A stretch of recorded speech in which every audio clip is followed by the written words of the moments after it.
Chapter 1. A Million Years of Thunder Calamity, the first beast god of Douluo. Here lies the largest gathering place of soul beasts on the Douluo continent, the Stardow Forest.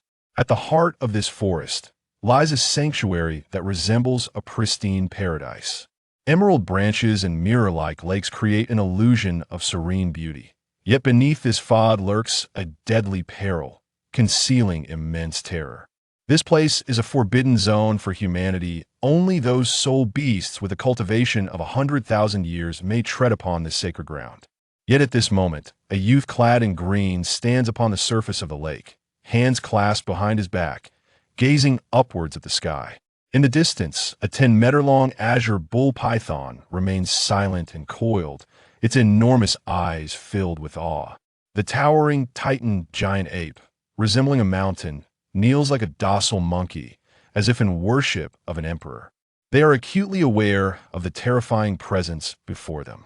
For 1,000,000 years in Douluo, there has been no dispute. He is the unrivaled first beast god among mortals. The youth in green gazes at the heavens, his eyes as tranquil as a deep well, slowly shaking his head. At last, the heavens are about to change. Luo Yu, is your 1,000,000-year calamity approaching? A silver portal appears beside Luo Yu, and a pair of pristine, jade-like feet steps forth, followed by long, delicate legs that reveal a graceful figure. It is a girl with silver hair and purple eyes. Her breathtaking beauty is enough to take one's breath away. Silvery hair cascades down to her ankles. Long curled lashes frame a pallid face that exudes an enchanting allure, evoking a sense of tenderness. Luo Yu turns, smiling gently. Gu Yue Na, what brings you here? The girl's clear, beautiful purple eyes flash with displeasure as she pouts. Luo Yu, how many times must I emphasize this? Call me Na, do not simply utter my name. Luo Yu chuckles in surprise. Isn't that inappropriate? You are the sovereign of soul beasts, the silver dragon king. How could I dare to overstep? Gu Yue Na huffs. What is there that you would not dare? Stop feigning innocence. Last time I was bathing, who was it that? Luo Yu's lips twitch. That was an accident. Who knew you happened to be bathing there? Gu Yue Na shoots him a piercing glance. I distinctly recall setting up prohibitions before bathing, did I not? Dear lady, let's not dwell on that. Look at those two over there, trembling in fear. Luo Yu points towards a lakeside. The azure bull python and Titan giant ape, both formidable soul beasts of 100,000 years, are quaking in terror. With wide, fearful eyes, they stare at the unfolding scene, too scared to flee, too afraid to listen, lest they learn too much and be silenced, their hearts wailing in despair. Gu Yue Na, facing the two, loses her temper, her gaze icy, her words frigid. You too. The two apex soul beasts, terrified to the core, plead with mournful expressions. My lord, we heard nothing at all. Begone. Thank you, my lord, for your mercy. The two soul beasts, feeling as if they had been granted a reprieve, hurriedly scurry away, heedless of their dignity, trampling down several bushes in their haste. TSK, are you not being a tad too fierce? Luo Yu laughs, crossing his arms. The frost on Gu Yue Na's face begins to thaw, her lips curling in a playful huff. Not everyone deserves my gentleness. You are the only scoundrel in this world. Observing the girl's proud demeanor, Luo Yu feels a mischievous impulse to seize her delicate lips and kiss her fiercely. You harbor ulterior motives, wicked thoughts. Gu Yue Na's purple eyes suddenly sharpen. Not at all. Indeed, you do. Gu Yue Na smirks coldly. With my mental prowess, your every move is laid bare before me. If you're so perceptive, then why was it that I lingered for so long while you were bathing without realizing it? Did you deliberately allow me to enter? Luo Yu questions, his expression skeptical. Ridiculous. Gu Yue Na's fair face flushes, her gaze evasive. How can my status allow for such indecency? Precisely. What ill intentions could little Na possibly have? Luo Yu teases with a smile. How dare you? You even jest with the silver dragon king. Gu Yue Na furrows her brows, playfully punching his shoulder in a flurry of small jabs. All right, enough of this nonsense. Luo Yu gestures to the sky. What was meant to come has finally arrived. Gu Yue Na's expression stiffens, as if she realizes something, her movements halting as she gazes upward. Boom! A thunderous roar reverberates through the heavens. The previously bright sky above the forest is suddenly engulfed by dark clouds. All sunlight is obscured, and the vast expanse is shrouded in endless, ominous darkness, with flashes of crimson lightning surging within the clouds, exuding a destructive glow. Gu Yue Na, witnessing the terrifying lightning within the clouds, stammers, "Luo Yu, you'll be fine, won't you?" Luo Yu is momentarily taken aback. It is the first time he has seen Gu Yue Na stutter. "I'm asking you." Gu Yue Na's voice trembles, her beautiful eyes filled with deep concern. Gazing at the girl who is so cold and distant to others yet so affectionate towards him, Luo Yu feels a daze wash over him, recalling the events that have transpired. He is not of Douluo, he hails from Earth, and the duration of his time here has long since faded from memory. Regrettably, he did not cross over as an adult. Fortuitously, he became the strongest fortune soul beast, the imperial beast, the three-eyed golden lion. His talents are remarkably extraordinary, and the soul beasts accompanying him experience an unseen enhancement in their cultivation, rendering him virtually devoid of rivals for many years. He has navigated life with ease. Moreover, with the experience of a human, interacting with the naive Gu Yue Na has been as effortless as a fish in water. They soon established a harmonious relationship, finding him quite amusing. However, to prepare for the bizarre tribulation of the heavens, Luo Yu has spent nearly all his time in frenzied cultivation, daring not to slacken his efforts, hardly ever venturing out of the Stardow forest. But since he had arrived in the Douluo realm well ahead of schedule, Luo Yu must have thwarted several tragedies. For instance, he had ventured out a few years prior. He rescued the Empress Bibi Dong from her confinement, earning her favor, and directly obliterated the wicked Qinshuanji and his monstrous dog. Furthermore, he had also saved the gentle and graceful mother of Xiao Wu from the clutches of the Spirit Hall a few years back.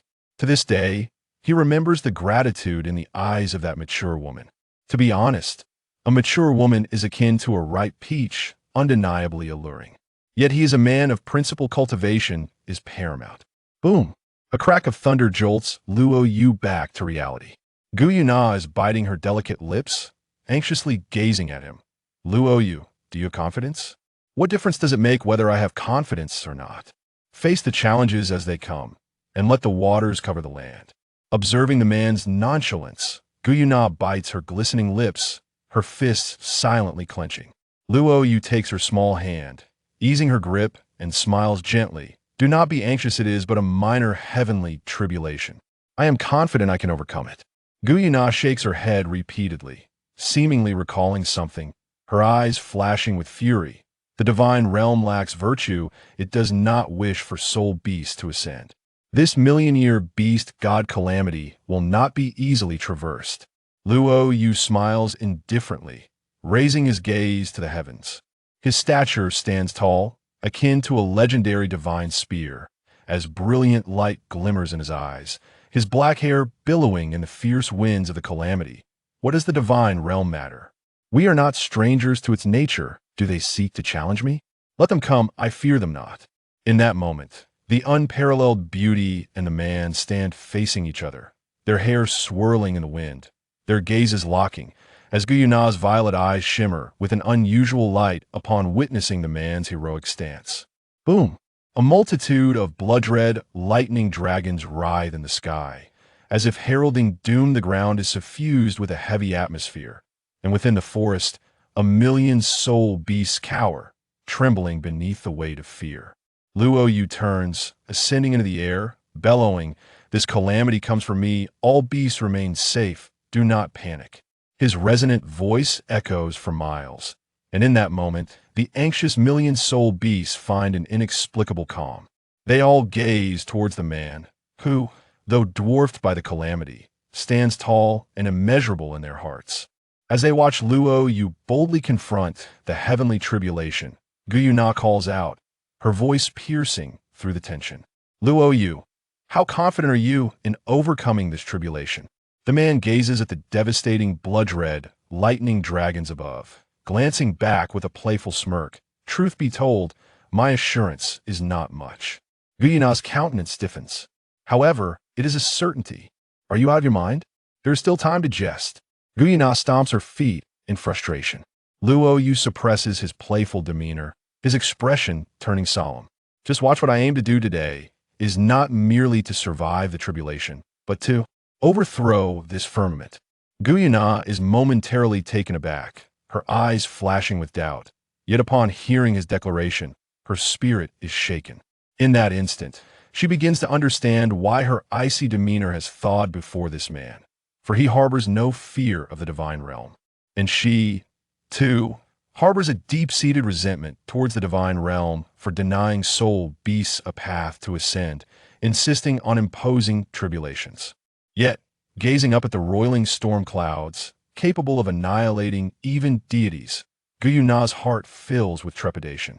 Though she acknowledges the man's earlier bravado, the audacity he displays in the face of such calamity may indeed be akin to a mantis attempting to stop a chariot.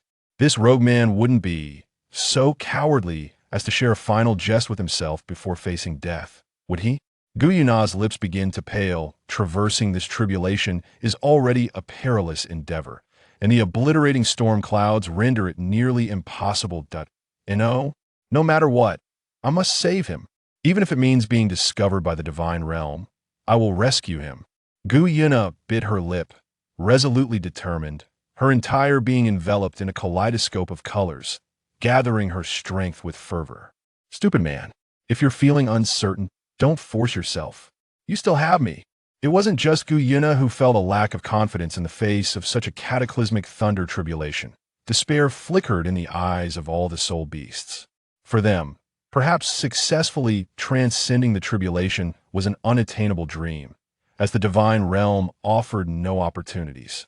The Titan giant ape nudged the Tianqing bull python. Brother, can the beast god overturn this thundercloud? Are you foolish?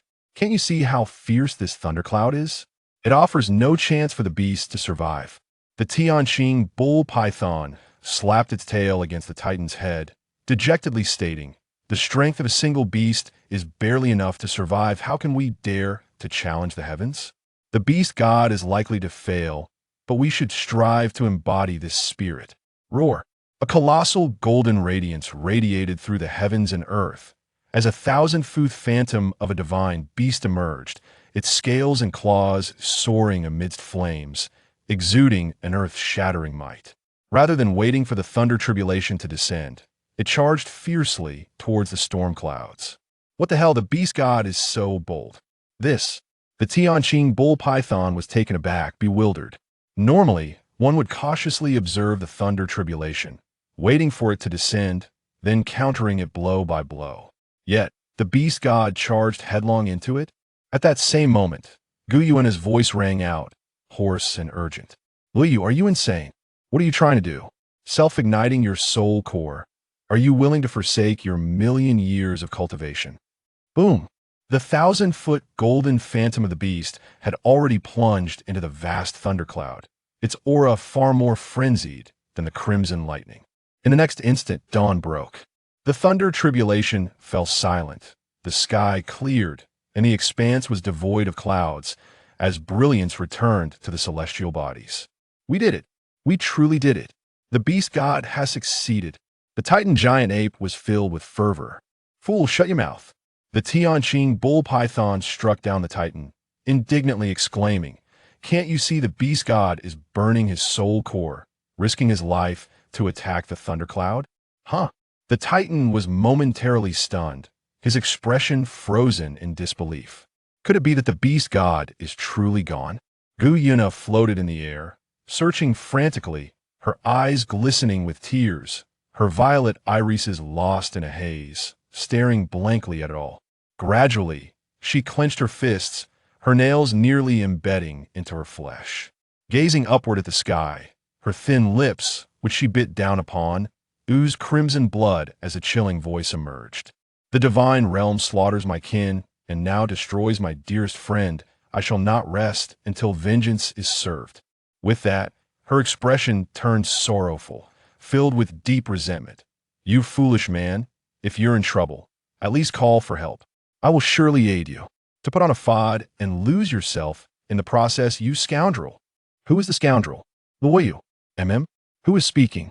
Gu Yue Na instinctively responded, suddenly whipping her head around to discover a 24-petal golden lotus floating in the void beside her. The golden lotus shimmered like ruby and jade, emanating an otherworldly divine aura. Wait, Gu Yue Na's pupils constricted.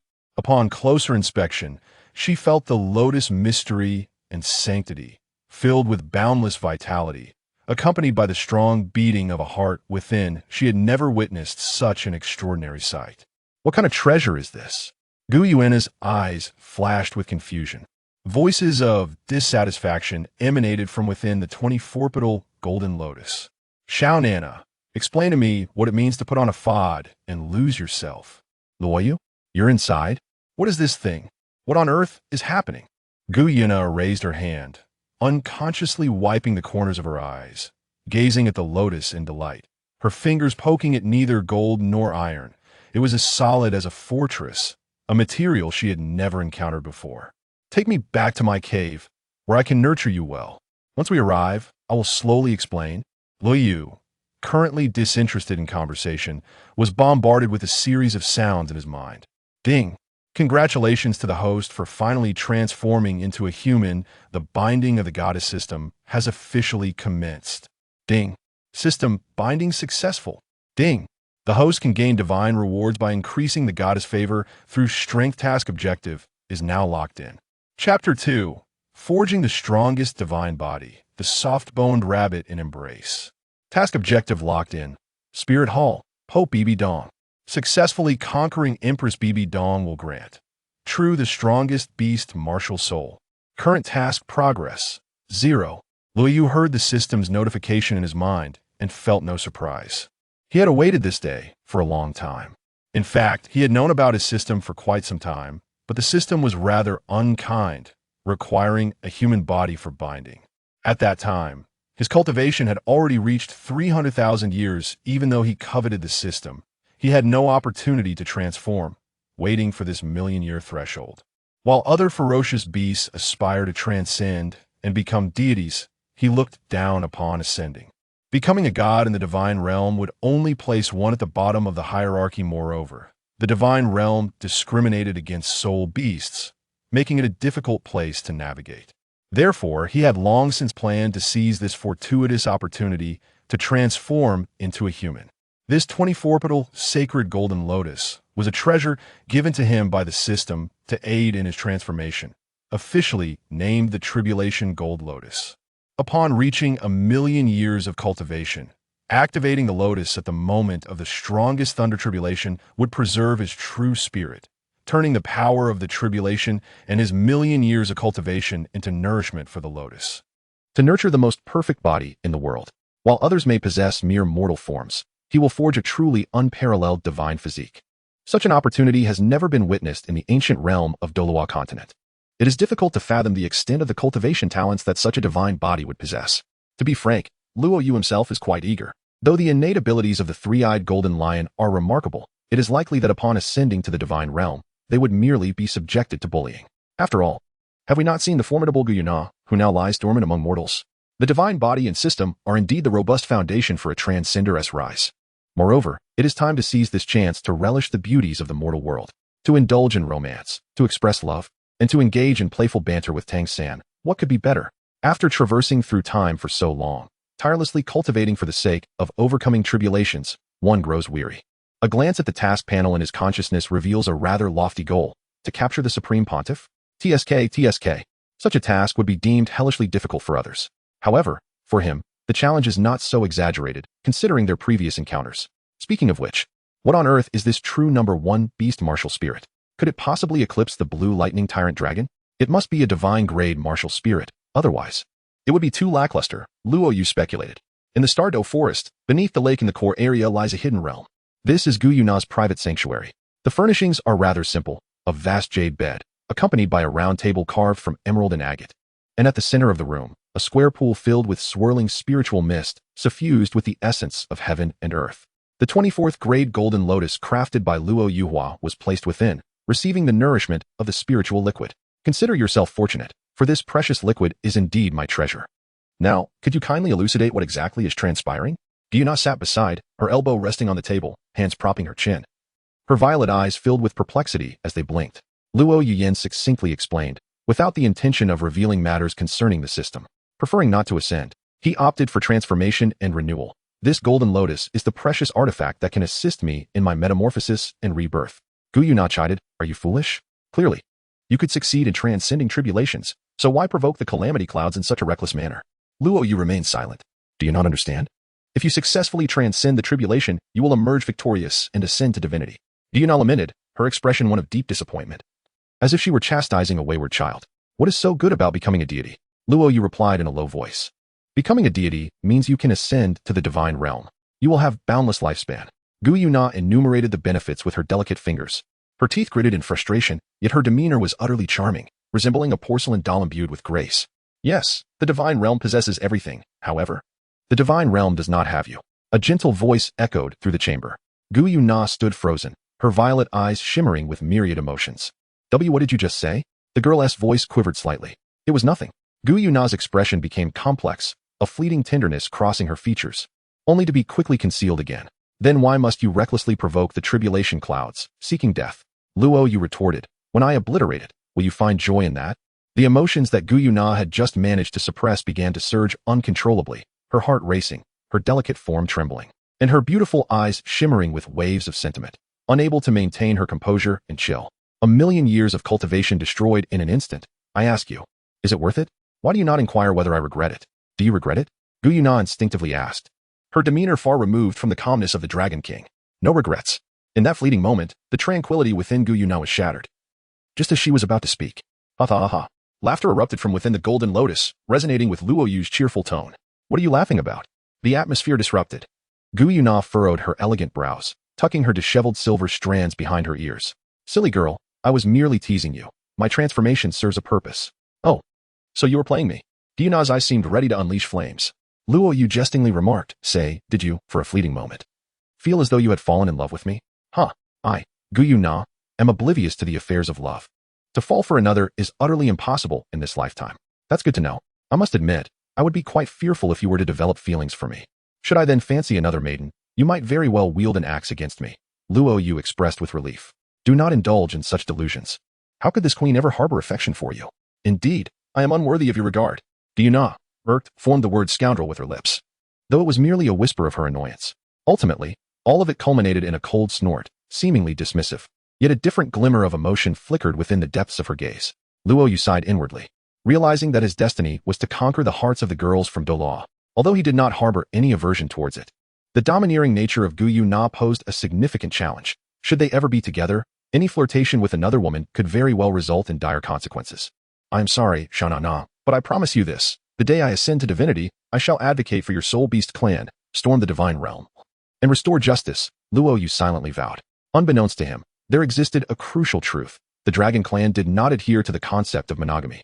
3 days later, the spiritual liquid in the pond had completely vanished, and the 24-petal golden lotus spun rapidly, radiating brilliant golden light as it absorbed the surrounding spiritual energy, leaving the area desolate. With a resounding boom, the golden light erupted, and the lotus bloomed, filling the room with an intoxicating fragrance. Gu Yu Na focused her gaze and was nearly entranced. Emerging from the blossoming golden lotus was a celestial figure, a young boy, seemingly 12 or 13 years of age, possessing unparalleled beauty, with elegantly arched brows, delicate lips, and a pair of captivating, deep-set black eyes that exuded an air of reckless charm.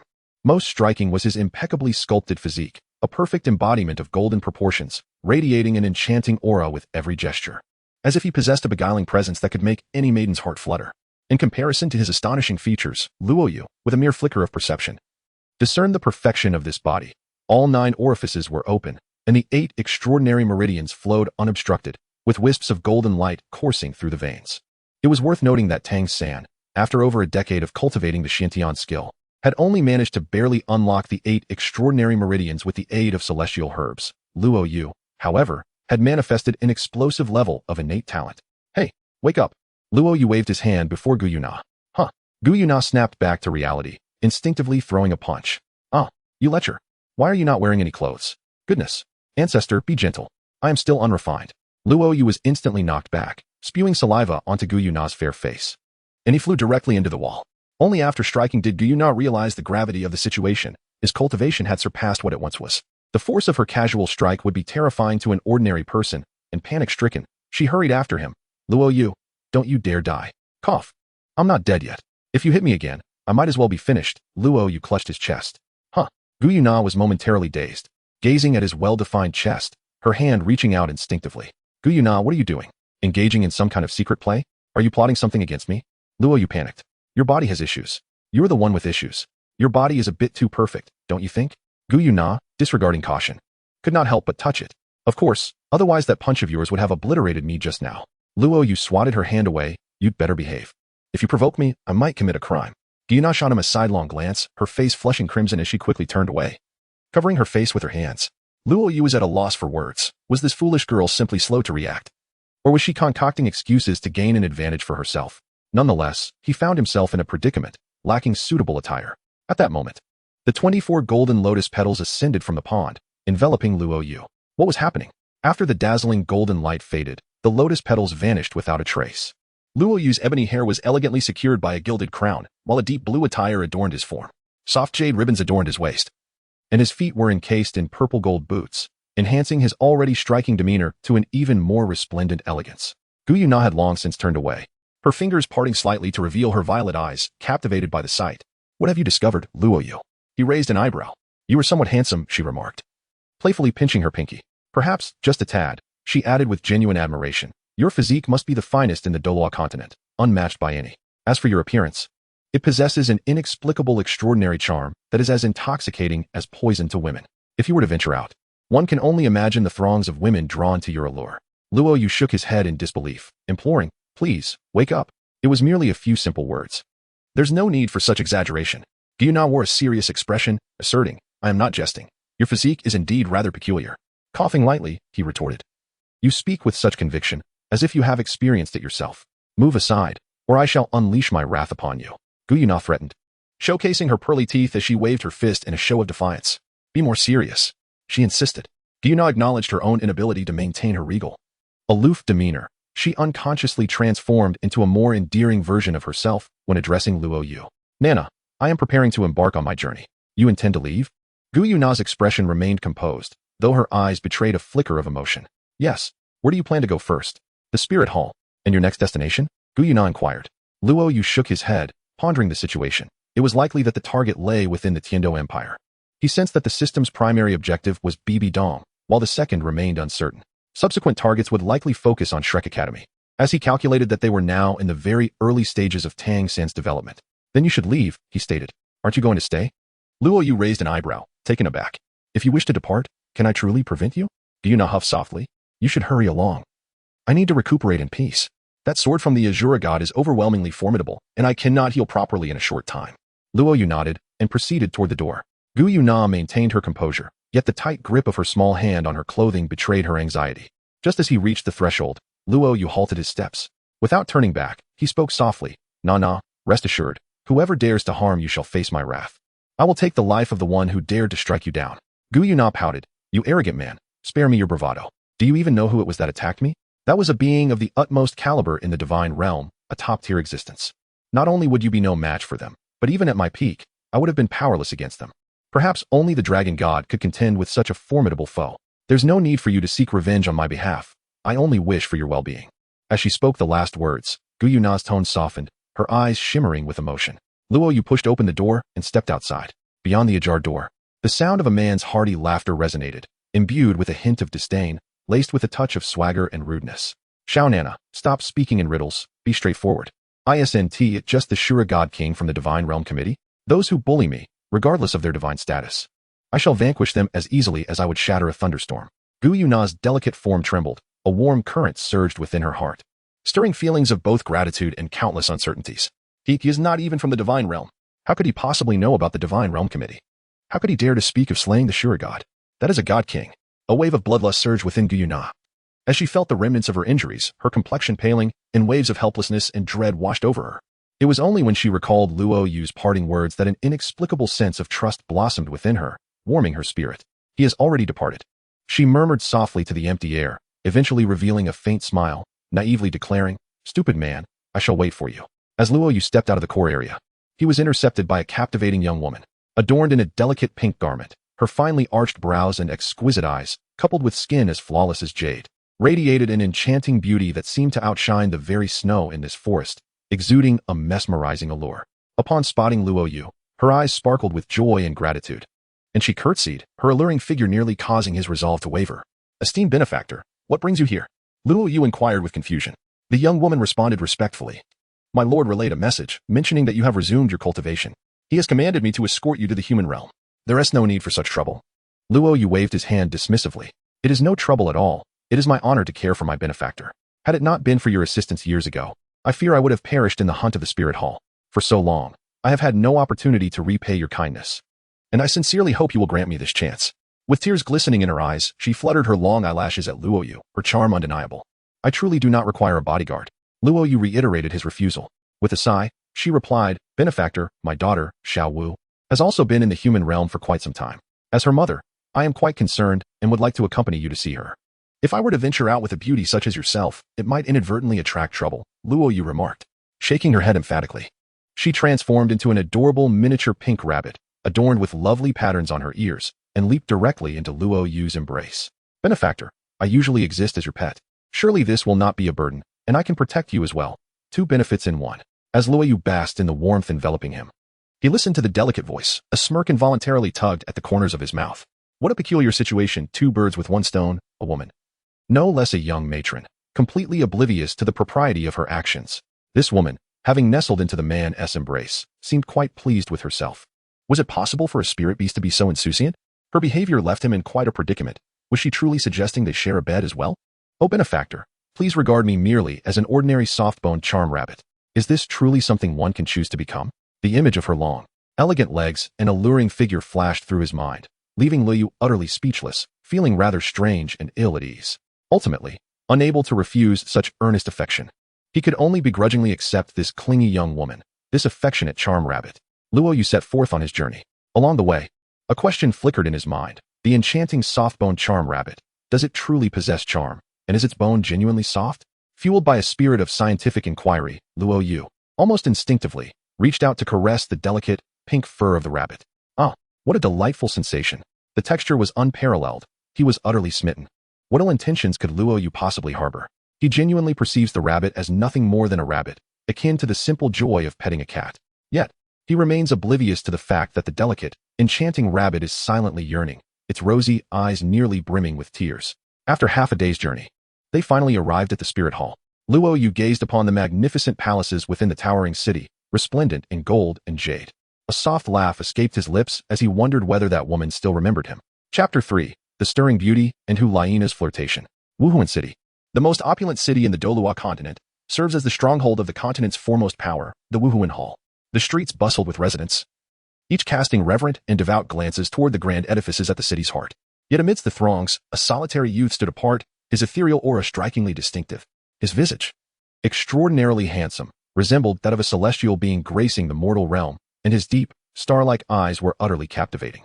The onlookers, regardless of age or gender, found themselves irresistibly drawn to the young man's presence. My, what an extraordinary aura. Surely he must be the scion of some illustrious family, out for a leisurely stroll. One remarked.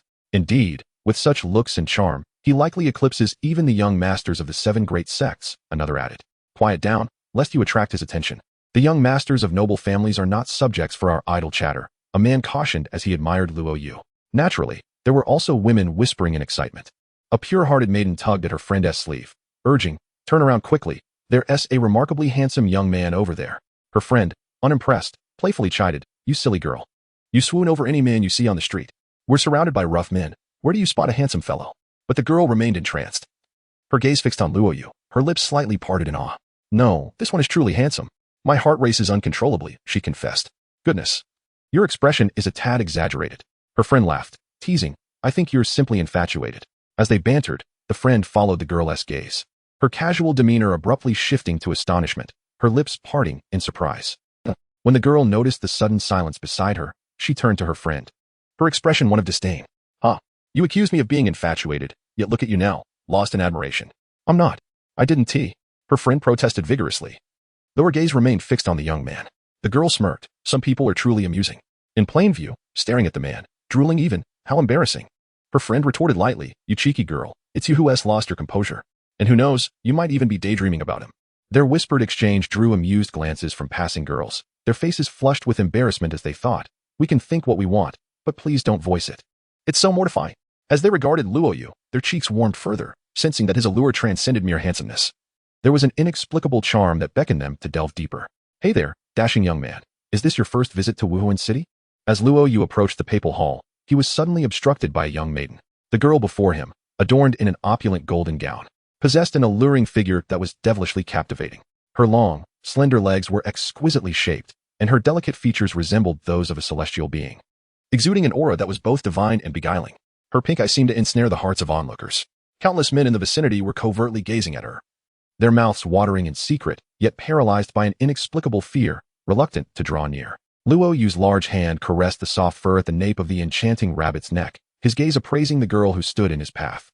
With her golden, neatly cropped hair and delicate, long legs, she exuded a captivating beauty and charisma that could easily elevate her to the status of a goddess in the hearts of many, as evidenced by the hungry gazes of the onlookers around her. Yet, what concern did he have with her? He raised his eyes and inquired, "Do you need something?" Gu Yue Na's smile faltered. As the saintess of the spirit hall, endowed with unparalleled talent, she had never before initiated a conversation with a man. Today, while out for leisure, she found herself inexplicably drawn to Luo Yu. Logically, this should not have been the case, for the spirit hall was rife with handsome men, many of whom worshipped her fervently. Yet, in comparison to this stranger, they seemed utterly inferior, prompting her to instinctively take a step closer to engage him in conversation. Initially, Gu Yue Na felt confident in her ability to initiate dialogue. After all, aside from her mentor, was she not the most stunning beauty in the spirit hall? An enchanting woman making the first move would surely be met with warmth from any man. However, she was left utterly astonished, her expression frozen. What was with this man's demeanor? So aloof? Gu Yue Na instinctively touched her smooth face, ensuring there was nothing amiss. Observing the woman before him remained silent. Luo Yu shifted his feet and began to walk around her. "Hey, stop right there," Gu Yue Na exclaimed, her slender legs propelling her to pursue him. "Is there something you need?" Luo Yu frowned, perplexed by her persistence. Gu Yue Na inhaled sharply, her beautiful eyes momentarily dazed. It was her first experience of a man speaking to her in such an impatient tone in the spirit hall. Which talented individual did not shower her with warmth and attentiveness? Yet, she had never taken the initiative herself. After finally mustering the courage to approach, only to be met with indifference? Humph, this man lacked a sense of romance. Indeed, Gu Yue Na pouted, her lips glistening like ripe cherries. Luo Yu's gaze was peculiar. "I believe I do not know you, my lady," he remarked. "Hey, are you some kind of fool?" Gu Yue Na pouted, teasing him. The men around, who were covertly observing, were captivated by the goddess's playful banter, their hearts fluttering in response. Gu Yue Na felt a pang of disappointment as a stunning beauty. She approached him to strike up a conversation, expecting a simple exchange to lead to a budding story between them. Yet, with his sharp retort, what more could she say? Luo Yu's gaze shifted subtly. "Young lady, while I do not mind your inexplicable obstruction of my path, should you speak to me in such a manner, we may need to engage in a more serious discussion." Observing Luo Yu's keen expression, Gu Yue Na pouted, her eyes slightly reddening, feeling profoundly aggrieved. Was it truly so dreadful to make the first move and approach someone? She glared at Luo Yu, thinking how unfair it was that he could be so oblivious to her intentions. "You insufferable man, I detest you," Gu Yue Na exclaimed, stamping her foot as her soul aura flickered to life. Adorable, plush ears sprouted atop her head, while a delicate, pink fox tail emerged from behind her. She glared at Luo Yu, clenching her silver teeth and shaking her fist in defiance. Gasps of astonishment echoed around them. "This woman must possess the prowess of the soul sect," one onlooker murmured. "That man is finished. She is the holy maiden of the spirit hall, not someone he can provoke." It was the first time I had witnessed the holy maiden of the spirit hall being thwarted. This fellow is truly remarkable. Yet, what good is that if he has angered the holy maiden? He is likely to find himself in dire straits. Why must he feign indifference? If such a beautiful goddess were to approach me, I would be utterly enamored. This fellow deserves the consequences of his arrogance. A man, not lacking in looks himself, cast a venomous glare at Luo Yu, seething with jealousy. Why was it that no woman acknowledged him? This lad, merely more handsome and charismatic, seemingly enjoyed far greater popularity. Contemplating a confrontation, in contrast to the frightened crowd around him, Luo Yu maintained an air of calm. His profound gaze remained untroubled as he gently cradled the soft-boned rabbit. Fixating on Gu Yue Na, she looked at him, astonished. "Aren't you afraid of me?" Luo Yu cast a glance at her, perplexed, and inquired, "Why should one be afraid?" Gu Yue Na's expression shifted dramatically. It was the first time in her life she had been so blatantly underestimated. Feeling aggrieved, her heart swelled with indignation. "You, sir, are truly excessive. With a resounding boom, for soul rings, 2 golden and 2 purple, ascended from Gu Yue Na's form. The onlookers, even in the face of mere residual energy, found it difficult to breathe, their eyes bulging in discomfort. Chapter 4. The Empress is my fiancée, as long as my benefactor is pleased. Terrifying, utterly terrifying. The Saintess of the Spirit Hall truly lived up to her reputation, possessing such formidable power at such a tender age. What a frightful prospect. The young man facing her was utterly doomed. What use is good looks when prowess is paramount? The man who had previously harbored jealousy now spoke again. Whispering in glee, looks are only suited for a pretty boy. When it comes to strength, he is utterly insignificant. At that moment, everyone believed that the aura of the 4 soul rings was enough to subdue Luo Yu. After all, he appeared quite youthful, lacking any semblance of strength. And even Gu Yue Na shared this sentiment. Her beautiful eyes wavered slightly, questioning whether she had been too harsh. It was well known that no one among the younger generation of the Spirit Hall could rival her cultivation, and this fellow was even less likely. Gu Yue Na intended to retract some of her force. In truth, she merely wished to intimidate the man before her, harboring no intention of inflicting harm. However, in the next instant, she was taken aback. The man across from her remained unscathed, a faint smile gracing his features. 4-ring soul master. With a fox spirit martial soul, is that you, Gu Yue Na? As Luo Yu stood unharmed, the crowd was left in astonishment, erupting in a cacophony of disbelief. This was not the script they had anticipated. How could this fellow emerge unscathed? How could he remain so composed beneath the pressure of a 4-ring soul master? What might his true cultivation be? With such striking looks and charisma, could his strength truly be so formidable? Some whispered in disbelief, this lad cannot be bluffing. A 4-ring soul master is the pinnacle achievable by peers. I refuse to believe anyone of the same age can withstand this. At that moment, all the spectators were left dumbfounded, their faces etched with incredulity, and a profound sense of questioning arose within them. In the face of Gu Yue Na's overwhelming soul power, why did this young man maintain such composure? It was utterly unfathomable. Yet, the facts lay bare before them, compelling them to accept the truth. The man's enigma and might resonated deeply within the hearts of all present.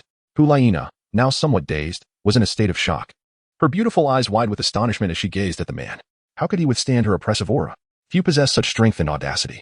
Unable to restrain her curiosity, Gu Yue Na asked, "Who are you, and how do you know of my background?" Luo Yu chuckled softly. "It is nothing. Merely that I have heard of you in the past, and besides, those around us have been discussing you." Gu Yue Na racked her brain, unable to recall any impression of this man.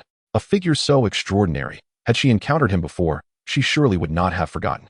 Luo Yu shook his head and suggested, "You should retract your martial spirit. It exudes no aura of menace, not even sufficient to intimidate the rabbit in my arms." Gu Yue Na, realizing she had been seen through, instantly flushed and retorted, "Do not underestimate me. As a 4-ring soul master, do you think I cannot frighten a mere rabbit? How absurd." Luo Yu, with a peculiar expression, hesitated and remarked, "If I were to reveal the truth, it might be quite alarming. This rabbit in my embrace could likely defeat you tenfold." Giggling, Gu Yue Na could not restrain her laughter and playfully chided, "Your exaggerations are far from convincing. Just ask those around us. Who would believe your outrageous claims?" Luo Yu gently caressed the rabbit fur. The disbelief of others does not negate the truth of the matter. Gu Yue Na shook her head repeatedly. "By the way, your insight is remarkably keen, and your strength is shrouded in mystery. You are indeed extraordinary. I wonder what martial soul you possess."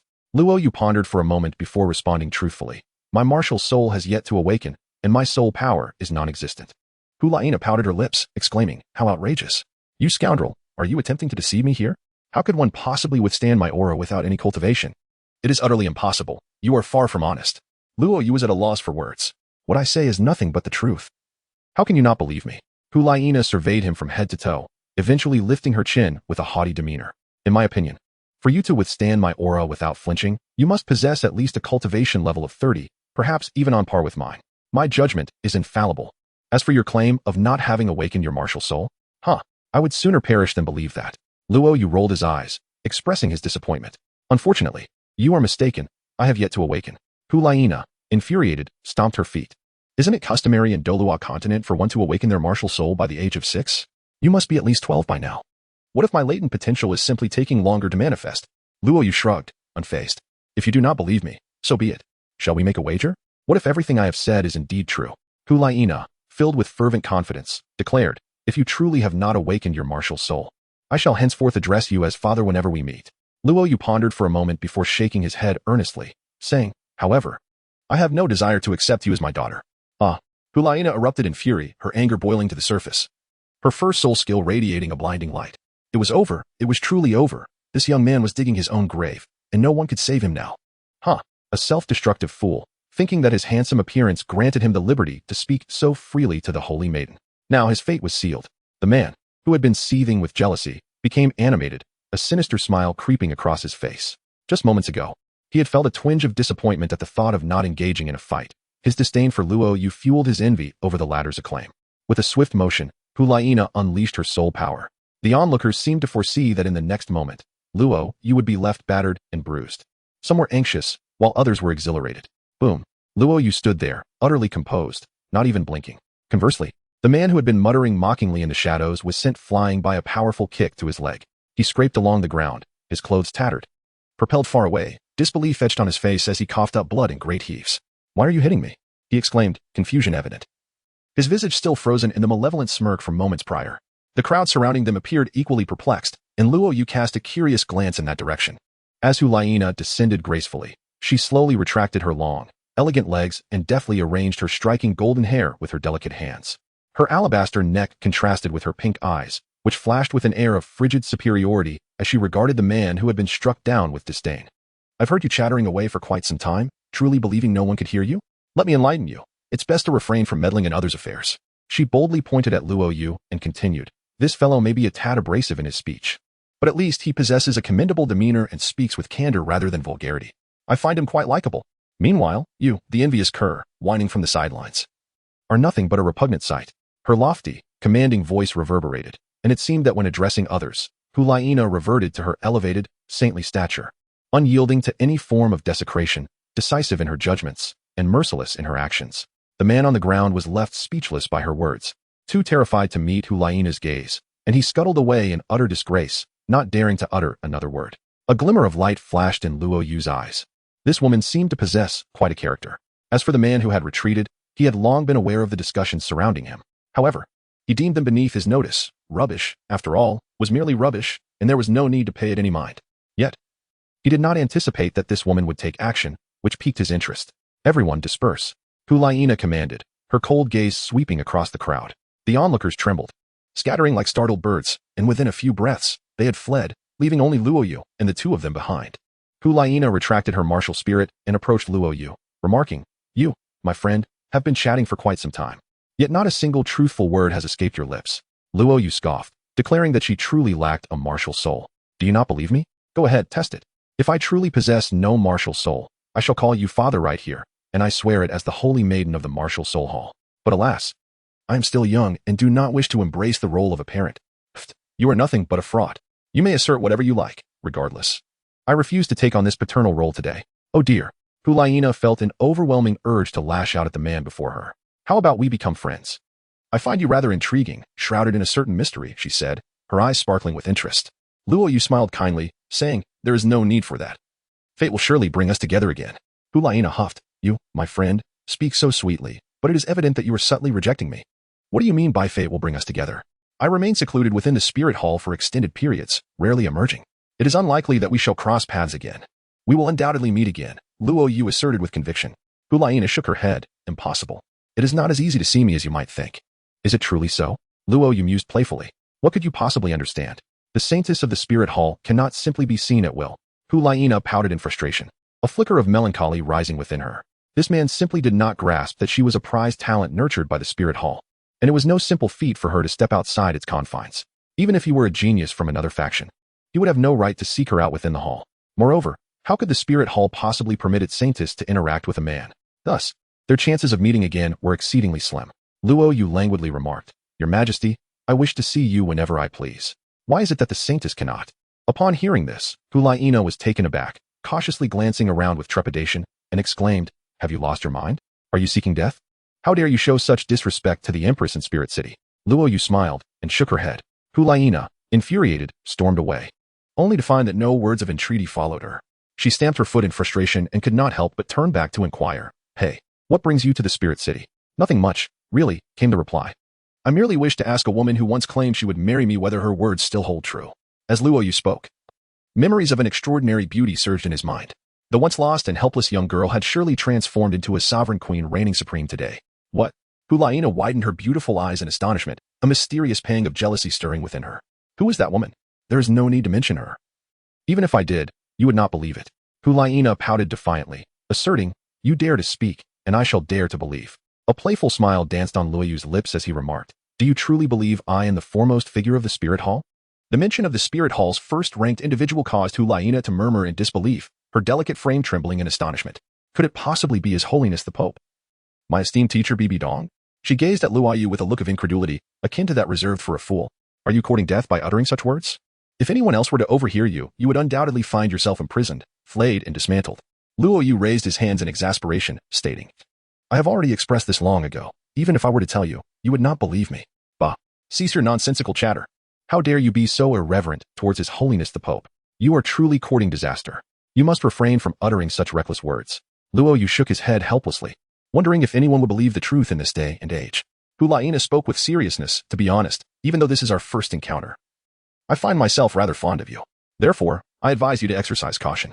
Her Majesty the Empress is a cold and ruthless iron-blooded sovereign, who has never shown any inclination towards men. Even declarations from a titled Douluo lead to certain doom. If you continue to speak so indiscreetly, you may easily invite peril upon yourself. Luo Yu expressed his astonishment, exclaiming, what nonsense. I suspect you are referring to Bibi Dong. She has always been rather gentle in my presence, bold and reckless. You truly do not know the peril you are courting. Gu Yue Na chided him and advised. From my understanding of our teacher, she would never show any false pretense towards men. Do not speak such wild and baseless claims here. Luo Yu replied. Perhaps you do not understand her well enough. I do not understand. Who does? Gu Yue Na became agitated. I may know her better than you do, Luo Yu stated calmly. Come on, you dare to speak so recklessly because you are unaware of my relationship with the Empress. Gu Yue Na, observing the seriousness and confidence in the man's eyes, found it quite absurd. He seemed quite young. How could he possibly know her mentor? Furthermore, could he truly understand her better than her own disciple? Well, I shall refrain from advising you further. Take care of yourself, and I hope you do not speak carelessly when you venture out. Although you tend to be unreliable in your words, Gu Yue Na chose not to continue, turning to leave, her heart whispering shyly. I wish to encounter you again. As she glanced back at Gu Yue Na's alluring figure, her long, fair legs disappearing at the end of the path. Luo Yu smiled faintly and raised his gaze towards the nearby papal palace. We shall meet again soon, his voice drifted with the wind. Uncertain whether it was directed at Gu Yue Na or the lofty, icy Empress, Bibi Dong. In his arms, the soft-boned enchantress rabbit, with her watery pink eyes, seemed on the verge of shedding tears. As Luo Yu's palm caressed her, she grew increasingly soft and content, as if she had developed a fondness for the gentle handling. Wu felt a mix of shyness and anxiety within. Should she remind her benefactor that the rabbit's ears were sensitive and should not be squeezed? Nevertheless, she decided it was best to let her benefactor enjoy the moment. Chapter 5. Stepping on the Soul King. My wife is the Empress. Am I not proud? Luo Yu stood outside the Hall of Spirits, gazing into the distance. The towering and magnificent palace complex, resplendent in gold and jade, emanated an aura of sanctity and grandeur under the sun's radiant glow. Outside the hall, a procession of silver-armored knights, armed with sharp spears, stood solemnly, patrolling with an air of dignity and reverence. Luo Yu stepped forward, only to be halted by a knight clad in silver armor. Halt! This is the sacred ground of the Spirit Hall. Do you possess a pass? I wish to enter the hall. Is there truly no way without a pass? Luo Yu inquired earnestly. The silver-armored knight's expression darkened with impatience. What futility! Do you think anyone can simply waltz in here without a pass? Begone! Luo Yu furrowed her brows, a flicker of displeasure crossing her face. What is the matter? Are you angry? The silver-armored knight let out a cold laugh, a look of arrogance flashing in his eyes. No matter who you are, if you lack a pass, be gone at once. Do not linger here. Luo Yu's expression grew increasingly grim. Oh, do you still wish to create a scene? A mere commoner dares to cause a ruckus here. One ought to first assess their own worth. The silver-armored knight spoke with brazen arrogance, emboldened by his position. Is it possible to enter without a pass? Certainly. One merely needs to showcase their prowess above the level of a soul king. Beyond that, even if you are the illustrious scion of a great sect, it would be of no consequence. Esteemed as a soul king, he could discern with a mere glance that the young man before him possessed no cultivation whatsoever, promptly labeling Luo Yu as a pretty boy in his mind, thus devoid of any respect. Luo Yu's voice resonated with a deep timbre.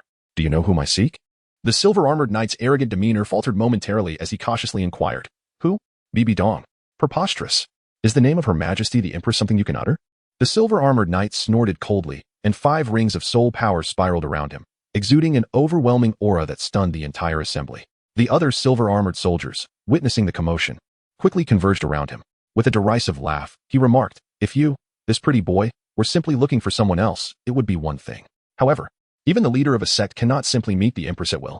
What merits do you possess? Do you think you are worthy? Faced with the silver-armored knight's scornful taunts and the oppressive might of his soul king cultivation, along with the encirclement of numerous soldiers, Luo Yu lowered his gaze to the soft-boned charming rabbit, his body trembling slightly. This only incited the silver-armored knight to laugh even more raucously, surveying the crowd. Brothers, do you see this? I haven't even exerted myself, and this pretty boy is already quaking in fear. He wants to meet the Empress? He should take a good look in the mirror first. Is he even worthy? Captain, look at this lad, all slick and polished, clutching a pink rabbit. He looks like a delicate flower. Hurry and make him scram. Even spilling blood here would tarnish the image of the spirit hall. Their boisterous laughter echoed around. Yet a cold voice emerged from the bowed head of Luo Yu. I ask, are all the gatekeepers of the spirit hall devoid of intellect? The silver-armored knights widened their eyes in disbelief, unable to fathom how this trembling figure dared to retaliate with mockery. Had he grown audacious, emboldened by his fear? You must have come to the wrong place. Boom. The crowd erupted with fervor, soul rings rising in succession as Luo Yu found himself encircled. The leading silver-armored knight, with his 5 rings, stood out prominently, the epitome of arrogance. Their eyes glinted with disdain, eagerly anticipating the spectacle of Luo Yu being thoroughly humiliated. However, the anticipated scenario never unfolded. As dozens of soul masters unleashed their soul rings in a crushing wave, Luo Yu remained steadfast, the tremors in his body having vanished. Suddenly, he lifted his head, his previously furrowed brows now relaxed, a sinister smile curling at the corners of his lips. Surveying the assembly, he slowly articulated, "It has been far too long since I have faced ridicule. I lost control of my emotions and trembled in anger for a brief moment. My apologies. It seems this led to some misconceptions." Gazing upon his malevolent grin and the bizarre turn of events, the raucous laughter of the crowd abruptly ceased, as if someone had suddenly grasped their throats with a vice-like grip, leaving them incredulous at Luo Yu's demeanor. Wasn't he supposed to be devoid of cultivation? He was so young, surely he could not be more powerful than them. Impossible, absolutely impossible. Wasn't he merely an attractive commoner? Those present were no fools. They had assumed Luo Yu was bereft of any cultivation. The Empress had always despised men, making it inconceivable for her to meet with one. It was based on these 2 assumptions that they had dared to act so arrogantly. At this moment, Luo Yu still emitted no aura of cultivation. Yet, the smile upon his face instilled a profound dread within the encircling silver-armored knights.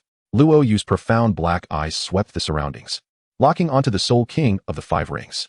His voice, though seemingly flat, resonated with the gravity of a judge's decree, instilling an involuntary shiver. May I pose a question? The 5-ring Soul King, visibly tense, took an instinctive step back, acutely aware of the impending threat. You are quite arrogant. Does your mother know? The echoes of his voice reverberated, and the 5-ring Soul King's eyes instantly reddened, his fists clenched tightly. Your audacity is excessive. Perhaps I underestimated you earlier, but regardless of your identity, this is not your prerogative to flaunt your might before the spirit hall. He swiftly turned and called out, Brothers. No matter his origins, we have already provoked him. I am certain this fellow lacks cultivation. Let us unite and eliminate him, thereby avoiding future retribution from any potential backing he may have.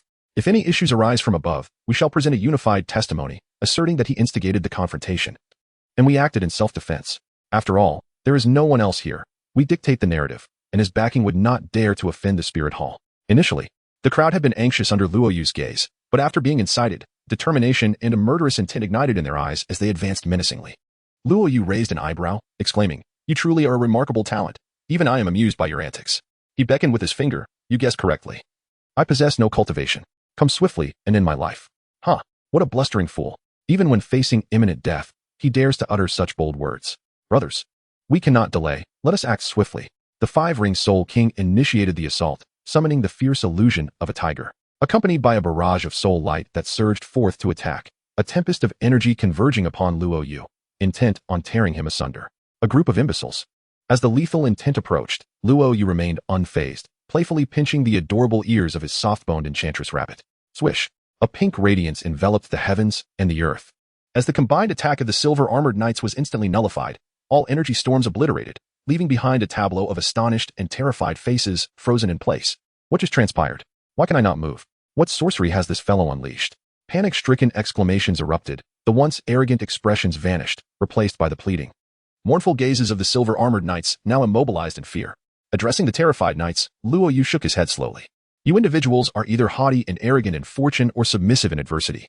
Since you refuse to conduct yourselves as decent beings, then kneel and serve as dogs. Thud. The pink light descended like a mountain, followed by a cacophony of sounds as the silver-armored knights all collapsed to the ground, their silver armor shattering against the tiles. This band of silver-armored knights was utterly paralyzed by terror, each one begging for mercy. Only the 5-ring Soul King, trembling yet defiant, declared, One must consider their master when striking a dog. Even if we are in the wrong, should you kill us? It would be a blow to the dignity of the Spirit Hall, which would never let this transgression go unpunished. Moreover, my uncle is the 8-ring soul Douluo, the Platinum Bishop. Should you harm me, my uncle will not spare you either. Luo Yu approached the 5-ring soul king, flashing a benevolent smile. Your uncle is a soul fighter, isn't he? Indeed. If you are wise, you will release me at once. Slap. Luo Yu raised his hand and delivered a resounding slap, sending several teeth soaring into the sky, while the Soul King's face rapidly flushed and swelled. How dare you? The Soul King exclaimed, his words escaping through the gaps in his mouth. Did this fool not understand the might of the soul Douluo? My uncle is none other than the Platinum Bishop of the Spirit Hall. With a sharp crack, another slap silenced his words once more. Luo Yu gazed at the swollen side of his face and nodded with satisfaction. It is indeed more aesthetically pleasing when symmetrical. My uncle, the Soul King, was still struggling, his face a portrait of sorrow and indignation. The leaders of the 4 lesser sects among the 7 great sects were merely at the level of soul duelists. With such backing, he truly had little to fear. Yet, what was the origin of this individual? Silence. Bang. Luo Yu lifted his leg and swept it across, forcefully bringing his opponent down underfoot. He bent down, his gaze piercing as he coldly questioned the Soul King. Are you the Soul Douluo, a figure of great renown? My esteemed fiancée, he is none other than the Empress herself. Do you see me boasting? The Soul King, his face smeared with blood, glared back with eyes filled with venomous hatred. How dare you insult the Empress? Regardless of your background, you are doomed. He spat. I sense my uncle is coming. Luo Yu raised his gaze towards the direction of the papal hall, observing several streaks of light racing towards him, and he chuckled softly. Let us wait and see whether your uncle can protect you. Is it your demise or your demise? Chapter 6. To insult the Empress, this young man is doomed. Several streaks of light descended from the hall of martial spirits in an instant. 4 figures appeared, all embodying avian martial spirits. The foremost figure, aged and adorned in opulent attire, bore behind him a pair of dragon-winged spirit apparitions. His countenance was marked by a chilling arrogance, and his narrow eyes glimmered with a cunning emerald light. This was none other than Pallas, the Platinum Bishop referred to by the silver-armored Soul King. An 85th level Soul Douluo. His expression darkened as he surveyed the scene, taking in the sight of the silver-armored knights kneeling on the ground and his nephew, who lay sprawled amidst the fallen minions, struck down by Luo Yu, fueled by rage and on the brink of unleashing chaos. He hesitated upon noticing Luo Yu's extraordinary demeanor and striking appearance, swiftly tempering his fury to present an outward calm. Bah, are you not going to release me?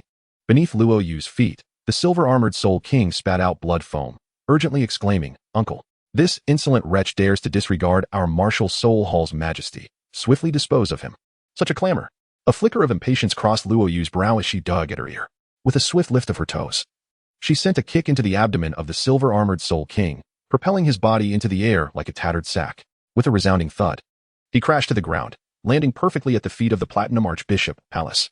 A glimmer of anger flashed in Pallas's eyes, yet he restrained himself, merely casting a glance at the pitiful state of his nephew before redirecting his gaze towards Luo Yu, offering a courteous smile and a slight bow. I am unaware of which sect you hail from, dear friend, but my nephew has undoubtedly been a source of offense. I kindly ask for your understanding. Luo Yu's eyes flickered with a glint. This old fellow seemed to possess a certain depth.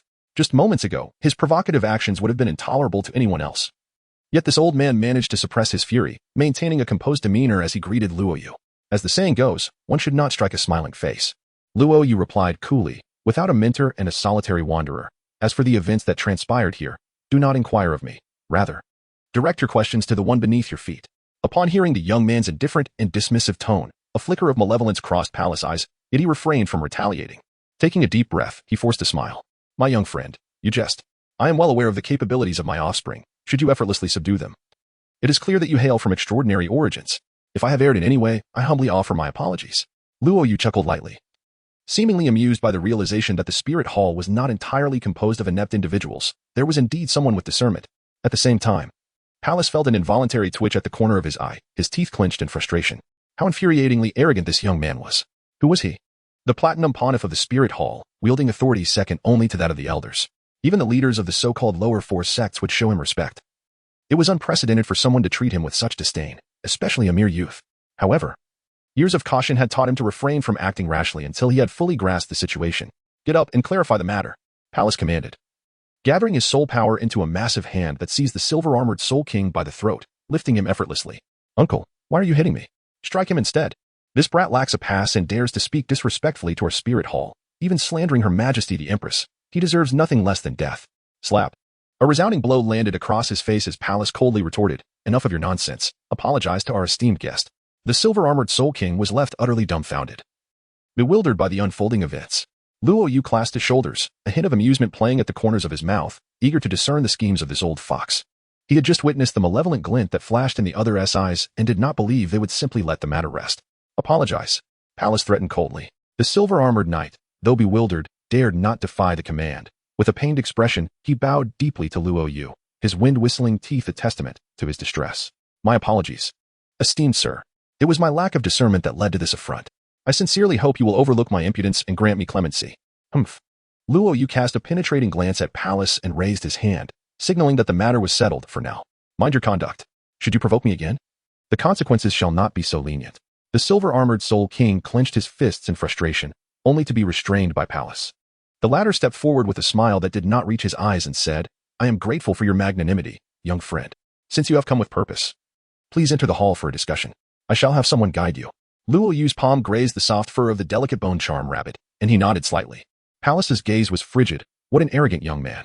Allow him to prance about for a brief moment, but once I grasp his secrets, I shall ensure he meets a fate worse than death. 2 guards led the way, with Luo Yu following closely behind.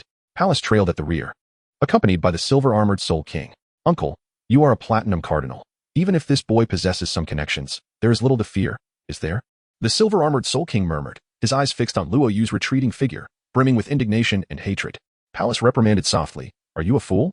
Caution is the mother of safety. It would be far more satisfying to eliminate him once we ascertain his true nature. What if he proves to be a formidable opponent? Ah, so that is your intent.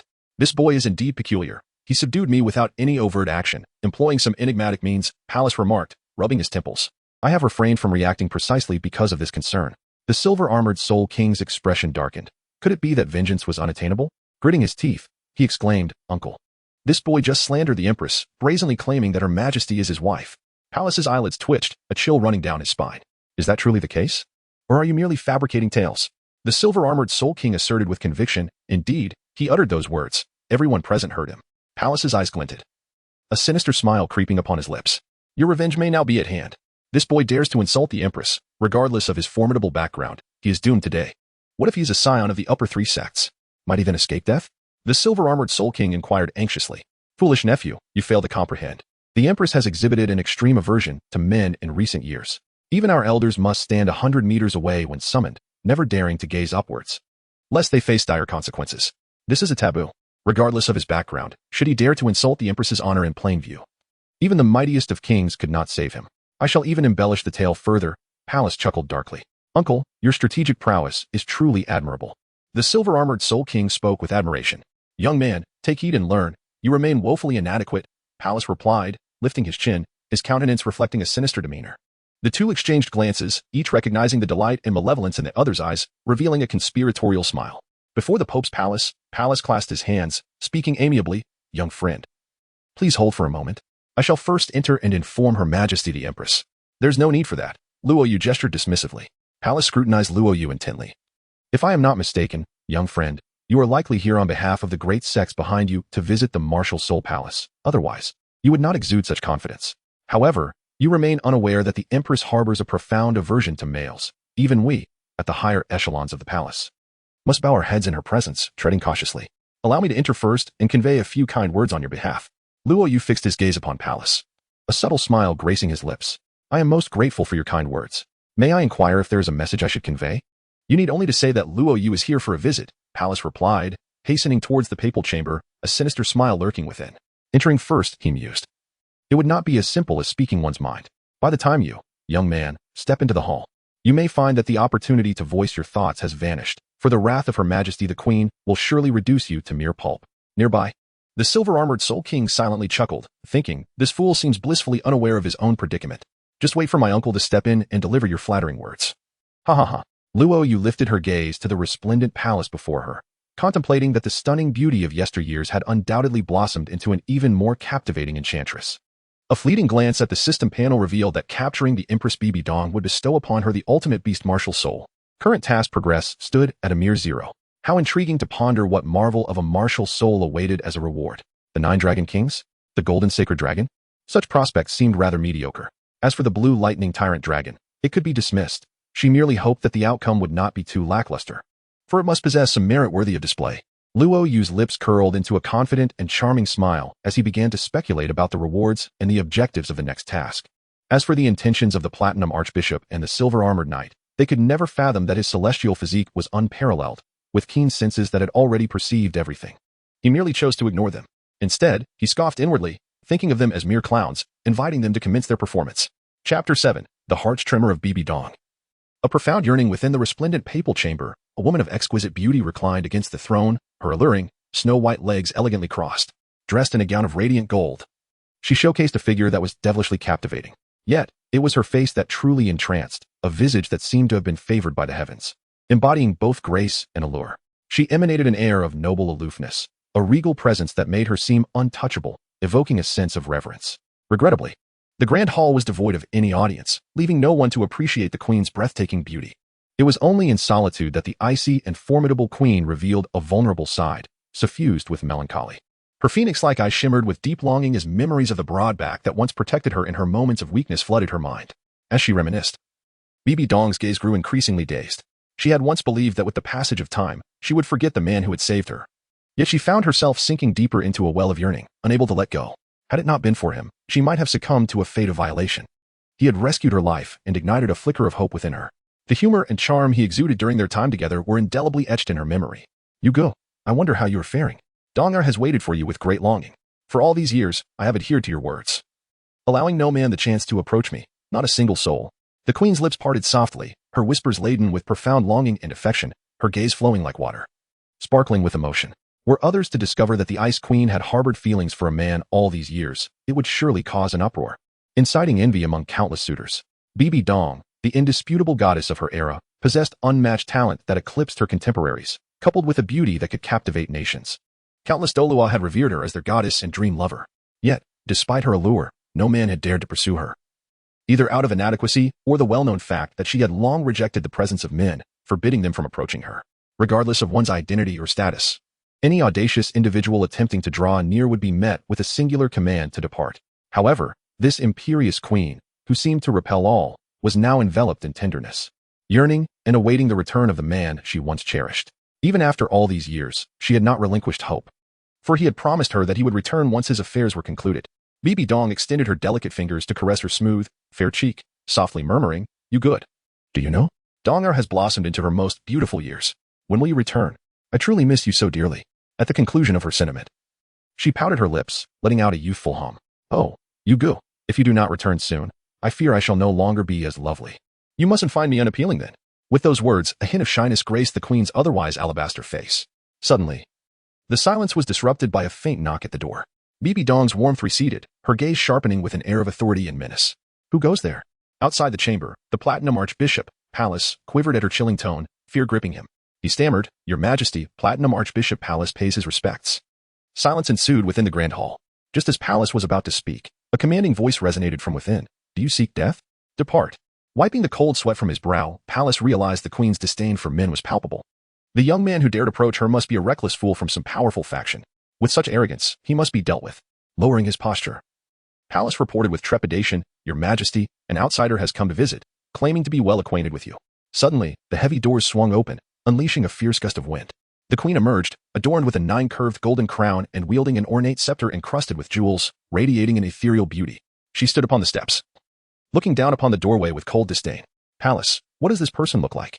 Bibi Dong's eyes narrowed, fixated on Pallas, her voice trembling slightly. Pallas tensed, wondering if the young man truly had a connection with the queen. He cautiously described, "He is a very young and handsome lad, possessing a charismatic aura, likely around 12 or 13 years of age." Bibi Dong's expression darkened, her anticipation morphing into fury. "Pallas, do you know your sin?"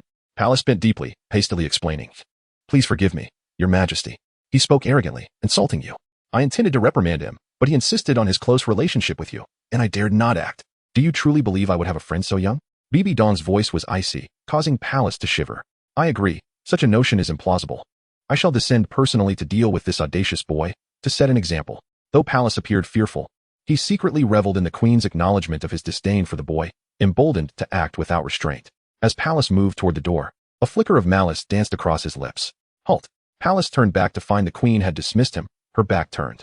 Despite this, he dared not raise his gaze and cautiously inquired, "Is there anything else you wish for me to do, Your Majesty? When you encountered him, did he say anything?" Pallas's eyes glinted with cunning. "Your Majesty, the words he spoke are not something I can convey to you." He feigned hesitation. Speak. Bibi Dong's patience waned. Forgive my frankness. But he was exceedingly presumptuous, uttering words that were quite offensive. In public, he proclaimed you as his woman, asserting that you have secretly loved him for many years. Palace's voice rose in disbelief. This cannot be. With the queen's stature, how could she possibly regard someone so insignificant? I had intended to eliminate him directly to spare you any distress.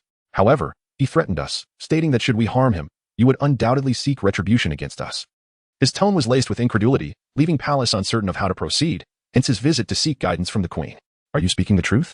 The tone of Bibi Dong, usually so stern and aloof, shifted, her tall figure trembling slightly. Every word I utter is indeed accurate.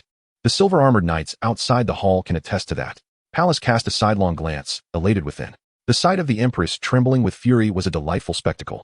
It seemed that the task of eliminating you would not even require my direct intervention. The Empress herself would reduce you to mere pulp, regardless of your background, leaving you to suffer this silent misfortune. Did that person reveal his name? The Empress's shoulders quaked more violently, as if she were suppressing something monumental. He mentioned his name is Luo Yu, claiming that upon hearing it, you would rush out to meet him. I, in my folly, took such nonsense to heart. Reporting this was superfluous. I beseech your pardon, your majesty. Boom. In an instant, a tempest surged within the grand hall. The explosive waves of soul power emanating from Bibi Dong swept through the space, causing the entire edifice to sway. She could no longer maintain her composure. Her voice, strained with suppressed emotion. Where is he? Palace, though fearful, was exhilarated. At last, the Empress had truly become enraged. You shall surely meet your demise here today. He cackled.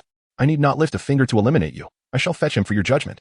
With a sycophantic tone, Palace pressed his foot down with determination, summoning 8 rings of soul power that swirled around him as he dashed toward the hall's exit. The Empress turned.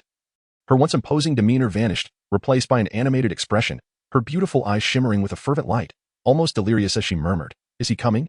Has he truly arrived? Yes. It must be him. No, I cannot allow you to meet me. It is Donger who should see him. In a whirlwind. The unparalleled goddess could no longer contain her impatience, racing out.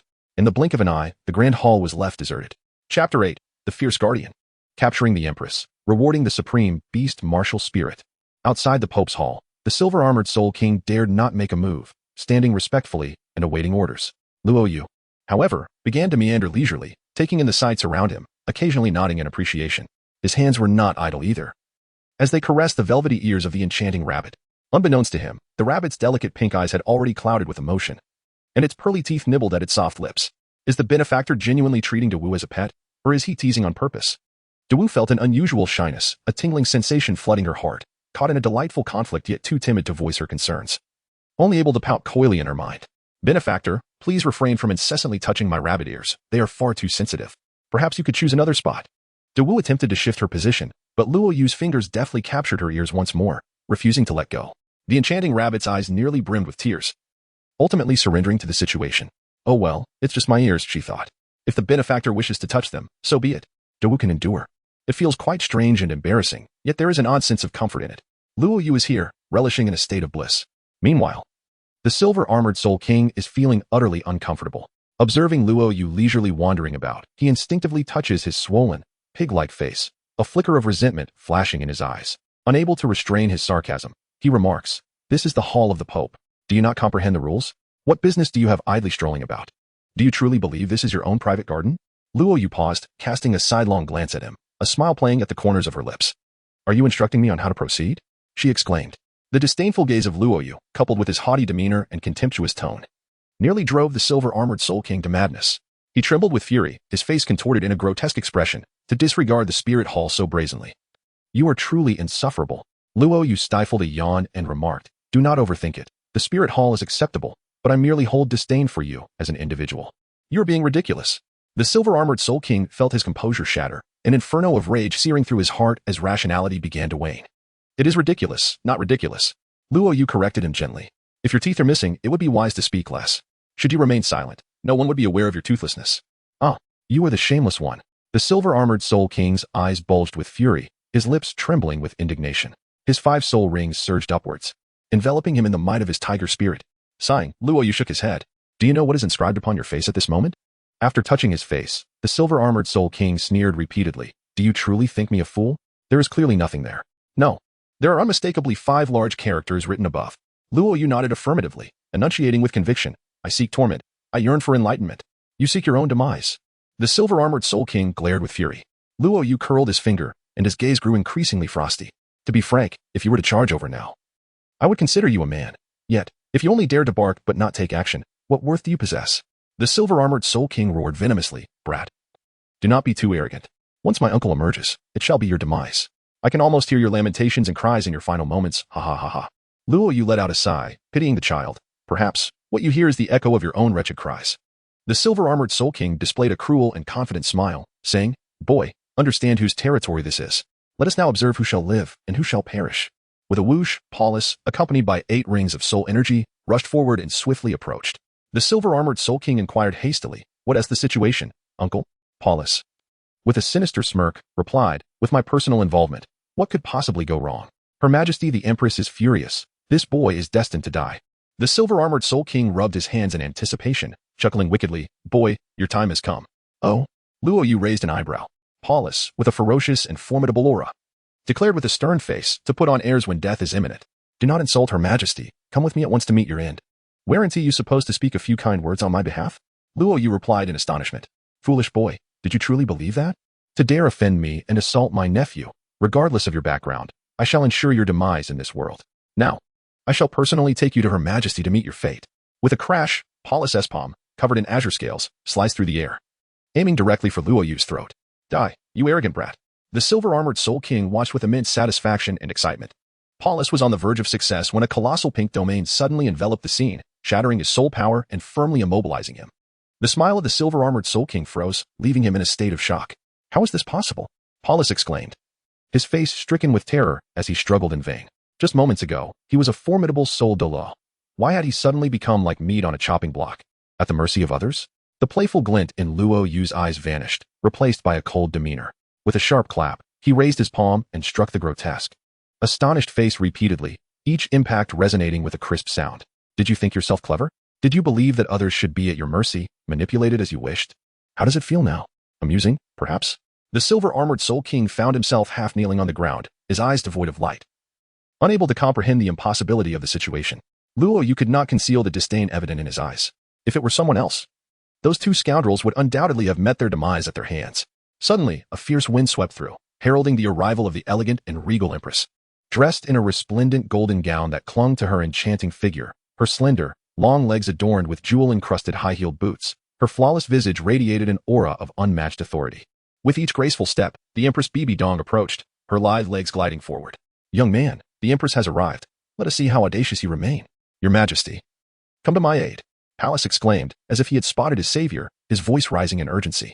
Yet, Bibi Dong paid him no heed. Her piercing gaze fixed unwaveringly on Luo Yu. The silver-armored Soul King crawled over in desperation, lamenting, Your Majesty, this individual is utterly audacious. Not only showing contempt for the spirit hall, but also using vile language to insult you. He deserves a fate most grievous. Begone! Bibi Dong's brows furrowed, and a surge of purple light emanated from her palm. With a resounding bang, a cry of agony echoed as the silver-armored Soul King was sent flying, his body charred. The Empress's attention remained solely on Luo Yu, indifferent to all else. As she drew near to him, her delicate form began to tremble. Your Majesty, there has been a mistake. It was this young man who has been hurling insults at you. Bibi Dong, however, remained oblivious to everything but Luo Yu. Her lips parting slightly as she inquired, What transpired? Luo Yu pondered seriously for a moment, then shrugged and said, It's nothing much. I merely stated that you are my wife, yet he did not believe me and demanded my demise. How dare you? How dare you insult Her Majesty the Empress? Paulus bellowed in rage. Boom. You are the one who oversteps. Bibi Dong retorted coldly, as the figure of the Spider Emperor materialized in an instant. An overwhelming aura descending upon them, with a palpable killing intent directed straight at Paulus. Paulus trembled, nearly rendered speechless by fear. What on earth is happening? Where has it all gone awry? Tears welled up in his eyes. Your Majesty, to whom do you truly owe your allegiance? Luo Yu chuckled softly. Paulus, do you not enjoy reporting others? Please continue your performance. Paulus, biting down so hard that his gums began to bleed, exclaimed, Your Majesty, this scoundrel has insulted you. Did you not hear him? The Empress cast a cold glance his way. I take pleasure in it. Does it concern you? This is a madman. Paulus stammered, his voice trembling as he pressed on. The Empress's expression turned frosty, her regal authority palpable. This is my man. How dare you speak of him? What? Paulus's eyes bulged in disbelief, nearly succumbing to shock. It was unfathomable. How could the exalted Empress be connected to this wretch? Did she not shun the company of men? How could she harbor feelings for this fellow? It made no sense. Bang. Paulus was sent flying by a blast of energy, blood mist bursting forth from his ruptured veins. An utterly harrowing sight. The hand that struck him down was none other than the Empress, the very one he had relied upon. Alas, one cannot escape the consequences of their own actions. Luo Yu shook his head, pondering the futility of it all. Only the two of them remained in the chamber. The man, strikingly handsome, resembled an ethereal being descended to the mortal realm. The woman, breathtakingly beautiful, exuded an air of icy elegance. Golden boy and jade girl. Their gazes intertwined. Bibi Dong's amber-like eyes clouded with a veil of mist, gazing dreamily at Luo Yu.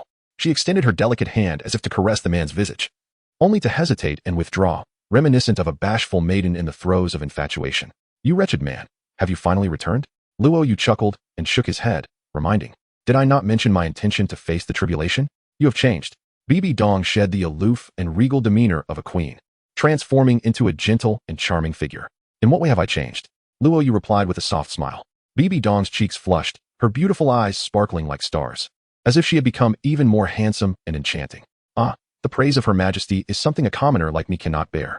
Upon hearing Luo Yu's teasing, Bibi Dong lightly retorted, who is the queen? Do not jest with me. In your presence, I shall always be the East who needs your protection. If these words were to spread, I fear I would be beset by an army of jealous foes. Bibi Dong pouted her rosy lips with your strength. Who could possibly rival you? Luo Yu raised his hands in a gesture of helplessness, declaring that he was currently devoid of power. What could have transpired? Bibi Dong's expression shifted dramatically as she swiftly stepped forward, anxiously grasping the man's wrist. The cool, smooth texture of his skin sent a shiver through Luo Yu. Bibi Dong, too, felt a blush of embarrassment, for throughout the years, only Luo Yu had ever laid hands upon her. What has become of your cultivation? Luo Yu shook his head, stating that the matter was lengthy to explain. Overall, the issue was not grave. The notion of breaking down only to rebuild was, in fact, a fortuitous circumstance. From now on, I shall protect you, he declared. Should anyone dare to bully my man, I shall take his life. Bibi Dong's voice turned icy, brimming with lethal intent. Who is your man? Do not make unfounded claims. Luo Yu raised an eyebrow. Bibi Dong paused, her expression momentarily faltering as she pouted. You promised me years ago that I could be your fiancé, and you just mentioned it again. That was mere fabrications from someone within your palace. Luo Yu vehemently denied. You are being unreasonable. I distinctly heard it. Bibi Dong pouted, her playful demeanor radiating exquisite beauty, intoxicating to behold. Yet alas, it was a sight only Luo Yu could appreciate. Luo Yu remained silent, smiling. Bibi Dong summoned her courage and boldly grasped the man's hand, resolutely declaring, I do not care. Since you have returned, I shall be your fiancé. At that moment, as Bibi Dong confessed her feelings, a series of notifications echoed in Luo Yu's mind. Ding. The Empress Bibi Dong's affection for the host has reached 100. Ding. The host has successfully captured the Empress's heart. Current task progress, 100. Task reward, True Supreme Beast Martial Soul, Ancestor of 10,000 Dragons, Dragon God. However, the system's notifications were far from over. Chapter 9. Ancestor of 10,000 Dragons, Dragon God Martial Soul. Hidden reward, 9 Heavens Extermination Sword. Upon hearing the cascade of notifications, Luo Yu's heart surged with joy. He had envisioned numerous martial souls, yet he never anticipated that the system's reward would be the Dragon God Martial Soul. Despite the Blue Lightning Tyrant Dragon being hailed as the world's premier beast martial soul, it is ultimately a mere mortal creation. The Golden Sacred Dragon and any of the 9 great dragon kings would surpass it effortlessly, though these martial souls may appear unmatched in the world. When compared to the Dragon God Martial Soul, they are but a stark contrast, akin to the heavens and the earth. It is crucial to understand that the Dragon God reigns as the sovereign of all beasts, possessing unparalleled strength and divine might. The Golden and Silver Dragon Kings are merely its avatars, with the 9 great dragon kings all under its dominion. When the Dragon God is enraged, it has the power to vanquish millions, commanding the submission of all beasts. If a comparison must be drawn, the 9 great dragon kings could be likened to god-level martial souls, whereas the Dragon God Martial Soul undoubtedly represents the pinnacle of super-god-level martial souls. Thus, it can be stated without reservation that the Dragon God Martial Soul utterly eclipses all beast martial souls in existence. Luo Yu harbored no doubt that henceforth, any soul master possessing a beast martial soul who encountered him would be inherently subdued, while those endowed with dragon-type martial souls might as well kneel in submission. This reward is undeniably astonishing. Luo Yu hesitated for a moment, pondering whether the rewards bestowed by the system were somewhat exaggerated. Yet, upon further reflection, it seemed rather reasonable. After all, had it not been for his fortunate timing in achieving the status of beast god and entering the depths of Bibi Dong's heart during her most vulnerable moment, could anyone else have accomplished such a feat? It was improbable that another, empty-handed, could successfully court the Empress. Such aspirations would be akin to chasing after a mirage. The difficulty level was akin to that of hell itself. Even if he had a system, it would likely be rendered futile, as he might not even survive the initial encounter. The higher the difficulty, the more substantial the reward. Luo Yu had inadvertently taken a shortcut and reaped significant benefits. Ding. Congratulations to the host for flawlessly completing the task in the shortest time possible, thereby activating a hidden special reward. Upon hearing the prompt, Luo Yu felt a slight thrill. Could there truly be hidden rewards? This was rather exhilarating. The concealed task reward, the unparalleled weapon spirit of the world, Sword of the Emperor. The 9-heaven-slaying sword. Luo Yu was momentarily taken aback. What kind of martial soul was this? It seemed unfamiliar to him. Was it the King of Swords? What audacity to make such grand claims. Was the 7-killing sword not worthy of consideration? Ding. System notification. The 9 heavens extermination sword will only manifest when the host perfectly completes the task for the first time. Should the opportunity be missed, it will never reappear. Hence the reward is most bountiful. 9 heavens extermination sword. Ascending to slay the gods above, descending to defy the mundane below. The divine sword's 9 transformations, each transformation represents a different world, and each soul ring possesses unique divine powers and forms. What does the 9 transformations of the divine sword mean? Ding. The effects of the martial soul are for the host to explore independently. Hiss. No explanation, and it vanished? Never mind, I shall study it carefully later. However, judging by the system's description, this sword seems even more extraordinary than the dragon god martial soul. Regardless, with a dual-born super divine level martial soul, complemented by the pristine divine body forged from the 24th grade tribulation golden lotus, this talent should surely place me among the top contenders in Douluo, wouldn't it? Luo Yu's lips curled slightly. Tang San, are you prepared to undergo the baptism? As I visit Shawu, I shall also take the opportunity to pay you a visit. Brother Yu? A delicate, snow-white hand danced before my eyes. Luo Yu regained his senses and beheld the stunning visage before him, where long lashes fluttered gently. Intently gazing at him, a faint fragrance wafting through the air. What are you pondering? She asked with a mischievous smile, her voice as delicate as a whisper. Luo Yu was momentarily taken aback. At such a close distance, he could indeed perceive that Bibi Dong had become even more exquisite than in her earlier years. There seemed to be an additional allure about her, and her graceful figure exuded an intoxicating aura that would drive any man to madness. Yet, the regal severity and the frosty demeanor of the Empress cast an imposing shadow, deterring others from daring to intrude upon her sanctity. While others may have hesitated, Luo Yu did not. The enchanting fragrance of the woman lingered before him, perpetually tantalizing his senses. If not now, then when? Without a moment's hesitation, he leaned in and pressed his lips against hers. Bibi Dong's eyes widened in astonishment.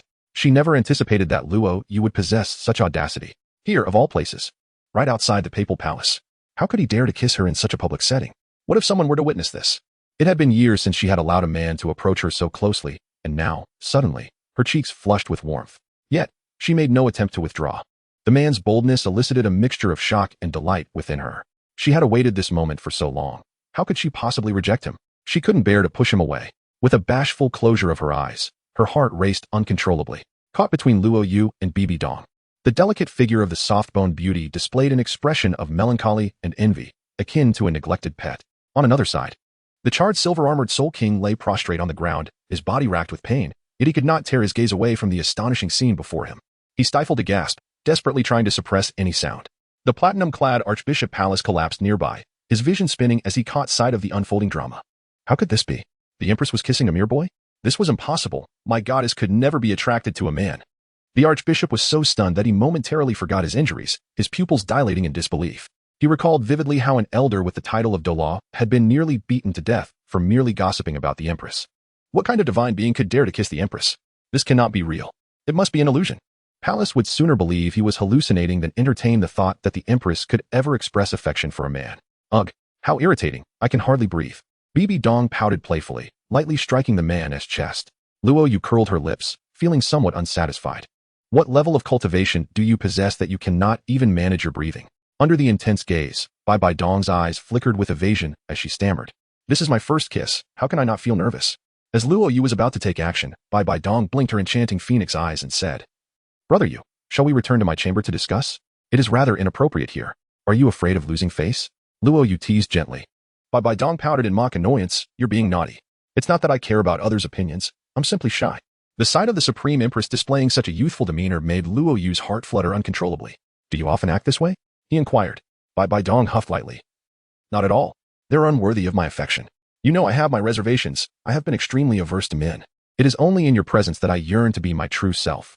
She shyly fluttered her eyelashes, turning away, and with a soft yet resolute voice, she continued. Brother Yu, do you know? All my tenderness is meant solely for you. Luo Yu swiftly moved, wrapping a single arm around Bibi Dong's slender waist.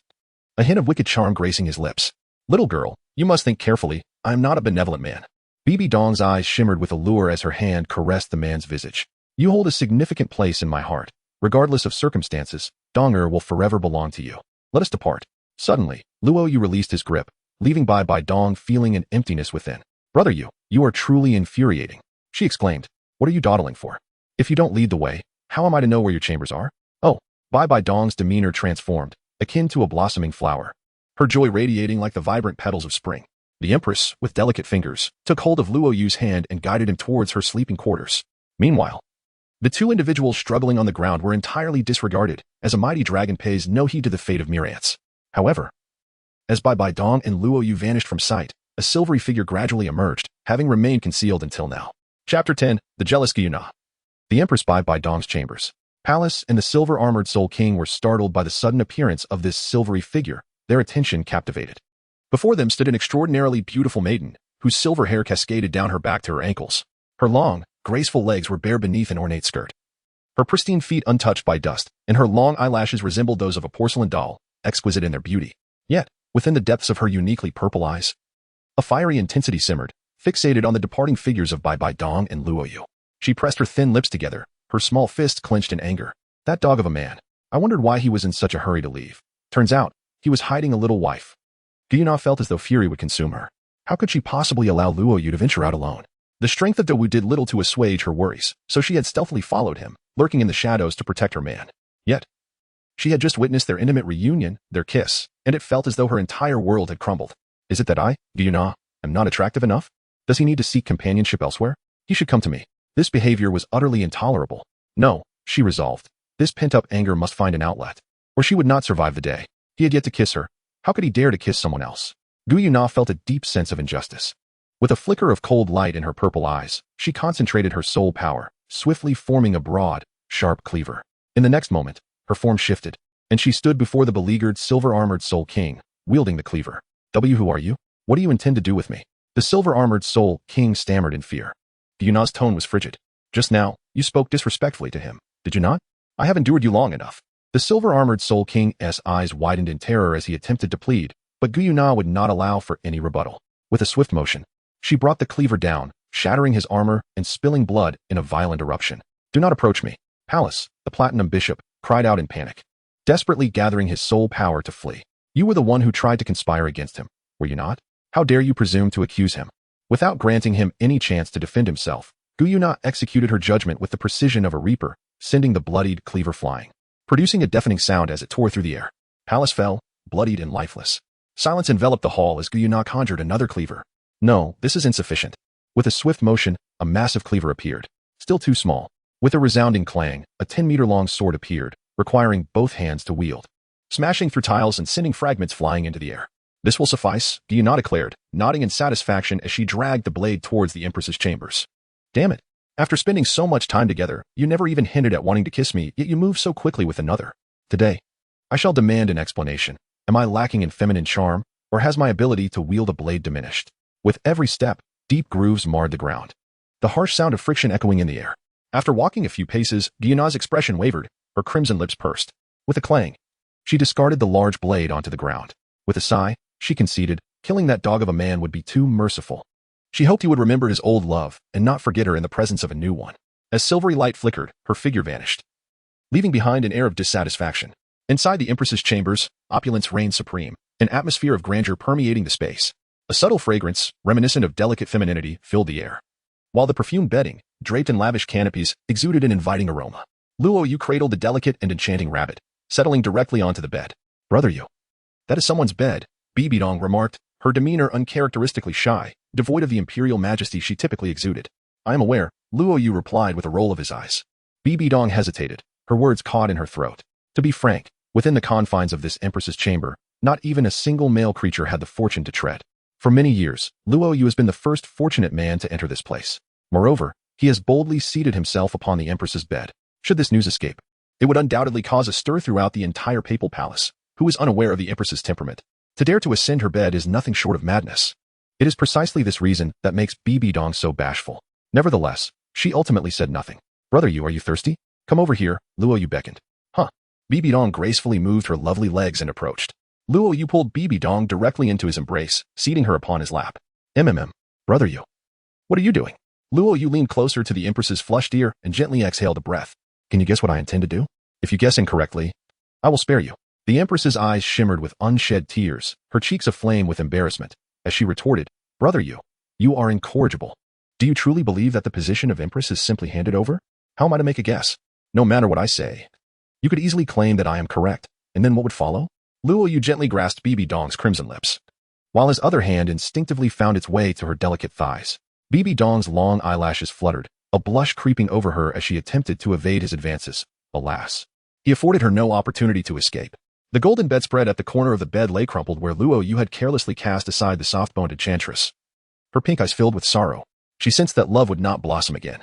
Moments ago, she had praised the softness of her own fur, yet now, confronted with something superior, she felt discarded. Douluo cast a sidelong glance at the queen's enchanting figure, secretly feeling a sense of rivalry. Were she to take on human form, she believed she would not be outshone. At this moment, the noble and graceful queen was utterly ensnared by her emotions, completely lost in Luo Yu's rhythm. As he began to unfasten her robes, a flicker of clarity returned to Bibi Dong's eyes. A glimmer of resolve shone as she escaped from the man's grasp. Brother Yu, you are too eager.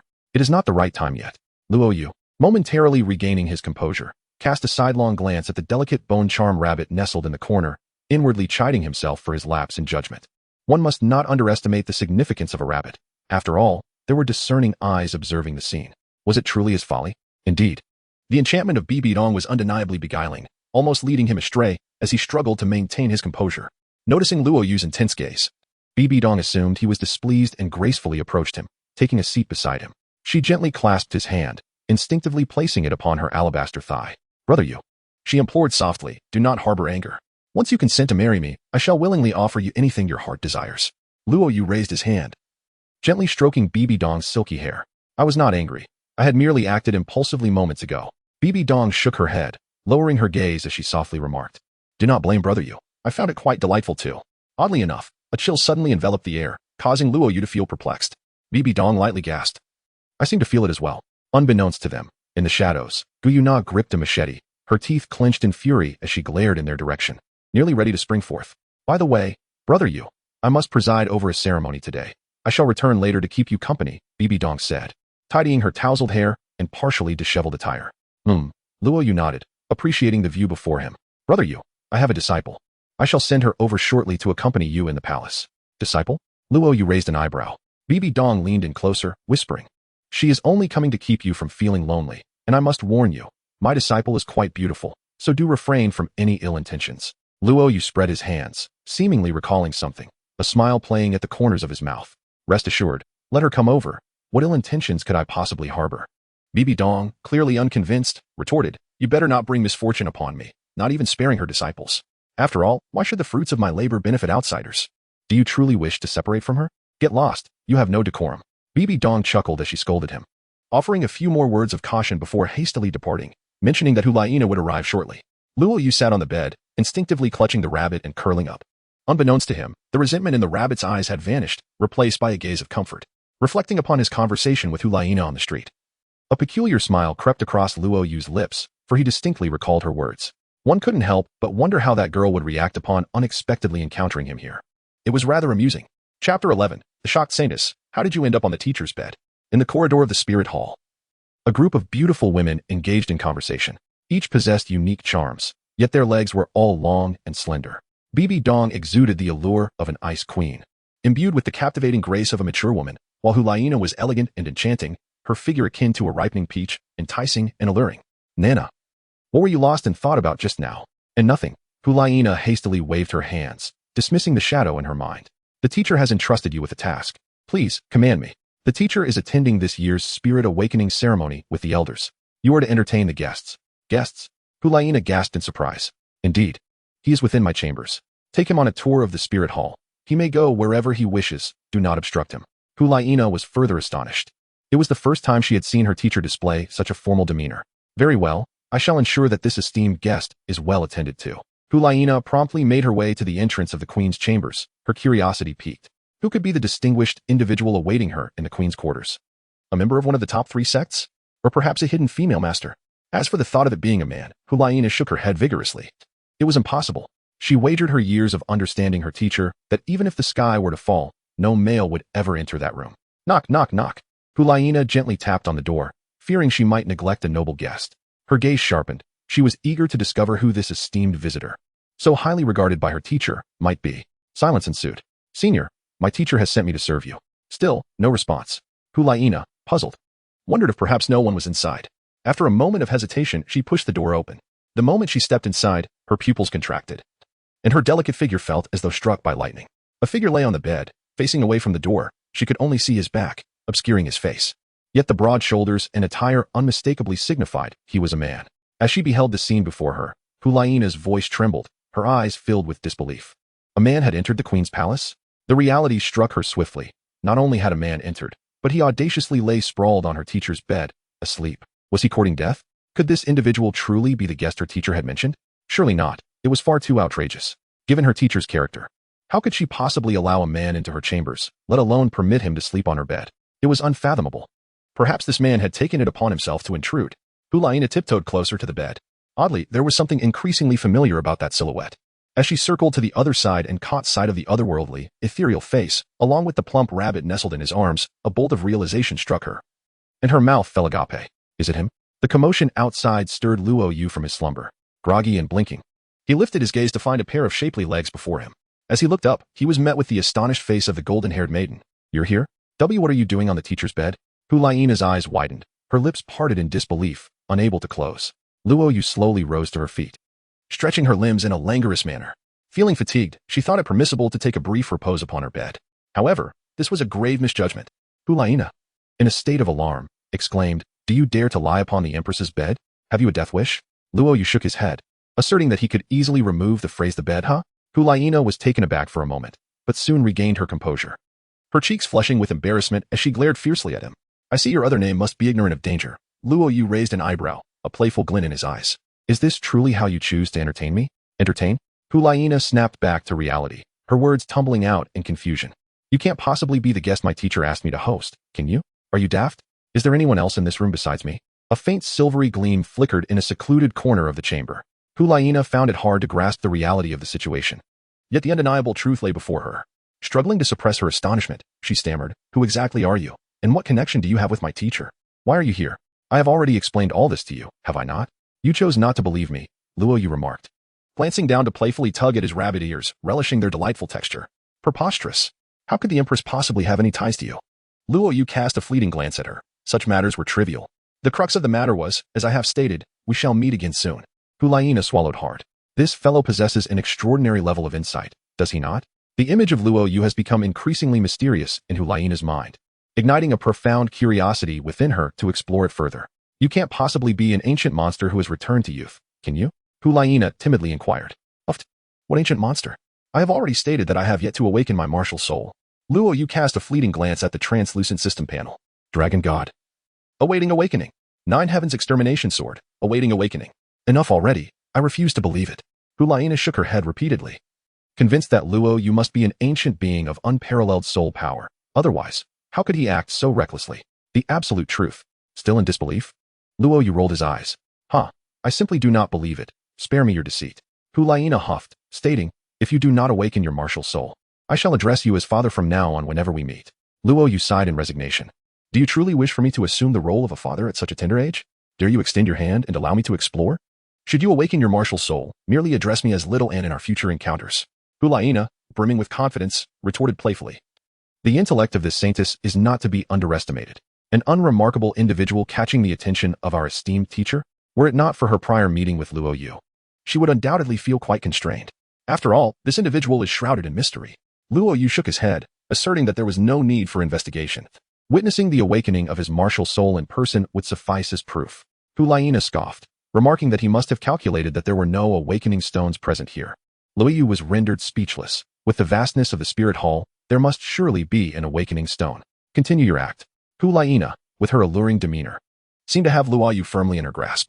Come, take me to find the awakening stone. Today, I shall make you regret your words. With a defiant glare, Gu Yue Na declared, If we're going, then let's go. As it happens, the spirit hall is holding the awakening ceremony today, and I can help you secure a spot. The awakening ceremony? Luo Yu inquired, puzzled. Indeed. Did not your teacher mention it? Gu Yue Na elaborated. Every year on this day, all offspring of Spirit Hall soul saints and above are granted the opportunity to awaken their martial spirits in the central square. Those with exceptional talent may remain to receive the divine blessings of the great offerings. Should a top-tier talent emerge, they may even be chosen in advance as the holy son of our spirit hall. Luo Yu appeared contemplative, finding the situation rather intriguing. However, it seemed prudent to refrain from proceeding. TSK, it appears the performance cannot continue. Do reveal your martial spirit quickly, for I am genuinely curious. Gu Yue Na blinked her beautiful eyes, her expression radiating a unique youthful arrogance. I have yet to awaken. What do you expect me to show? Then why do you hesitate?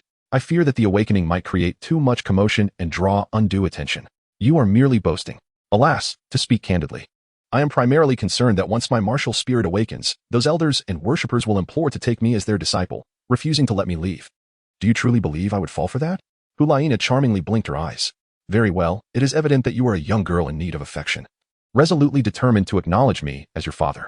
Luo Yu rose with a swift determination, firmly grasping Gu Yue Na's small hand. Let us go. Satisfy me and take me to the central square. Chapter 12. Preparing to reap the benefits from the Spirit Hall, the Eve of Tremors. In the central square of the Spirit Hall, a cacophony of voices filled the air, creating an atmosphere of fervent excitement.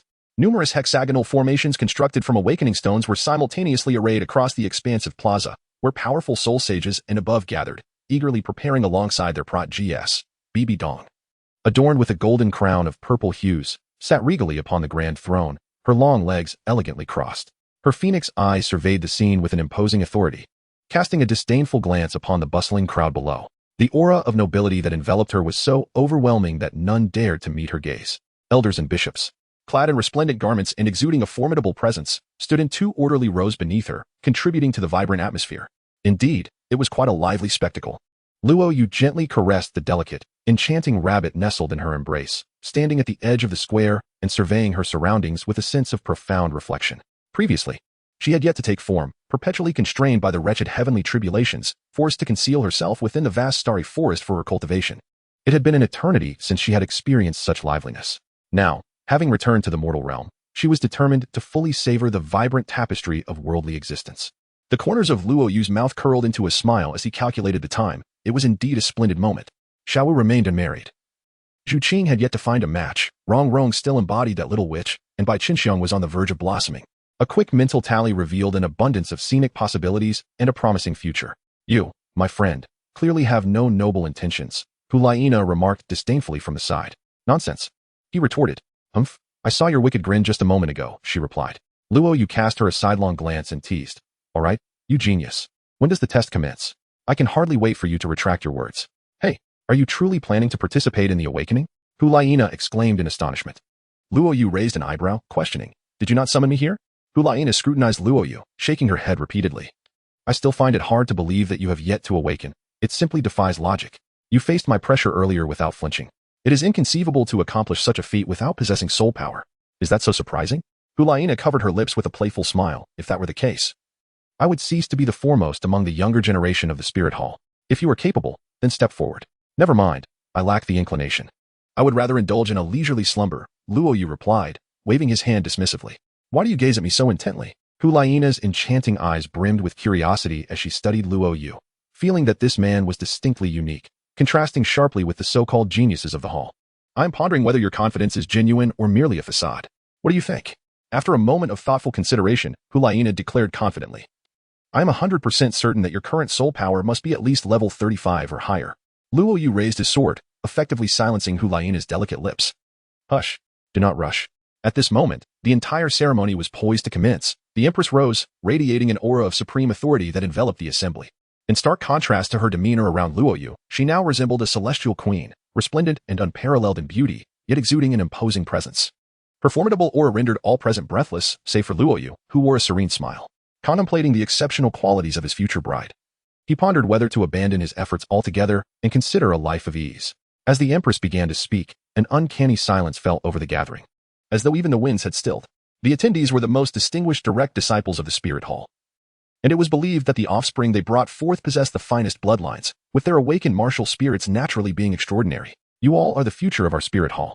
Hence, I stand here to solemnly promise that those who awaken a top-tier martial spirit and possess innate soul power level 7 or above shall receive a reward of 1,000 soul coins. For those reaching level 8, the reward shall be 10,000 soul coins. At level 9, a precious 10,000-year spirit herb shall be bestowed.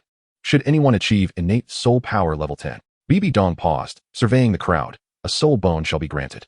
Instantaneously, the crowd erupted into a frenzy. Soul saints, soul Douluos, and even titled Douluos were stirred with envy, while the spirited youths were filled with exhilaration, eager to awaken and prove themselves. Their forebears looked on with hopeful eyes, encouraging their progeny. Son, that is a soul bone. This awakening ceremony. The spirit hall has actually offered such a treasure as a reward. You must strive for excellence. Father does not demand you secure a soul bone. Simply bring back a 10,000-year spirit herb, and I shall rest in peace. Child, this opportunity is rare and fleeting. You must understand that despite my years of service as a soul saint in the spirit hall, I have never even caught a glimpse of a soul bone. Achieving innate soul power level 8 is sufficient. I have nurtured you since your mother's womb. You must make me proud. Luo Yu turned his head to glance at Gu Yue Na, remarking, your spirit hall is indeed quite affluent, willing to part with such soul bones. Gu Yue Na dismissed him with a scoff, rolling her eyes in disdain. What use is all this clamoring?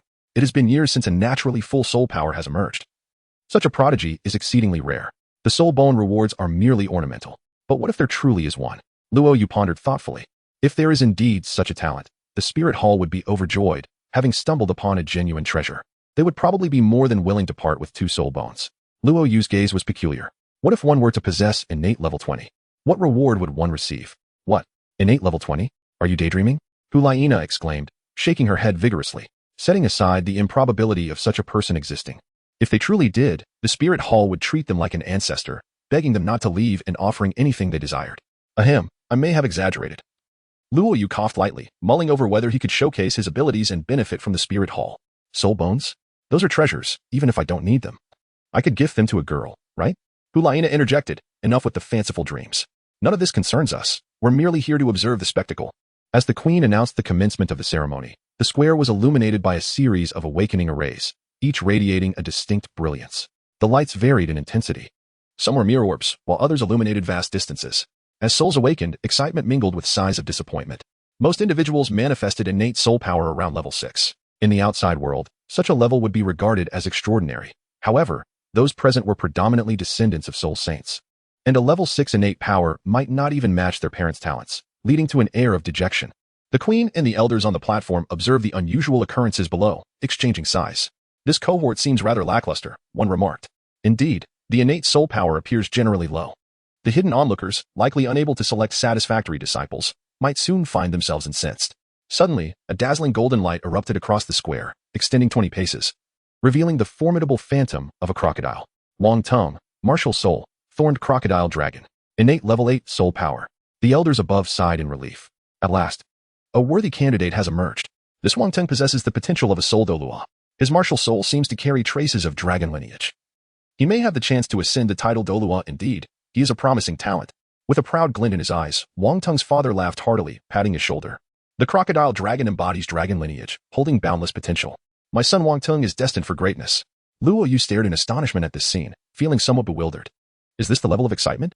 Gu Yue Na pouted and remarked, please, an innate soul power of level 8 is quite impressive, you know. Although it may not compare to mine, it is certainly on par with the pillars of ordinary academies. Luo Yu pondered for a moment. And it seemed he had a point. Tang San and Dai Mubai's group had few with significant soul power. Unfortunately, the subsequent tests were rather mundane. Everyone was shouting. Yet after the assessments, they stood dejectedly to the side. Only Wangting achieved a dazzling 20 zhang in his test. It appeared that this generation was of such a caliber. Alas, each generation seems to be less impressive than the last. The elders shook their heads and sighed, while the hidden worshippers looked on with disappointment, ready to depart after a fruitless visit. Suddenly, one of the 9th-level worshippers emerged, expressing a willingness to accept Wang Teng as a named disciple. Envious glances from colleagues converged upon him, igniting excitement in Wang Ting and his father. Just as the ceremony was about to fade into the next phase, an extraordinary golden light erupted in the square, capturing everyone's attention. All eyes turned in unison. There stood a striking young woman with golden hair. Activating the awakening formation beside Luo Yu, who stood in the center of the hexagram, his eyes closed and expression solemn. An unusual radiance surged forth from within Luo Yu, intensifying as if the heavens and earth were stirred at that moment. Chapter 13. A groundbreaking awakening. The Empress's excitement. Truly, he is my man. In the square, the golden light burst forth, increasingly resplendent. An extraordinary aura rippled through the atmosphere, capturing everyone's focus. From the high-ranking worshippers to the soul saint deacons, hundreds of gazes pivoted towards the striking couple. Was she the saintess? For whom was she conducting the awakening ceremony? Who was that young man? And why had none of them ever seen him before? Although the awakening ceremony had just commenced, the elders sensed something unusual. unlike their previous indifference. The moment they laid eyes on Luo Yu, Bibi Dong, seated on her throne, promptly straightened her posture, her crossed legs falling to the side, her phoenix eyes sparkling with curiosity. No one noticed that the traditionally cold and proud Ice Mountain Empress now bore a captivating smile, her lips curving in an alluring arc, her gaze filled with anticipation. What kind of martial soul would the man she favored awaken? Under the scrutiny of all, Gu Yue Na felt a whirlwind of emotions, her expression exceedingly peculiar. When the formation activated and she beheld the golden light surging from the man, she was momentarily stunned. This indicated that he had not lied. He truly had yet to awaken his martial soul. Gu Yue Na felt an overwhelming sense of injustice and was deeply shaken. How could this be? Logically, who thinks of awakening their martial soul at the age of 12 or 13? What astonished Gu Yue Na even more was the implication that if this man had no martial soul, could he truly have contended with the pressure of her soul sect solely through his physical prowess? Upon reaching this conclusion, Gu Yue Na's spirit jolted, her eyes wide with shock. Unable to suppress a gasp. No way, that seems too incredible. Who exactly is this individual? However, to decide to awaken his martial soul now might be a tad late. Wouldn't that squander his exceptional potential? Moreover, there was another matter weighing heavily on Gu Yue Na's mind, one that she found difficult to confront. That was the bet she had confidently made with him. What should she do now? Would she really have to call him father? How could she possibly utter that? It would be too embarrassing. Gu Yue Na's heart raced, her expression tense and shy, her pearly teeth lightly biting her soft pink lips. Boom. At that moment, the hexagram formation center, where Luo Yu stood with his eyes solemnly closed, erupted with a powerful current, sending the dazed Gu Yue Na staggering back. She staggered 3 steps, her beautiful eyes wide with confusion. What was happening? She had never heard of anyone's martial soul awakening possessing such destructive force. It wasn't just her. The high-ranking members of the Spirit Hall were equally perplexed. Demon Luo Yu could not contain his astonishment and looked around. What is going on? Have you ever seen such a situation during a martial soul awakening? Unheard of. Ghostly Douluo shook his head repeatedly. Look, someone exclaimed. Within the formation, a tempest surged. Luo Yu's long, straight black hair danced wildly, his ethereal demeanor illuminated by the golden light, making him appear as if a deity had descended. The golden light representing talent rapidly expanded, unlike others, whose awakenings typically grew inch by inch. In the vicinity of Luo Yu, a brilliant radiance surged forth, instantaneously transcending Wang Tung's previous 20 zhang. The spectators were left in utter astonishment, exclaiming in unison, "How is this possible? Whose child is this? Such an extraordinary talent." The manifestation of 20 zhang of golden light indicated a minimum potential of innate 8th level. No. Given this explosive momentum, there is certainly a chance for innate 9th level. The elders, initially disheartened by the awakening ceremony, were now invigorated. In the shadowy corners of the plaza, pairs of dim eyes glimmered with a sharp light, beginning to stir restlessly.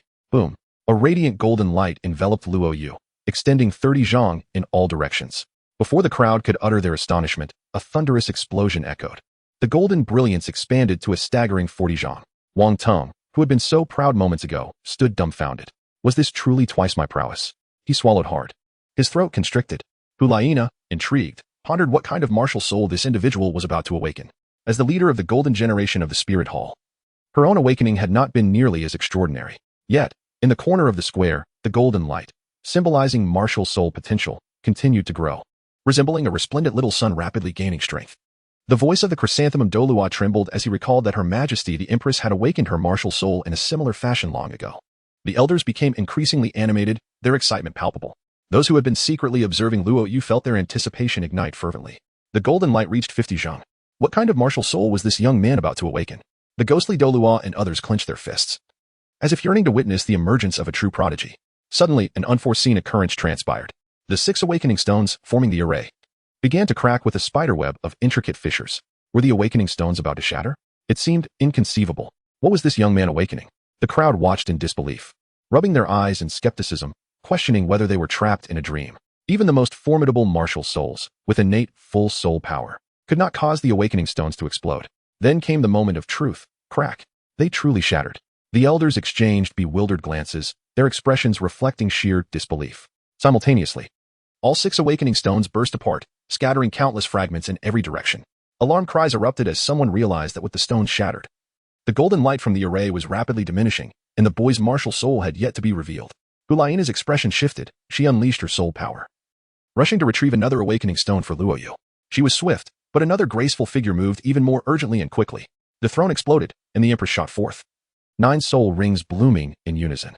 An overwhelming surge of soul power coalesced the awakening stones within the square, forming an expansive hexagram array that enveloped the entire area. At that moment, as if fully enticed, all awakening stones simultaneously erupted with a brilliant light, the dazzling golden glow resembling an inverted golden bowl, casting a luminous aura over the square. The golden radiance extended beyond 100 zhang. An elder stared in disbelief, straining to articulate the astonishing reality. The golden light reached a staggering 1,000 zhang. Before the words could settle, as if in response, a thunderous dragon's roar reverberated across the expanse. Suddenly, an immense aura erupted from Luo Yu, as a magnificent pillar of 9-colored light surged skyward, overturning the golden radiance and reaching towards the heavens, forming a breathtaking column that connected earth and sky. At this moment, the entire assembly rose to their feet, the elders gazing upwards in awe. Gu Yue Na, unable to conceal her astonishment, covered her mouth in disbelief. Wang Tung trembled uncontrollably, collapsing to his knees with a resounding thud. The colossal crocodile dragon spirit behind him manifested autonomously, letting out a roaring cry to pledge its allegiance. Not only he, but all those present who possessed dragon-type spirits sank to their knees. While the more powerful individuals experienced a disruption in their soul power, only the elite remained composed, though they were still overwhelmed with astonishment. A soul sage from the spirit hall, with a trembling thorn dragon phantom emerging behind, wondered what lay within that 9-colored pillar. Why was my spirit uncontrollable? Another resounding dragon's roar echoed, causing hundreds of awakening stones in the vicinity to shatter simultaneously. It was at this moment that the 9-colored pillar dissipated, revealing the true form of the spirit within. A colossal dragon, towering thousands of feet, exuded an incomprehensible divine presence. Each irregular, diamond-shaped scale shimmered with 9-colored brilliance. As elemental energies converged, and the overwhelming aura of vitality astonished all, Luo Yu slowly opened his eyes, revealing starry orbs that sparkled like 9-colored diamonds. In that moment, he resembled a true celestial being, with the radiant 9-colored light emanating from his gaze so intense that even a tidal Douluo could not bear to look directly upon it. Bibi Dong's enchanting eyes glimmered with infatuation as she scanned the surroundings, surveying the scene with an air of superiority. It was as if she could not help but declare, "Behold, this is the talent of my man." Gu Yue Na's beautiful eyes shone with myriad colors, her heart tumultuous. Even the notion of changing her words was subdued by the shock of the moment. In contrast to the two, a graceful figure hidden in the shadows observed intently, her delicate form trembling incessantly, her violet eyes clouded with tears, a single crystalline droplet cascading onto her flawless jade foot. Gu Yue Na, the silver dragon king who had never shed a tear before, found herself weeping today, for the dragon god had returned. Crucially, the one who possessed the dragon goddess' martial soul was none other than Luo Yu. As long as it was he, that sufficed. Although Gu Yue Na was unclear about the circumstances, she understood that the future of soul beasts had been secured. Their future together was also assured. Given this man sufficient time, all would surely improve. What fear did the divine realm hold? Having lost the energy support of thousands of awakening stones, the ethereal image of the 9-colored dragon god swiftly diminished, reducing to a height of 9 zhang, settling behind the man. The elders fixated intently on the martial soul that resided behind Luo Yu. The children who had awakened their martial souls alongside their parents looked on with envious admiration. With a flurry of movement, the hidden devotees could no longer contain themselves, disregarding their postures as they surged forward to stand before Luo Yu. These pinnacle existences of the spirit hall regarded him as if he were a rare treasure, their wrinkled skin alight with joy, while their expressions betrayed a desire to please. Chapter 14. Mission: Captivate Gu Yue Na. A reward of 100,000 years' worth of exclusive soul rings awaits. Luo Yu deftly wielded the recently awakened dragon god martial soul. He sensed that the surrounding elements seemed to rejoice, eagerly rushing towards his being, allowing him to enhance his cultivation autonomously without the need for deliberate training. Lowering his gaze to clasp his 5 fingers, he was enveloped by an unreal sensation. His skin shimmered with a golden glow, and his vitality surged forth, enabling him to distinctly perceive the torrential and explosive power within him. It felt as though, by sheer force, he could shatter the very fabric of space. "Dear friend, I am unaware of your family's whereabouts. Might I invite them forth for a conversation?" Luo Yu found himself encircled by the offerings of the spirit hall, among whom stood an elderly man clad in a gray robe, his hair white yet his face youthful, speaking with a comical smile. "Old man, step aside." "I was the first to come out," retorted the elder in silver attire, forcefully pushing him aside and leaning closer to Luo Yu. "Young brother, would you be interested in finding a master?" Suddenly, another elder sprang forth, speaking with great conviction. "You should not be so shameless. Young friend, disregard their words. I am a level 96, a third offering of the spirit hall. My martial soul is the white-armored sacred dragon, which belongs to the same lineage as yours. I would be well suited to guide you." "Bah, are you blind, or are we?" Someone scoffed. "Who cannot see that your white-armored sacred dragon pales in comparison to our young brother's martial soul, which is far superior?" The elders and stewards in the distance wore expressions of utter astonishment. "For heaven's sake, can you not maintain some decorum? Where has your aloof demeanor gone?" They mused. These were the same solemn and inscrutable offerings they had once known, now reduced to bickering like common folk, discarding all pretense of civility. Yet, As they beheld the scattered shards of awakening stones and the radiant Luo Yu, it seemed as though this chaotic scene was entirely justified, no longer appearing so bizarre.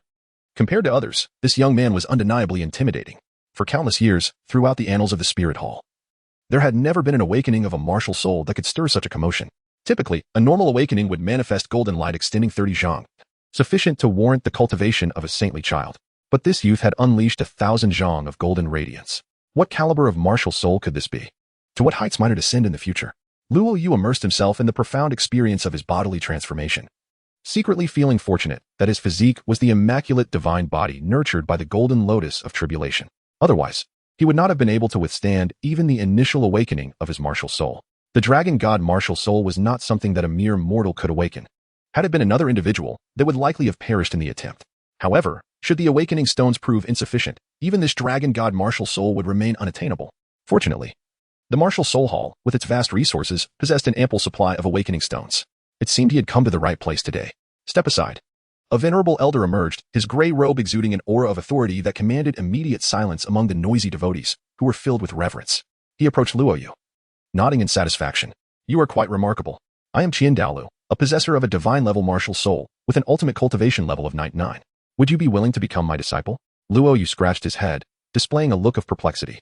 If you are facing difficulties, feel free to speak candidly. I shall accommodate your needs, he declared.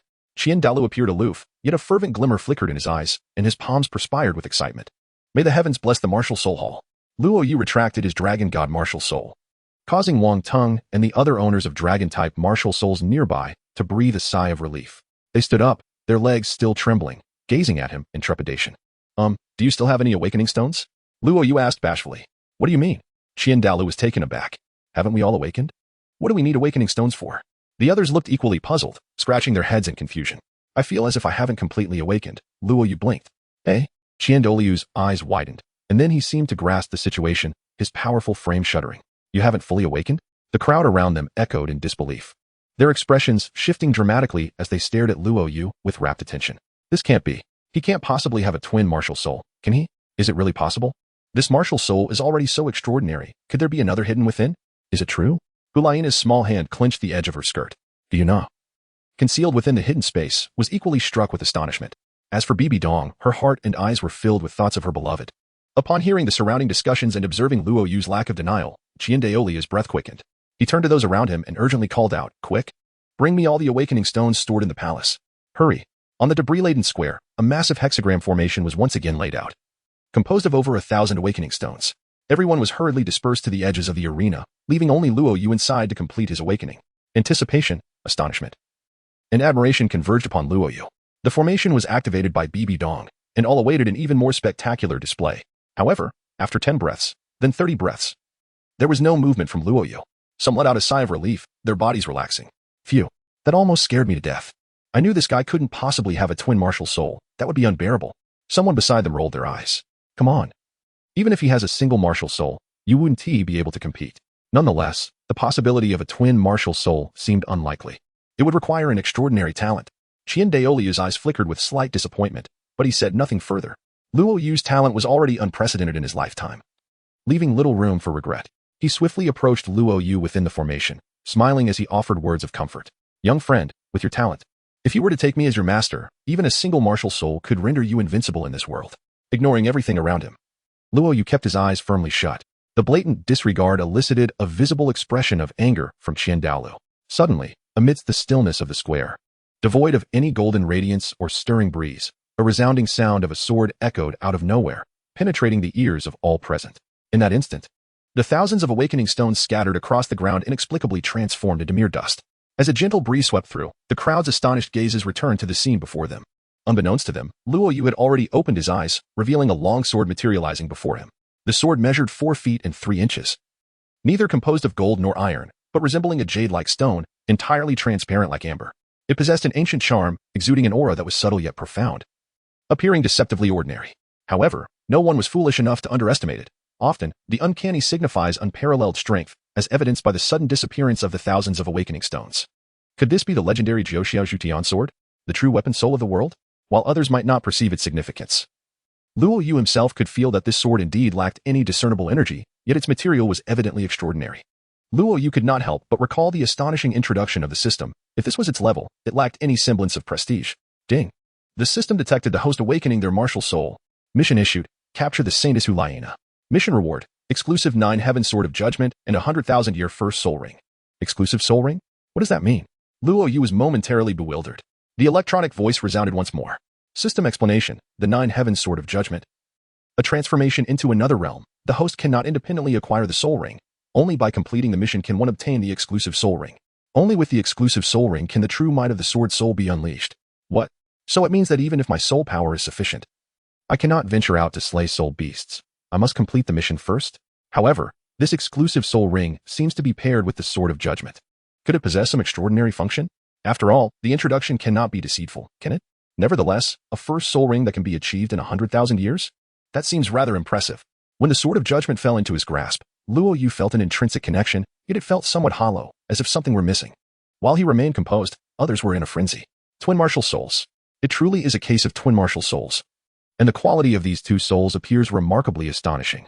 In contrast to the astonished murmurs of others, Gu Yue Na's delicate figure quivered slightly. Her complexion flushed crimson. Her small hands covering her face, unable to bear the sight of Luo Yu. This is it. It's all over now. She attempted to form words. But her voice caught in her throat. What a calamity. How could one utter such words? I hope he forgets this entire matter. Chapter 15. The creation of a record-breaking innate soul power level. The crystal ball shattered. In the square, Luo Yu had already become the absolute focal point of attention. Every gesture he made stirred the thoughts of all present. Among them were the high-ranking officials of the Spirit Hall. Each was astute and perceptive. How could they fail to recognize the terrifying potential of Luo Yu? Each one contemplated approaching him to forge a connection, to become familiar, to curry favor. However, they found themselves unable to approach, for Luo Yu was already encircled by worshippers. Having witnessed the twin martial souls, Douluo directly lowered his facade and earnestly promised, "Young friend, should you wish to take me as your master, the position of future Pope of the Spirit Hall may very well be yours." Luo Yu, with a gaze unwavering and seemingly oblivious to his surroundings, brandished the sword of celestial extermination, creating a flurry of dazzling sword flowers. How audacious! The grand offering speaks to you, and yet you do not hasten to respond? The seventh offering admonished sternly. Luo Yu raised an eyebrow and cast a fleeting glance at the speaker. Merely a glance was enough to send a tremor through the heart of the seventh deacon. As if he were being targeted by a malevolent spirit. This infuriated him greatly. After all, he possessed a remarkable cultivation level of 96. How could he possibly be intimidated by a mere junior? He retorted sharply, "You, young one, display extraordinary talent. Yet you seem woefully unaware of the distinctions of rank and respect."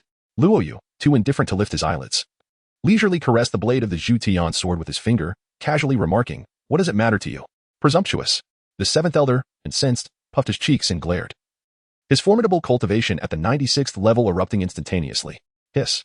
This young man is exceedingly arrogant, daring to provoke even the seventh elder? The seventh elder is notoriously stubborn, placing great importance on hierarchy, and possesses a notoriously volatile temper. Whispers of discontent echoed throughout the crowd as they observed the tension rising, anticipating the seventh elder's imminent outburst. Just as the situation seemed poised to erupt, Douluo, with a smile, gently placed a hand on the seventh elder's shoulder. "Old seven, he is merely a junior. With such talent, a bit of temper is only to be expected. Let us exercise a bit more forbearance. That does not excuse the disregard for seniority." The seventh elder retorted, visibly agitated. "Be silent." Douluo's smile vanished as he issued a stern reprimand. Instantly subdued, the seventh elder fell silent. Douluo then restored his warm smile, addressing the young man, "My young friend, would you care to become my disciple?" As the light of Luo Yu flickered, he withdrew his martial soul. "I am grateful for the esteemed patron's kindness, but I must decline the offer of apprenticeship." At these words, the crowd erupted in astonishment. What? He actually rejected the esteemed patron? To turn down such an offer is a sign of madness, is it not? Does he comprehend the magnitude of his refusal? The power, the status, the wealth. The esteemed patron has never taken a disciple. He is among the pinnacle of existence in the Douluo continent. Even with talent, one should not be so reckless. This is akin to courting death. Douluo was equally taken aback by such a resolute rejection, his face stiffening as anger flickered in his eyes. Yet, he swiftly regained his composure, asking in a more tempered manner, "Young friend, might you reconsider?" "Very well. I shall ponder it further," Luo Yu readily replied. "Douluo? Hey, when I suggested you consider, I did not mean it literally. Moreover, your agreement seems rather casual, does it not? How are your thoughts on the matter now?" Douluo's smile was painfully rigid. Had it not been for Luo Yu's remarkable talent, he would have already exploded with fury and struck out. Luo Yu cast a sidelong glance, surprised at the prompt response. "Do you truly believe this warrants consideration?" What if I hastily agree and later decide to betray the spirit hall? Aren't you concerned? Dalu was momentarily taken aback, feeling his smile was on the verge of faltering. You are right. Then let it be. Whenever the young friend has made a decision, inform this old man. Whatever the spirit hall possesses, I shall provide for you. However, Luo Yu nodded. Dalu felt a surge of blood rush to his head, his temples throbbing. Am I the one taking on a disciple, or is it the other way around? Yet he restrained himself from reacting. The young friend has not yet undergone the innate spirit power test, has he? Fortunately, I have a testing crystal ball right here. Why not give it a try? With that, Dalu produced a transparent orb, instructing, just place your hand upon it. Instantly, those around them became alert, fixated on the unfolding scene. Luo Yu also wished to ascertain his current level, so he placed his hand upon it. This crystal orb could discern the level of innate soul power by gauging the intensity of its brilliant luminescence. Luo Yu inquired with curiosity, does achieving the utmost brilliance of this crystal ball imply possessing innate, full soul power? Dalu laughed heartily and replied, my young friend, you jest. While you may manage to illuminate other spheres entirely, this crystal ball is an entirely different matter. Merely managing to illuminate 1/3 of it would suffice to demonstrate that you possess innate full soul power. Luo Yu sensed his physical condition and hesitated, saying, I feel that my innate soul power may be more complex than merely being at full capacity. Dalu interrupted him confidently, stating, rest assured. This crystal ball is exceptionally sturdy. For someone of your initial awakening, it is utterly indestructible. There is absolutely no possibility of it breaking. You need only exert your strength. Seeing his unwavering confidence, Luo Yu decided to refrain from further comments. With a smile on his face, Dalu activated the testing crystal ball by channeling his soul power. Luo Yu felt an instantaneous surge of soul power coursing through his body. In an instant, the crystal ball emanated a blinding radiance, dazzling to the point of rendering one unable to open their eyes, followed by a violent tremor. With a sudden explosion, it shattered, scattering fragments in every direction. Daolu's smile froze. He had not anticipated such a swift turn of events and stared blankly at the remnants in his hand. Not only him, but those around him were equally astonished, with some unable to restrain their exclamations of disbelief. What on earth did I just witness? It exploded. Luo Yu sighed in resignation, slowly retracting his hand. He had already warned that he could not bear the cost of this. Was there a sturdier one available? Dalu's mind was tumultuous, his palm trembling as he gazed at Luo Yu with a look of sheer astonishment, as though he were beholding a monster. Young friend, do you comprehend the level for which this crystal ball is intended? It is utilized solely for testing soul masters of the Soul Emperor rank. Dalu was evidently becoming increasingly agitated. Do you realize what it signifies for it to illuminate fully? It denotes that the totality of a soul master as soul power has reached level 30. And Dalu's throat quivered, his face a mask of incredulity. You have managed to make it explode. Upon hearing Dalu's explanation, those around them instantly grasped the gravity of the situation, their expressions shifting to one of complex astonishment, as if they had exhausted a lifetime's worth of shock in that moment. Others could only dream of possessing innate, full soul power. Yet, here was this individual, nonchalantly displaying an innate level of 30? No, it was impossible. The crystal ball had shattered. How could it possibly be so simple? Heavens, what level is this individual? Is he even human? Could he possibly be a transformed soul beast? Bibi Dong stood quietly at a distance, her face aglow, her lips unconsciously pouting in a manner that exuded pride. She was not one for flattery. Yet the praises of Luo Yu brought her joy and a peculiar sense of delight. Gu Yue Na suddenly comprehended. She now understood everything. No wonder this man was unperturbed by her overwhelming presence. His innate soul power level was not inferior to that of herself, who was hailed as a genius. How had he accomplished such a feat? He was astonishingly powerful. Admiration glimmered in Gu Yue Na's eyes. Following this, another test was conducted, and Luo Yu's innate soul power left everyone in utter disbelief. Innate level 40. Such a record had never been seen throughout the ages, setting a true historical milestone for the Douluo continent. Dalu had been astounded when he witnessed his granddaughter achieve innate level 20. Now, seeing Luo Yu at innate level 40 rendered him speechless, vowing that he must retain such a talent within the spirit hall at all costs. There could be no leakage of this information. Dalu narrowed his eyes, aware that with so many people privy to this news, there was a risk of it being divulged. If that were to happen, the powerful factions outside would likely go to great lengths to court this young man. Simply relying on resources and status would not suffice to retain him. Dalu found himself troubled for the first time in many years. Then, an idea struck him. His eyes brightened. A marriage alliance. His granddaughter, possessing unparalleled beauty and talent, along with a divine-level martial soul, if they were to unite, even their progeny would likely be extraordinary. What a splendid proposition. Chapter 16. What if I betroth Xianren to you? A couple's partnership to reap the benefits. Dalu made a decisive resolution. He pulled Luo Yu aside, dismissing those around them, and spoke in hushed tones. Young friend, I shall be direct and spare the pleasantries. I have a granddaughter of marriageable age, should you agree to reside permanently within my spirit hall. I shall not only take you as my disciple, but also promise to bestow my granddaughter upon you. Granddaughter? Where did this old fellow acquire a granddaughter? Luo Yu was taken aback. Many years ago, he had already dealt a crushing blow to Qian's son, and Bibi Dong had been meticulously safeguarded. How could this old fellow possibly have a granddaughter? Did she miraculously emerge from a crevice in a rock? He was unaware of the name of your esteemed granddaughter. Qian Rinxue. Observing Luo Yu's peculiar expression, Qian Dalu mistakenly assumed he was being disdainful and immediately commenced a sales pitch. My granddaughter possesses a beauty that eclipses the moon and shames the flowers, a rarity in this world, and her innate talents are unparalleled, unmatched by anyone other than yourself. Luo Yu was rendered speechless, feeling that the old man's exuberance bore a striking resemblance to that of a pimp.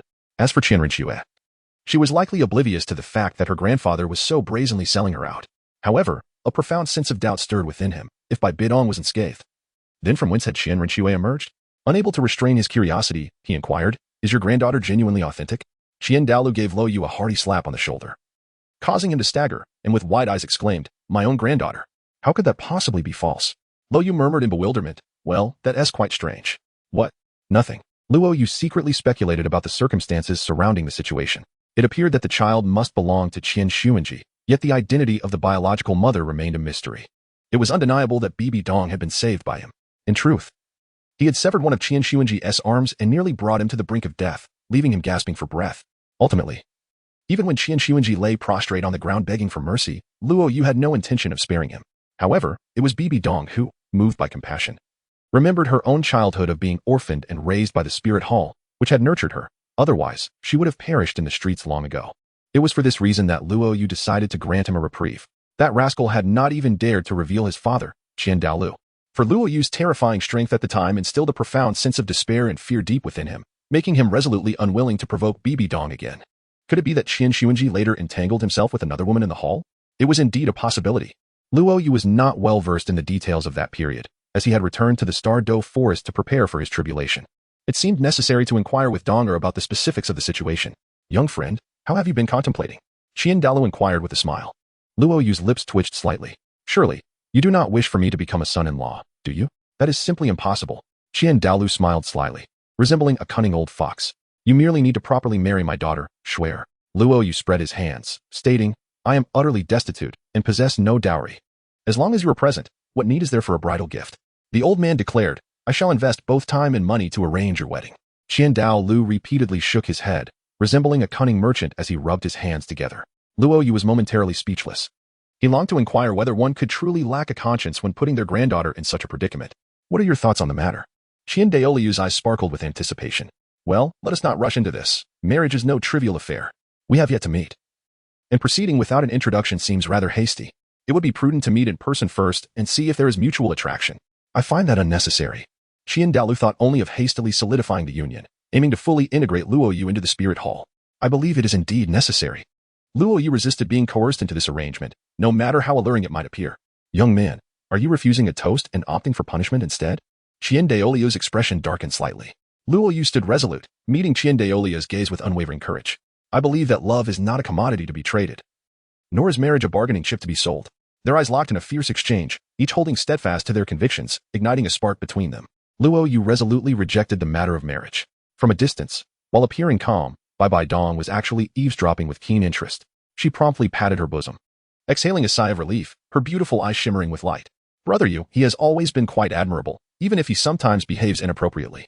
Not only Bibi Dong, but in another space, Gu Yue Na, her waist taut with tension, also relaxed, casting a fierce glare at Luo Yu and shaking her small fist. "If you dare to recklessly agree to a marriage, I shall leap forth with a cleaver, and then I will deal with that old fool." Ultimately, Qian Dalu cast a deep gaze at Luo Yu, not in anger but with a smile, repeatedly praising, "Excellent. Truly excellent. Young friend, with such temperament, I hold you in even higher esteem. Thus, I shall grant you the opportunity to meet Shuer." Luo Yu's lips twitched. The old fellow was not merely questioning whether he desired a wife. He was evidently attempting to force one upon him. Bibi Dong hastily approached, interrupting the ongoing dialogue. Her clear voice resonating like a phoenix's call. "Great offering. Others have been waiting for quite some time. We ought to commence the award ceremony, lest we stray from the established customs." Qian Dalu, growing impatient, retorted, "I have yet to conclude my matters. Let them wait a little longer." Bibi Dong's beautiful eyes narrowed, declaring, "No, this empress cannot wait." She inwardly cursed, thinking, "If I wait any longer, my man will have been tricked into becoming your son-in-law. How can I endure this?" In their standoff, it was ultimately Bibi Dong who held the upper hand. Douluo instructed Luo Yu to bide his time, promising to summon Ren soon for matchmaking. The award ceremony commenced in earnest. Prizes were distributed according to the levels of innate soul power awakening. Initially, Wang Teng anticipated the rewards he would receive, relishing the opportunity to boast. Yet, upon thinking of Luo Yu, his enthusiasm dwindled. Everything seemed far less appealing. Not only did it lose its allure, but it also pricked at his heart, leaving him unable to find joy. Everyone was now inevitably speculating about what kind of reward someone with Luo Yu's extraordinary talents would receive.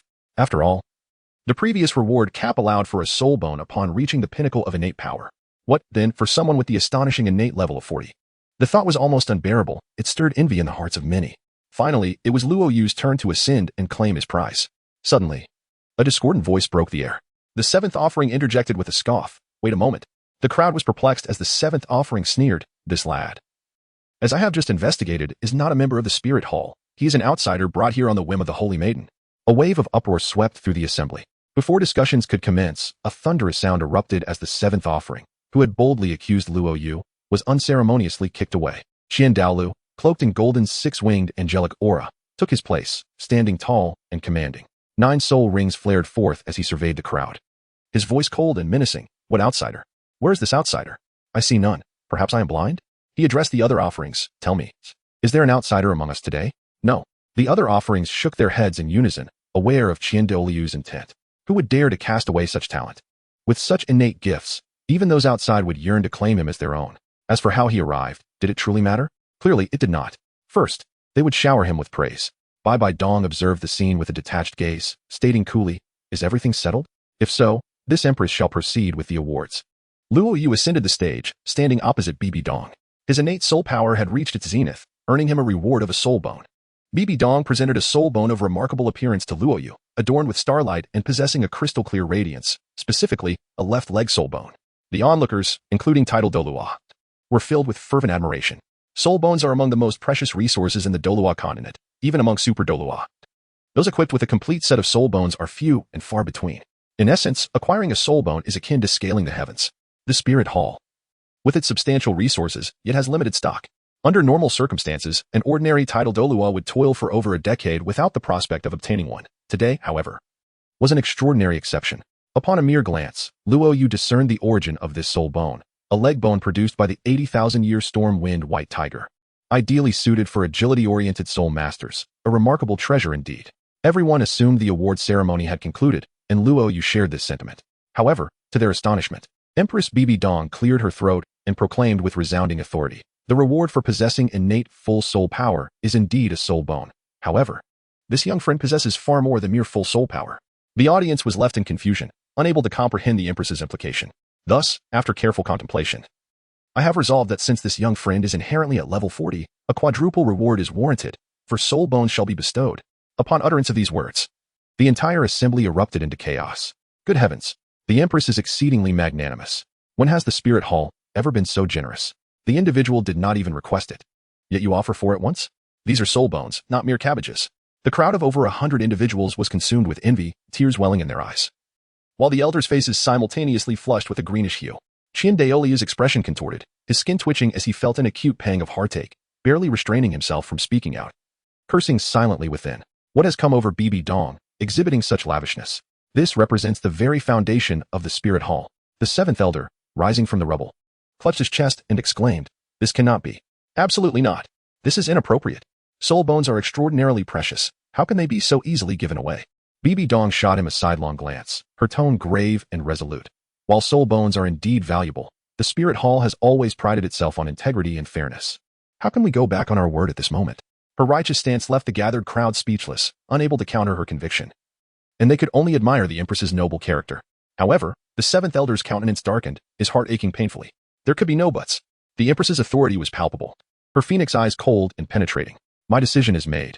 It shall be so." Luo Yu clutched the previously acquired soul bone tightly, while 3 additional soul bones of commendable quality were discreetly tucked into his embrace, suppressing a laugh in his throat. "Truly, my dear Donger is deserving of my affection." At that moment, another individual with an unusual expression was Gu Yue Na. She was acutely aware that Luo Yu was a protege of Bibi Dong. Chapter 17. The brazenly biased Empress. Elders weep with envy. In the square, Luo Yu had stowed away the 4 soul bones bestowed upon him by the Empress. His demeanor remained unflustered, his expression serene. Who, witnessing this scene, Heavy breaths reverberated from all directions. A multitude of envious, glistening eyes fixated upon the soul bones, emanating an extraordinary radiance from Luo Yu's grasp. The high-ranking officials of the spirit hall were near their breaking point. Consumed by jealousy and on the verge of tears, especially disheartened by Luo Yu's calm demeanor, they couldn't help but lament. Countless voices within them cried out, "For soul bones. That is indeed 4 soul bones. How could this fellow accept them with such tranquility? Not even a smile? If it were I receiving the award, my grin would stretch wide enough to reach the heavens. Pray tell, how does one feign such a reluctant acceptance of treasures? This is utterly pretentious. A profound blow to our spirits." In truth, Luo Yu was not acting. He found soul bones aged between 80 to 90,000 years to be rather unimpressive. Yet, others did not share his perspective. Possessing a single soul bone could significantly enhance one's strength. Owning 4 was tantamount to soaring through the skies. Among the titled Douluo present, despite their years of hard work, very few could claim even 4 soul bones. Yet this fellow casually accepted 4 at once, with just 2 more. He could assemble a complete set. Who wouldn't he feel a pang of envy? The crowd was rife with admiration and sarcasm. A collective, reckless thought emerged among them, to rush forth and strip him of his treasures. However, reason prevailed, reminding them that unless one sought their own demise, who would dare to rob him? Gu Yue Na, too, felt a deep envy. After all, these were soul bones. Who wouldn't he desire them? Though she held the title of saintess, she had yet to acquire a soul bone herself, perhaps needing another 2 years of effort to attain even a single piece. Despite her envy, she felt no jealousy. Even fully aware of the intricate relationship between Bibi Dong and Luo Yu, she had no intention of exposing it. Strangely, witnessing the man receive such attention and rewards filled her with joy, especially at the prospect of him remaining in the spirit hall for cultivation. An opportunity had arisen. However, her thoughts drifted back to their prior wager, causing her to clench her long, elegant legs, her cheeks flushing with embarrassment, unsure of how to proceed. On the stage, Luo Yu's eyes sparkled with mischief as he softly called, "Your Majesty." "Why, you say?" Bibi Dong silently cursed that insufferable man, so pretentious, even more so than herself. Just moments ago, he had been roaming her palace, sweetly referring to her as Little Donger, and now he was adopting a formal tone in public. Addressing her as Your Majesty? Having received his awards, may I now return to rest? As soon as Luo Yu's words fell, an irate shout echoed forth. The 7th elder, exasperated, exclaimed, "There has never been an early departure from the awakening ceremony. Moreover, the ancestral homage and the oath-taking segment have yet to commence. Do you truly intend to flout the rules? Ancestral homage, paying respects to the old specters of the spirit hall, and the oath, merely a declaration of loyalty to the spirit hall." Luo Yu, who already found the proceedings dull, felt even less inclined to remain at this thought.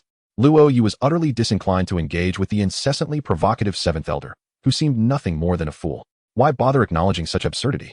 He turned to Bibi Dong and subtly winked. The empress, feigning ignorance, cast a sidelong glance with her regal eyes and proclaimed, "7th elder, who holds the utmost authority in this spirit hall?" The 7th elder clasped his hands and replied, "That would be you, Your Holiness." Bibi Dong nodded in satisfaction, pleased with his acknowledgement. "Nana, please escort your companion below. Since he is unwilling to participate in the remaining proceedings, his absence is of no consequence." The 7th elder grew anxious, exclaiming, "Your Holiness, the hierarchy must not be disrupted, and the rules cannot be violated." Boom. Silence. The air crackled with her formidable presence. As the Empress's eyes glimmered with lethal intent, a cold smile gracing her lips. "Rules? I am the embodiment of rules." The onlookers gasped, rendered speechless by the tension. Yet they collectively sensed that the Empress was behaving rather peculiarly today, though the exact nature of her strangeness eluded them. "Thank you, Your Holiness." Luo Yu clasped his hands respectfully towards Bibi Dong, casting a sly glance at the 7th elder, whose nostrils flared in indignation, nearly fainting from rage. He then stepped aside, grasping Gu Yue Na's hand with unreserved confidence, and departed with an air of triumph. The 7th elder, trembling with fury, pointed a quivering finger at Luo Yu's retreating figure, incredulous at such audacity. The Empress, with a disdainful snort, disregarded him entirely and proclaimed the ceremony's progression to the next phase. Yet, the subsequent tedious rituals bore no relevance to Luo Yu, who had already whisked Gu Yue Na away. Whoosh. The two, devoid of any soul power, moved with astonishing swiftness. "Slow down. Please, slow down." Gu Yue Na gasped, realizing that her slender, alabaster legs struggled to keep pace with the man's rapid strides. This fellow's speed was extraordinary. Her current physical strength was proving inadequate to match his vigor. Luo Yu came to a halt, discovering a spacious little garden, the scenery exquisite, with the ground neatly paved in azure stone slabs. Turning to gaze at Gu Yue Na, who was drenched in sweat and exhaling a delicate fragrance, Luo Yu smirked. "Hey, isn't that a bit exaggerated? You're already like this after just a few steps?" Gu Yue Na, observing Luo Yu's calm demeanor, was taken aback. Do you not realize how swift you are?" Luo Yu shrugged. "Isn't that just normal speed?" Gu Yue Na's crimson lips twitched. "You dare to call that normal speed? I felt as if I were about to be swept away by you. Upon witnessing the girl's mournful gaze, Luo Yu cleared his throat awkwardly. Perhaps it is due to my recent awakening of the martial soul, which has slightly enhanced my physical attributes. Hulaina's expression turned peculiar, as though she were gazing upon a strange creature. Just a slight enhancement, you say? I would argue it's more like an astronomical leap. After saying this, she curiously scrutinized Luo Yu, examining him from head to toe, left and right. What are you doing? Luo Yu exclaimed, stepping back 3 paces to safeguard his shoulders. I'm merely trying to ascertain what kind of soul beast you have transformed from. Considering how extraordinarily your martial soul has awakened, and the fact that you possess dual martial souls is simply terrifying. Enough, enough, Luo Yu said with evident disdain, pushing Hulaina away to halt her wandering hands. Realizing her impropriety, Hulaina's cheeks flushed crimson. She lowered her head, standing on tiptoe to trace circles on the blue bricks, the sunlight casting a beautiful glow upon her cascading golden hair. The girl stammered, that. Luo Yu appeared puzzled. Hulaina gracefully tucked her golden locks behind her jade-colored ears, gazing at him with her enchanting eyes. Could you possibly summon your martial soul for me to see? Why? Luo Yu raised an eyebrow. Hulaina stamped her foot playfully, pouting, I'm simply a bit curious. Luo Yu shrugged and said, Hey, Xiao Nana, have you perhaps forgotten something? Forgotten what? Hulaina widened her sparkling eyes, appearing utterly innocent. Enough with the charade. Since you can't recall, why are you blushing? Caught off guard, Hulaina quickly turned away, covering her face with her hands. Oh no, it has finally come to pass. Ahem, I remember. A certain little girl made an unwavering bet with me. What was it about? Luo Yu, with a teasing expression, leaned closer to Hulaina and said in a leisurely tone, I have long advised you against gambling, yet you refuse to listen. How infuriating. The girl's face flushed crimson, her hair flowing gracefully, wishing she could find a crevice in the ground to hide away. Luo Yu sighed deeply, lifting his head in resignation. Well, I never took it seriously. It was merely a jest. Hulaina turned away, slightly parting her fingers that covered her face. Upon catching sight of the man's expression of disappointment, she huffed indignantly. What jest? I, Hulaina, the saintess of the spirit hall, have always been a woman of my word. I hold true to my promises. Surely, you wouldn't truly call me out. Luo Yu's gaze was peculiar. Hulaina released her grip, revealing her stubborn little face. Call me out if you dare. I am prepared to face the consequences. What is there to fear? With that, Hulaina raised her delicate neck, slightly flushed, and challenged, if I call your name, will you dare to respond? Luo Yu teased, some individuals are hard to refuse. It seems I have no choice but to comply. You are incorrigibly mischievous. Do not attempt to turn the tables on me. I have never initiated anything. Hulaina stammered. Who knew you were such an eccentric? Come on, hurry up. I am pressed for time. With a broad smile, Luo Yu prodded, will you call? If not, I shall take my leave. Flushed with embarrassment, Hulaina exclaimed, I will. Isn't that enough? Her indignant voice echoed far and wide, coincidentally catching the attention of 2 men nearby, who shared a close relationship with Hulaina.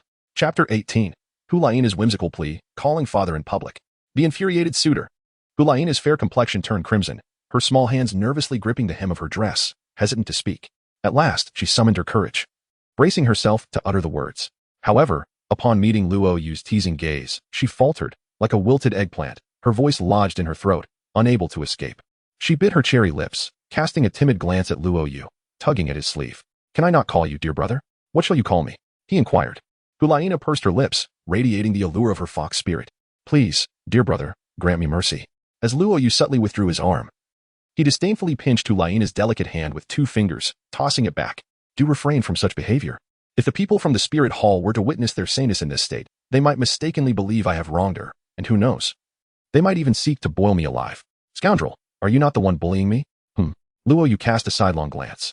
Hulaina, visibly deflated, pouted her lips in a display of indignation. No, not at all. It's merely my youthful ignorance, having been unworldly and making rash bets. I warn you. Do not employ emotional tactics. This young master is not swayed by such tricks. Besides, you claim to be youthful? I fail to see any signs of youth in you. Luo Yu cast a glance at Hulaina's alluring figure, his eyelids twitching. Ah, such a physique. If only it were youthful, it would be utterly irresistible.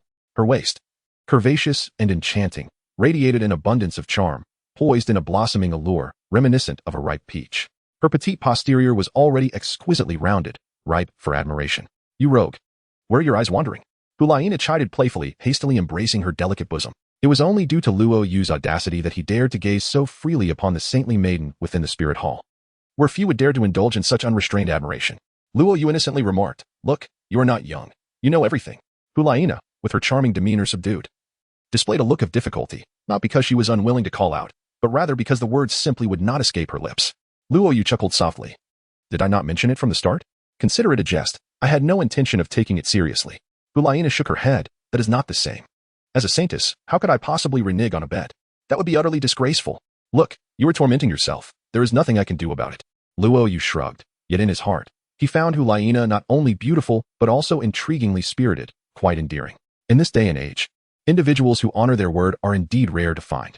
Wait a moment. Allow me to gather my thoughts. There is no rush, Luo Yu replied with a smile. Nearby, two men strolled together.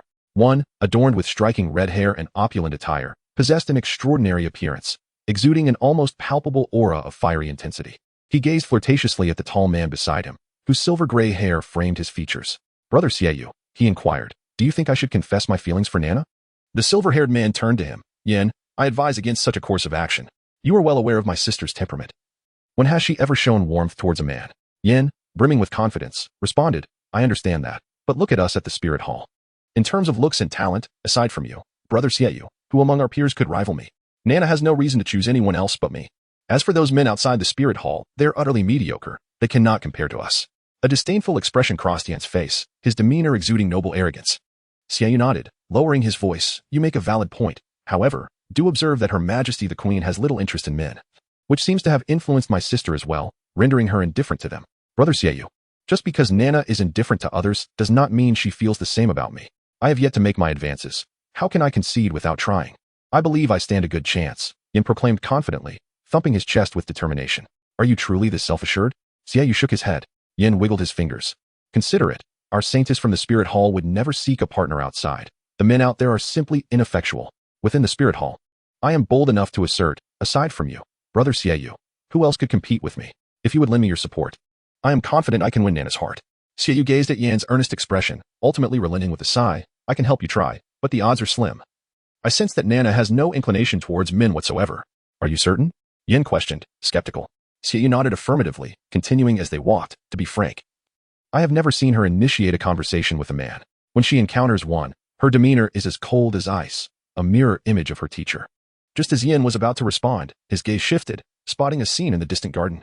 Brother, is that not Nana? Yu halted, puzzled. What is she doing here? Yin asked curiously. Who is that man opposite her? Yu patted his shoulder reassuringly. Do not be anxious. I have witnessed such scenarios frequently. It could be one of my sister's suitors. Just wait and see. This fellow will either be rejected and flee or end up on the ground after a beating. Yin furrowed his brow. I sense that the atmosphere feels somewhat off. Yu chuckled. You are overthinking it. My sister typically has one response to unfamiliar men. Leave. Then I can rest easy. Yin glanced at Yu, his brow slightly easing, as he quickly urged him to sneak closer to the garden and eavesdrop. Watching as Gu Yue Na lifted her gaze, Luo Yu chuckled. Are you ready? Meanwhile, the lurking Yin, with a face full of questions, looked at Yu, his expression shifting to confusion. What do you mean by ready? Yu shook his head in bewilderment, signaling him to be patient and to continue watching. Gu Yue Na bit her lip, glaring fiercely at Luo Yu. I truly detest you. Yu raised an eyebrow at Yin, implying, see, I was right. Nana indeed despises men. Yin, beaming with delight, pointed emphatically at himself, suggesting that while others may falter, he would prevail. Sighing, Luo Yu shook his head, feeling exasperated by the delay, and turned to leave. Yan's smile grew even more pronounced as he observed the scene. With an air of arrogance, he thought to himself, what audacity to pursue the saintess. Look, he is already facing humiliation, having to depart in such a dejected manner. That forget it speaks volumes of his despondency, evoking sympathy. Yu nodded in agreement, acknowledging that everything had unfolded as anticipated. However, in the next moment, Gu Yue Na called out to Luo Yu. Observing her subtly expressive demeanor, Yan's grin widened further. He imagined, with great satisfaction, that Nana must feel rejecting him outright would be too heartless, wishing to extend a token of goodwill before departing. Poor man, he mused. What is it? Luo Yu did not turn around. Dad. Luo Yu turned his head. What did you say? Gu Yue Na's red lips trembled slightly as her voice, filled with an endless shyness, emerged hoarsely from her throat. Finally, steeling herself, she shouted loudly at Luo Yu, Daddy. In that instant, Luo Yu remained composed, while Yu and Yin stood frozen in shock. Yu's eyes brimmed with disbelief as he vigorously pinched his ears. Yin, akin to being struck by a thunderbolt, felt his previously confident smile twitch uncontrollably. He heard what? Daddy? The goddess he had longed for, the holy maiden of the Spirit Hall, had actually called someone else daddy, and a young lad at that? Recalling the words he had confidently uttered moments ago, he was slapped in the face by reality with startling speed. Yin felt as though the very ground beneath him was crumbling, his head ready to explode. How could this be? How is it possible? What is my goddess doing? Hadn't she always disregarded men? The world of the infatuated collapsed in an instant. That sincere utterance of daddy left Yin with no opportunity to deceive himself. Gu Yuena's subsequent actions only deepened Xiaoyu's humiliation and led Yin into emotional turmoil, causing him to question his very existence. Chapter 19. The goddess, embarrassed yet majestic, dominates the infatuated Yin. In the shadows of the garden, Yan's crimson eyes quivered. Fixated on the scene before him, he gazed in disbelief at the unfolding events, his heart screaming, "My goddess, how could she act this way?" At that moment, had it not been for Xiaoyu's firm restraint, he would have dashed forward. He watched helplessly as the goddess, who usually ignored him, gracefully approached Luo Yu, her delicate fingers gently poking his chest. With a playful pout, she feigned annoyance. "You insufferable man. Are you satisfied now? May I see your martial soul?"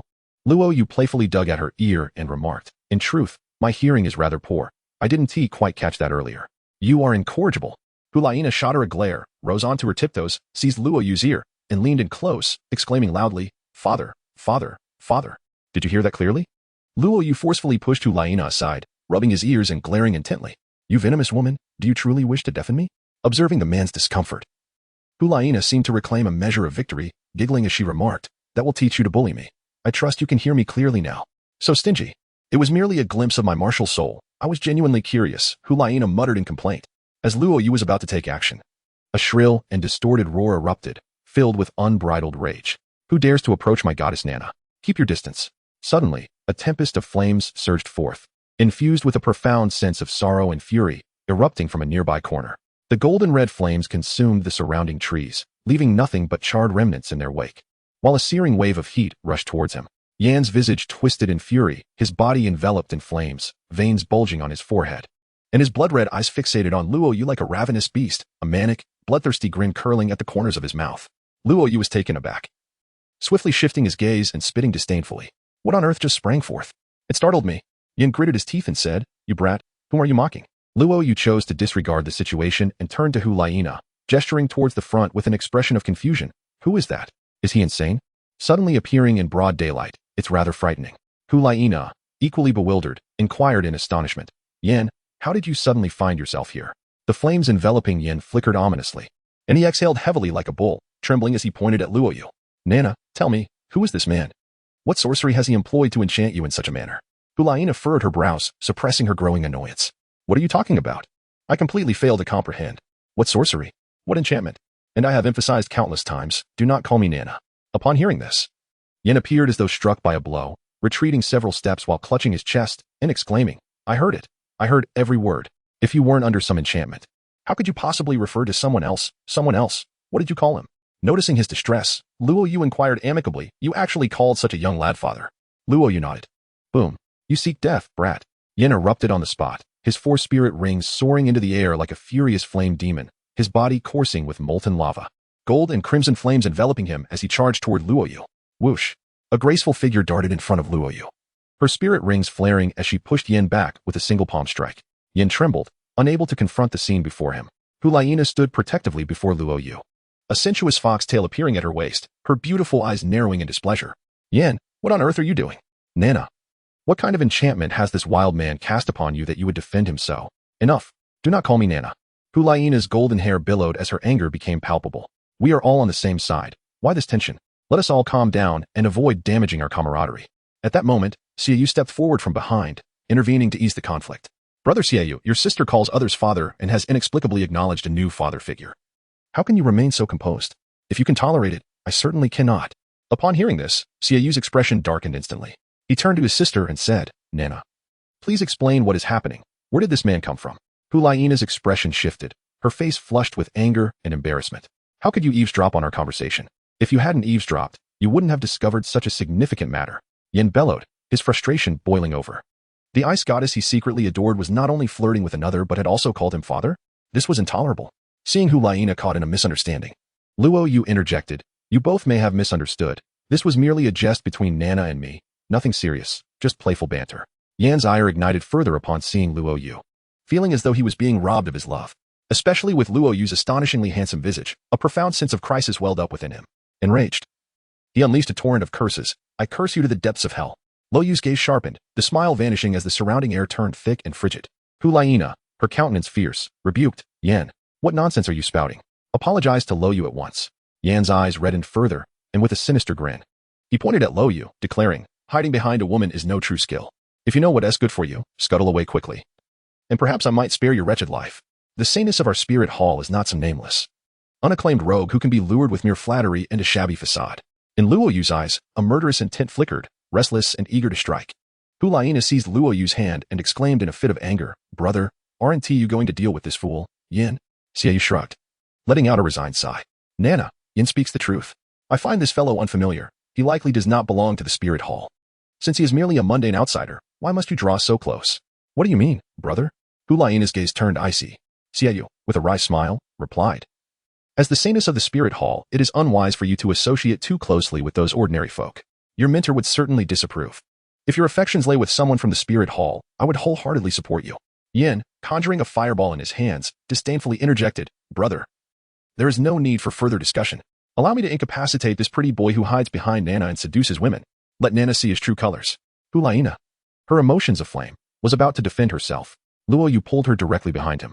As Luo Yu Na was about to speak, Luo Yu pressed his 2 fingers against her lips, shaking his head in judgment and declaring, "One is an overly attached sibling, lacking intellect. The other, a sycophant, destined for misfortune. Now both have lost their senses. What is there left to discuss with them? I can hardly be bothered to get upset, lowering my own worth. Instead, I shall employ my own methods to awaken them, to bring them back to their senses." Luo Yu stepped out, stretching his neck as the sound of cracking bones echoed. Gu Yue Na gazed at the graceful figure departing, her beautiful eyes reflecting concern. The 2 adversaries he must confront are both top-tier geniuses of the spirit hall. And he has only just awakened his martial soul. How could he possibly prevail? Yet Luo Yu cast a glance at the 2 individuals, calmly addressing the woman behind him. "What is the fuss? Are they merely 2 soul masters of the 4th ring? Can they truly break the heavens? Did you not express a desire to see my martial spirit? I might as well entertain myself with these 2. Have you finally mustered the courage to step out from behind the woman? Let us see how long you can maintain your facade. I hope you don't end up begging Nana for salvation later." Yan's cruel smile revealed his impatience. "If you seek death, I shall grant it to you today." Xie Yu's expression fluctuated between gloom and clarity. Luo Yu's recent mockery and disdain had evidently taken a toll on him. Who is this audacious brat, daring to be so arrogant? Do you think the martial soul hall is devoid of capable individuals? While I may choose not to end your life, a lesson must certainly be imparted. Luo Yu offered a friendly smile, gesturing towards Xie Yu. "You must be Nana's brother. Fear not, I shall not take your life." He then turned his attention to Yan, pausing thoughtfully before letting out a sigh. "Well, I am uncertain of your true nature, thus I find it difficult to address you. You may want to exercise caution, for I possess the propensity to inadvertently bring about your demise."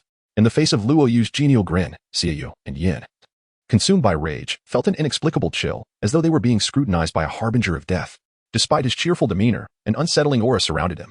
Yin could no longer restrain himself. Flames erupted, accompanied by a searing wave of heat, as he unleashed a fiery fist towards Luo Yu. The air thick with the scent of singed matter. "Be careful," Gu Yue Na exclaimed, her voice laced with concern, eager to intervene. "Do not panic." Luo Yu turned his head and offered a gentle smile to Gu Yue Na. The woman, seething with frustration, could hardly contain her anger. The situation was dire. Yet this fellow appeared utterly unfazed. "You'll pay for this." Yin had already lunged forward, poised to strike. Suddenly, a dull thud echoed, followed by gasps of astonishment. Xie Yu's eyelids flickered, and Gu Yue Na covered her mouth in disbelief. Yan's explosive fiery fist was unexpectedly seized by a fair hand, rendering it completely ineffective. The golden red flames scorched the earth, yet they could not singe even a single hair on Luo Yu's body. Chapter 20. Embracing Beauty, Xie Yu. "Oh, esteemed elder brother, I bow to you." Yin was instantly taken aback, his strength surging forth, yet it was as futile as a cow sinking into the sea. No matter how desperately he struggled, he could not break free. Meanwhile, Luo Yu maintained a serene smile, as if nothing were amiss, without even revealing his soul power. He effortlessly subdued the top genius of the spirit hall. What left Yin trembling with fear was that this individual had not even deigned to glance at him, his attention solely directed towards Gu Yue Na. How could this be? Xie Yu's voice quivered, appearing as though he had witnessed a ghost. Yin was acutely aware of his own strength. He was no mere novice, but one of the foremost geniuses of the spirit hall, and yet he was so easily subdued. Overwhelmed by jealousy, Yan's rationality began to resurface, though he still trembled. Luo Yu turned his head slightly and shook it. "Your fire seems rather lukewarm. Hardly sufficient to warm one's hands in winter. I kindly ask you, genius, to exert yourself a bit more, if my martial soul remains dormant. It would be unfortunate for you to succumb now." "Ah!" Yin roared, flames erupting and swirling, soul power surging fiercely, yet he remained unable to break free.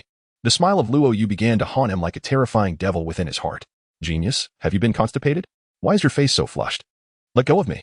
Yin, resembling a madman, was in a frenzy, his soul rings pulsating. "Oh, very well, as you wish." Luo Yu flashed a grin, gripping Yan's hand and suddenly yanking it backward. Yan's form was instantly thrown into disarray, rendered helpless as Luo Yu spun him around and forcefully slammed him into the ground.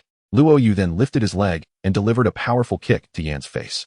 Yan's bloodied body, akin to a discarded piece of scrap metal, skidded across the ground, sending countless tiles shattering into fragments, dust swirling in the air. His bloodstained form slid away, collapsing on the ground like a lifeless dog. A thick cloud of dust mingled with the acrid scent of scorched earth filled the atmosphere. Witnessing the twitching figure on the ground, Gu Yue Na was left in a state of astonishment. She had anticipated Luo Yu's strength, but not to such an overwhelming degree. He had not even summoned his martial soul, yet so effortlessly obliterated Yin? What a monstrous being. There truly are demons within the spirit hall. Xiaoyu stood agape, utterly flustered. Just moments ago, he had contemplated intervening. But now, paralyzed by fear, he discreetly retracted his soul power, terrified that Luo Yu might notice his furtive actions, even if the situation felt surreal. Yan's battered form lay undeniably before him. With the previous incident as a cautionary tale, did he dare to act? That would be sheer folly. Alas, this has become rather dull. Luo Yu, still yearning for more, took a step forward and slowly approached Yin. Seizing him by the neck, she lifted him effortlessly. Xiaoyu, filled with trepidation, stammered, what are you planning to do? The spirit hall cannot condone murder. Luo Yu shook his head, dismissing the urgency. He observed the man's arrogance, surmising that he would not easily succumb. Help him up. Let us play a bit longer, he thought.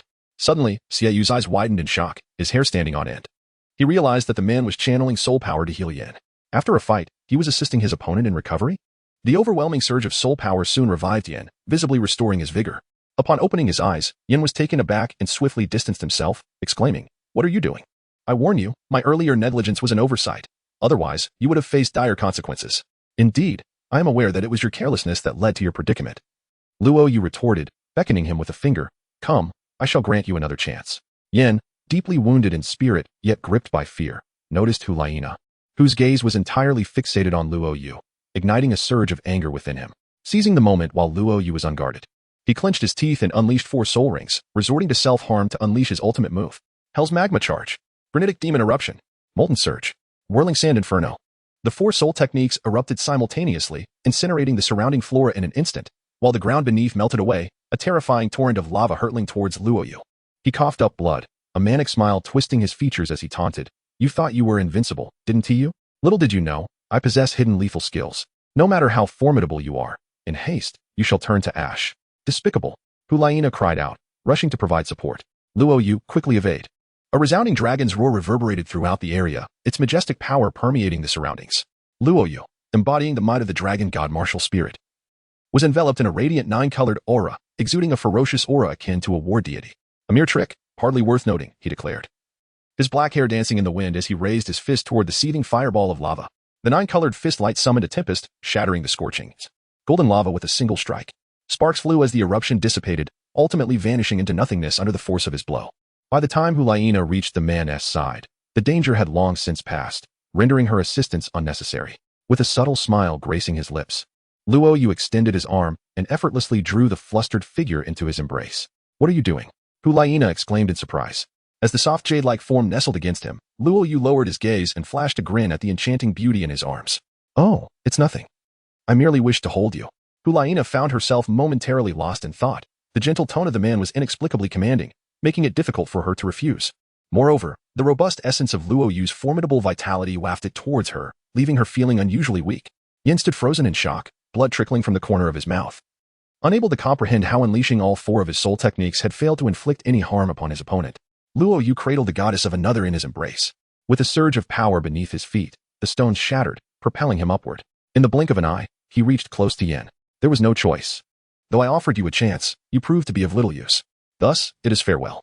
Yin, in a state of panic, sought an escape. As Luo Yu extended his palm, the sound of wind being sliced through resonated. A colossal, 9-colored dragon claw manifested above Yin, its scales glistening in exquisite detail. And with a sudden forceful strike, it plunged him into the depths of the earth. The light of his soul extinguished, his presence vanished, leaving his fate uncertain. Gu Yue Na's beautiful eyes sparkled with excitement. She was witnessing a man of such overwhelming dominance for the very first time. Throughout her life, she had always stood above her peers. Why then should she harbor any fondness for Yin? That fellow not only lacked intelligence but also possessed questionable character. And even in terms of strength, he paled in comparison to her. How could he ever hope to conquer her heart? Having dispatched a prodigy of the spirit hall, Luo Yu felt no particular exhilaration. He gazed down at the radiant beauty before him and softly remarked, "Nana, have I perhaps overlooked someone?" As Luo Yu turned his attention towards Xiaoyu, the latter promptly knelt, his legs trembling. Great brother-in-law, I pay my respects. Gu Yue Na stood bewildered, utterly perplexed. Luo Yu was equally perplexed, wondering what this fellow was up to. He couldn't help but chuckle wryly, thinking it was rather excessive, at the very least. He could have put up a bit of a fight before surrendering. Xiaoyu felt on the verge of tears, not out of vanity, but genuine fear. This individual was clearly the type capable of smiling while committing murder. He had witnessed Yin being tormented beyond recognition. He wasn't blind, and thus had no desire to meet his demise. Kneeling on the ground and weeping seemed preferable to being embedded in the earth, gasping for breath. Brother, what are you doing? Gu Yue Na exclaimed, struggling free from Luo Yu's embrace. Xiaoyu awkwardly chuckled. Well, I suddenly feel a bit fatigued. This position feels more comfortable, allowing me a sense of peace. Gu Yue Na fell silent, gazing at Luo Yu with a pitiful expression. Luo Yu, rendered speechless, simply shrugged his shoulders. I haven't done anything, he remarked. Now, please rise and speak. As a dignified man of stature, kneeling is quite unbecoming. Xiaoyu's smile was more sorrowful than joyful, feeling wronged. Do you think I wish to kneel? I was merely frightened into it. Great brother-in-law above, I bow to you, he proclaimed. Get lost. Who is your brother-in-law? Have you lost your mind? You are Gu Yue Na's brother, and even if I were to address you, it would only be as little brother-in-law. With a look of exasperation, Luo Yu unleashed a gust of energy that sent Xiaoyu soaring. Xiaoyu forced a sheepish smile and hurried over, ingratiatingly saying, from now on, let's keep our discussion separate. You can call me little brother, and I'll call you brother. Brother, please, cease your nonsensical chatter, Gu Yue Na retorted. Her cheeks flushed with embarrassment as she stamped her foot in frustration. Xiaoyu, allow me to clarify. What just transpired was a misunderstanding. Gu Yue Na and I are not involved in any manner, Luo Yu stated calmly, retracting his martial spirit. Initially shy, Gu Yue Na should have felt relieved by Luo Yu's clarification. Yet an inexplicable pang of sorrow enveloped her heart, leaving her with a sense of quiet desolation. What? No involvement? Xiaoyu stood dumbfounded for a moment, but quickly recovered with a sycophantic grin. Not now, perhaps, but surely in the future. Brother, we are all on the same side now. We must communicate openly. As long as we avoid conflict, everything will be fine. Chapter 21. Nana, you must seize the good man swiftly. Luo Yu gazed speechlessly at the enchanting beauty beside him. Nana, has your brother studied the art of face changing? Just a moment ago, he was rather aloof, and now he has completely transformed. Luo Yu's words trailed off. Yet Gu Yue Na understood perfectly. The man had clearly chosen to spare himself further embarrassment. Observing her brother's cowardly demeanor, she felt an overwhelming urge to burrow into the ground. Utterly mortified, it was indeed a disgrace, especially since she had no connection to Luo Yu. How could her brother so recklessly compromise her dignity? What must Luo Yu think of her now? Would he perceive her as cheap? A mix of anger and shame bubbled within Gu Yue Na, her beautiful eyes narrowing, wishing she could unleash a beating upon Xiaoyu. However, she could somewhat comprehend why Xiaoyu was so skittish. Luo Yu had just casually defeated Yin, and such a scene would terrify anyone. Yin was no ordinary person, he was a top genius of the spirit hall. His strength on par with that of her and her brother. Witnessing Yin being utterly vanquished, Xiaoyu naturally felt a deep sense of dread. Fearing that Luo Yu might turn his wrath upon him next, Xiaoyu cast a pleading glance towards his sister, Nana. Could you please intercede for me with your brother-in-law? I spoke without thinking earlier. Xiaoyu, let us not embarrass ourselves. Gu Yue Na exclaimed, stamping her foot in frustration. Who is your brother-in-law? Brother Yu is my friend, so cease your reckless words. Luo Yu stepped in to halt their exchange, smiling as he said, it's all trivial. Let's move on. Upon seeing that smile, Xiaoyu shuddered. Trivial? He stiffly turned his head to glance at the battered Yin. If trivial matters could lead to such devastation, what might befall the spirit hall if Luo Yu were truly angered? However, noting Luo Yu's apparent lack of intent to pursue the matter eased Xiaoyu's anxiety considerably. Ah, I am finally saved. Gu Yue Na wore a look of deep distress. While Xiaoyu seemed unconcerned about his reputation, she still valued hers. Her brother's cowardice was profoundly embarrassing, especially in front of Luo Yu. She pulled Xiaoyu aside and whispered urgently, Brother, could you not be so spineless? Luo Yu has a good temperament. You need to pull yourself together. Xiaoyu, with a woeful expression, replied, Sister, I want to be brave too, but I just can't help but feel afraid. Gu Yue Na rolled her eyes in exasperation. It seemed he was beyond redemption. Suddenly, Xiaoyu had an idea and slyly glanced at Luo Yu, suggesting, Sister, if you were to become involved with him, wouldn't I have less to fear? Brother, can you not be serious for once? Gu Yue Na puffed out her cheeks in irritation. If you continue this way, I won't concern myself with you anymore. Xiaoyu earnestly reasoned.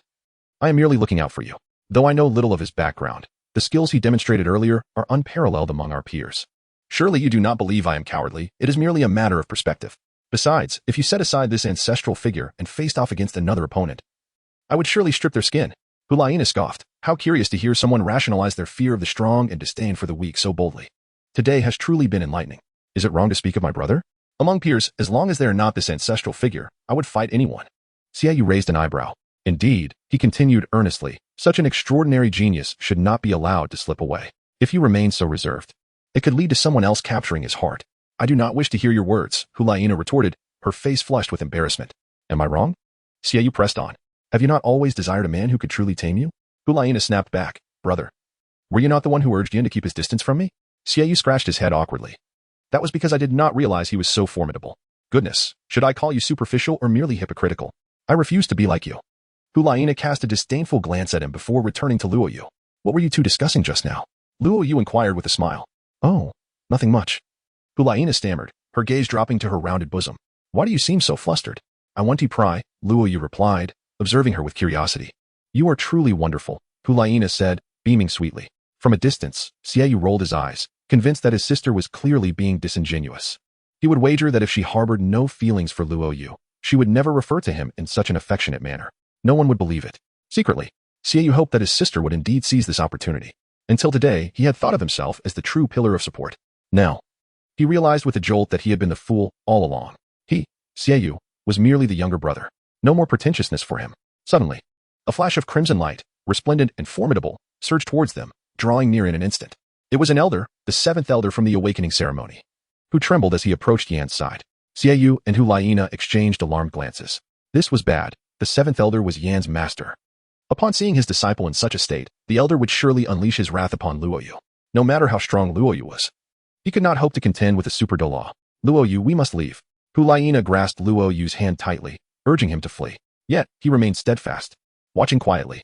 The seventh elder, filled with grief and rage, gently touched Yan's body, channeling his soul power to heal him. My disciple, who has done this to you? I have arrived too late. It was him. It was him. Yin struggled to speak, blood frothing at his mouth, weakly pointing a finger at Luo Yu. Still alive? Such a tenacious spirit, Luo Yu remarked in surprise. Gu Yue Na, anxious and impatient, exclaimed, What is the time for jokes? The seventh elder, heartbroken, declared, Wait here, my disciple. I will avenge you. With that, the seventh elder stood tall, 9 soul rings swirling around him, his fury palpable as he glared at Luo Yu. You little wretch. I sensed your malice in the square earlier, and it appears I was right. You dare to brazenly injure my disciple. I will make you pay in blood. Luo Yu stood resolutely against the imposing aura of the 7 offerings, his spine straight and unyielding. Old fool. Do you not even inquire as to why your disciple has been struck? Without seeking the truth, you hastily seek to condemn others. The 7 offerings glared with disdain, pointing at Yin, asserting that facts speak louder than words. Facts? What facts? Your disciple brought this upon himself, having failed in his attempt at coercion. He was met with a fierce retribution. Can he truly blame others for his plight? Luo Yu and Gu Yue Na were momentarily taken aback, for they had yet to exchange a word, the voice emanating from behind them. Yu wore a mocking expression, fiercely defending Luo Yu. The 7th elder immediately shifted his gaze, imposing his soul power upon Yu, questioning his audacity to meddle and support an outsider. Was he courting death? Yu lacked Luo Yu's fortitude, and a mouthful of fresh blood erupted forth, presenting a dismal sight. Yet he wiped the blood from the corner of his mouth. How amusing, he mused. First, Yu, merely speak the truth. Second, he is my brother-in-law. With that, he cast a triumphant glance at Gu Yue Na, as if to convey, see, your brother is unafraid. As long as it does not involve this ancestor, I would dare confront even a super Douluo. The 7th elder's anger flared, his hair standing on end. Had the younger generation of the spirit hall become so unruly? He had intended to deal with Yu first. But since he sought his own demise, the elder would gladly oblige. A cruel smile crept across the 7th elder's weathered face, while Gu Yue Na's delicate features were etched with urgent concern. With a swift motion, the 7th elder unleashed a piercing bone nail, forged from purple soul power, hurtling through the air towards Yu's chest. Brother, Gu Yue Na gasped, her eyes reddening. Even a super Douluo could strike effortlessly. She realized she could not reach him in time. What should she do? Regardless of the confrontation, that was still her brother. Yu's complexion turned ashen, tears brimming in his eyes. He wished to slap himself for his earlier folly. What had possessed him to speak out? Now he had provoked this elder, and all that mattered was saving his own life. The bone nail whistled through the air, creating a sonic boom. Yu's legs trembled, unable to evade, his heart racing in dread as he thought, my life is forfeit. However, Luo Yu's eyes gleamed with determination. With a resounding clang, a brilliant sword cry soared into the heavens. The figure of the immortal descended, sword in hand, positioning himself before Yu, raising his blade in defense. The bone nail struck the sword's body with a deafening clash, the sharp sound of metal on metal echoing through the air. Gu Yue Na's mouth fell agape, her crimson pupils narrowing in shock. Yu stood frozen, utterly astonished that someone would come to his rescue. Chapter 22. Empress Bibi Dong, old fool, dare to harm my man, and see what happens.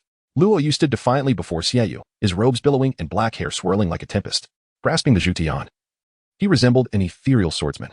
With a sudden whoosh, the bone-piercing nail spun rapidly, grinding against the ancient, translucent blade that resembled jade.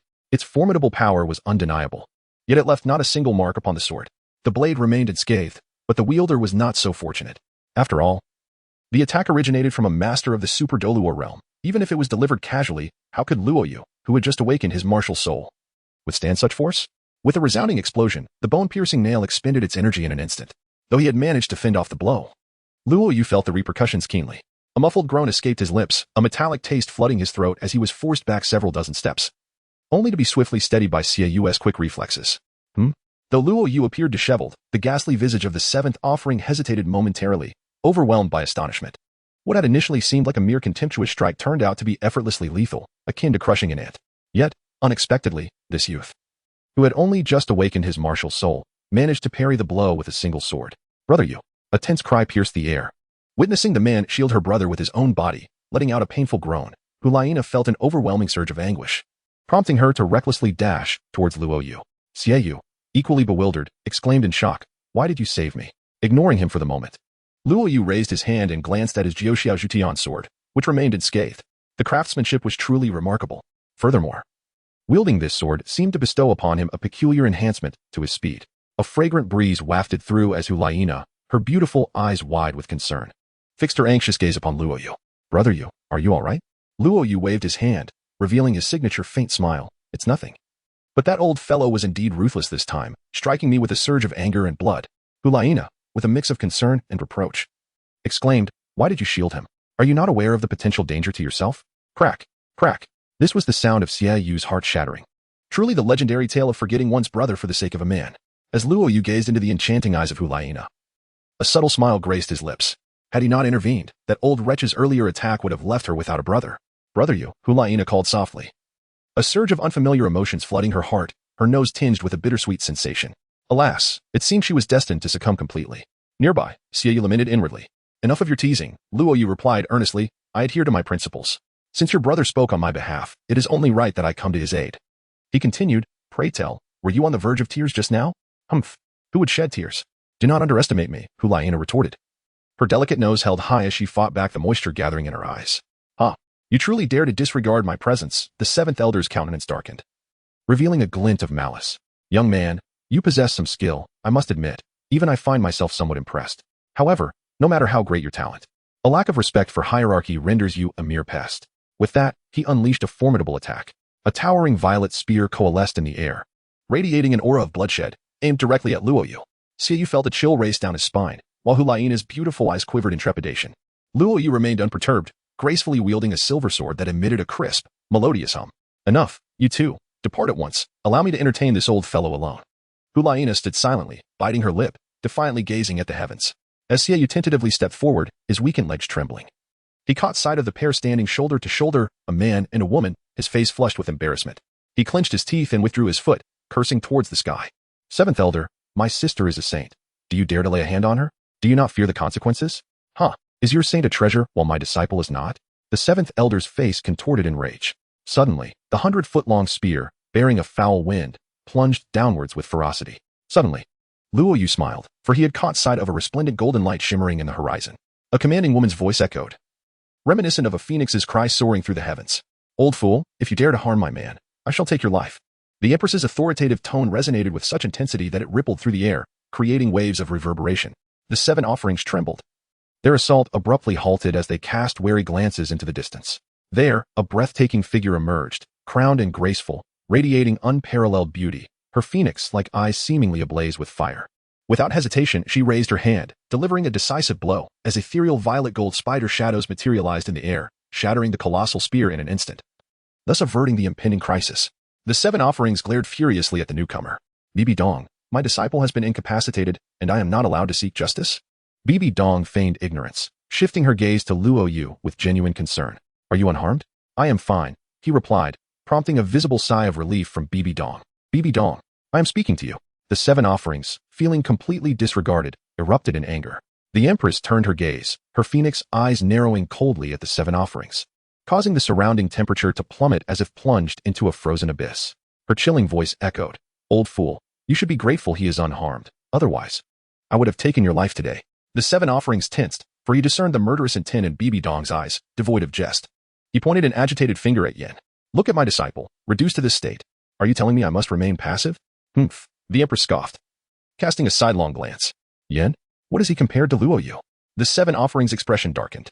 I demand justice. Justice? Bibi Dong's aura surged, overwhelming and crushing the 7 offerings. Old fool, let me enlighten you. If trouble arises, it is your disciple's fault, and he alone bears the blame. If you allow him to be harmed, then you shall face death. You are going too far. Infuriated and under the oppressive force of the Empress, the 7 offerings coughed up a mouthful of blood. Bibi Dong's cultivation was formidable, and he dared not retaliate. With a resounding crash, the spectral form of the Spider Empress manifested, her violet gold soul power enveloping the skies, her authority unmistakable. Old fool, spare me your prattle. Take that worthless wretch and leave. I shall seek justice from the great offering. The 7 offerings, akin to a lamenting beast, summoned Yan's body with his soul power and fled into the ether. Humph. The Empress's cold snort lingered, her anger still simmering, clearly unsatisfied with letting him go so easily. Were it not for her status as a pope, she would have relished the opportunity to eliminate that old fool. Anyone who dared to harm her man must perish. Bibi Dong's fury intensified, and a silvery, breathtaking figure concealed in the shadows displayed an air of lethal intent, clutching a spatial blade, poised to strike.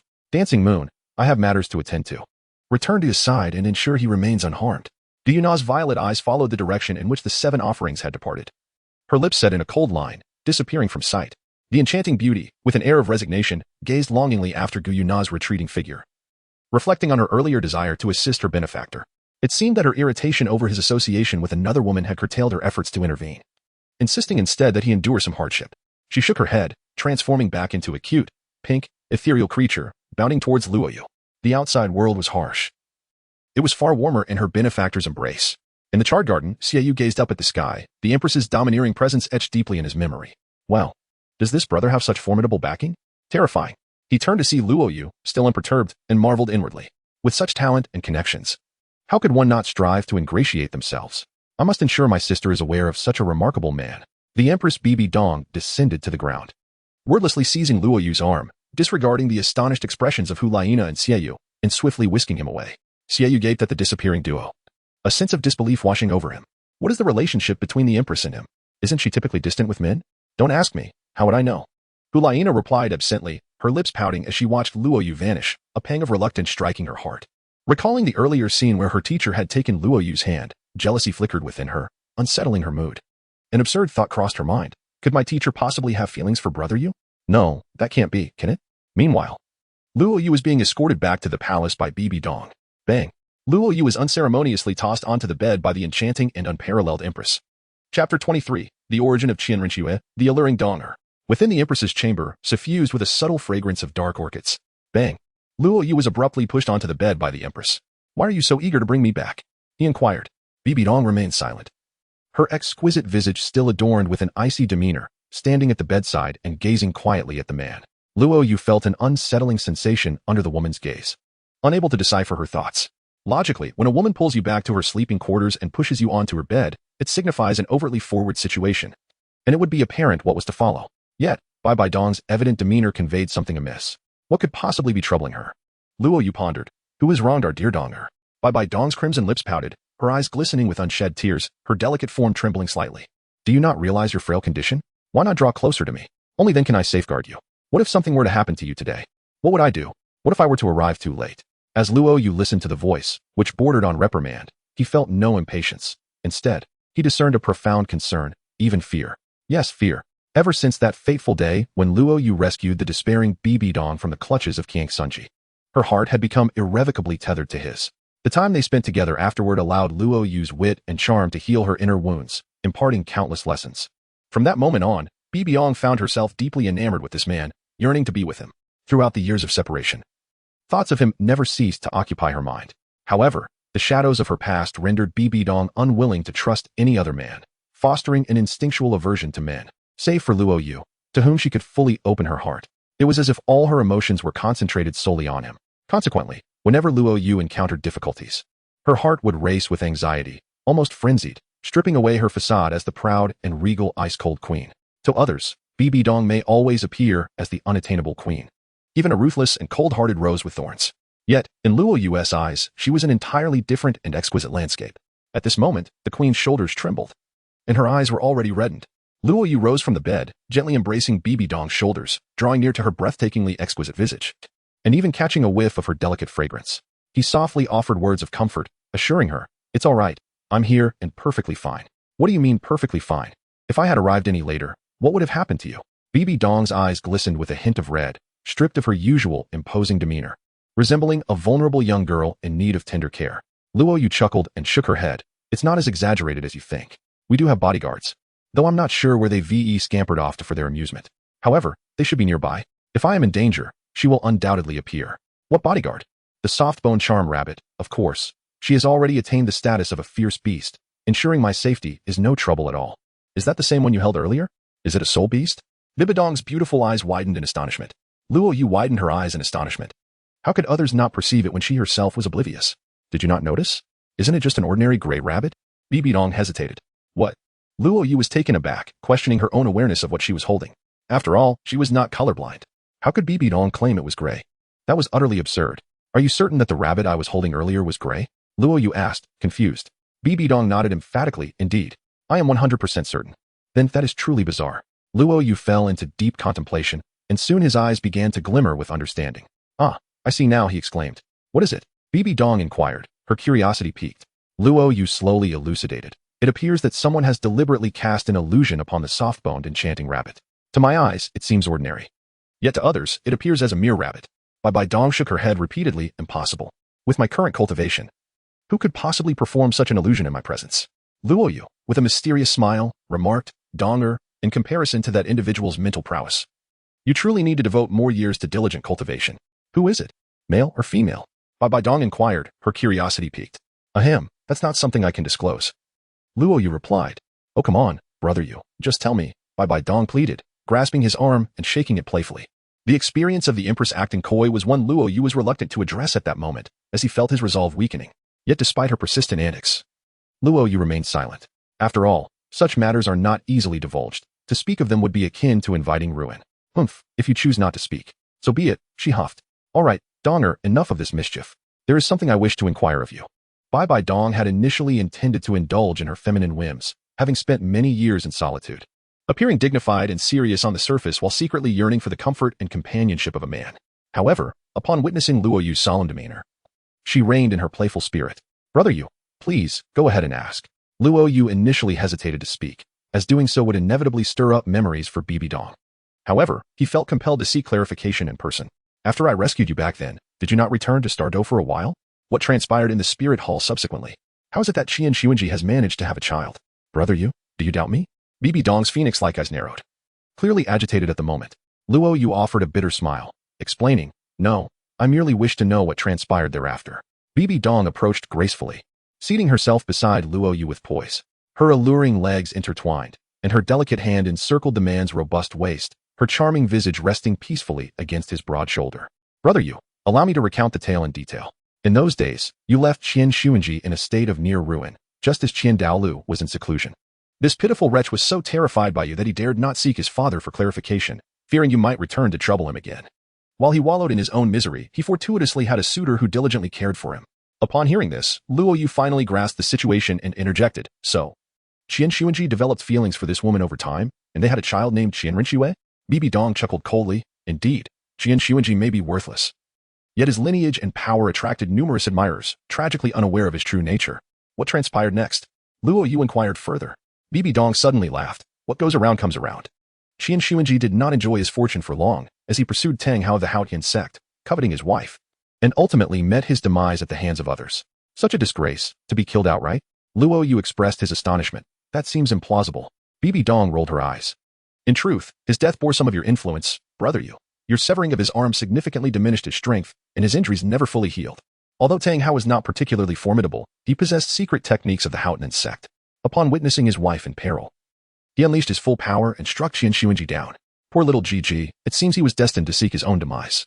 Luo Yu felt no sympathy for this. Scoundrels deserve their fate. "As the Pope of the Spirit Hall, you do not speak of avenging him?" Luo Yu taunted. "You wretched soul, are you truly jesting? I would much prefer that fellow meet a grim end, struck down outside, which would be far cleaner than having him linger before my eyes." Luo Yu chuckled softly. The atmosphere suddenly became tranquil, their gazes locked, mere inches apart. and a whimsical ambience enveloped them. Brother Yu, be honest. Did you have any doubts about me before? Bibi Dong leaned closer to Luo Yu, her crimson lips pouting with a hint of melancholy. How could that be? Luo Yu promptly denied. Bibi Dong's cool, delicate hand glided along Luo Yu's back, inching upwards with a tender caress. With a gentle exhale, her luscious lips brushed against his ear. How could you ever doubt me? Heartless one. This empress has remained virtuous for you all these years, waiting for your return. Donger, you are playing with fire, Luo Yu cautioned, a rush of warmth surging through him. Bibi Dong's slender fingers caressed his face, her breath fragrant and dreamy as she murmured, it's all right to have doubts. Some things cannot be deceived, and the truth reveals itself in time. Buzz. Luo Yu's eyes turned crimson, and he felt that if he did not take action soon, he would undoubtedly become a complete eunuch. Chapter 24. A Special Punishment. Confronted with the enticing allure of Bibi Dong's smooth and delicate fingers, akin to soft jade, Luo Yu felt an intense flame surging within his chest, as if it were about to explode, just as he was poised to unleash a fierce attack. The woman flashed a seductive smile. She leaned forward, lightly pecking his lips with her cherry blossom-like mouth, before swiftly withdrawing her graceful form, leaving a trail of fragrant air in her wake. Observing Luo Yu's dissatisfaction and his growing ire, Bibi Dong let out a melodic laugh, cleared her throat, and remarked playfully, you impudent man, for doubting me earlier, you shall be tantalized today as a form of punishment. I pondered for quite some time on how to discipline you. To strike you would be too regrettable, and to bite you would be undignified. At last, I have conceived a splendid idea. Her phoenix-like eyes sparkled with delight as a cascade of tinkling laughter escaped her lips, and she raised her snow-white neck, exuding an air of pride akin to a resplendent peacock. I care not for your punishment. Luo Yu paid no heed to anything else and sprang from the bed, rushing towards Bibi Dong. Brother Yu, please refrain from moving, she purred. Today, let Donger serve you well. With a delicate parting of her fragrant lips, Bibi Dong unleashed strands of condensed soul power, swiftly binding Luo Yu, leaving him helplessly sprawled on the bed. What are you up to, Bibi Dong? Luo Yu exclaimed, irritation evident in his voice. Shoo. Brother Yu, hold your tongue for a moment, the elegantly clad woman said, her finger poised alluringly on her crimson lips as she cast a flirtatious glance at Luo Yu. Slowly, she shed her opulent and dignified papal robe, revealing her alluring figure in all its curvaceous glory. With a graceful gesture, she removed her golden crown and cast it aside. Each smile and movement of Bibi Dong seemed to possess an enchanting allure, leaving Luo Yu parched. You enchantress, what do you intend to do? Release me at once. With a sultry glare, the woman retorted, Brother Yu, do not be hasty. Your punishment has only just begun. What punishment? Luo Yu struggled futilely against his bindings. Bibi Dong playfully bit her hair tie, raising her silky fingers to elegantly gather her flowing tresses, which she then styled into a refined updo, revealing her exquisite ears and long, smooth neck. With her lips slightly parted, she seductively declared, the punishment I have in store for you has already commenced. She gestured in a particular direction. I suppose standing as a form of punishment is the most cruel treatment for men like you. The enchanting visage of Luo Yu radiated a chilling smile, embodying an otherworldly charm. How dare such a prodigy be so audacious? If you possess the courage, release this young master and engage in a battle of 300 rounds. I shall escort you to the serene paradise of the western heavens. Bibi Dong, covering her crimson lips, cast a provocative glance with her beautiful eyes, playfully beckoning with her finger. Here I stand. Why not come forth? Your arrogance is truly astounding. Luo Yu's face flushed with indignation. Humph, after all, she is a woman. Some matters are overlooked, while others will be remembered. Misunderstandings, merely misunderstandings. Our esteemed Donger is magnanimous, so kindly release me. Not a chance. The true spectacle has only just begun. Bibi Dong smiled alluringly, revealing an unprecedented allure, her garment half unraveled, exposing her smooth, fragrant shoulder, with two delicate straps resembling the taut strings of Luo Yu's heart. The hue of Luo Yu's gaze intensified, and his breaths grew heavier. Yet, there was little he could do, for he was firmly bound. Suddenly, a fragrant breeze swept in, as Bibi Dong approached, utilizing her soul power to immobilize Luo Yu. Their noses nearly touching. With her delicate, boneless hands, she gently caressed his solid chest through the fabric of his robe. Your physique is truly remarkable. Your charm surpasses what I encountered before, and with such allure, I wonder how many hearts you will captivate in the future, Bibi Dong murmured softly. However, Luo Yu was too distracted to heed her words. His gaze wandered downward, captivated by the softness and whiteness concealed beneath her garments, drawing his complete attention and making it difficult to avert his eyes. A soft giggle escaped Bibi Dong as she suddenly obscured the view of all that was beautiful. She stepped within 3 feet of Luo Yu, turning her back, her slender waist and voluptuous form swaying enticingly, leaving him with the enchanting silhouette of a water snake. This enchantress had lost her senses. If she did not release him soon, Luo Yu felt as though he might burst. It seemed Bibi Dong perceived his inner turmoil. Gradually turning, she glided with feline grace, her serpentine waist twisting with every step, exuding an irresistible allure. Gone was the dignified empress. She was undeniably the captivating seductress. Bibi Dong, I shall not allow you to succeed. Luo Yu let out a hum. His strikingly handsome face instantly hardened as he forced himself to endure. Oh, how spirited of you. Bibi Dong approached gracefully, her fingers grasping the man's collar. She leaned slightly, pausing at Luo Yu's neck, her crimson lips gently exhaling. The warmth and tingling sensation immediately enveloped Luo Yu's neck. Coupled with the breathtaking beauty before him and the woman's intoxicating and languid fragrance lingering at the tip of his nose. At that moment, he felt as though the concentration he had painstakingly gathered was on the verge of unraveling once more. Brother Yu, is it truly easy to be a sage? If you cannot endure, then do not. As long as you plead with her, I shall release you, allowing you to act as you wish. A head may be severed. Blood may flow, but can a man's dignity truly be forsaken? Luo Yu raised an eyebrow and declared resolutely, dream on. It's impossible. Oh. Bibi Dong's captivating eyes seemed to have already seen through everything, casting a glance filled with charm at the man. Donger was merely jesting with Brother Yu. The necessary proceedings must undoubtedly continue. How could you ascertain Donger's innocence without personally participating? With a flick of her wrist, Bibi Dong instantly severed the strands of soul power enveloping Luo Yu. Luo Yuan remained perfectly still, her gaze directed inward. Though you do not come. Preparations have been made. Bibi Dong gracefully unfolded her delicate arms, liberating her slender, curvaceous legs, and slowly closed her eyes. Her long, curled eyelashes fluttered gently, revealing an inner tension that belied her composed exterior. This day, in truth, she had rehearsed countless times in her mind. Although she appeared to take the initiative, her heart had been shy from the very beginning. Yet, all of this was to captivate her benefactor, the man she cherished. As long as Brother Yu is enchanted, then all is worthwhile. Brother Yu, Donger is ready. The truth and answers lie here. Come and seek them for yourself. Luo Yu could no longer contain himself and approached her with the ferocity of a beast on the hunt, embracing Bibi Dong with wild abandon. In a note of gratitude, the author expresses sincere thanks to the handsome and beautiful supporters of this book, assuring that updates will be consistently reliable. As a brief recap of the previous plot, the protagonist actively dispersed his million-year beast god body through the thunder tribulation, transforming it into the nourishing essence of a 24th grade golden lotus. This act not only activated the system but also enabled the cultivation of an infinitely potential pure golden body through the tribulation lotus, laying the groundwork for a true and formidable killing deity in the future. The story will gradually reach new heights, fulfilling the desires of the readers. The Nine Heavens slaying sword will possess unique qualities, and readers are invited to speculate on who the next goddess to sign in might be. Chapter 25, The Women Who Vent for Luo Yu, a tragic tale for the Seven Offerings. Within the palace, a fragrant ambience enveloped the air. The flickering candlelight danced erratically before ultimately extinguishing. Several hours later, Bibi Dong lay obediently in Luo Yu's embrace, her lazy, enchanting eyes radiating bliss. Her delicate fingers traced random patterns across the man's chest. See, Brother Yu, I wasn't deceiving you, Bibi Dong remarked, gesturing towards a vivid splash of color on the bed linens. Luo Yu forced a smile as he gently traced the delicate bridge of the woman's nose with his finger. To be candid, I initially harbored some concerns, fearing that you might be mistreated in my absence. However, after you recounted the entire sequence of events to me, I felt reassured. If you are now reassured, why do you still feel the need to intrude upon others? Bibi Dong raised an eyebrow. Luo Yu, speechless, remarked, do not overthink it. My interest in you is merely a manifestation of my carnal desires, completely unrelated to the notion of proving my innocence. Bibi Dong pouted her delicate lips, stating, it is the first time I have encountered a man so unabashedly forthright in admitting his lasciviousness. Luo Yu playfully twirled the silky hair of Bibi Dong between his fingers, a gentle smile gracing his lips as he remarked, which man is not averse to temptation? It is not shameful to acknowledge this, rather. It is the lascivious and vulgar beings that ought to feel disgrace. In our mutual consent, how could we possibly be associated with such sordidness? Bibi Dong blinked, her pouted lips appearing as though they could weep, her eyes radiating a pitiful allure as she replied, I am not here of my own volition. It is you, the villain, who has coerced me. With your immense strength, how could a frail woman like me possibly resist? Upon witnessing this enchanting scene, Luo Yu found himself utterly captivated. Who could possibly withstand such charm? This siren was clearly intent on ensnaring him. Some women, exuding an icy majesty as regal queens before others, transform into alluring enchantresses in private, intoxicating men like a deadly poison or a poppy flower. Luo Yu was unaware of whether others could endure or not. In any case, he felt no inclination to bear it any longer and promptly launched a second offensive. As Luo Yu revels in the wonders of life on one side, the seven offerings of the Spirit Hall find themselves in a rather dismal predicament on the other. The majestic palace of the seven offerings appears unblemished from the outside, yet within, chaos reigns.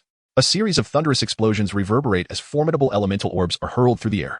The seven offerings spew forth a mouthful of blood, nearly shattering the 9 soul rings encircling him, and he is sent hurtling backward, his form contorted like that of a shrimp, embedding itself deep into the wall, debris cascading down around him. Ignoring the pain coursing through his body, his face is a mask of terror as he gazes ahead.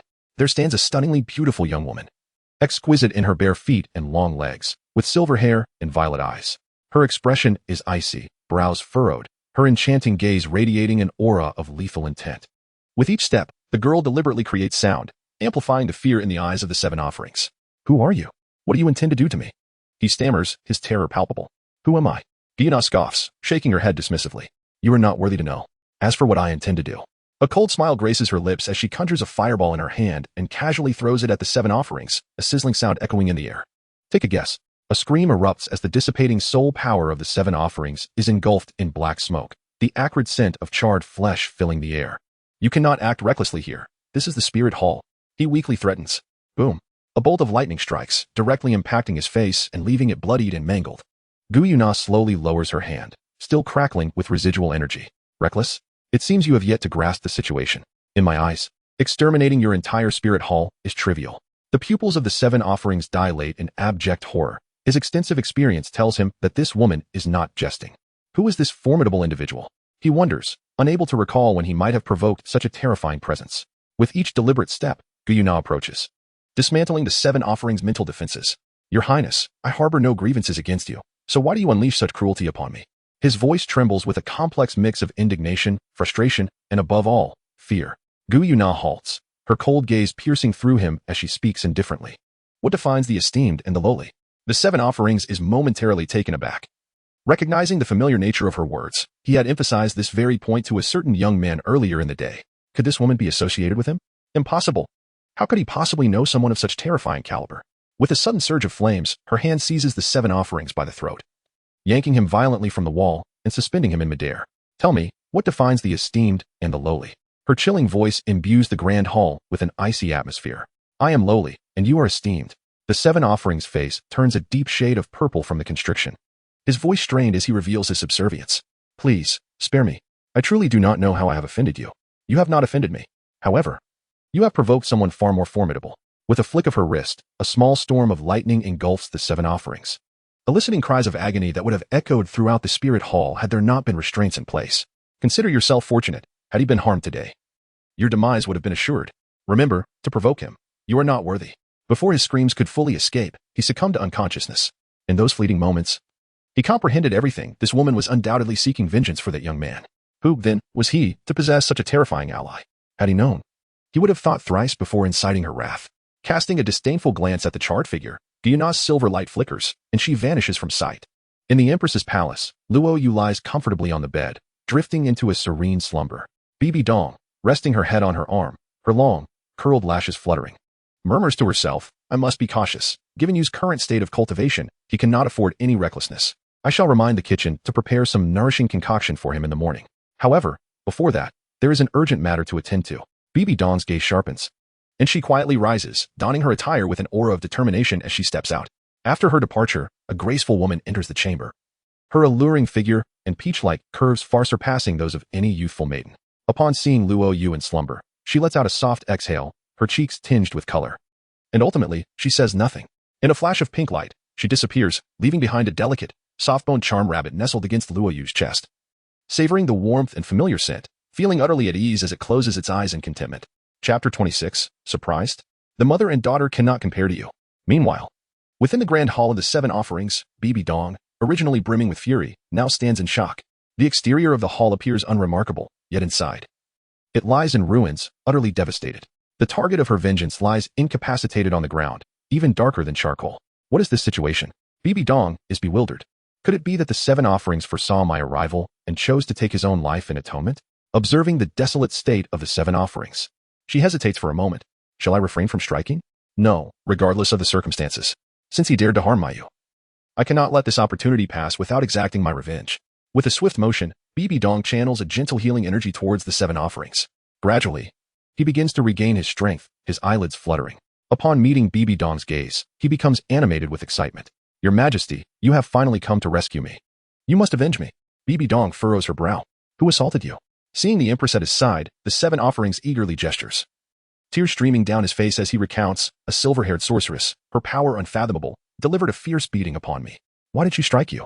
At this question, the seven offerings' anger flares, his teeth clenched in frustration. Your Majesty, I must report a grave matter. This woman came to defend a young man named Luo Yu. indicating that he possesses a profound background, one that is not aligned with our spirit hall. We must exercise utmost caution. Oh, is that so? Bibi Dong's lips curl into a smile. The seven offering struggles to his feet, nodding vigorously. However, I believe it is unwise to act against him for the time being. We must first capture those behind him and then expose his true nature to ensure his demise. Proclaim to the world that not everyone can flourish within the spirit hall. Indeed, Bibi Dong's smile was even more pronounced. The seventh elder chuckled. I, lacking in talent, am willing to take the lead and discreetly monitor that young man. However, I require your support from behind, for the forces backing him are indeed formidable. Bibi Dong nodded. Since you are so astute, why not take a guess as to why I have come to see you at this late hour?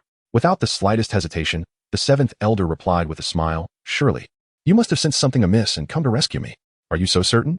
Of course, he affirmed, a smile gracing his aged face. However, upon raising his gaze, he noticed the Empress's expression transforming from warmth to an icy chill. Unbeknownst to him, a barrier of isolation had subtly enveloped the surroundings. Congratulations, you have guessed incorrectly. Boom. Bibi Dong's aura exploded forth, overwhelming the seventh elder, who found himself gasping for breath, blood spilling from the corner of his mouth. Your Majesty, what is your intent? He stammered in fear, retreating hastily. What is my intent? Bibi Dong approached gracefully, a colossal shadow of a spider looming behind her, her voice dripping with derision. Allow me to share a secret with you. The one you refer to as Luo Yu is mine. To be precise, he is my man. Mm? The seventh elder's smile froze, his expression solidified, as a tempest of dread surged within him, sending shivers down his spine. If Luo Yu were present, he would undoubtedly wish to inquire, surprised, are you? In truth, the seventh elder was utterly dumbfounded. He could not comprehend why, after merely provoking a junior, such terrifying figures would come knocking at his door. Had he disturbed a hornet's nest? Tears welled up in his eyes as he pondered why.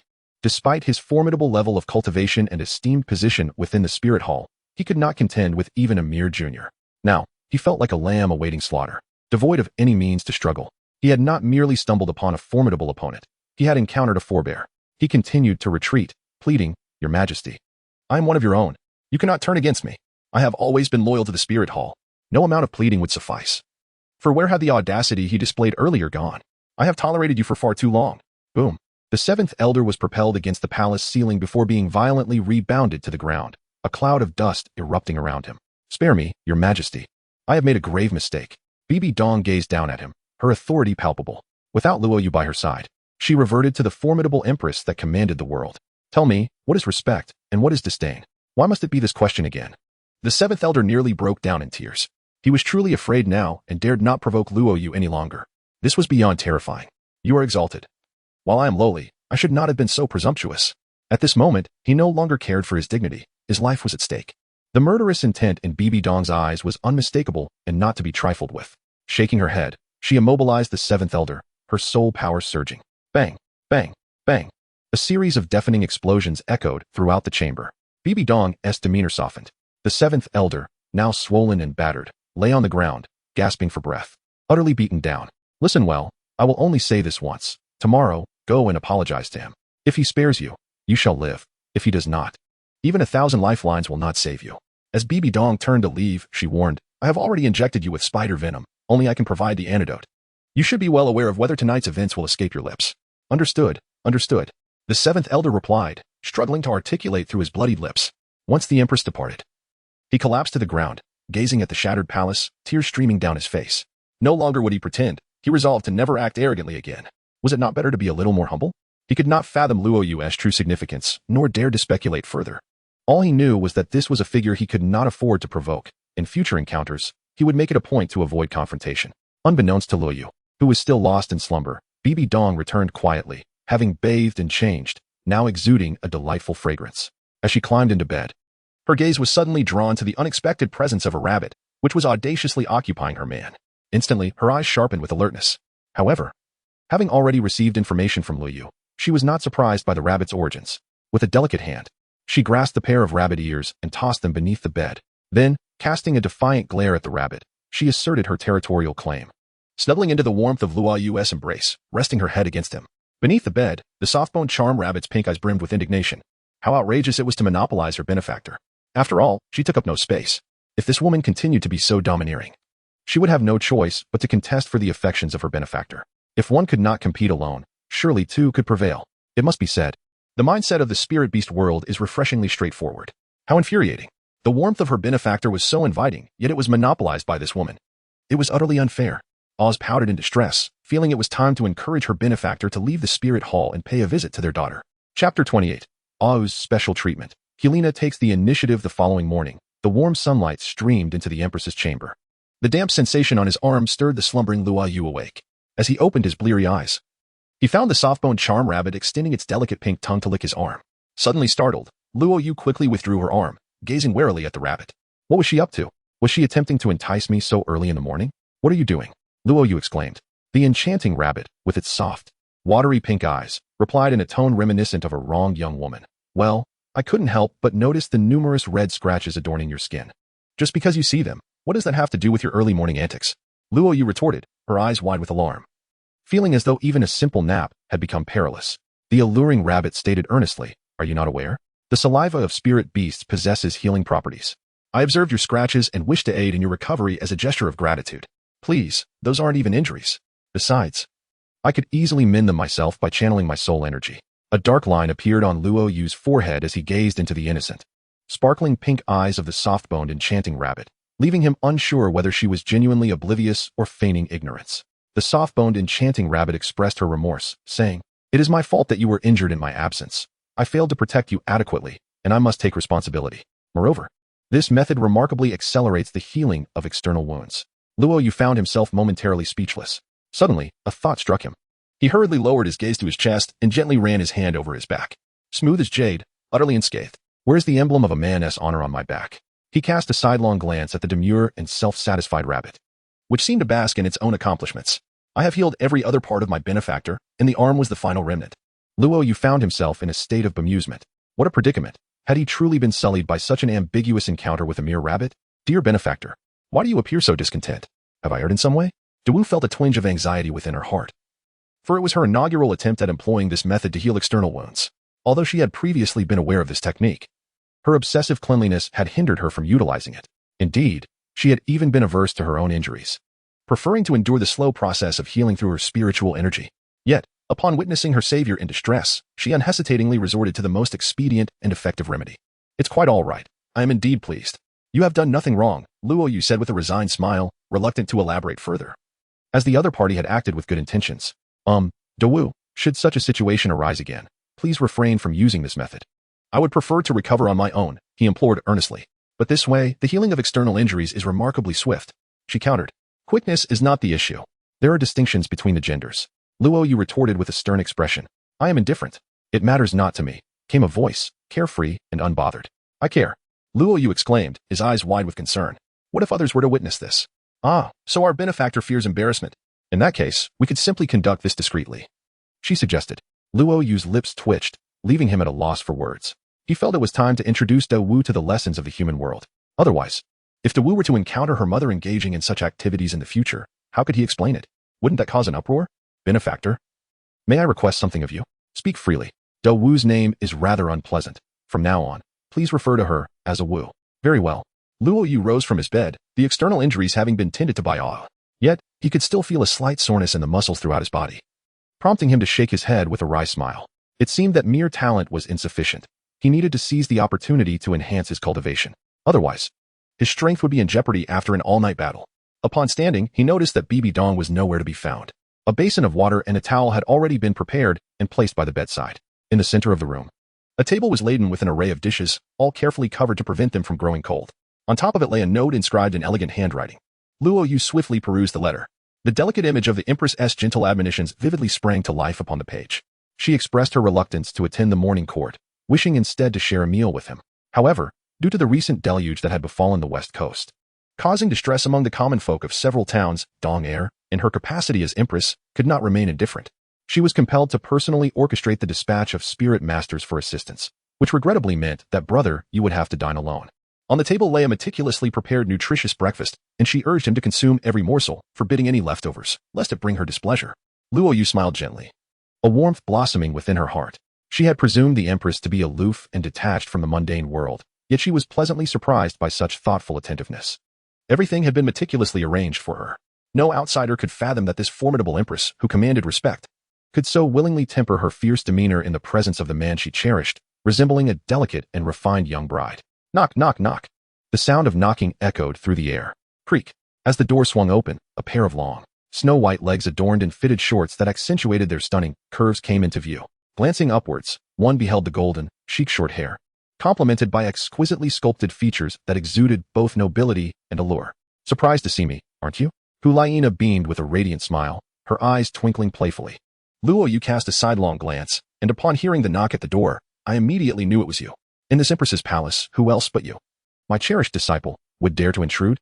Gu Yue Na pouted, expressing her displeasure. How utterly dull. I detest engaging with intelligent individuals. There is no element of surprise. Was it truly so difficult to deduce? Gu Yue Na's delicate and exquisite visage instantly fell in disappointment. Luo Yu gently shook her head and turned towards the dining table. Come in quickly. It matters not whether it is surprising or not. Your presence alone brings me immense joy. Upon hearing the gentle voice ahead, Gu Yue Na's face instantly brightened, and she swiftly followed with her long, fair legs. I was just about to have breakfast. Would you care to join me? Of course, I haven't tea eaten yet either. Gu Yue Na replied, her cheeks slightly flushed. In truth, she had risen early each day for her training and had already eaten. But she feared being sent away by Luo Yu without a reason to linger. Then let us sit together, Luo Yu said, in good spirits. Is it acceptable for me to mooch off your meal? Gu Yue Na asked, somewhat bashfully. Luo Yu chuckled. How could that be? It is a tremendous honor to have the saintess accompany me. How many have longed for such an opportunity and yet remain unfulfilled? How annoying, always teasing me. Gu Yue Na pouted, though the joy in her eyes was unmistakable. Gazing upon the man's striking features and his ethereal, untroubled demeanor, she felt her pulse quicken. The memory of his dominance and charm during their encounter yesterday flooded her thoughts, and she sensed herself on the brink of surrendering to her emotions. In the past, those around her could not compare, whether in beauty, strength, or background. She was like a snow lotus on Tianshan, blooming in solitude, unapproachable, with no one worthy of entering her heart. However, since meeting Luo Yu, everything had shifted imperceptibly. Gu Yue Na was acutely aware that she was on the verge of falling. Yet she willingly embraced the allure, eager to savor the unique flavor of this burgeoning affection. She admired his handsome visage, was astounded by his prowess, and was entranced by his demeanor, calm as a scholarly gentleman, yet decisive in action. Now, she yearned to engage with Luo Yu, but was at a loss for words or actions, as she possessed no experience in matters of the heart. What was she thinking? Luo Yu had already set out the bowls and chopsticks, waving his hand before her. In nothing. Gu Yue Na feigned composure, chiding herself internally for her weakness, wondering why she was succumbing to such infatuation at this moment. Her feelings for him did not necessarily imply he reciprocated. Moreover, this was quite unbecoming. Come now. Let us see what delightful dishes your teacher has prepared for me. Luo Yu rubbed his hands together and lifted the lid. Luo Yu was taken aback. What on earth is this? Beside him, Gu Yue Na was slightly startled and exclaimed, Is this a stew of Cotinopsis and old turtle? It nourishes and fortifies the kidneys, replenishing energy and enriching the blood. Brother Yu, do you consider this your breakfast? Is it truly that nourishing? Luo Yu was suddenly beset by an ominous premonition as he swiftly unveiled one lid after another, his lips twitching in dismay. Black chicken with purple fungus soup? Braised earth dragon whip? This final dish appeared rather peculiar in shape. Deep-fried kidney? A dark line appeared on Luo Yu's forehead. He was utterly distraught. What on earth does Bibi Dong mean by this? Moreover, the pressing concern was no longer the implications of Bibi Dong's words. The focal point had shifted to the side, where Gu Yue Na, with her crimson lips, was gazing at him with an increasingly discernible change in her expression. Ahem, please allow me to explain. Gu Yue Na stared at him with wide eyes, exclaiming, Brother Yu, so this is how your talents are cultivated. Luo Yu was about to explain when he suddenly realized that Gu Yue Na had not grasped the deeper meaning behind it. He immediately felt a sense of relief. With a smile, he nodded and affirmed loudly, Indeed, as soul masters, we must eat well. Without proper nourishment, how can we cultivate effectively? Yes, Brother Yu is absolutely right. Gu Yue Na responded, nodding repeatedly in agreement. Luo Yu felt a peculiar disquiet in the girl's gaze. Meanwhile, Gu Yue Na was internally lamenting, Ah, how cruelly fate plays with the gifted. Who would indulge in such nourishing food so early in the morning? It must be that Brother Yu harbors some unspoken troubles. I have heard that men are often quite sensitive about such private matters. I must not expose him. Resolutely, she thought, yet, I must find a way to assist Brother Yu. How could such a perfect man harbor any hidden ailments? And who knows what may lie ahead for him? Gu Yue Na felt her cheeks flush, interrupting her train of thought. Brother Yu, would you accompany me for a moment? She inquired. For what purpose? Luo Yu asked, puzzled. Gu Yue Na bit her lip gently, her face warming. I have something to give you, something I believe you need. What could I possibly need? Luo Yu responded, bewildered. Gu Yue Na shook her head, playfully reproaching him. Oh, come now. Just follow me, and you shall find out. Luo Yu, filled with curiosity, was led out the door by her. Chapter 28. The Saintess stealing things. What a thrill. The spirit hall stood majestically, with grand palaces rising high. On the spacious avenue paved with green bricks, a pair of golden youth and jade beauty passed through, instantly igniting a commotion among the crowd inside the hall. The woman was exceptionally beautiful, her red lips glistening, captivating eyes ablaze with allure, and her long, straight legs beneath her shorts were nothing short of perfection, evoking a desire to admire her further. The man was tall and imposing, striding with the grace of a dragon and the might of a tiger. His features reminiscent of a celestial being, while his seemingly indifferent starry eyes held a depth that was both enchanting and electrifying. Wow. Who is this man that he can walk so intimately with the saintess? This brother is impressive. He has managed to charm our aloof saintess? What is going on? Is it true? Could it be that the saintess has found a partner? Gasps of astonishment echoed as disciples of the spirit hall rubbed their eyes, initially thinking they were seeing an illusion. After all, the saintess possessed a pride akin to that of an empress. The likes of them, each possessing considerable talent, would be revered in any other setting. Yet, to pursue the saintess, they would falter before even beginning. Apologies, we are all too self-aware. We are simply unworthy. Is this truly not an illusion? The saintess is genuinely walking so closely with a man. Are they sharing laughter? Could it be that the saintess is in love? It is likely so. When have you ever seen the saintess stroll side by side with a man so intimately, nearly shoulder to shoulder, hand in hand? One disciple lamented, wailing as if a beloved was taken from him. Oh no, our spirit hall's radiant jewel, will she truly be taken away? Someone nearby could no longer contain themselves and cast a disdainful look. Who are you calling a pig? Which of your eyes is blind? I might as well blind the other one for you, as it serves no purpose. Just take a look at yourself. Do you possess even a fraction of his handsomeness? With this young man's looks, he is nearly a match for the saintess, but I would need to be added to the equation. Get lost, you infatuated fool. Bang. The towering man shook his fist, his expression one of pride. What use is beauty? Can it be eaten? Strength is what commands respect. Men speak through their power. Please. Spare yourself, someone interjected, unable to resist the urge to belittle. Don't tell me you're still unaware of the news. Yesterday, our spirit hall tested a prodigy of fatherly caliber. Dual spirit, innate level 40 soul power. If I am not mistaken, this must be the one. How can your brute strength compare? Hiss. I have heard about it too. The previously proud towering man's demeanor deflated, questioning, could it be false? Someone nearby grew excited. False? My grandfather was present at the time. This fellow's talent is genuinely formidable, praised by the elders as a once-in-a-millennium occurrence. Is this guy even of the same species as us? It's rather absurd. Does it matter if it's absurd? The fact is right before us. This is a person of exceptional caliber. If you have any sense, curry favor if you can. If not, keep your distance. You don't want to provoke him. The once arrogant, towering man quickly shrank back into the crowd, cautiously glancing towards the saintess, fearful of being overheard. Someone, smirking, remarked, should I go over and introduce myself? To familiarize myself with the future big shot? Are you foolish? They are in the midst of romance. Do you want to stir up trouble and risk being harmed? Right. Thanks for the reminder. Meanwhile, Gu Yue Na, eavesdropping on their conversation, wore an odd expression, a faint blush gracing her cheeks. Hearing them refer to her and Luo Yu as a couple, she felt an inexplicable sensation, a hint of shyness rather than irritation. Casting a sidelong glance at the man, she noticed him deep in thought, his brow furrowed. Brother Yu, Gu Yue Na whispered, they are talking about you over there. Aren't you going to react? Trouble? Luo Yu furrowed his brow. What trouble? Gu Yue Na asked, surprised. You are now the star of the spirit hall. Who would dare to trouble you? Luo Yu shook his head and said, consider this.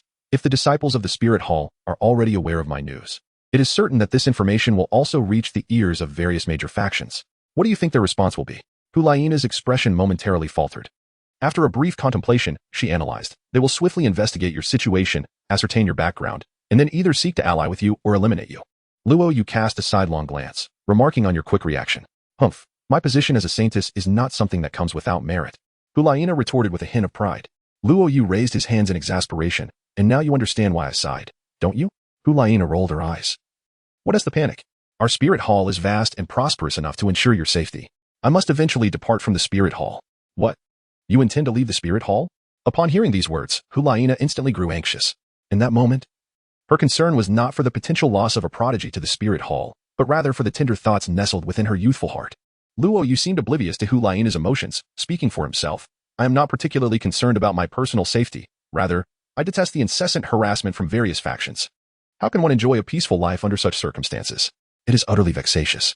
Gu Yue Na, concealing her own anxiety, forced a smile and replied, indeed. These factions will undoubtedly have their spies monitoring your every move. Should you venture outside, you may be unaware of how many forces would seek to win you over. However, as long as you remain within the spirit hall, none of them would dare to act recklessly. Luo Yu nodded absently, secretly contemplating a strategy. He certainly could not remain here indefinitely, as he had yet to fully appreciate the breathtaking landscapes of the Douluo continent. Moreover, it was unnecessary to ponder too deeply. Given the system's nature, it was inevitable that it would soon fixate on Xiao Wu and her companions. Staying indoors was not a viable option. Furthermore, he held no desire for the power of the spirit hall. After all, The Pope of the Spirit Hall was, in fact, his woman. It appeared imperative to devise a comprehensive plan to rid himself of those persistent nuisances, preventing them from bothering him.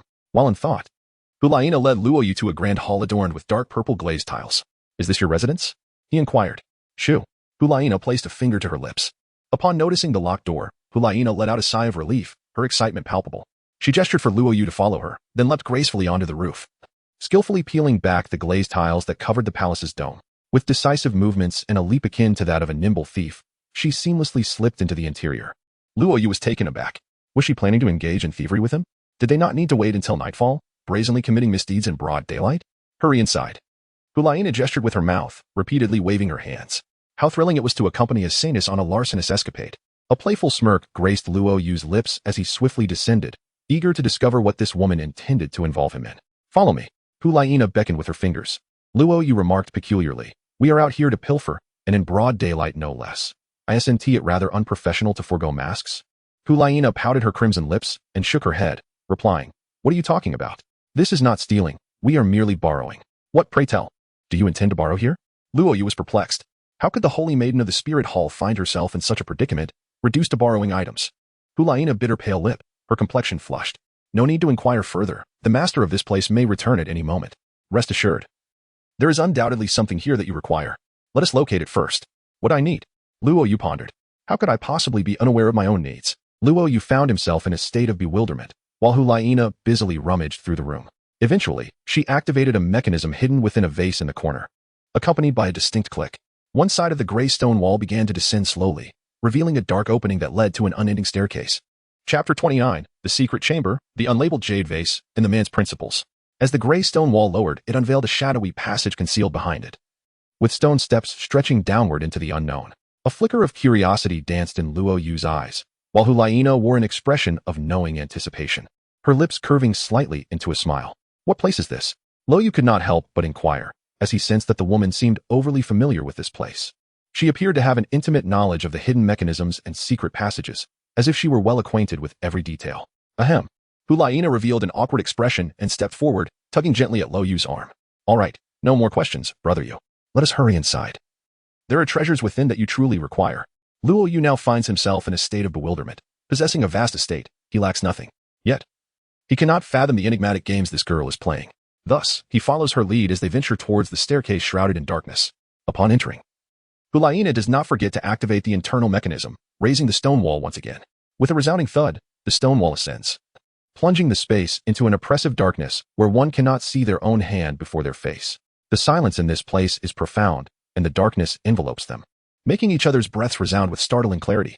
In this secluded chamber, with only the two of them in such shadowy confines, the atmosphere grows increasingly delicate and charged. In an unexpected moment, Luo Yu mischievously pinched the soft and delicate hand that he held. A soft whimper escaped the girl, as if startled, her shy voice uttered, "Yuga. Why are you doing that?" "I apologize." Luo Yu quickly released her hand, instinctively gesturing an apology, but then suddenly noticed something that made him recoil. "Ah." A gasp escaped. "Yuga, you." Gu Yue Na playfully pouted, beginning a sentence that she left unfinished. In the darkness, the girl anxiously clasped her hands over her chest. Her face flushed to the point of seeming to drip with color. Her thoughts were in disarray, wondering what Luo Yu was up to. Was he plotting something mischievous? Indeed. Men can be such clumsy creatures. Was his action intentional or merely accidental? Gu Yue Na bit her delicate lip, feeling a sense of tension as she realized she had never shared a room with anyone in such a manner. Suddenly, a beam of light burst forth, illuminating the darkened space. Luo Yu's fingertips were gathering a sphere of golden light. "Are you all right, Nana?" "No, I'm fine," Gu Yue Na replied, shaking her head. Strangely, at the very moment when the darkness was dispelled, she felt a tinge of melancholy. Luo Yu began to survey his surroundings. A winding path led into a narrow tunnel, flanked by rocks adorned with lush green moss. "Is this place perilous?" "Not in the slightest." "Are you so certain?" Luo Yu grimaced, a peculiar sensation lingering in his mind. "Of course, brother Yu, just follow me." Gu Yue Na gracefully moved her exquisite legs, and under the dim light, the contours of her figure appeared even more enchanting.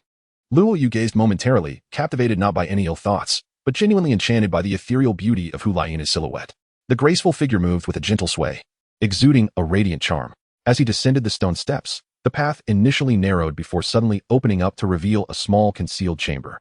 A golden brilliance assaulted Luo Yu's vision, presenting a treasure trove of golden soul coins and an array of exquisite jade and precious artifacts. Despite the opulence surrounding him, Luo Yu merely raised his eyelids slightly, feeling little excitement. His interest lay in the enhancement of his abilities and the appreciation of beauty. As for wealth, he had no lack of it.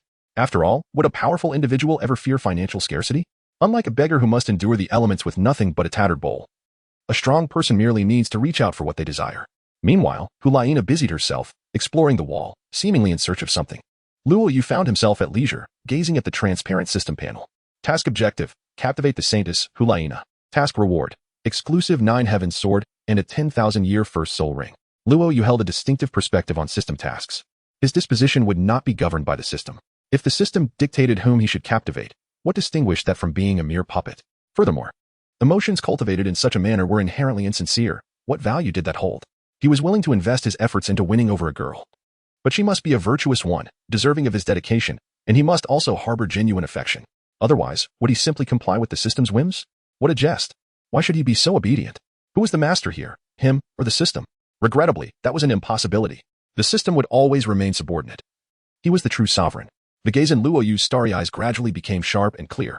This was, in fact, the reason he had opted for a brief interaction with Gu Yue Na after receiving his mission, rather than hastily launching an offensive. Having gained a deeper understanding of the girl, he had already developed a considerable fondness for her. It was time to take the initiative. Found it. The exclamation of surprise captured Luo Yu's attention. Gu Yue Na, radiating joy, tucked a few stray golden locks behind her ear with one hand, while the other held aloft a small bottle resembling agate glass. She waved it towards Luo Yu. The bottle was transparent, containing a gently swirling pale pink liquid that was quite enchanting. Here you go, brother Yu, Gu Yue Na said, her lovely eyelashes fluttering as she eagerly placed the treasure into his hand. What is this? Luo Yu raised an eyebrow, momentarily unable to discern the nature of the object. The bottle felt smooth to the touch, surprisingly emanating a slight warmth. Oh, is there perhaps a label here? A label? What label? Gu Yue Na shook her head repeatedly, her cheeks flushing slightly, while her peripheral vision stealthily caught a glimpse of a scrap of paper hidden away. Brother Yu, why don't you take a sip and see for yourself? To be honest, I am uncertain about the efficacy of this item. If it proves ineffectual, you may as well keep it. Luo Yu gazed into Gu Yue Na's expectant eyes, a faint smile gracing his lips as he chuckled awkwardly. What secrets does your gourd conceal? You must reveal what this is before I can partake. In her heart, Gu Yue Na pondered the delicate nature of men's issues, fearing that if she were to speak candidly, it might embarrass Brother Yu and cause him to depart in a huff. No, she resolved to feign ignorance, cognizant of the need to honor Brother Yu's masculine pride. With determination, she smiled and said, Brother Yu, since you have just arrived at the spirit hall, I have nothing of value to offer you. However, this elixir is perfect for strengthening muscles and bones, enhancing blood circulation, and significantly boosting physical capabilities. Let it be a token of our meeting. Luo Yu's lips twitched slightly. The tone and effects seemed eerily reminiscent of a roadside vendor touting a powerful elixir. Initially, he intended to outright refuse, yet the hopeful gaze of Gu Yue Na, coupled with the alluring pale pink liquid in the vial, piqued his curiosity. Admittedly, he had never encountered such a concoction before. Perhaps a sip would be worth a try? He harbored no fear of poisoning. Firstly, his immaculate divine body, forged from the golden lotus during tribulation, rendered him immune to toxins. Secondly, he held no belief that Gu Yue Na would wish him harm. With a pop, he uncorked the vial, releasing a fragrant aroma. Under Gu Yue Na's watchful eyes, Luo Yu took a tentative sip. TSK. Luo Yu's eyes brightened as he looked at the young girl in surprise. Is this wine? It glided smoothly and had a subtle sweetness, accompanied by a faint fragrance that tantalized his taste buds. A warm sensation flowed down his throat, spreading warmth throughout his abdomen. Seeing Luo Yu's delight, Gu Yue Na revealed a sweet smile. Brother Yu, if you like it, you should drink it all. I specifically brought this for you. Thank you. I truly enjoy this wine. With that, Luo Yu took a generous sip, savoring the experience. Gu Yue Na's smile grew even sweeter, thinking to herself how clever she was to solve a significant problem for Brother Yu. This wine is truly remarkable. Would you care for a taste as well? Luo Yu shook the jade bottle, expressing his satisfaction. No need, Nana doesn't require any. Not require? Luo Yu's expression showed his skepticism. Gu Yue Na quickly waved her hand, steering the conversation elsewhere. So, Brother Yu, after drinking this, do you feel any better? Not as weak? Luo Yu felt an unsettling sense that something was amiss. Nana, I find your words somewhat perplexing. Is there an issue with this wine? Gu Yue Na innocently shook her head. What could possibly be wrong? It is merely a tonic that enhances one's health and tastes delightful. Now that we have acquired the items, let us hasten our departure. Wait. Luo Yu tilted his head back and drained the contents of the vial in one swift motion. He then retrieved a silver flask from the spatial storage pouch at his waist. He positioned the jade bottle over the flask's opening, and a milky white liquid flowed forth, quickly filling the small vessel. Brother Yu, what are you doing? Gu Yue Na inquired with curiosity. The man set the jade bottle down upon the ground. a gentle smile gracing his lips. Did you not say we were here to borrow? Naturally, there will be a return. Throughout my life, I have never taken advantage of others. Consider this spirit liquid as a token of gratitude. Gu Yue Na's delicate form trembled slightly as she gazed deeply into the man's soft smile, sensing an intangible charm emanating from him that inexplicably stirred her heart. While beauty and strength are indeed noteworthy, it is the character revealed in one's every gesture that truly captivates the soul. Even if they were to take the treasures from this place, the original owner would remain oblivious to the identity of the thief. The precious milky liquid was clearly a rarity, yet Luo Yu chose to retain it as a gesture of repayment. Shall we go, brother Yu? Although Gu Yue Na said nothing further, her tone bore a hint of admiration and intimacy. Wait. Luo Yu's voice suddenly grew a shade more somber. What is it? Do you not feel that this room seems a bit warm? Luo Yu instinctively tugged at his collar. Gu Yue Na lifted her gaze and gasped. Brother Yu, why has your face turned so red? Chapter 30. The roaring power of the wine. Gu Yue Na secretly admires. Blushing? Luo Yu instinctively touched his face. Goodness. It was burning hot. Gu Yue Na furrowed her brows, anxiously gazing at the man, unaware of what had transpired. Luo Yu now found himself in a state of bewilderment. Earlier, he had felt quite indifferent, enjoying a drink that left him pleasantly warm. However, an unsettling sensation began to envelop him. A fierce heat surged through his body, as if every pore was exuding steam. A wicked fire ignited within his dantian, climbing upward with relentless fervor. His throat became parched, and his gaze fell upon the jade vial, his eyes, now tinged with crimson, fixed menacingly upon the woman. Gu Yue Na, what exactly did you make me drink? Faced with the man's fierce demeanor, Gu Yue Na tightened her posture, feigning innocence as she replied, in nothing at all. Luo Yu felt a wave of heat surging through his mind, an inexplicable and malevolent fire intensifying within him. It was as if his blood vessels began to expand, while his muscles exhibited signs of tension and swelling. Speak quickly. Gu Yue Na noticed the unusual changes in Luo Yu, her face etched with concern as she hurriedly approached him. Brother Yu, what is happening to you? Suppressing his agitation, Luo Yu spoke in a dry tone. Enough with the trivialities. Just tell me what concoction you have made for me. Gu Yue Na bit her thin lips, and upon hearing Luo Yu's fierce reprimand, her voice trembled with urgency, almost breaking into tears. It's nothing really. That wine is merely a tonic, she replied. A tonic? What sort of tonic could have such an effect on me? Luo Yu's voice suddenly rose, finding the situation utterly absurd. In her desperation, Gu Yue Na hastened to explain. Brother Yu, I noticed you consumed a considerable amount of tonics this morning, so I thought I could help alleviate some of your hidden ailments. I just so happen to know of a treasure here that should be beneficial for you. At this moment, Luo Yu felt a profound sense of frustration, nearly driven to the brink of bloodshed by his ire. How could he not comprehend the woman's insinuations? It was as if she had explicitly declared his vitality was lacking. Had she brought him here under the guise of seeking a remedy? Brother Yu, are you all right? Gu Yue Na inquired, flustered and unfamiliar with such a scenario, which bore no signs of poisoning. What had once been well had now plummeted into disarray. With reddened eyes, Luo Yu shot her a fierce glare, emphasizing. Let me make this abundantly clear. I am not lacking in vitality. I am perfectly fine. I understand now, brother Yu. What is happening to you? Gu Yue Na was genuinely anxious, as the man's ethereal demeanor had dissipated, replaced by an untamed and volatile presence, as if he might erupt at any moment. And you dare ask me what is wrong? Was what you gave me truly a tonic? Luo Yu exclaimed, exasperated. Gu Yue Na, her small face etched with worry, replied, yes. It is a tonic. My brother boasted about it at the time, claiming it was far superior to any restorative soup, insisting that men who consumed it would be invigorated, brimming with vitality and strength. As Luo Yu felt a sudden darkness envelop his vision, enlightenment dawned upon him. He comprehended everything in that moment. This holy maiden of the spirit hall presumed herself to be lacking vitality, dragging him into his brother's secret chamber to pilfer some medicinal substance. What was even more absurd was that he had fallen for her deceit, consuming it entirely. He even found the flavor to be rather pleasant. What on earth was happening? Did she not inform him of its purpose? What was its name? Luo Yu's throat trembled. His brother had told him that this substance was meant to rejuvenate the body, possessing unparalleled effects, painstakingly obtained, with the label exuding a sense of formidable power. Ah yes, his brother mentioned it had another name. What was it? Luo Yu's voice grew hushed, desperately trying to suppress his rising agitation. Dragon Rises. What on earth? What an apt name, formidable power, and Dragon Rises. How fitting. Marvelous. He truly felt as though he was rising now. Not only was he rising, but he was also on the verge of explosion. Luo Yu has come to realize that the girl before him pretends to be oblivious while secretly understanding everything. It is hardly surprising, given that she is a saintess of her generation, utterly unaware of the complexities of men's intentions. As Luo Yu's figure trembled, Gu Yue Na quickly reached out to support him. In the secluded chamber, with only a man and a woman present, the fragrance of the woman drew near, and Luo Yu suddenly felt he was on the brink of losing control. With a roar, his formidable aura erupted, and the dragon god Martial's soul manifested, directly pressing down upon Gu Yue Na. Brother Yu, what is wrong with you? Hu attempted to resist, but an overwhelming masculine presence enveloped her, as if two iron arms were binding her, making it hard for her to breathe. What's the matter? You tell me what's the matter. This is all you're doing. Shouldn't you take responsibility to extinguish the flames? What? Hu eyes widened in shock. How could she still not realize that the wine was tainted? A sharp intake of breath escaped her lips, her brow furrowing, and a sting shot through her earlobe, where Luo Yu had bitten her. You said we would sleep together today. Is it my fault, or yours? With a tearing sound.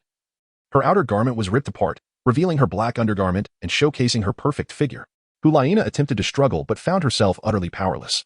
Already subdued by Luo Yu's dragon god martial soul, seeing the hint of madness in Luo Yu's eyes, Hu resigned herself and closed her eyes. A single tear slipping from the corner. She never anticipated things would unfold this way. A suppressed roar echoed in Hu ears, alarmingly close.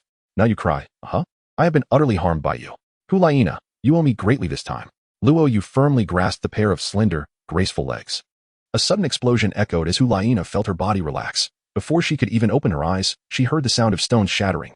Upon finally opening her eyes, she beheld a large hole at the end of the stone steps, with Luo Yu having vanished without a trace. A man's coat draped over her shoulders, and Hu stared blankly at the garment, tears glistening at the corners of her eyes. Her emotions were a tumultuous mix, where fear had once gripped her. Now an overwhelming concern for the man surged within. Which scoundrel has stolen from my family? A furious shout echoed as Yu hurriedly darted into the secret chamber through the gaping hole in the wall. Upon seeing Hu he froze. Sister. How is it you? He glanced around, his eyes wide with alarm. Where's the thief? Seeing Yu, Hu eyes reddened, and she felt a wave of grievance wash over her. Yu, I will make you pay for this. With a roar, her fox spirit manifested, sprouting long ears and a tail as she lunged at Yu. Stop. What madness is this? Yu hastily defended himself, taken aback by his sister's unexpected aggression. After several moments of chaos, he cradled his bruised face and lamented, Your brother's house has been robbed, and yet you choose to strike me? Hu her eyes glazed over, pouted in despair. After all these years, I finally meet a man I like, and now you've ruined everything. What have I done? Yu replied, bewildered and innocent. Soon, Hu recounted the series of events following her arrival with Luo Yu. Yu's mouth fell agape as he slapped his thigh. Are you out of your mind? Bringing an outsider to steal from your brother? His heart nearly shattered, truly. A daughter grows up too fast. Well, at least you're unharmed. It could have been far worse, he sighed. Hu glared at him through a veil of tears. You didn't tell me that your concoction was meant for restoration. Why did Luo Yu end up like that? Yu retorted. Could I have possibly revealed that it was a rare medicinal herb at that time? A medicinal herb? You mean that was a medicinal herb? Hu gasped, finally understanding Luo Yu's erratic behavior and distress. That was something she had secretly prepared for her master, crafted from hundreds of spiritual herbs according to a secret formula. She had hoped to exchange it for treasures at the right moment, but now it was all gone. Yu, will consuming that substance cause him great discomfort? Hu asked, her voice filled with concern. Yu replied tersely, What do you think? That substance is unlike ordinary restorative herbs. Its potency is immense. Just a sip can ignite a fire. Even a sage would lose their wits. Without resolution, it could be unbearable. Hu trembled, contemplating the garment left behind by the man. In that moment, even if he had acted inappropriately, what could she blame him for? After all, it was her own doing. Yet, Luo Yu had resisted his instincts in pain, choosing to endure rather than harm her. If it had been someone else, they might have taken advantage of her vulnerability. Luo Yu's pupils contracted as she covered her mouth, her heart stirred. What is in this bottle? Yu wondered aloud, examining a container filled with a mysterious liquid. That is the spiritual liquid Luo Yu felt should not be taken without offering something in return. Huh? Yu scoffed. What spiritual liquid could possibly compare to my treasured dragoness lift? His derision suddenly halted, replaced by astonished disbelief. Wait, is this the legendary millennial jade liquid? He cautiously tasted a drop, feeling his soul power surge.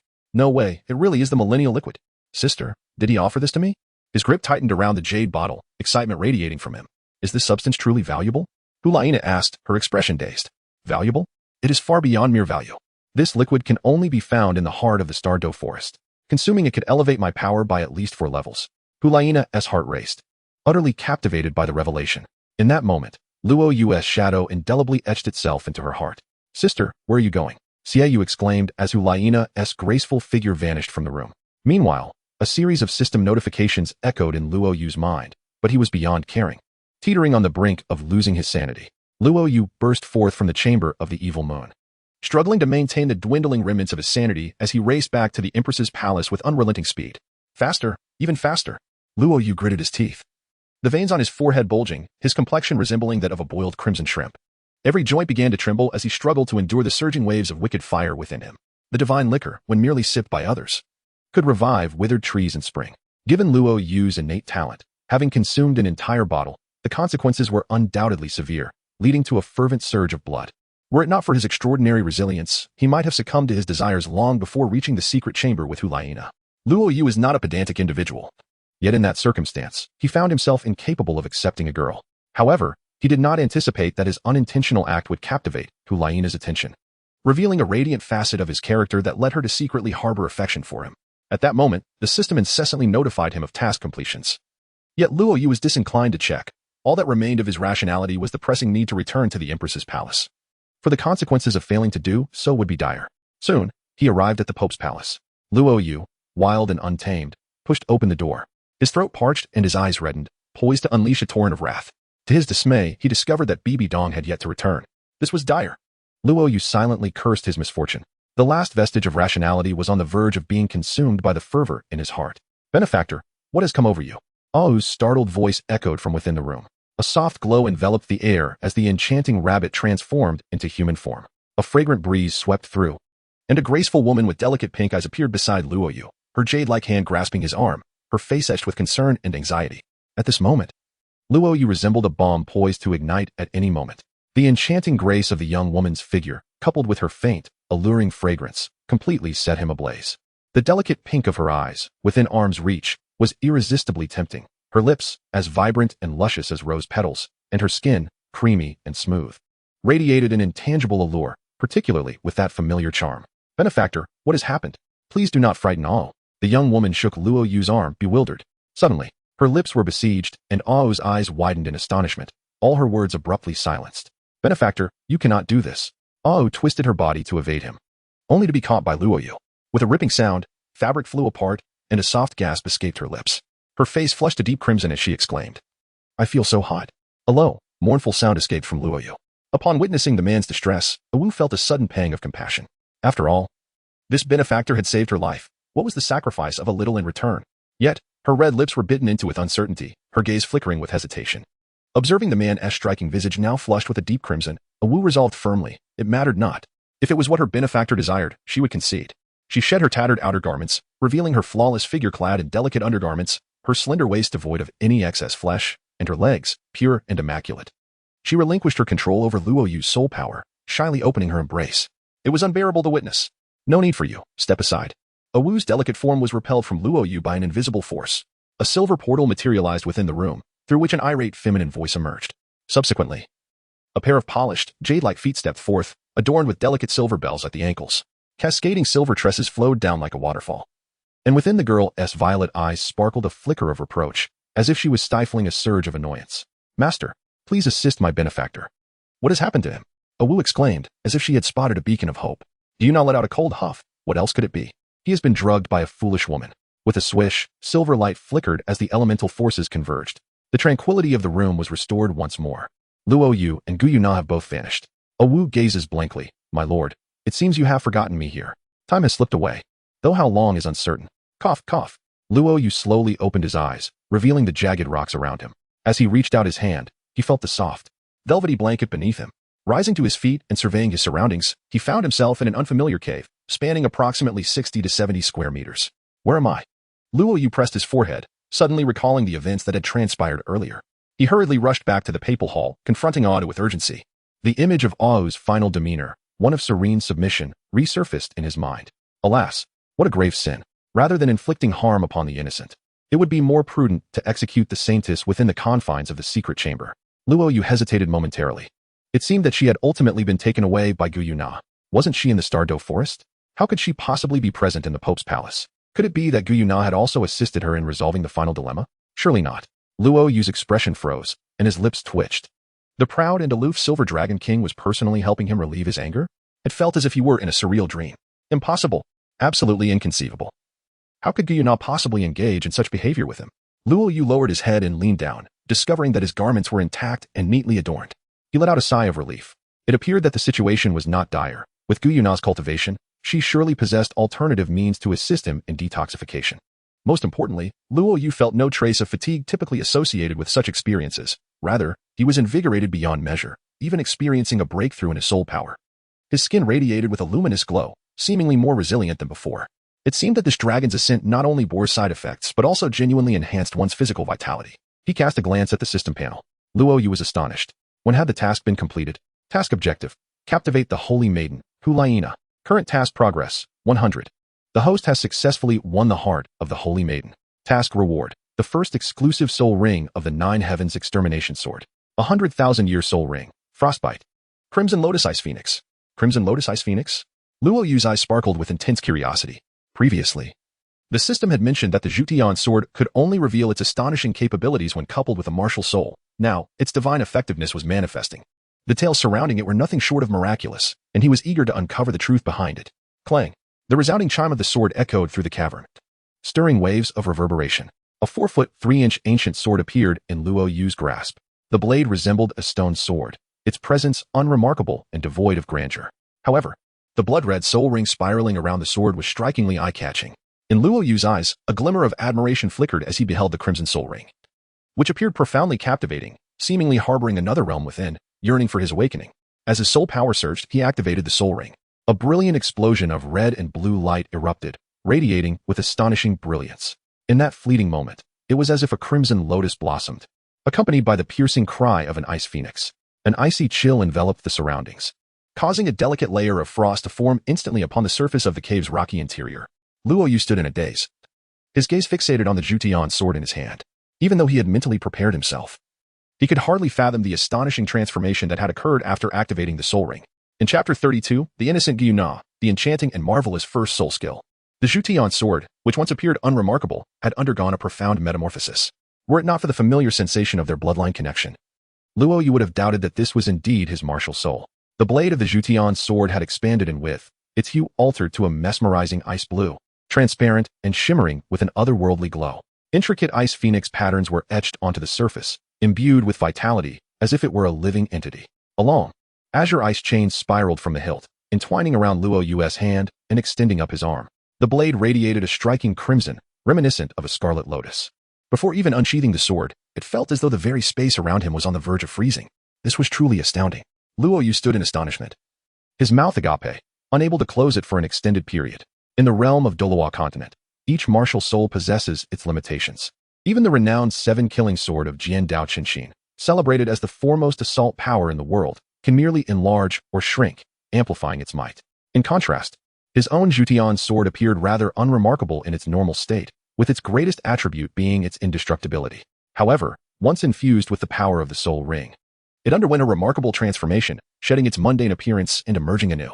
Its overall form altered dramatically. The color, attributes, and shape were all distinctively transformed. As the sword's master, he could distinctly perceive that what he was witnessing was merely the initial release form of the Zhuqiang sword's first soul skill.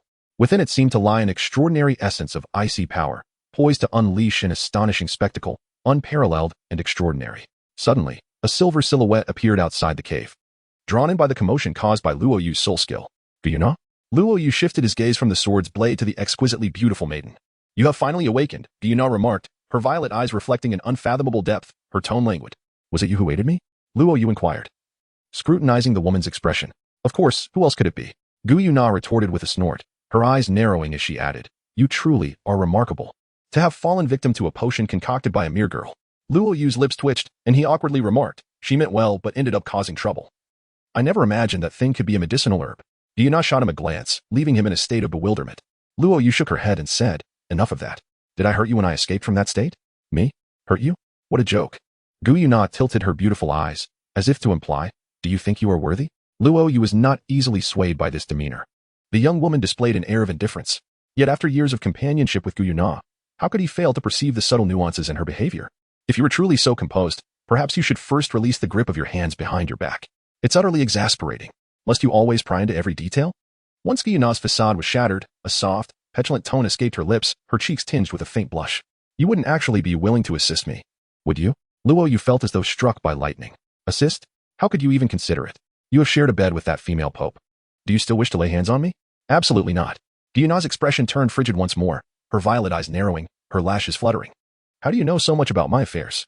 Gu Yue Na, are you monitoring me? Observing the stormy expression on Luo Yu's face, Gu Yue Na turned her head away, revealing her elegant, alabaster neck, and retorted with a light huff, I am not monitoring. I am merely protecting you from the shadows. Why are you not staying put in the Stardew forest? Why are you following me around aimlessly? Luo Yu admonished. Luo Yu, what do you mean by that? This lady goes wherever she pleases and associates with whomever she desires. Do you have any say in the matter? Gu Yu Na glared, her voice rising in pitch. Luo Yu, who, with a stern expression, fixed his gaze upon the young girl, his voice imbued with authority. Your injuries have yet to heal. Do you not realize this? In an instant, Gu Yu Na's icy demeanor faltered, her beautiful eyes shimmering with emotion. And the harsh words that had been on the tip of her tongue were swallowed back. Are you concerned about me? Her voice softened. Of course, he replied. After all these years together, who else would I concern myself with if not you? In this vast Stardew forest, who dares to look after you but me? Even if someone were brave enough, those fools would never comprehend the pain you harbor within, nor the wounds you endured in the divine realm. Luo Yu, whose pace of speech slowed, and he let out a sigh. Gu Yu Na's enchanting eyes completely softened. All traces of her former sharpness vanished as she whispered. Brother Yu, it was my fault. I should not have followed you secretly. Luo Yu shook his head, saying, you should not have followed me. You ought to focus on your recovery. Gu Yu Na gracefully traced circles on the ground with her smooth, delicate feet. I care about you. Without me, who would help you out of trouble? Luo Yu paused momentarily. How did you assist me? Gu Yu Na lowered her head, replying, do not dwell on it. Nothing extraordinary has transpired. Luo Yu furrowed her brows, expressing her disbelief. Surely, I cannot be the sole one to resolve this. If I have wronged you in any way, do not hesitate to speak. I shall take responsibility. Gu Yu Na scoffed lightly, shaking her head repeatedly, stammering. Using one's hands does not necessitate any accountability, does it? Oh, is that truly an option? Luo Yu was taken aback. He never expected that Gu Yu Na would engage in such behavior. Who taught you these wicked things? Gu Yu Na, pouting in dissatisfaction, retorted, what are you saying? Who would dare to teach me? Just watch, and I'll take care of them. In truth, I witnessed the entire encounter between you and the Empress that day. And it led me to ponder whether I could assist you in resolving your issues through a different approach. Luo Yu gazed deeply at Gu Yu Na, momentarily captivated by her ethereal beauty. At that instant, he found himself at a loss for words. Is this the remarkable nature of the Silver Dragon King? A prodigy of innate talent. What are you staring at? With my cleverness, how could I possibly allow a wretched man like you to take advantage of me? Gu Yu Na declared haughtily, lifting her chin defiantly, her silvery locks cascading gracefully in the air. In a moment of speechlessness, Luo Yu pondered. Are you certain I am not the one benefiting from this? Naturally, he would never voice such a thought, his gaze awkwardly flickering towards the exquisite, jade-like hand. By the way, how did your martial soul suddenly transform into this form? 100,000-year soul ring? Is your first soul ring truly 100,000 years? Gu Yu Na, with her delicate lips slightly parted, swiftly approached. Her slender fingers prodded the crimson blade and the ice-blue body of the sword, her eyes brimming with curiosity. Wait. It has taken you this long to notice? Luo Yu retorted. Gu Yu Na shot him a glance. Did you not just ask me a question? Hurry. Tell me how your sword has transformed so remarkably. It is astonishing. In all my experience, I have never encountered such a peculiar sight. Luo Yu immediately provided an explanation to Gu Yu Na, though he chose to conceal certain aspects regarding the system. Wow, your first soul skill is astonishingly remarkable. The overall form and attributes of your long sword have undergone a complete transformation. It is as if you have entirely replaced it with a different sword martial soul. Luo Yu smiled gently, acknowledging the truth in her words. Wait, Gu Yu Na pondered, you won't have an independent form for each soul ring release, will you? Luo Yu shook his head. I'm not entirely certain, but what you suggest is indeed plausible. Gu Yu Na stepped aside, beckoning with her jade-like fingers. Come now. It should still be in its initial state. Let me test the true power of your first soul skill. Luo Yu was not one to dawdle. He was well aware of Gu Yu Na's cultivation level. She was indeed an ideal candidate for testing his skills. His soul power surged forth as he unleashed his first soul technique with full force. An icy blue mist emanated from the blade, causing the vibrant phoenix patterns on its surface to come alive. The temperature within the cave plummeted rapidly, encrusting everything in a layer of frost. Red and blue lights flickered brilliantly. With a resounding crash, behind Luo Yu, a pair of phoenix wings materialized seemingly out of thin air, crafted from profound ice. Each feather, meticulously formed from crystallized frost, was strikingly vivid and lifelike. As if this marvel were not enough, beneath his feet, 12 petals, entirely composed of solidified cold air, blossomed into a resplendent red lotus. This splendid bloom not only captivated the eye but also enveloped Luo Yu in a protective embrace. Ancient Muna was momentarily awestruck. Having never witnessed such a breathtaking display of soul skills, Luo Yu brandished his long sword, the crimson blade slicing through the air. As a phantom of a blue ice phoenix suddenly materialized, the temperature within the cave plummeted sharply, rushing towards Gu Yu Na. Bang! Crack! Crack! The cavern trembled violently, the ground fracturing and debris cascading from the walls. Chapter 33. A tender kiss, a fair maiden bestows a treasure, artifact, the illusory mask. Whoosh. Luo Yu gasped heavily, gazing into the swirling mists ahead. The formidable power of the 10,000-year soul skill came at a considerable cost. Merely executing this soul skill nearly drained him of all his soul energy. Fortunately, the terrifying potency was immediately evident. The chilling air that erupted in an instant, along with the explosive force that followed, exceeded his expectations. As the dust settled, Gu Yu Na was encased entirely in a block of azure ice, resembling a stunning ice sculpture. However, it was not long before the glimmer in her violet eyes shone brightly, causing the ice to shatter instantaneously. Emerging from her icy prison, Gu Yu Na gracefully approached with her delicate feet. How did it feel? Luo Yu inquired. Gu Yu Na clicked her tongue in astonishment, exclaiming, "The power of this soul skill is indeed limited by your insufficient soul energy, otherwise, it would undoubtedly be even more extraordinary. Did you notice that? I failed to control it just now and nearly got drained," Luo Yu replied with a wry smile. Gu Yu Na fixed her gaze on the Zhutian sword and remarked with admiration, "To speak frankly, this soul skill has surpassed my expectations in terms of strength. It is certainly not an ordinary technique. Such unique phenomena cannot be merely encapsulated by the notion of a 10,000-year soul skill. The phoenix wings behind you could surely take flight, if only your soul energy were sufficient. Meanwhile, the crimson lotus envelopes you, safeguarding your energy accumulation from any disturbances. The icy chains entwined around your arm also possess distinct and yet-to-be-revealed effects." Luo Yu could not help but give a thumbs up to Gu Yu Na, truly deserving of the title Silver Dragon King, possessing unparalleled spiritual insight and an astute perception that could discern so many intricacies in such a brief moment.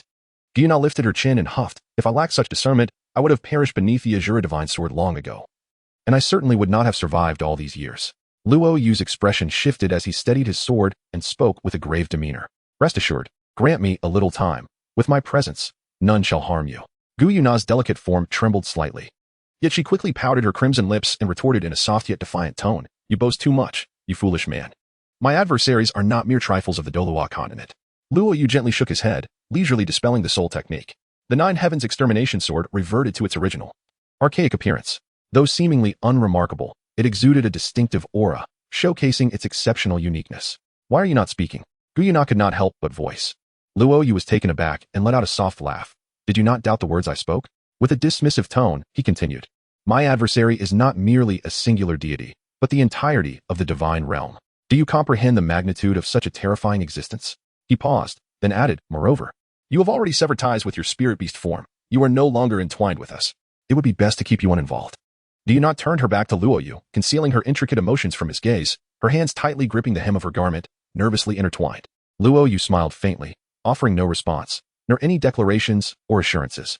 Some matters, once resolved to pursue, require no further discourse. Actions alone shall suffice. Time will reveal all truths.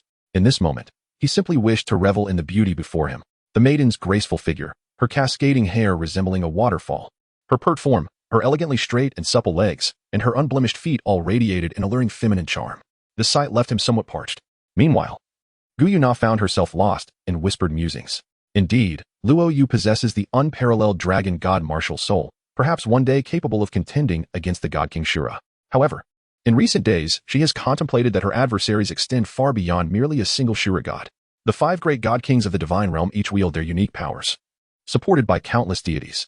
How could you, Gu, all alone, possibly stand against the entirety of the divine realm? No, I cannot endanger you, Gu, for my own safety. Dragging him into peril, Gu Yu Na bit her lip, lost in thought, a mysterious ripple stirring within her heart. Yu Ji's sword martial soul is so extraordinary. Perhaps one day he truly could cleave open the heavens? Shaking her head, Gu Yu Na chastised herself for such folly. Suddenly, she felt a gentle pat on her shoulder. Turning, she beheld the warm and handsome smile of a man, his starry eyes radiating wisdom, seemingly able to see through her innermost thoughts. Focus on healing, and refrain from unwarranted worries. If that day ever arrives, should the heavens fall, step back, and allow this man to bear the burden. His tone was calm and devoid of any special emotion, yet it enveloped Gu Yu Na like a gentle spring breeze, instantly providing her solace. As if years of evasion had finally found a refuge. Luo Yu, Gu Yu Na softly called. "What is it?" A delicate peck, as light as a chick pecking at grain, landed on Luo Yu's lips when Gu Yu Na rose on her toes, her cherry blossom-like lips brushing against him. Before she swiftly darted away, "You, woman, are you not afraid of igniting a fire within me?"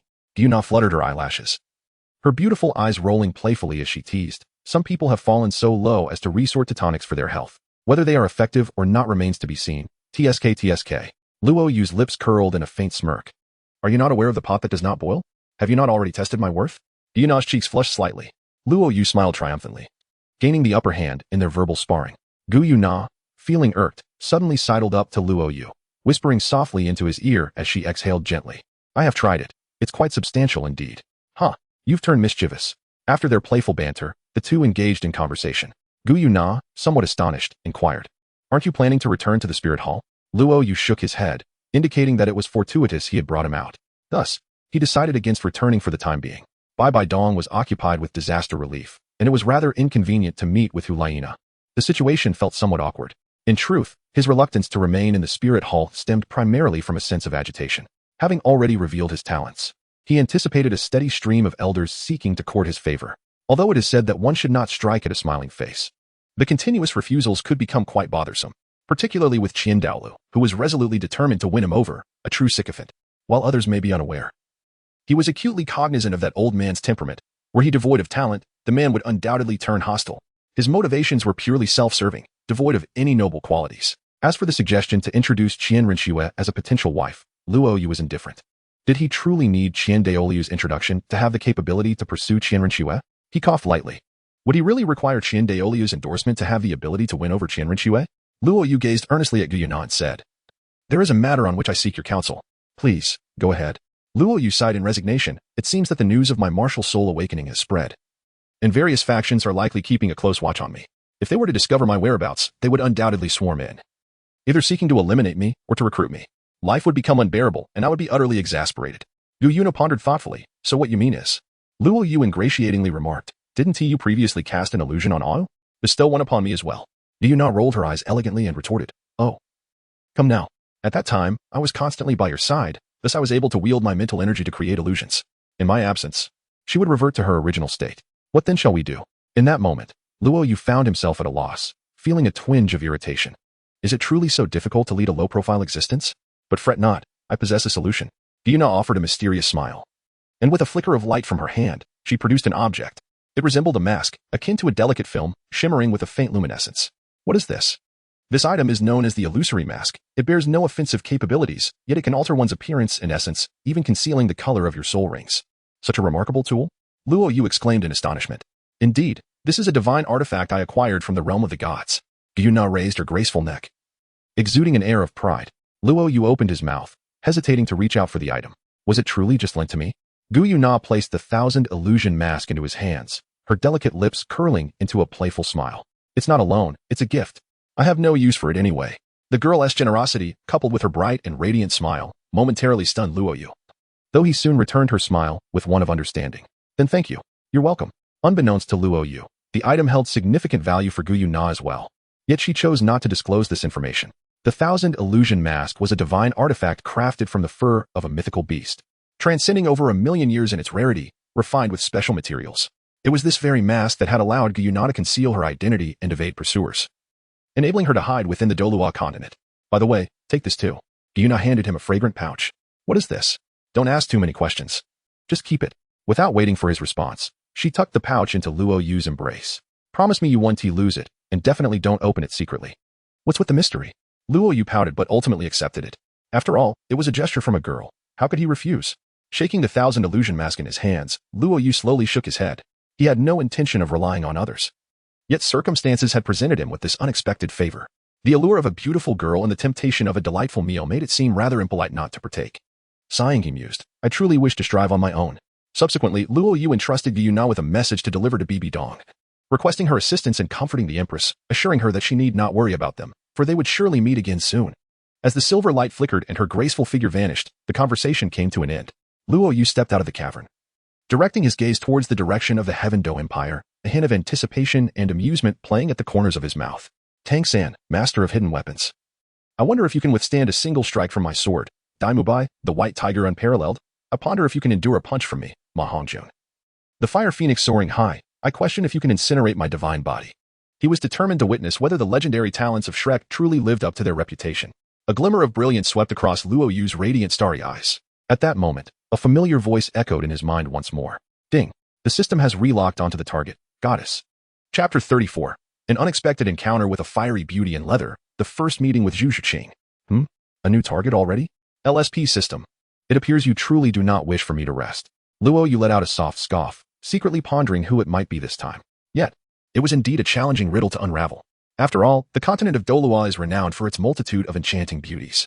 There is the stunningly exquisite Fire Empress, the alluring holy maiden Gu Yue Na, the youthful yet formidable catgirl Zhu Zhuqing, the charming and playful rabbit spirit Xiao Wu, the innocent yet enticing sorceress Ning Rongrong, and the icy yet breathtaking ice and snow empress. With so many unparalleled maidens, Luo Yu found himself at a loss, unable to discern whom the system would select. Ding.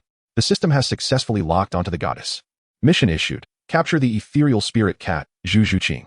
Mission reward. Exclusive Zhutian sword and a 10,000-year second soul ring. Zhu Zhuqing, is it? Luo Yu was momentarily taken aback. A fleeting image of a coolly beautiful cat girl with a curvaceous figure danced through his mind. Utterly enchanting and adorable. This canine system certainly had an eye for selection. As if struck by a thought, a subtle smile graced Luo Yu's lips. My dear brother Daimubai, I must apologize. It is the system that seeks to place a cap upon you. Should you have any grievances, direct them towards it. For they have no bearing on me, Luo Yu. What ill intentions could I possibly harbor? I merely seek a soul ring reward.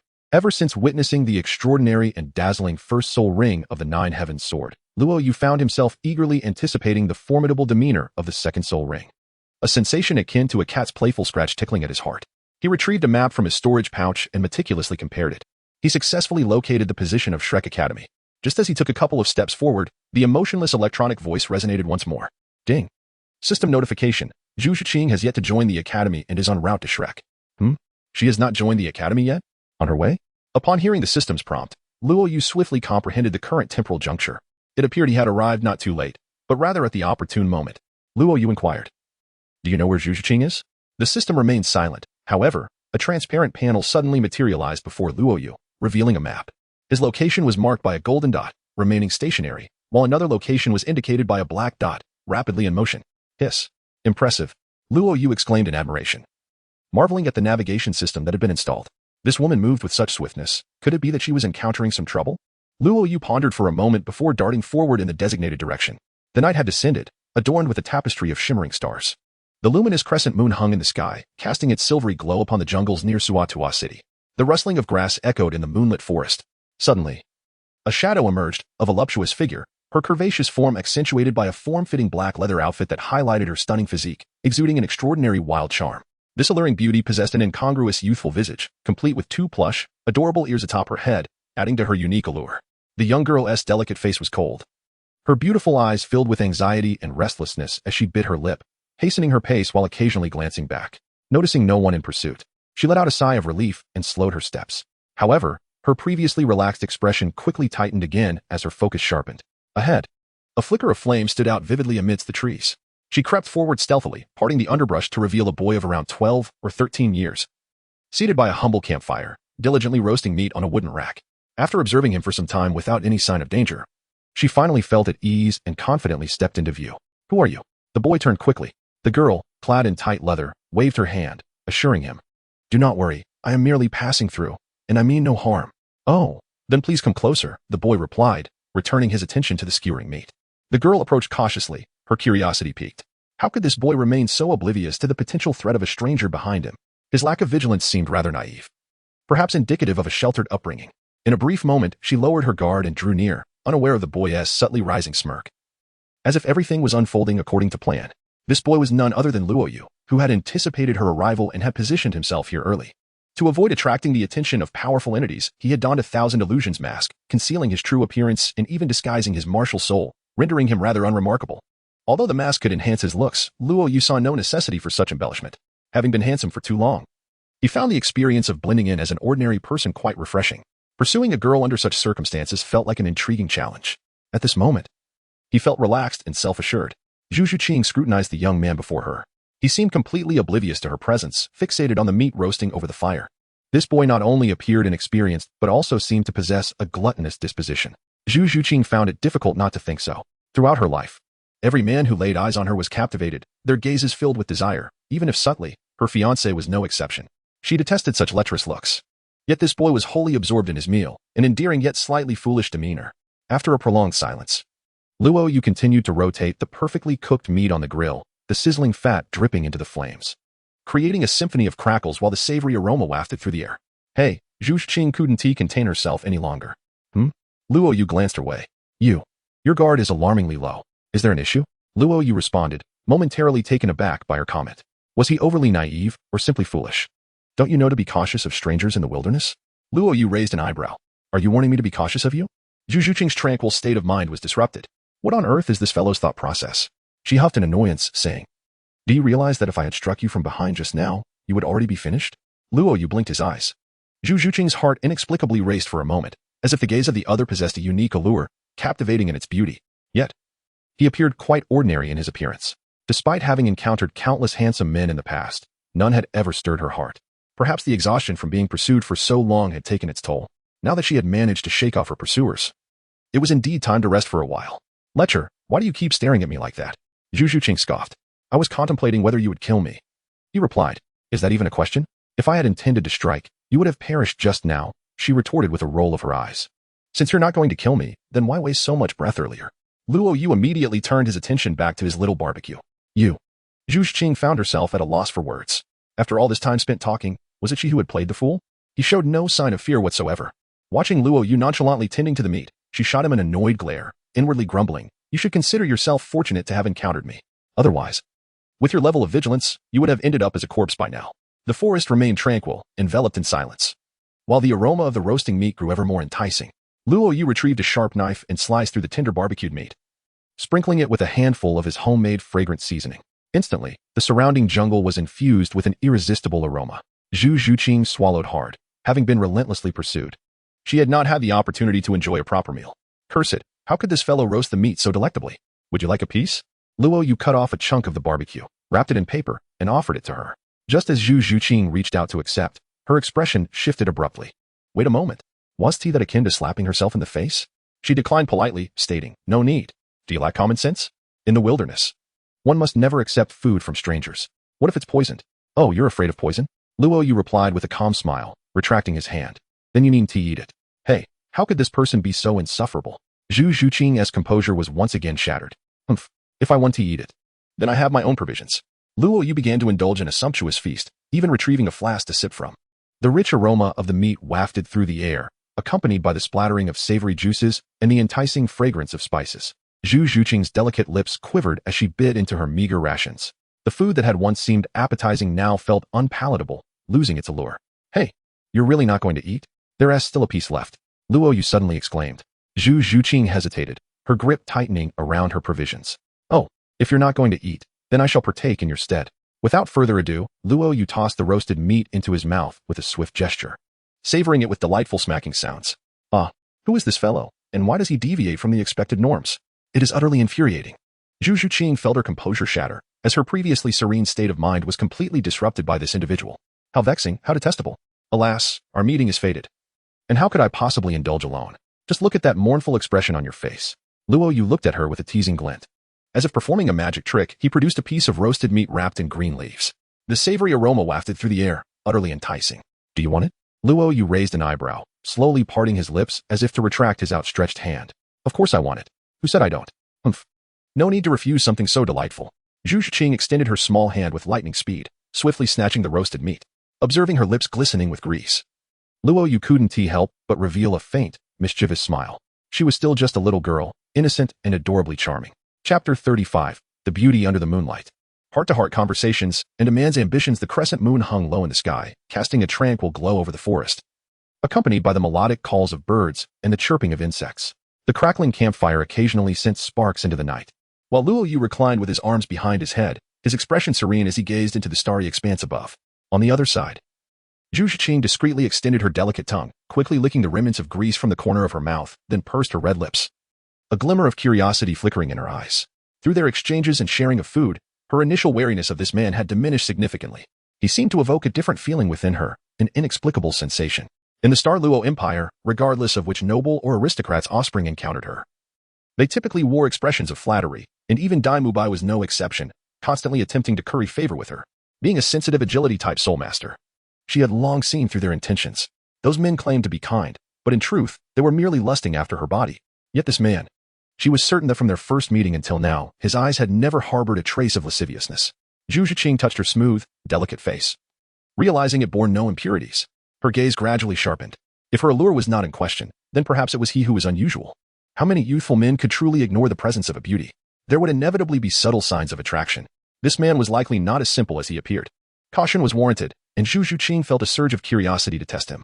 Concealing her intentions, she channeled her energy and sent forth a narrow shadow, slicing through the air. Whoosh! The shadow sped towards Luo Yu, seemingly destined to strike him. Yet, as if he possessed eyes on the side of his head, he raised his arm and effortlessly pinched the shadow between his fingers. Zhu Zhuqing's pupils constricted in surprise, though her attack lacked lethal force. The suddenness of her ambush from such a short distance was something the average soul master would struggle to react to. This man was indeed extraordinary. TSK. Using gold soul coins as hidden weapons, what a lavish display from a beauty. Luo Yu wore an expression that was both smiling and enigmatic, deftly spinning a gold coin between his fingers. Who are you? Zhu Zhuqing asked, her voice laced with caution. That is a question I ought to pose to you. He replied. You appear delicate and graceful, yet you resort to underhanded tactics. Did my recent culinary efforts merely serve to feed a treacherous wolf? Zhu Zhuqing, aware of her own shortcomings, pressed her crimson lips together and said, that gold soul coin was meant to be my token of gratitude. Oh? It seems that if I lack a certain skill, I might find it quite challenging to bear such profound affection from you, he teased, the sarcasm evident in his tone. Zhu Zhuqing felt her composure slipping away, her face flushed with embarrassment. I apologize. I have been relentlessly pursued and have been rather on edge. Who could be so lacking in appreciation for beauty to chase after such a stunning maiden? Upon mentioning this, Zhu Zhuqing's demeanor instantly hardened, and she shook her head in silence. There is no need to discuss matters you prefer to keep private. Everyone is entitled to their own secrets. Hearing Luo Yu's considerate words, Zhu Zhuqing's icy expression softened slightly. She hesitated before saying, Did you not hear me? I am being hunted. Are you not concerned that my presence here may bring you trouble? Luo Yu raised his hands in a gesture of surrender, suggesting that she should promptly vacate the premises to avoid dragging him into her predicament. Zhu Zhuqing momentarily stood in astonishment. Under normal circumstances, when a man witnesses a young girl in distress, he would instinctively offer assistance, wouldn't he? Which girl, when faced with adversity, does not yearn for a hero, akin to a divine being descending from the heavens to rescue her? Even Zhu Zhuqing, with her typically aloof demeanor, was at an age where romantic notions stirred within her. Yet, rather than encountering a gallant savior, she found herself confronted by an unremarkable and timid individual who only exacerbated her plight. Ah, it seems that men are indeed unreliable. Just like that fellow Daimobai, who, fearful of internal family strife, abandoned her to seek refuge in a remote corner of the heavenly fight empire. Truly, men are not to be trusted. Zhu Zhuqing's voice took on a tone of cold detachment as she reassured him. Rest assured, my enemies will not catch up to me anytime soon. Should they pursue me, I will divert their attention and ensure you are not implicated. Allow me a moment to recuperate my soul energy here, and I shall depart on my own. Luo Yu raised an eyebrow, casting a teasing glance at the woman. What's the matter? Feeling disappointed. Zhu Zhuqing furrowed her brow. Disappointed about what? Don't feign ignorance. Your crestfallen expression is clearly etched on your face. Perhaps you lament not encountering a hero, only to stumble upon a coward like me? Zhu Zhuqing responded candidly. Disappointed? Perhaps. Who has he indulged in dreams? However, I am no naive young maiden just stepping into the world. I can see things clearly. You and I are strangers, and it is only natural that you wouldn't help me. Why would you risk yourself for my sake? The fact that you offered me meat and didn't hastily send me away is gratitude enough. As Luo Yu gazed upon Zhu Zhuqing's delicate visage, marked by an unwavering resolve that belied her tender years, he could not help but feel a pang of emotion. His heart was filled with contempt for Daimobai. What a wretched individual he was. How could this fool think it acceptable to flee in cowardice, leaving a woman behind to shoulder the burden? He exhibited not an ounce of responsibility. Had he merely taken Zhu Zhuqing with him to escape to the Heaven Do Empire, Luo Yu would not have looked down upon him. It was truly a disgrace to manhood, were it not for the fortuitous encounter with Tang San, who had lent him a hand. He might have already fallen prey to his brother, dragging Zhu Zhuqing down with him to a tragic end. Sighing deeply, Luo Yu lamented, I remained silent even when pursued. Why do you sigh? Zhu Zhuqing retorted with a roll of her eyes. Luo Yu shook his head, surveying Zhu Zhuqing from head to toe. It was beyond his comprehension how anyone could be so callous as to abandon such a beautiful soul to her fate. If she were mine, I would undoubtedly cherish her like a precious princess. His words seemed to strike a chord deep within Zhu Zhuqing, causing her expression to falter, her heart aching as if pierced by a blade. Her father allowed the women of their family to turn against one another, while her fiancé cowardly fled from her side. In her life, there was no one she could truly depend upon but herself. Having traveled countless miles, what more could she hope for? Where was her sanctuary? Spare me the sweet talk, Zhu Zhuqing retorted with disdain. Wasn't it you who quaked with fear the moment you heard someone was after me? Luo Yu retorted. That is not cowardice. It is a matter of cherishing one's reputation. Zhu Zhuqing pouted slightly, indicating her disbelief. Luo Yu inquired, have you asked for my assistance? Zhu Zhuqing shook her head, replying, not at all. Isn't that sufficient? Luo Yu shrugged. I have rendered you my help. If you do not appreciate it, would it not render my efforts futile? Why squander emotions in such a manner? Zhu Zhuqing huffed. How can you be so certain that I would not be appreciative? Why don't you ask me instead? I have never sought assistance from anyone. Zhu Zhuqing turned her head aside. Luo Yu smiled and remarked, look, someone is willing to risk their life to assist you, yet you refuse to ask for help. Whom can we blame for that? Zhu Zhuqing took a deep breath. gazed at him intently, and ultimately shook her head. Let it be. If it comes to a confrontation, you may not even be my match. Not to mention those who are pursuing me. My troubles are beyond your ability to resolve. Nevertheless, I wish to express my gratitude for your company and conversation. It has been quite unusual today. I have not spoken so much in a long while. Luo Yu smiled gently, turning her gaze back to the night sky, calmly remarking, perhaps we share a certain affinity. Maybe, she added. Zhu Zhuqing did not contest this notion. She felt an inexplicable sense of comfort in the company of this individual. Following the man's gaze upwards, she pouted slightly, thinking to herself, what is so captivating about this? Luo Yu asked softly, do you have a goal? The sudden question from the man caught Zhu Zhuqing off guard, leaving her momentarily dazed and uncertain within. A goal? It seemed she did not possess one. What about you? What is your goal? Zhu Zhuqing fluttered her eyelashes. Luo Yu's lips curved slightly upwards, his profound black eyes appearing even more pristine. As a trace of confident charisma quietly emerged, a slow yet extraordinarily penetrating murmur emanated from the man's lips, reverberating throughout the woods. The night sky stretched endlessly, with stars suspended and the moon ascending high. With my 3-foot sword, I shall strive for the pinnacle of Douluo. Zhu Zhuqing, originally nonchalant, was jolted to attention by Luo Yu's final words. Her watery eyes widened in disbelief, staring at the man. How could he dare to harbor such ambition? Such lofty aspirations? What is it? Luo Yu turned to Zhu Zhuqing. The girl parted her lips, still engulfed in shock. Are you not being excessively arrogant? Luo Yu shook his head. I do not consider it arrogance. Having a goal to pursue is far superior to being lost in a life of indulgence and aimlessness. A flicker of extraordinary brilliance passed through Zhu Zhuqing's eyes, although this man appeared ordinary and his talents might not be remarkable. His mindset utterly eclipsed that of the irresponsible man. Ha ha ha, you amuse me greatly.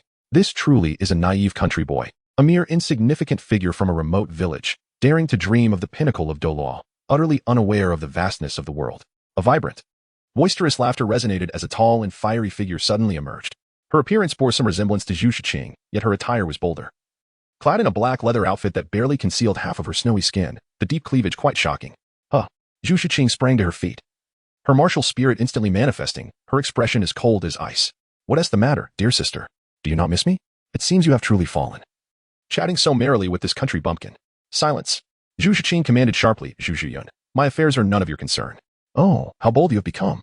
Daring to speak so loudly to your elder sister. Zhu Zhuqing's features were playful, laughing with abandon. Zhu Zhuqing furrowed her brows, anxiously looking back. What are you still doing sitting there? Hurry and run. Luo Yu was momentarily struck with silent laughter. Why should one run? Was it possible that a mere stray dog could compel me to vacate my abode? Chapter 36. The arrogant Zhu Zhuqing and the sudden confession. Luo Yu's disdainful words resonated, causing the air in the forest to become suddenly tense. Zhu Zhuqing was momentarily taken aback, her heart racing with anxiety. Had this fool lost his senses? Could he not see that her legs were trembling slightly? She was stalling for time ahead, yet he still hesitated to escape. Zhu Zhuqing stared wide-eyed, her face a portrait of disbelief. Are you insulting me? Her expression swiftly contorted into one of fury as she sharply admonished. You, a wild brat from a remote village, dare to make such bold claims. Do you even know who I am? Luo Yu raised an eyebrow, casting a scrutinizing glance at her, and chuckled softly. I know not who you are, yet judging by your revealing attire, your profession must be quite exhausting. It is late into the night, at this hour. Instead of diligently working, you roam about idly. Are you not intent on earning a living? Ah, curse thief, how dare you insult me so? Zhu Zhuqing seethed, her teeth clenched in fury. With her noble status as a destined princess of the Starry Empire, she could not tolerate such affront. With a thunderous roar, her aura erupted, and her soul light surged forth, transforming Zhu Zhuqing into the ethereal form of a ghostly spirit cat. For rings of soul energy, resplendent in hues of yellow and purple, materialized around her, causing the surrounding flora to tremble in response. Zhu Zhuqing hastily retreated, her expression taut with anxiety, and admonished urgently, Are you mad, you reckless man? I am buying you time. Why provoke her further instead of making your escape? Luo Yu suddenly flashed a grin, asking, Are you foolish? If I do not provoke her, how can I assist you in your predicament? What? Zhu Zhuqing momentarily faltered, failing to grasp the meaning. In the world of mountains and rivers, we shall meet again in due time. As Luo Yu's soul power surged, he leaped into the air, leaving a profound footprint in the ground, and swiftly darted in a determined direction. Before departing, he turned back and provocatively beckoned with his finger towards Zhu Zhuqing, revealing an exceedingly defiant gaze. Zhu Zhuqing, if you are unafraid of death, then come pursue me. Wild brat, it seems you are tired of living. The woman shouted fiercely, watching as Luo Yu's figure began to fade from view. She cast a glance at Zhu Zhuqing and coldly remarked, I shall first deal with that wild brat. There is no urgency to eliminate you. After all, even if I were to let you go, you and your feeble fiancé pose no threat to us. With a derisive smile, she transformed into a shadowy apparition and hastened in pursuit of Luo Yu. Zhu Zhuqing stood frozen in place, her beautiful eyes filled with complexity. She had never anticipated that a man she had only just met would risk his life to divert danger away from her. Why would he do such a thing? Was he supposed to be cowardly? The memory of his carefree smile before his departure flashed through her mind. Words can be deceiving, but actions cannot. Regardless of his intent, in the face of peril, he had unhesitatingly drawn the enemy's attention away, alleviating her crisis while placing himself in jeopardy. A sudden tremor ran through Zhu Zhuqing's heart. For the first time in her life, a man had willingly taken risks to protect her. And he was a stranger at that. The men in the imperial city who admired her all retreated in fear upon learning of her family's conflicts, unwilling to involve themselves. No matter what, I cannot allow someone like him to come to harm. Zhu Zhuqing clenched her small fist tightly. Swish. In the depths of the forest, Luo Yu nimbly traversed the branches ahead. Zhu Zhuqing closely followed, steadily closing the distance between them. You, a mere commoner, dare to insult me? You seek death. First soul skill, netherworld thrust. With a whoosh, a yellow soul ring erupted in brilliance as Zhu Zhuqing transformed into a shadow, her speed surging instantaneously. She swung her razor-sharp claws, aiming directly at the artery on Luo Yu's neck. Clang. An ancient long sword materialized, meeting the beast's claw. Sparks flew in a dazzling shower. Luo Yu, wielding a long sword, swiftly descended upon an open space. Run. Why have you stopped running? Zhu Zhuqing approached him with a malevolent grin. A black tail swaying behind her. In her martial spirit embodiment, she exuded not only a sultry allure, but also a primal beauty. Indeed, he was merely a wild youth from a small town, daring to compete in speed against an agile attack-type spirit master. It was evident that he possessed no understanding of true power. Luo Yu shook his head, sensing that the situation was rather dire, as he had unexpectedly been caught up with. What is the matter? Are you feeling scared now? It's too late for that. Zhu Zhuqing scoffed derisively. If you were to prostrate yourself on the ground and crawl around a couple of times while licking my boots clean, I might consider sparing your life. TSK. It seems you do not quite grasp the implication of my earlier words. Luo Yu flicked his fingers against the blade, producing a crisp sound that resonated like a chime. Raising an eyebrow, he remarked, I merely wish to say that, having caught up with me, your current predicament is rather dire. Zhu Zhuqing responded with a devilish smile. The allure of his visage twisted ever so slightly. How bold you are to speak defiantly when death is imminent. What gives you the audacity to oppose me? Is it merely that wretched sword in your hand? Wretched sword? Luo Yu raised an eyebrow. You might want to reconsider your words. Zhu Zhuqing, far from angered, chuckled. I believe you are intent on being amusing. What does your pitiful sword amount to? It's utterly pedestrian. If the 7 kills sword were to appear, I would not hesitate to turn and flee without a second thought. Then you best keep your eyes wide open. Clang. Luo Yu channeled his soul power, and a yellow soul ring gracefully ascended from the surface of the Zhutian sword. The previously stern Zhu Zhuqing couldn't help but burst into laughter, her mirth blooming like a flower. Bai, who had been fuming for quite some time, realized that he had merely encountered a fool. Surely, you do not expect to confront my 4 soul rings with just your meager one, do you? Quality prevails over quantity when it comes to soul rings. One is sufficient to deal with you. Luo Yu shook his head. Huh. Zhu Zhuqing's laughter grew even more unrestrained, her alabaster bosom, concealed beneath her leather attire, quivering incessantly. To be honest, your foolishness is so endearing that I find myself somewhat reluctant to end your life. Luo Yu displayed a hint of impatience. All right. But do refrain from your incessant chatter. I shall grant you this opportunity, as you are a woman. If you possess any remarkable skills, now is the time to reveal them. I shall strike first, lest you depart this world without peace. Zhu Zhuqing's laughter abruptly ceased, her expression darkening with a fierce intensity. Who bestowed upon you such unfounded confidence? You may as well meet your demise. With that, Zhu Zhuqing's speed surged, seamlessly merging with the night. Her claw-like hands, transformed into lethal weapons, glinted ominously as they sliced through the air, aiming directly for Luo Yu's throat. Luo Yu raised his hand, poised to wield his sword against the enemy. Suddenly, a graceful figure dashed forward, intercepting the assault. Zhu Zhuqing staggered back 3 steps, while the figure let out a soft groan, her complexion paling, nearly losing her balance. Zhu Zhuqing, I have momentarily spared you. Do you still dare to seek your demise? How did you manage to follow me? Luo Yu inquired, puzzled. Zhu Zhuqing, her face ashen, asked, why did you come to my aid? Luo Yu was speechless as he remarked, surely you did not come all this way merely to inquire about this? It is inconceivable for me to involve others in my own affairs. Zhu Zhuqing, with her delicate features set in determination, retorted, you have yet to respond to my question. Why do you wish to assist me? Is there truly a need for a reason to help someone? Indeed. I find it hard to believe that anyone could be so altruistic, Zhu Zhuqing replied, her expression resolute. Luo Yu nodded, acknowledging that he had indeed guessed correctly. He was not the type of person who would assist anyone indiscriminately. Now, speak plainly. What is your true intention? Zhu Zhuqing's sharp gaze seemed to penetrate deep into Luo Yu's heart. In truth, I am uncertain whether my feelings for you stem from infatuation or mere attraction, regardless. I have come to like you, and I hope that reason suffices. In that fleeting moment, Zhu Zhuqing was taken aback. Chapter 37. Your gua sha service leaves much to be desired. The sisters were stunned. Zhu Zhuqing's eyelashes fluttered, her delicate complexion flushed with a rosy hue. As she found it difficult to meet Luo Yu's eyes, her ruby lips parted slightly. Is this your way of confessing? It seems rather casual, don't you think? Luo Yu chuckled. I haven't confessed either. You asked me what my intention was in helping you, and this is the reason. Zhu Zhuqing raised her head, her enchanting black eyes revealing a sense of bewilderment. Is what you say truly real? Luo Yu waved his hand dismissively, indifferent to the matter at hand. Zhu Zhuqing bit her lip, shaking her head in refusal. You cannot harbor feelings for me. I am already engaged. Luo Yu inquired, in such perilous circumstances. Where is your fiancé? Surely he is indulging in revelry elsewhere? Zhu Zhuqing fell silent, tightly compressing her lips, her petite hands clenched together. After several moments, her complex gaze turned towards Luo Yu. You risk your safety for me. I shall never forget your kindness. Please, leave swiftly. I shall confront her here. If I survive this ordeal, I would be most willing to forge a genuine friendship with you. How trivial. We are bound by life and death. And yet you speak of mere friendship? Luo Yu scoffed. Zhu Zhuqing, eager and agitated, retorted, What manner of person are you? We hardly know each other. We must first establish some familiarity. How can one profess feelings so hastily? Are you implying there may be an opportunity for that in the future? Luo Yu teased with a smirk. Implying? Nonsense. In such dire times, you still find humor? Our immediate concern is to survive today, she declared. Stepping resolutely in front of Luo Yu, her countenance frosty as she addressed Zhu Zhuqing, there is a cause for grievance, and I am the one you seek. This individual is innocent. Zhu Zhuqing sneered. Have you decided who shall perish first? Rest assured, neither of you will escape today. With disdain etched across her face, she unleashed a torrent of black claw-like shadows. I will hold her off. You must flee. Zhu Zhuqing urged. You are a fool to remain, lacking experience in such matters. Truly. With urgency, she pushed Luo Yu away, her beautiful eyes locking onto his as though imprinting his image in her memory before she bravely charged towards the onslaught of shadowy claws.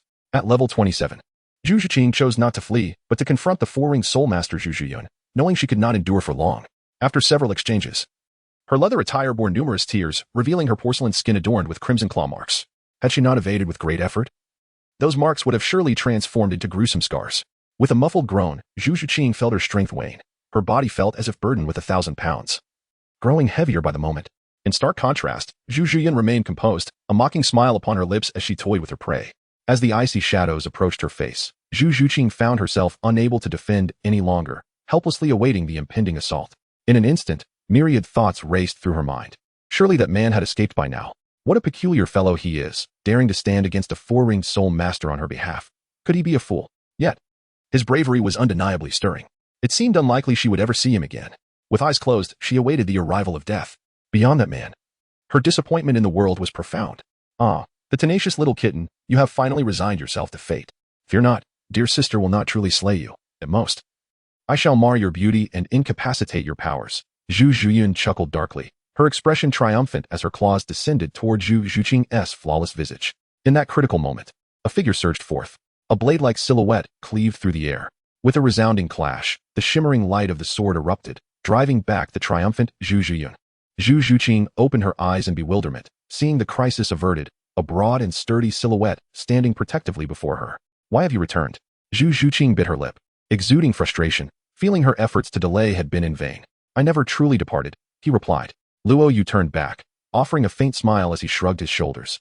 Zhu Zhuqing, exasperated, stamped her foot in frustration. Are you truly lacking in intellect? You are merely at the first level, while they are at the fourth. Staying behind would only result in another life lost, which is hardly worthwhile. Luo Yu smiled gently. Are you concerned about me? Zhu Zhuqing glared with wide eyes. I truly admire you. Even when the situation is dire, you still have the composure to jest. Where's the fire? I see none. Luo Yu unsheathed his sword and surveyed his surroundings with an air of nonchalance, ultimately directing his gaze towards Zhu Zhuqing. Surely, you cannot be referring to her, he remarked. She is but a trifling opponent, hardly worthy of such a dramatic farewell. Who do you deem trifling? Zhu Zhuqing retorted, her striking visage shrouded in ominous clouds. She hesitated to strike, her mind troubled by the memory of Luo Yu's earlier display that had forced her to retreat. How had he accomplished that? Had he merely stumbled upon the flaw she had inadvertently exposed? Why was she even concerned? After all, he was merely a first-ring soul master, incapable of transcending his limitations. As Zhu Zhuqing's expression grew increasingly menacing, Zhu Zhuqing urged Luo Yu to step back. You must leave at once. Do not overestimate your abilities. You are no match for her. Step back and observe, she insisted. Luo Yu's voice was calm yet insistent, imbued with an inexplicable charisma that compelled Zhu Zhuqing to swallow back the words that almost escaped her lips. Quietly, she stepped aside, obediently observing the man. He flicked his wrist, sweeping the long sword in a graceful arc, confronting the fierce Zhu Zhuqing, who prepared a stance of her own. A cold laugh escaped Zhu Zhuqing's lips as her crimson tongue caressed her elongated, dark purple nails, reminiscent of a bloodthirsty leopard prowling through the jungle. With her 4 soul rings swirling menacingly around her. I found myself pondering who had granted you such audacity, a mere wandering soul master, daring to provoke a formidable soul sect warrior time and time again. Or perhaps you were simply a fool. Luo Yu shook his head, advising you to speak less. Although I have no intention of harming your woman. Should you continue to prattle on, I fear I might inadvertently strike you down. Ah. Zhu Zhuqing's expression twisted in an instant. Her hair swirling wildly as she let out a furious roar. 3rd soul skill, Nether Springfall. She clasped her hands above her head. The claws on her fingers swiftly merging into a blade over a foot in length. Infusing it with soul power, the black light blade coalesced in a straight line, descending upon Luo Yu with lethal intent. Quickly evade. Do not confront it head-on. Zhu Zhuqing exclaimed in alarm from the side. Luo Yu stood his ground, nonchalantly raising his sword. Zhu Zhuqing scoffed, huh? A mantis trying to stop a chariot, utterly oblivious to your own limitations. My 3rd soul skill is not so easily countered. Let us see how you fare against being cleaved in 2. Clang. The clash of metal resonated. The formidable black blade shattered upon impact. While the seemingly unremarkable ancient sword remained steadfast in midair, the man unscathed. What? How is this possible? Disbelief echoed in the air. Zhu Zhuqing's mouth fell agape. How on earth did he manage that? Zhu Zhuqing's eyes nearly bulged out. That was my 3rd soul skill. Just like that, it was gone? No. I refuse to believe it. A manic expression crossed Zhu Zhuqing's face as she unleashed her soul power, her claws slashing down in a furious dive. Utilizing her rapid spins and the piercing sharpness of her claws, she launched hundreds of attacks upon Luo Yu in mere moments. Yet, no matter how fiercely she struck, Luo Yu remained like a shadow, effortlessly countering each blow. Zhu Zhuqing's beautiful eyes widened in astonishment, her hand instinctively covering her mouth, unable to comprehend the scene before her. What is happening? This guy is merely a 1st ring, yet he engages with a 4th ring soul master so evenly? With a swift motion. Zhu Zhuqing was swept aside by a slash of the sword, her leather pants torn asunder, revealing her long, fair legs. At that moment, she could hardly focus on such trivialities, gasping as she gazed at the man, tumultuous waves of shock surging within her, her previous disdain completely replaced by uncertainty and awe. Luo Yu brushed off the dust from his clothing and exhaled softly, a smirk playing at the corner of his mouth. Just a moment ago, he had been rather audacious. However, it seemed the guasha service left much to be desired. Could she not exert a bit more force? Zhu Zhuqing gritted her teeth and unleashed her 4th soul skill, Nether Void Slash. A surge of energy erupted, and a fierce wind rushed forth. Under the terrifying assault, Luo Yu did not even lift his eyelids, merely letting out a soft sigh. Indeed, within the martial world, one is seldom in control of their own fate. It appears that maintaining a low profile is no easy task. I hereby declare the game concluded. With a thunderous boom, the forest quaked, and the earth lamented as the illusion cast by the 1,000 illusion mask over the martial souls was instantly dispelled. A terrifying explosive aura surged forth from Luo Yu, akin to a river bursting its banks in a furious flood. The seemingly ordinary martial soul he wielded, along with the inferior yellow soul ring, began to undergo a dramatic transformation. Chapter 38. Surprised, are you? Unexpected, perhaps. The 100,000-year soul ring left the audience utterly astonished. The winds howled. Sand and stones were swept away. Trees swayed, leaves rustled, and bushes toppled to the side. The air around Luo Yu was suffused with an overwhelming and surging might, transforming his entire demeanor in an instant. At that moment, he was enveloped by radiant brilliance, metamorphosing from a carefree and ordinary youth into an extraordinary genius, wild with fervor. As reflected in the eyes of the Zhu sisters, even more astonishing was the revelation that followed. In Luo Yu's grasp, the seemingly ordinary long sword spirit transformed into a manifestation of true divinity, shimmering with a radiant glow from the hilt to the tip. An ancient aura flowed through it, exuding an overwhelming sharpness. The yellow soul ring morphed into a profound shade of purple. Could it be real? The first soul ring is actually purple? Zhu Zhuqing's lips trembled, her voice lost, her spirit shaken to its core, overwhelmed by astonishment. How could this individual suddenly appear so different?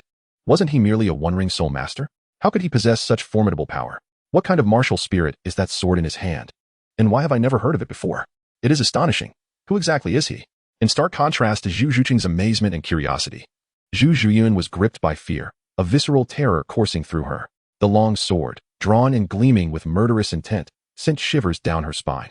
Yet the offensive had commenced, leaving no room for retreat. She could only brace herself and forcibly activate her fourth soul skill, Netherworld Breaking Slash. A blade of black energy surged forth, accompanied by a powerful shockwave, as if intent on cleaving its target in two with ruthless precision. Luo Yu raised his gaze, a hint of disdain curling at the corners of his lips, as the Jiuxiao Zhutian sword quivered lightly in his grasp. The resonant sound of the sword echoed like a divine phoenix soaring through the heavens, its cry piercing the air. The sword's tip shimmered with a silver arc, swift as lightning, striking with blinding speed.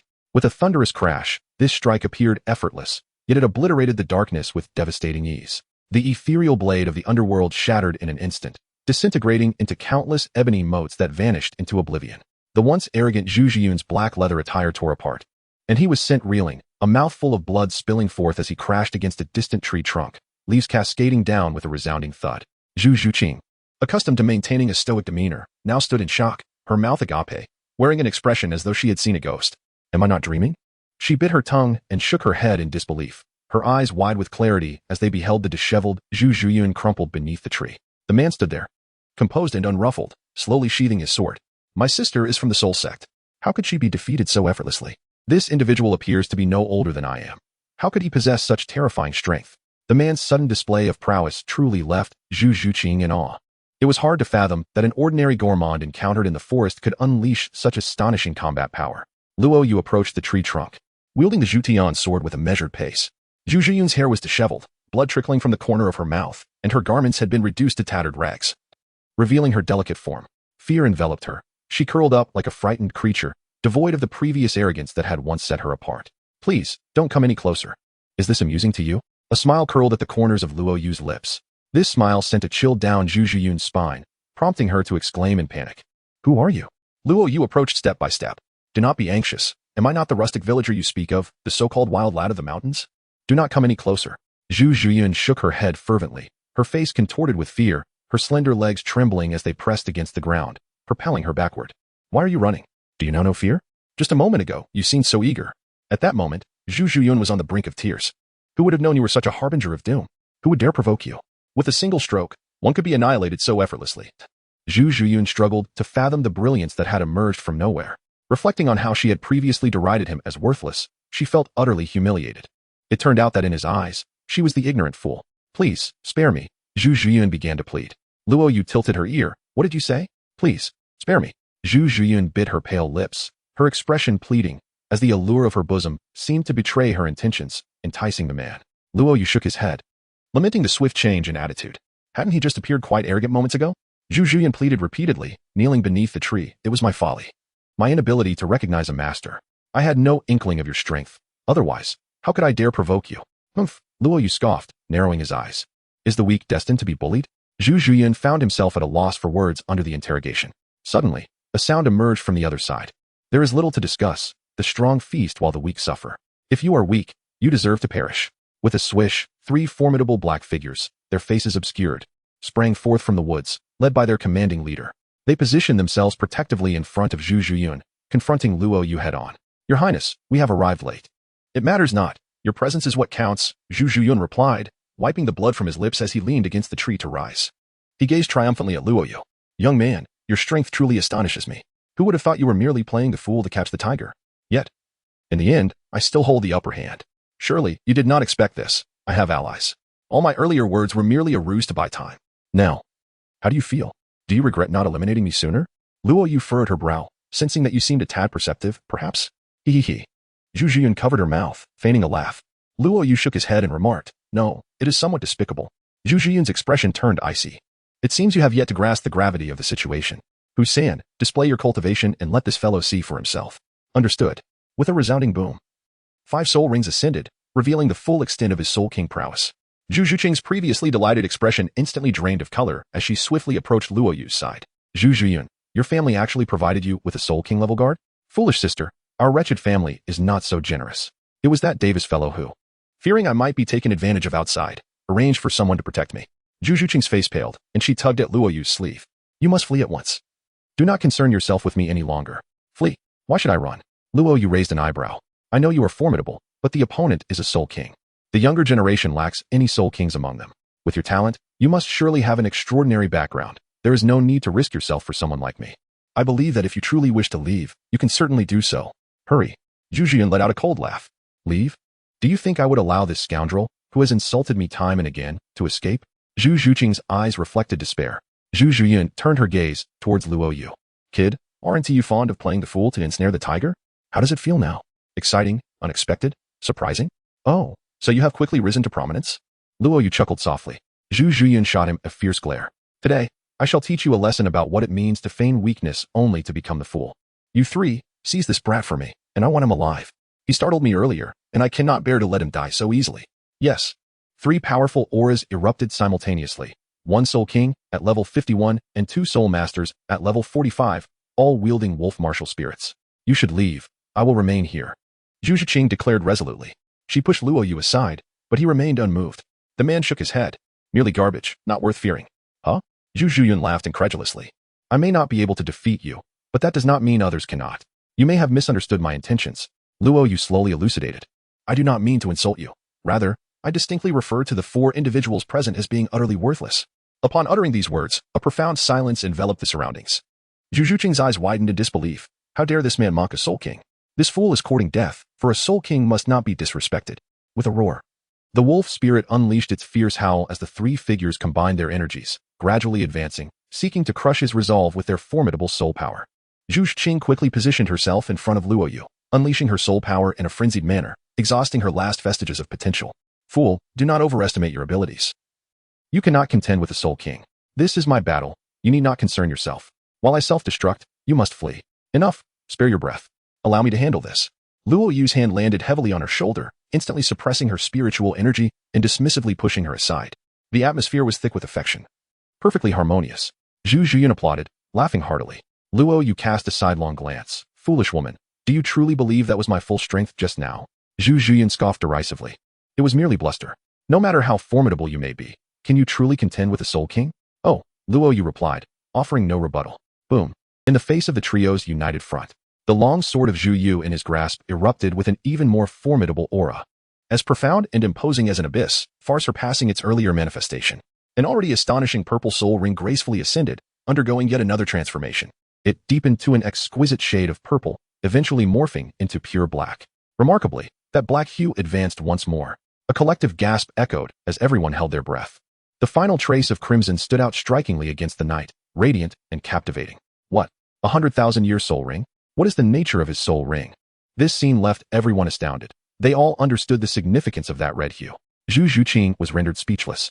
The masked Soul King was taken aback. Zhu Zhuqing stared in disbelief, a foreboding sense creeping over her heart. Just how many hidden abilities does this individual possess? What are the limits of his power? Luo Yu bared his teeth, echoing the woman's earlier words, the sound resonating through the forest with remarkable clarity. Surprised, are you? Unexpected, perhaps? Chapter 39. The unprecedented soul technique unleashes its might, annihilating the Soul King, standing tall amongst all. Within the dimly lit forest, the campfire had long since extinguished. In the darkness, the man's blood-red soul ring shone with an almost blinding brilliance, reflecting in the wide eyes of all present. His voice, rich with amusement, reverberated, causing Zhu Zhuqing to feel an unbearable sharpness in her ears. She had not anticipated such a swift retaliation, as the words she had just hurled at him returned with a vengeance. Her delicate fingers covered her agape cherry lips, attempting to mask the intense shock within her. Her eyelashes trembled, and the man's figure loomed ever larger in her vision, gazing at the rare 10,000-year soul ring. The retort she wished to deliver became lodged in her throat, leaving her breathless with anxiety. How could he possibly possess a 10,000-year soul ring?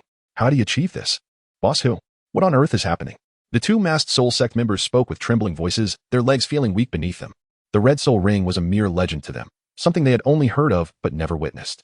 The peculiar phenomena manifesting around Luo Yu instilled a sense of unease within them. Damn it, who do you expect me to ask? Roared the masked Soul King Husan. His irritation palpable. It is evident that our emperor of the Xinglua Empire does not possess a red soul ring. Do you truly believe this lad could? It must be an illusion. Indeed, the boss is correct. It is an illusion, undoubtedly an illusion, echoed the 2 masked soul sect members, bolstering their courage with their raised voices. A 10,000-year soul beast? Not only have I never slain one, but I have never even laid eyes on such a creature in my lifetime. Thus, this young man's soul ring must surely be a fabrication, an illusion. They convinced themselves they had uncovered the truth, their previously dubious gazes now resolutely fixed, watching Luo Yu with predatory intent. Luo Yu smiled faintly, a hint of amusement gracing his lips as he calmly observed them, unperturbed. Hunyuan Husin stepped forward, clapping his hands repeatedly. His tone laced with sarcasm. You're quite impressive, lad. Such remarkable skills. Not only have you conjured a mirage so lifelike, but your demeanor is also impeccably convincing. You nearly frightened the 3 of us to death. However, you underestimate our intellect. Do you truly believe a mere youth could possess a soul ring of 100,000 years? If you're going to act, at least do so with a touch of authenticity. The masked soul sect members nearby hissed in disapproval. Big brother, this cunning lad almost deceived us, thanks to your insight. We narrowly avoided his ruse. Hu San lifted his chin, dismissively waving his hand. Just trifling experience from the world of martial arts, hardly worth mentioning. You have much more to learn. He reveled in the admiring gazes of his two subordinates, casting a disdainful glance at Luo Yu, sneering softly yet earnestly. You too must use your wits when venturing out. Do you understand? When faced with an adversary, one must remain calm and analyze the situation. Don't let any fool with a modicum of trickery intimidate you. It would be a disgrace if word got out that you were associated with me. Understood, boss. The two Soul Sect members nodded vigorously, casting a scornful glance at Luo Yu before spitting on the ground in frustration. They had nearly brought shame upon themselves. 100,000 years of soul ring? Is that even possible? Are you jesting with me in the dead of night? Watching their fervent analysis, Luo Yu almost found himself convinced, his expression growing increasingly peculiar. Hu San scoffed with bravado. Enough of your foolishness. Stay here and reflect on your actions. And watch closely how I capture this little wretch. With a thunderous crash, Hu San's left foot stomped the ground, creating a deep crater. His 5 soul rings spun above him, radiating intense heat. The shadow of a 3-meter-tall wolf loomed menacingly, the residual force rustling the surrounding leaves. His two subordinates fawned over him, chanting praises. Boss is amazing. Boss is formidable. Meanwhile, Zhu Zhuqing was stirred by their enthusiasm, her fear dissipating. She called out, Hu San, if you capture this brat today, I shall reward you with great merit. Hu San laughed heartily, brimming with confidence. Rest assured, Your Highness. Against such a young opponent, I need not even 3 moves. A single strike will suffice to capture him alive and present him to you. That sounds splendid. Zhu Zhuqing nodded in satisfaction. At that moment, Hu San radiated an aura of triumph, reveling in the secrets he had uncovered that others had missed, igniting a sense of superiority within him. As his 4th soul ring erupted in brilliant light, his form expanded, tearing through his clothes, revealing gray wolf fur, sharp teeth, and bulging muscles beneath the thick coat. His expression was one of arrogance, a bloodthirsty smile gracing his features. Your Highness, watch closely as I effortlessly seize him. With a resounding impact, the ground trembled, and Hu San's confident gaze propelled a fierce wind, whipping his hair and brushing against his face. Luo Yu remained as unmoving as a mountain, exuding an air of tranquility, even stifling a yawn. Has the incessant chatter finally ceased? Observing your remarkable wit and valor, I find it a disservice to refer to you as Tiger 3. Tiger 13 would be far more fitting. Tiger 3 momentarily faltered, but then, in an instant, his eyes turned crimson with fury, his temper erupting like thunder, his assault's intensity surging once more. An attack was imminent. In an instant, the nonchalant demeanor on Luo Yu's face vanished, as if he had transformed into an entirely different person. His expression turned solemn, emanating an air of authority without a hint of anger. He gracefully wielded the long sword in his hand, and the blood-red soul ring erupted in a brilliant light, merging seamlessly with the Zhutian sword. With a resounding clang, the piercing cry of the ice phoenix echoed across the land, causing the surrounding air to plummet in temperature. A layer of frost enveloped the leaves and grass, and an intense, blinding ice-blue radiance followed, compelling those nearby to instinctively shut their eyes. A powerful howl of a wolf surged skyward. The two Soul Sect members, initially bewildered by the unclear situation, felt a surge of excitement upon hearing the commanding wolf's cry. It's our elder brother's voice. With this momentum, I wager he can defeat that brat in 3 moves. It's pitch dark tonight, and the dazzling light nearly blinded me. Such vile tactics are mere bluster. They will amount to nothing. I bet on 2 moves. That brat is certain to perish. If not, I will eat excrement. Given how confident our elder brother was just now, I believe 1 strike will suffice. With a thunderous explosion, a mighty gale swept through, stirring the foliage. As the blue light gradually dissipated, Zhu Zhuqing quickly opened her eyes, scanning the surroundings with concern, while Zhu Zhuqing, arms crossed and chin raised, observed with a haughty gaze. The 2 younger brothers exchanged knowing smiles, eagerly anticipating the outcome. As the brilliance faded and the scene within the arena became clear, all present felt their pupils constrict in shock, an overwhelming sensation that seemed to freeze their very blood, as if their hearts had momentarily ceased to beat. There stood Luo Yu, majestic as a celestial being. From his strong, broad back extended a pair of enormous ice-blue phoenix wings, each feather exquisitely detailed, surrounded by a swirling halo of crimson lotus blossoms. The longsword in his hand had undergone a remarkable transformation, its ice-blue blade intricately engraved with phoenix motifs, while the scarlet edge exuded an aura of boundless chill. A chain of ice spiraled from the hilt, wrapping around his forearm, showcasing an extraordinary presence. In stark contrast, the previously unruly Soul King Hu San now exuded none of his former bravado. His soul light had dissipated, his features distorted in terror, standing dazed before Luo Yu's blade. His body was soaked in blood, adorned with numerous sword wounds, each injury encased in frost, and the crimson blood had frozen within, presenting a sight of utter desolation. Luo Yu's expression was devoid of emotion. He no longer exhibited any irreverence, merely shaking his head slowly and whispering calmly, "Is this the Soul King? Nothing more than this." Chapter 40. Zhu Zhuqing, shaken to the core, kneels in supplication before her stunning sister. In the now silent forest, The air was permeated with the chilling aura emanating from the blade of the extermination sword. The man's indifferent voice, though soft, resonated with the hearts of all present. As they beheld the pitiful sight of Soul King Husan, the smiles of the two soul sect members evaporated, their expressions akin to encountering a ghost. Their lips quivered incessantly, a cold dread rising from their feet and surging toward the crown of their heads, their bodies enveloped in a frigid atmosphere. The Soul King has been defeated? This man dispatched the Soul King in a single stroke? Who exactly is he, and why is he so terrifying? Zhu Zhuqing's countenance froze. A profound sense of fear gripping her heart, a chilling sensation sweeping through her entire being. Her lower abdomen trembled uncontrollably. Her legs tightly clamped together in a desperate attempt at self-control.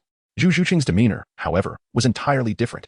The young girl beamed with exuberance, her flawless, fair visage radiating intense joy, her eyes shimmering with excitement and admiration, struggling to articulate her current feelings. Her emotions tonight had oscillated dramatically, akin to plummeting from a precipice only to suddenly soar. All of this was due to the man before her. The woman clenched her small hands tightly, her proud form rising and falling with fervent breaths. In the past, she had dismissed legends and tales as mere fantasies. But now she believed. Though she was not a princess, when faced with peril, a true prince had indeed descended from the heavens. Gazing at the imposing figure before her, sword pointed at the Soul King, Zhu Zhuqing's bright, clear eyes sparkled with vibrant colors, her cheeks flushed, her palm pressed against her chest, feeling the intensity of her heartbeat.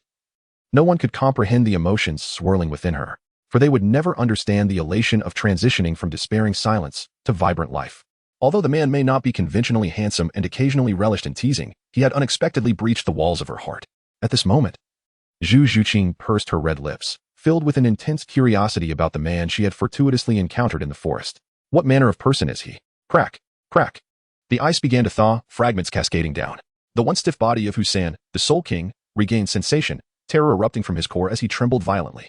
Beholding the terrifying ice-blue sword, its crimson blade glimmering ominously, he had long forgotten his previous arrogance and let out the most desperate scream of his life. Help, someone. Please save me. His frantic cries echoed throughout the forest, startling countless birds into flight. Yet, who would come to his aid? The two soul sect members, along with Zhu Zhuqing, were seized by terror. Without a moment's hesitation, their soul powers surged wildly as they turned to flee. Luo Yu lifted his gaze, softly uttering two words, stop. The three fleeing individuals trembled instantaneously, their hair standing on end. One of the soul practitioners, panic-stricken, shouted in terror, only a fool would halt. Quickly, disperse and flee if you wish to survive. His previous grotesque soul technique could not possibly be wielded a second time. Upon hearing this, Zhu Zhuqing and another attempted to escape. Suddenly, a blue arc of light sliced through the night sky, leaving behind a breathtaking rainbow in the darkness. With a sharp sound, the soul practitioner who had just fled found his form suspended in midair, staring in confusion at the sword tip protruding from his chest. Not a drop of blood flowed from the wound. His entire body was encased in the chilling aura of the sword. Stiffly, he turned his head to behold the long, dark ice chain, filled with bewilderment. What on earth was this martial soul? With a resounding crash, his entire being shattered into a flurry of ice particles. The chain writhed, and the sword light returned to rest in Luo Yu's grasp. Having slain one, the man's expression remained as calm as a still pond. The blade of the Zhutian sword radiated divine light, untouched by any blood, its surface exuding a cold brilliance that conveyed an exquisite beauty. Yet beneath it lay the chilling void of extinguished life. The remaining soul practitioner dared not move an inch. Zhu Zhuqing was rooted to the ground. Unable to take a single step, her delicate legs were tightly pressed together. Were it not for her last shred of dignity, she might well have succumbed to terror. Why aren't you running? The last soul practitioner was reduced to tears, cursing his comrades for their reckless actions. Zhu Zhuqing shook her head faster than a rattling drum. Her lips, clenched in fear, had begun to bleed without her realization. Luo Yu's gaze swept across the entire venue, her voice indifferent as she commanded, kneel. Thud. Without the slightest hesitation, the soul sect immediately dropped to their knees. I am the princess. I cannot kneel. Zhu Zhuqing retained her final vestige of defiance. Oh. Luo Yu nodded, his wrist twisting gracefully as the shadow of his sword surged forth. A cold gleam flickered briefly, and the kneeling soul sect member shattered into countless icy fragments. Confusion etched upon his face. He pondered why, despite his submission, he was still met with death. Luo Yu's lips curled into a smirk. I hold grudges, you know. With a resounding thud, Zhu Zhuqing collapsed to her knees. Realizing that survival took precedence over any semblance of dignity, she comprehended the truth. This individual was a devil incarnate. In moments of normalcy, he appeared jovial and amiable. Yet once provoked, he transformed entirely, exhibiting an unyielding and ruthless decisiveness. Luo Yu averted his gaze to the Soul King before him, a smirk playing upon his lips. You refuse to kneel? With a swift motion, he conjured an ethereal blade, silencing his foe with a single stroke. As the Soul King collapsed, his heart swelled with indignation and despair. How can I kneel when my entire body is frozen in your grasp? I die unjustly. The three fell silent as Luo Yu approached, sword in hand. Zhu Zhuqing knelt submissively upon the ground, her once enchanting visage now drained of color. All her pride evaporated in an instant, reduced to a pitiful plea for mercy, as the man's resolute ferocity instilled terror within her. I beg you, spare me. I acknowledge my transgressions. I was too arrogant, too ignorant, too reckless. Her anguish cries elicited a peculiar glimmer in Zhu Zhuqing's eyes. She had never witnessed her sister in such a state. When had Zhu Zhuqing ever not held herself high and regal, akin to a princess? Yet now, before this man, she had plummeted from the heavens, reduced to a creature of the earth, humbled to the very soil. Zhu Zhuqing found herself oddly captivated by the man's merciless nature, contrasting sharply with Dai Mubai, the coward who fled. These three were indeed complicit in their own damnation. The internecine strife within her family had been far more brutal than this scene, and her heart had long since turned cold. Yet today, it unexpectedly stirred with ripples of emotion. The tip of the sword, like a drooping willow, descended as he approached the woman. If memory serves me right, did you not proclaim that I was unworthy even to lick the soles of your shoes? No, absolutely not. Zhu Zhuqing fervently shook her head, her disheveled hair framing her tear-streaked face, with eyes a deep crimson, weeping like a rain-drenched pear blossom, her fair bosom revealing more than half. Luo Yu slowly raised the tip of his sword. In an instant, Zhu Zhu's pupils contracted to their utmost, panic gripping her heart. She hurriedly crawled to Luo Yu's feet, pleading, "It is my fault. I failed to recognize your greatness. I shall serve you. Please forgive me." With that, she desperately extended her tongue and bent down towards Luo Yu's golden-embroidered boots. "Begone. You are unworthy."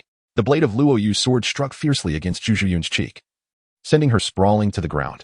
Ignoring the swelling on her face, she rose to her knees, tears the size of beans streaming down her cheeks. "I implore you, spare my life. I, Zhu Zhuqing, am willing to do anything for you, serve you in any capacity. Please, grant me a chance to start anew." "Huh, do you think I am a refuse heap?" Luo Yu's gaze remained unwavering, for every pitiable soul must possess their share of contemptible traits. She vividly recalled the woman's previous arrogance. Had he been lacking in strength today, death would have been inevitable. Suddenly, Zhu Zhuqing's eyes sparkled with desperation as she cried out in a sweet, urgent tone, "I am not worthless. I am still a virgin, still pure. I beg you for a chance." Was it truly necessary to demean oneself to such an extent to cling to life? The scene before Luo Yu elicited no disgust. After all, even the lowliest of creatures strive to survive. However, his feelings towards this haughty and heartless woman were entirely devoid of sympathy. He swiftly raised his hand, the sword of extermination glowing with a brilliant azure light. What a merciless man, utterly unmoved by beauty. Zhu Zhuqing's eyes reflected despair, lifeless and silent, as she awaited the inevitable arrival of death. In that fleeting moment, an endless regret for her past life washed over her. Perhaps this was the retribution for fratricide. Had she not erred, she would not have ended up in such dire straits. At this moment, her heart brimmed with hatred, not directed at Luo Yu, but rather at her twisted family. Had she not been born into such a clan, steeped in a perverse ideology of survival of the fittest, perhaps she would have led a life of virtue. How ironic it was to only feel remorse at the brink of death. How utterly ludicrous, Zhu Zhuqing thought bitterly. She could already sense the chilling sword aura before her. Could you perhaps pause for a moment?" A soft, delicate voice, reminiscent of a feeble kitten, unexpectedly floated in from behind. Zhu Zhuqing hesitated, cautiously approaching with measured steps, her gaze fixed on the man whose countenance resembled a winter's frost. Chapter 41. Tears of Regret. The surrender of the enchantress Zhu Zhuqing. The long sword wielded by Luo Yu suddenly paused mid-air, refraining from delivering a strike. He cast his gaze towards Zhu Zhuqing, who was drawing near. Due to the difference in their heights, he could not help but gaze down upon the girl's alluring figure, accentuated by her form-fitting black leather attire. The girl's delicate lips were caught between her teeth, revealing a look of hesitation and complexity in her eyes, as if she were contemplating, "May I implore you?" Luo Yu observed the peculiar expression on Zhu Zhuqing's face, unable to comprehend her hesitance. "What do you seek from me? Surely, you do not wish for me to spare her." Zhu Zhuqing's gaze shifted towards the woman kneeling before them, her eyes vacant and her small hands clenched tightly, her knuckles paling as if she were grappling with a formidable decision.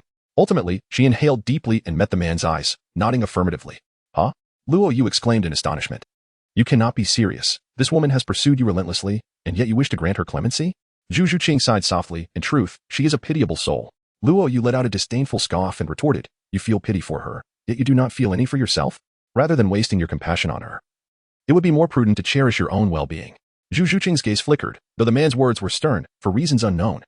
She discerned a hint of concern within them, stirring an unfamiliar emotion within her heart. Shaking her head gently, Zhu Zhuqing softly elucidated, "Though she treats me thus, my animosity is not directed towards her. My ire is reserved for that cold-blooded and heartless family, which raises its offspring akin to breeding venomous creatures, indifferent to the demise of all but the strongest." To be born into such a lineage is a lamentable fate, if one does not strive to eliminate their rival kin. The only outcome is one's own demise. Were I to possess her advantages in age, I too might find myself inclined to eradicate any potential threats. Luo Yu lightly flicked the sword's edge, producing a crisp, resonant sound. Is this not perfect? With a single strike, I could clear the obstacles for you, allowing you to soar freely without any threats. Zhu Zhuqing's face was marked with a struggle. I had envisioned countless times that if only I could seize the opportunity, I would eliminate her, thus securing my total freedom. Yet, when that moment truly arrived, as you swung your sword, I faltered. After all, she is my sister. The family is in the wrong. Should I also perpetuate their errors? What difference would there be between myself and those cold-hearted individuals within my family? Tears glimmered in Zhu Zhuqing's eyes as she gazed longingly at Luo Yu. I genuinely hope that I shall never become the very person I once despised. Suddenly, Zhu Zhuqing, who had been kneeling with her head bowed in anticipation of death, trembled.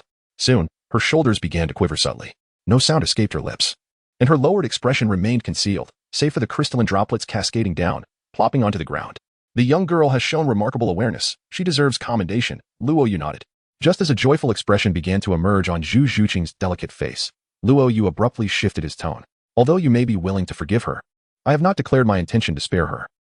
Zhu Zhuqing's face turned to one of astonishment, her small mouth agape. Luo Yu scoffed. Do not forget. She and I share no blood ties whatsoever. Why should I forgive her? If it weren't for my martial prowess, she would likely be a cold corpse by now. A flicker of anxiety crossed Zhu Zhuqing's brows, yet she found herself at a loss for words. Ultimately, with a bashful expression, she spoke in a delicate whisper. I beg you, please spare her. The girl's blushing visage exuded an unusual allure, stirring Luo Yu's heart, causing the corners of his mouth to subtly curve into a faint smile as he declined her plea. We are neither kin nor acquaintances. Why should your request compel me to release her? Zhu Zhuqing's charming face stiffened as she stammered. We are friends, after all. Do you even know my name? Luo Yu inquired with a bemused smile. Zhu Zhuqing found herself at a loss for words. Luo Yu shook his head, recalling how she had just mooched off his barbecue, and then he had rescued her. Now she was imploring him to release her. Did he truly appear so easy to persuade? Zhu Zhuqing's cheeks flushed crimson, as she realized she might have indeed overstepped her bounds. They were strangers. What right did she have to expect his compliance? His willingness to lend a helping hand was a tremendous favor in itself. I see you as a good person. She began, but Luo Yu abruptly interrupted. Stop right there. You're not going to award yourself a badge of virtue on my account. Enough of these empty words. Could we not discuss something of tangible value? Tangible value? Zhu Zhuqing replied, her expression one of confusion. Luo Yu scrutinized her figure from head to toe. Zhu Zhuqing felt as if she were completely exposed, akin to a bear lamb, her delicate face flushed with a rosy hue, radiating a captivating charm. TSK, such exquisite beauty. Luo Yu remarked. Zhu Zhuqing crossed her arms defensively, attempting to shield herself from the penetrating gaze of her counterpart. Resembling a startled kitten as she stepped back a few paces. What do you intend to do? Luo Yu withdrew his gaze, shaking his head repeatedly. With such remarkable beauty, it would be a pity not to utilize it for washing my clothes or preparing meals. What? Zhu Zhuqing exclaimed, her face a picture of astonishment. She had anticipated that the man would make some outrageous demands. She was not an inexperienced young girl. She understood too well the dynamics at play in a setting where a lone man and woman found themselves together. It would be entirely plausible for him to take advantage of her, and she recognized her inability to resist such advances. Is there a problem? Luo Yu smirked, his lips curling in a playful disdain. Today, I have been subjected to an immense fright and feel quite wronged. If you do not offer some tangible compensation, I cannot forgive her. Zhu Zhuqing's beautiful eyes widened in disbelief, her heart silently scoffing. You were frightened? What a jest. It was the entire gathering that was on the brink of collapse from your terror. She began to realize that while this man was cold as ice when it came to killing, he was utterly different in everyday interactions, possessing a whimsical charm and a hint of roguishness. This revelation eased her tension, and she playfully winked at him. All right then, at the very least. I can serve you tea and water in the future. If you could show some magnanimity and forgive her, I am certain that this experience will temper her arrogance henceforth. Luo Yu cast a sidelong glance. You are doing this of your own accord, aren't you? No one is coercing you, right? No one is forcing me. It is entirely my own choice, he replied. A frown creased Zhu Zhuqing's forehead as a dark line appeared, causing her to harbor some doubt. Could this person truly be the same individual who had exuded such murderous intent moments ago? However, men often possess such unpredictable natures. Despite her reservations, Zhu Zhuqing found it challenging to harbor any feelings of disdain. Instead, she felt a sense of authenticity and uniqueness in him. Deep within, she began to anticipate their forthcoming interactions. Luo Yu nodded with satisfaction, the flash of his sword momentarily illuminating the scene as he sheathed the Zhutian. He cast his gaze toward the tattered woman kneeling before him, her demeanor starkly contrasting with that of Zhu Zhuqing. The smile faded from his face, replaced by an icy demeanor. Raising her head, Zhu Zhuqing trembled slightly, obediently lifting her visage. Her exquisite countenance was marred by the traces of regretful tears. Her crimson lips pressed tightly together, stifling her cries. Luo Yu shook his head, pondering that had he known this outcome, he would have acted differently. Did you hear what your sister just said? Zhu Zhuqing nodded heavily. Her eyes, once filled with pride, now brimmed with profound shame. I realize my mistakes, and I am willing to make amends to you, my lord. Allow me to take on the tasks you assigned to my sister. The root of this situation lies with me, and thus, I shall bear the responsibility. Come, let me hear your proposed means of compensation. Luo Yu raised an eyebrow. Zhu Zhuqing cautiously glanced at her sister, her voice trembling as she said, I am acutely aware of the gravity of my transgressions, and I willingly offer myself for your service, my lord, though I have requests of my own, which I hope you will consider. Hiss. This woman does not appear to be of good character. Luo Yu pondered in secret, questioning whether it was his own misinterpretation or if the woman was subtly hinting at something. Without hesitation, Zhu Zhuqing obediently parted her crimson lips. In a swift motion, a pill shot straight into her mouth. Luo Yu said softly, if you truly repent and change your ways, I shall grant you freedom. However, if you remain unrepentant, do not blame me for the consequences. Zhu Zhuqing nodded repeatedly, her beautiful eyes flickering with a hint of fear. Luo Yu spoke, all right, rise. Zhu Zhuqing respectfully stood up. Casting a glance at her sister, her beautiful eyes glimmering with gratitude, thank you.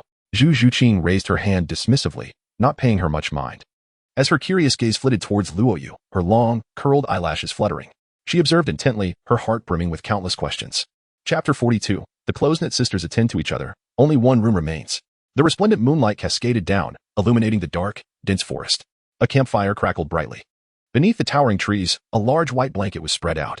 Luo Yu reclined comfortably, resting his head upon the long, supple thigh of his sister, Zhu Zhuqing, with his eyes closed in a feigned slumber. Meanwhile, his other sister, Zhu Zhuqing, diligently toiled below, her expression one of unwavering focus. Her delicate hands glided over Luo Yu's thigh, gently kneading and tapping as she earnestly attended to his needs with a massage. She had donned a new outfit, and whether by design or happenstance, the snug black leather attire barely concealed her ample bosom, accentuating her alluring waist and enticing navel. In contrast to Zhu Zhuqing's attentive and compliant service, there lingered an unmistakable aura of flirtation. Zhu Zhuqing, on the other hand, was engulfed in a wave of embarrassment, wishing she could bury her toes into the ground. Her porcelain complexion had flushed a deep crimson, and she buried her face amidst the soft, abundant curves. Too shy to meet anyone's gaze, she pondered when she had ever maintained such a position with a man. Even her betrothed, Dai Mubai, had never dared to touch her. It was surely out of gratitude that she had acquiesced to this absurd request. Within her heart, she crafted a rationalization, which eased her tension and emboldened her spirit. Stealthily, she lifted her gaze from her chest to steal a glance at the man, her heart a whirlwind of curiosity. What made him so extraordinary? From his martial soul to his spirit rings? She had never heard of anyone so remarkable on the Douluo continent. The vivid image of Luo Yu wielding his sword and effortlessly dispatching 3 adversaries stirred something within her, a flutter of excitement. In the past, she had endured her hardships alone. This was her first taste of being protected. Gradually, the man's seemingly ordinary face began to exude an inexplicable allure, drawing the young girl's gaze. Her eyes grew increasingly dreamy. As the man's eyelashes trembled slightly, Zhu Zhuqing hastily averted her gaze, her heart racing uncontrollably. Luo Yu rested his head upon the woman's legs, gazing upwards, and the scenery truly was a breathtaking panorama of undulating peaks and valleys. He couldn't help but marvel at how this girl, having endured hardship since childhood, could possess such abundant vitality. Have you had your fill of the view? What do you mean by had my fill? Zhu Zhuqing feigned ignorance. TSK, still not admitting it? Some people were practically mesmerized just moments ago. Zhu Zhuqing vehemently denied it, insisting, I was merely observing. It has nothing to do with you. It's because I am handsome, Luo Yu replied, a hint of confidence curling at the corners of his mouth. Zhu Zhuqing scoffed, utterly shameless. I have reason to suspect that your prowess is merely a fade of good looks. In truth, I am quite handsome, he retorted. Oh, really? I can hardly tell. Luo Yu smiled faintly. So, are you implying that you find me unattractive? Zhu Zhuqing felt an inexplicable pang in her heart. Fearing that the man might misunderstand her intentions, she waved her small hands and hurriedly explained, I do not think you are ugly at all. I find you quite pleasing to the eye. I'm not one to be swayed by looks. Really? Luo Yu raised an eyebrow. Indeed, Zhu Zhuqing responded earnestly, nodding her head with conviction. See, you are now admitting that you were watching me just now, Luo Yu said with a triumphant smile. Humph, you were too cunning. Zhu Zhuqing pouted, her cheeks puffing adorably. All right, I shan't tease you any further. In truth, I am quite handsome. Before Zhu Zhuqing could reply, someone interjected from beneath Luo Yu.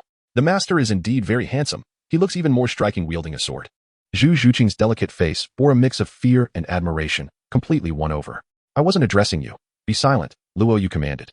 Oh, moreover, your sister is right here. Is it appropriate for you, as the elder sister, to keep referring to me as master? Zhu Zhuqing's radiant face broke into a sultry smile. As long as you are satisfied.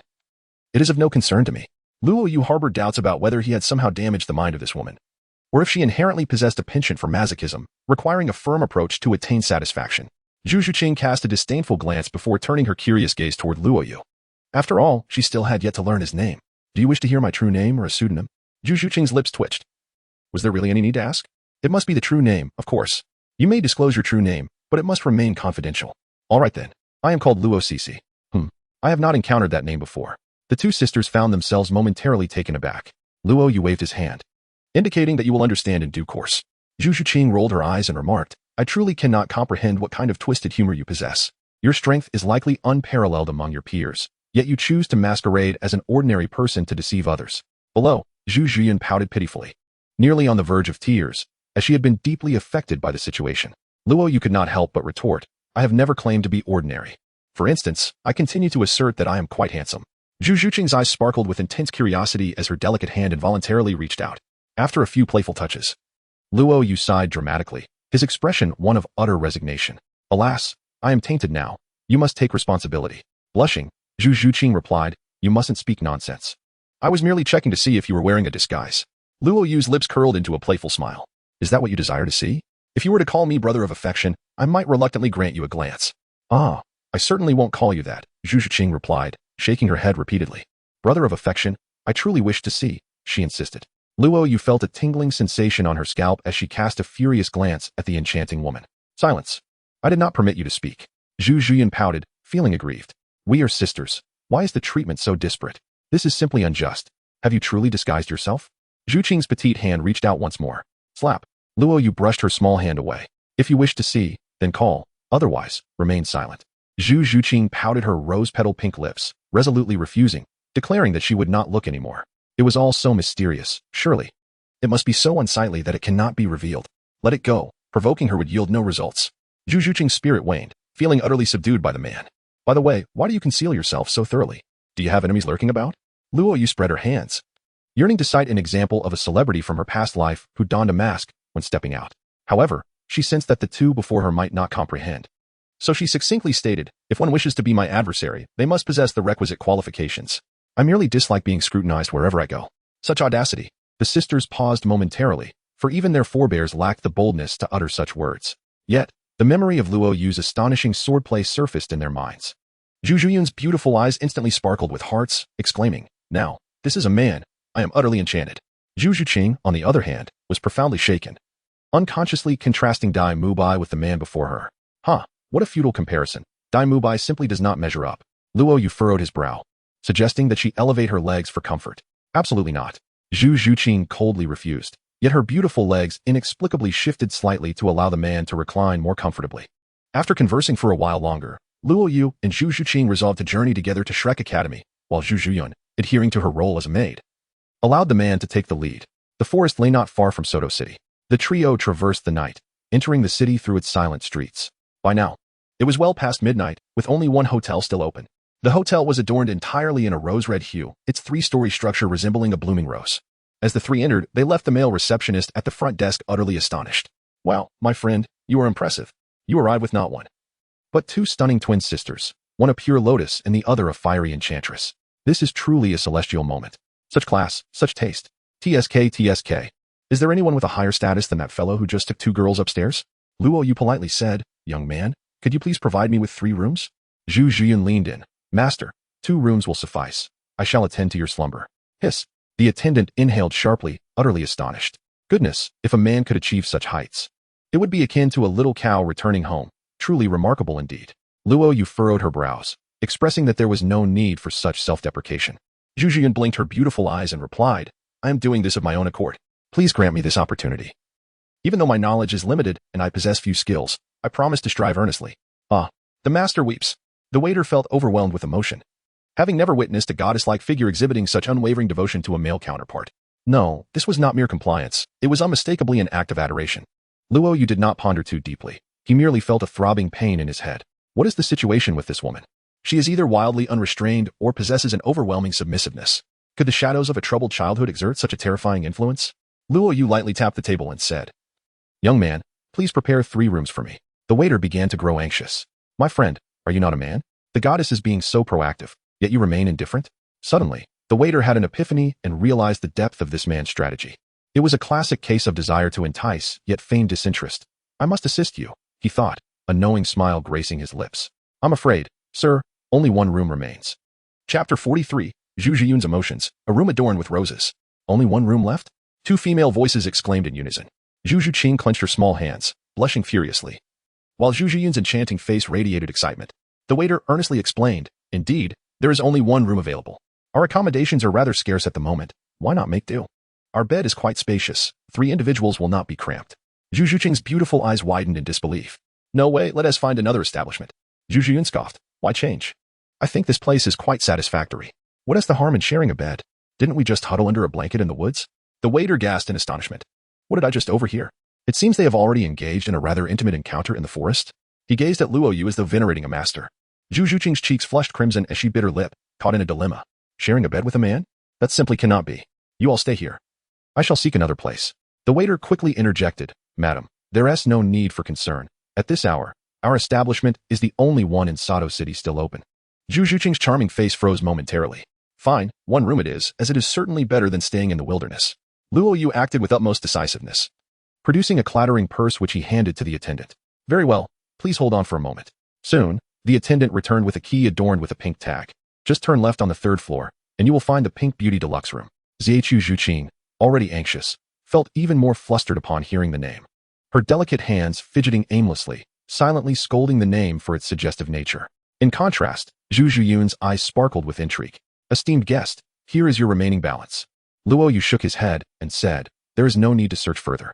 We will be staying for 2 days. If there are any vacant rooms available tomorrow, please reserve 2 for us. Certainly, not a problem at all. I will ensure that any available rooms are reserved for you. The attendant replied earnestly. Luo Yu nodded in satisfaction, leading her sisters upstairs. The attendant waved and called out, Dear guest, 12 golden soul coins will suffice. You still have plenty left in your pouch. Luo Yu paused momentarily, raising an eyebrow. Is there still some left? Then you may keep it for yourself. The waiter gazed down at the remaining gold soul coins in his pouch, nearly surpassing his annual salary, and his eyes sparkled with delight. A broad smile spreading across his face, nearly reaching his ears. It seemed he had encountered a generous benefactor.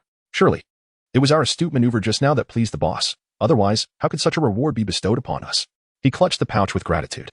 Watching Luo Yu's retreating figure, rest assured, dear sir, tomorrow we shall guarantee a private room, as long as you bring a lady. Our establishment will always have but one room available. On another note, having brought these twin sisters to share a room together, was it too mischievous? The hotel corridor was suffused with the fragrance of roses. The plush carpet and dim pink lights enveloped the atmosphere in a haze of intimacy. Luo Yu, clutching the keys, searched for the room, while the tall and alluring sisters lingered at the bottom of the stairs. Zhu Zhuqing looked around excitedly, exclaiming in a delicate voice. The environment here is absolutely beautiful. Zhu Zhuqing, already blushing and feeling an overwhelming sense of nervousness, shot her a glare. Haven't you ever been to such a place with Davis? Huh, what a joke. Would I come to such a place without a grand wedding? Zhu Zhuqing raised her elegant neck, asserting that a woman's purity is her ultimate asset. Once lost, it diminishes in value. You see, by keeping him on a string. Isn't he more likely to treat me well? Zhu Zhuqing pursed her lips. You are being rather mercenary. Silly sister, you are still too naive.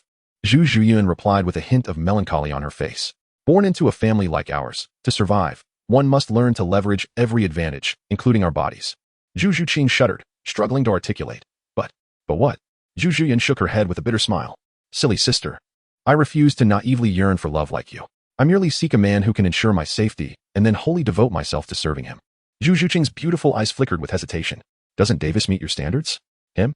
Zhu Zhuqing scoffed, her eyes betraying an unmistakable disdain. That man, relying on his princely status, indulges in reckless behavior and has undoubtedly engaged in countless despicable acts behind closed doors. What woman would wish for such a man? Perhaps in times of desperation. I might submit, but I am a woman, and I too have desires. This scene resonated with Zhu Zhuqing, who murmured disconsolately. What use is there for desires and fantasies when we have no right to choose our own love? We had none before, but we do now. Zhu Zhuqing lifted her head, her gaze unwaveringly fixed on the broad back of a man ahead. Zhu Zhuqing was momentarily taken aback, following her sister's gaze. Her body trembled, and she covered her mouth in shock. No way, you're meeting him for the first time? Do you know his identity? Zhu Zhuqing cast her a glance, scoffing as she shook her head. Silly sister, you truly lack discernment. Lack discernment? Zhu Zhuqing looked bewildered. What you cannot see doesn't mean I cannot. Zhu Zhuqing tilted her lips in a proud smirk. You may call me reckless or shameless, but regardless, this man is someone I, Zhu Zhuqing, have set my sights on. Her gaze was resolute. Ignoring Zhu Zhuqing, she adjusted her collar, dissatisfied, and then gently lowered it to reveal her alluring assets. Satisfied, she smiled seductively, swaying her enticing hips and trailing a fragrant aura as she sauntered forward. Zhu Zhuqing watched her sister approach the man, feeling an inexplicable surge of anxiety, as if a precious treasure were about to be snatched away. What was happening to her? This had never occurred before. It couldn't possibly be because of this newly acquainted man, could it? Zhu Zhuqing bit her soft, peach-like lips, instinctively quickening her pace to follow. The conversation between the two girls was barely audible, yet Luo Yu, with his extraordinary sensitivity, caught every word.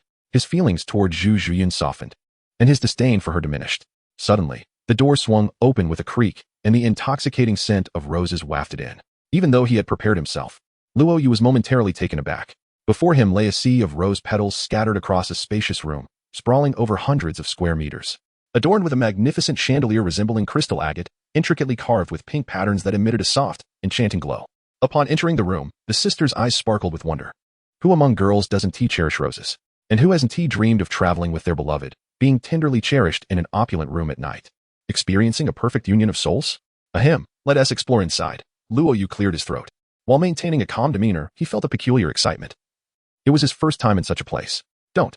Zhu Zhuqing buried her head against his chest. In stark contrast, Zhu Zhuqing smiled alluringly. Stepping forward to entwine her arm with Luo Yu's, Master, I shall accompany you. Luo Yu felt a dryness in his throat. What are you planning to do? Zhu Zhuqing blinked her innocent, sparkling eyes and mischievously nudged his arm.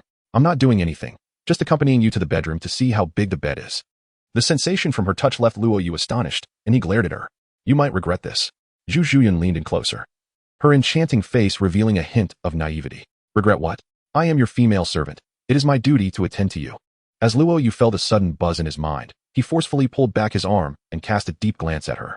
If your mind is intact, then behave normally and do not demean yourself, he stated before retreating to the bedroom. For reasons unknown, this scene caused a sudden flutter in Zhu Zhuqing's heart. Momentarily forgetting her shyness, Zhu Zhuqing stood frozen in place, her beautiful eyes gazing at the man with a complex expression, the determination in her pupils growing stronger. It seemed she had indeed chosen the right person. Chapter 44. The Awakening of the Beautiful Maiden and Zhu Zhuqing's Heartfelt Contradictions.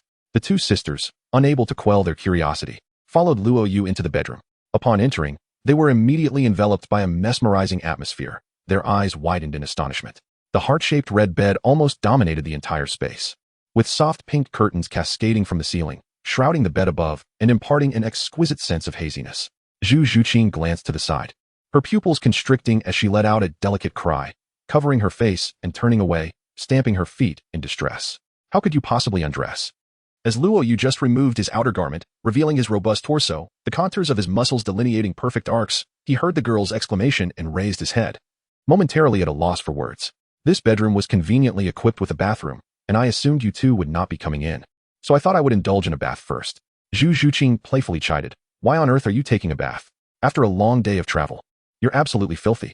Luo Yu shook her head, approaching the bathroom door with a light laugh. Hey, Zhuqing, would you like to join me for a wash?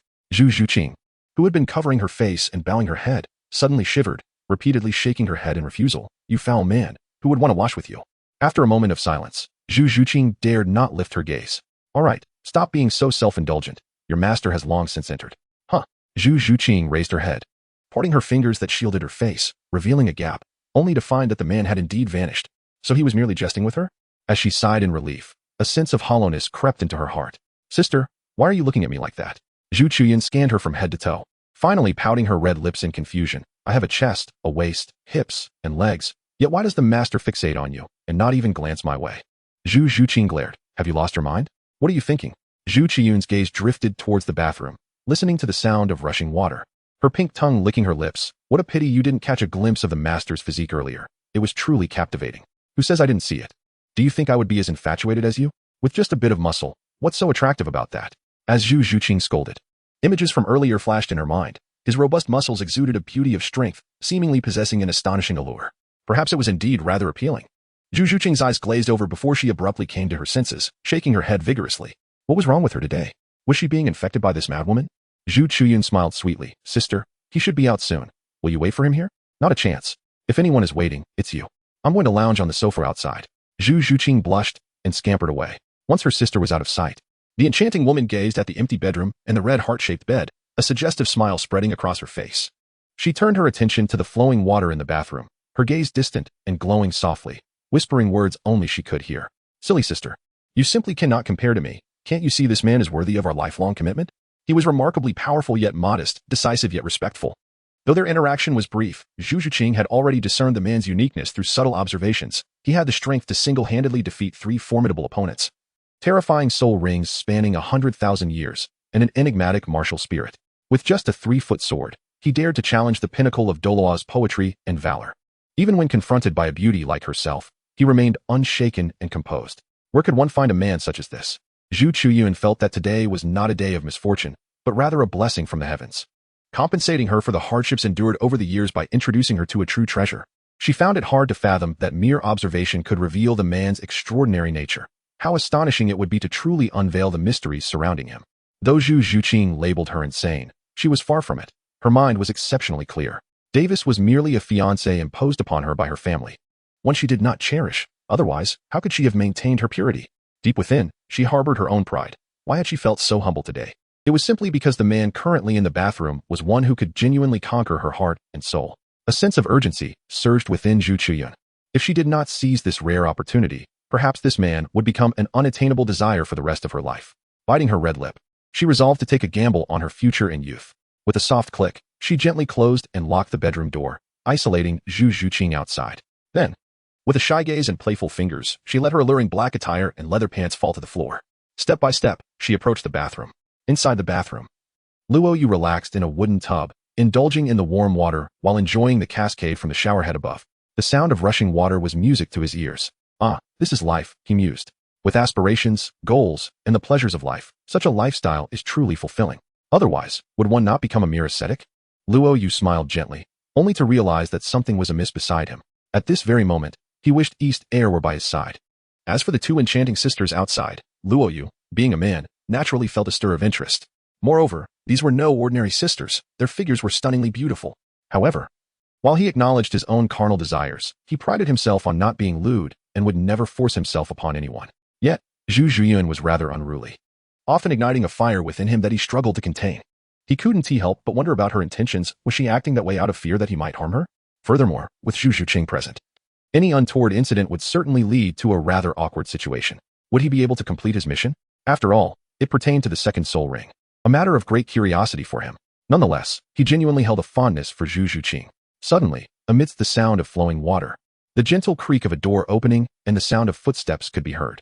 Luo Yu instinctively averted his gaze, only to be momentarily stunned by the breathtaking beauty before him. His eyes widened in astonishment, and a sudden rush of heat surged through him, as if igniting a fire within. Hiss. You. Before Luo Yu could finish speaking, her lips were silenced by 2 slender fingers. The enchanting woman let her hair cascade down, offering a seductive smile. Hush, I have locked the bedroom door. If you make a sound, my sister will discover everything. Luo Yu's throat subtly moved as he reluctantly withdrew his gaze, speaking in a deep tone. If it is regarding the poison, there is no need for such concern. When the time comes, I shall release you.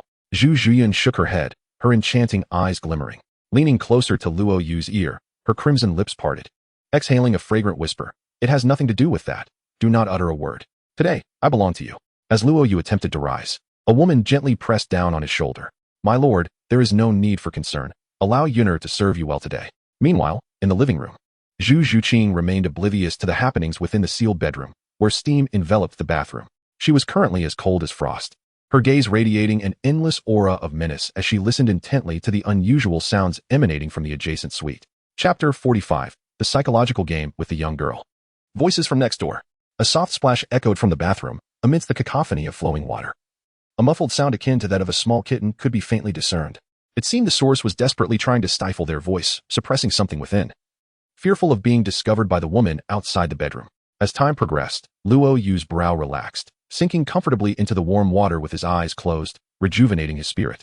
His well-defined torso floated on the surface, arms casually resting on the edge of the wooden tub, savoring the meticulous massage from the delicate hands of the young girl.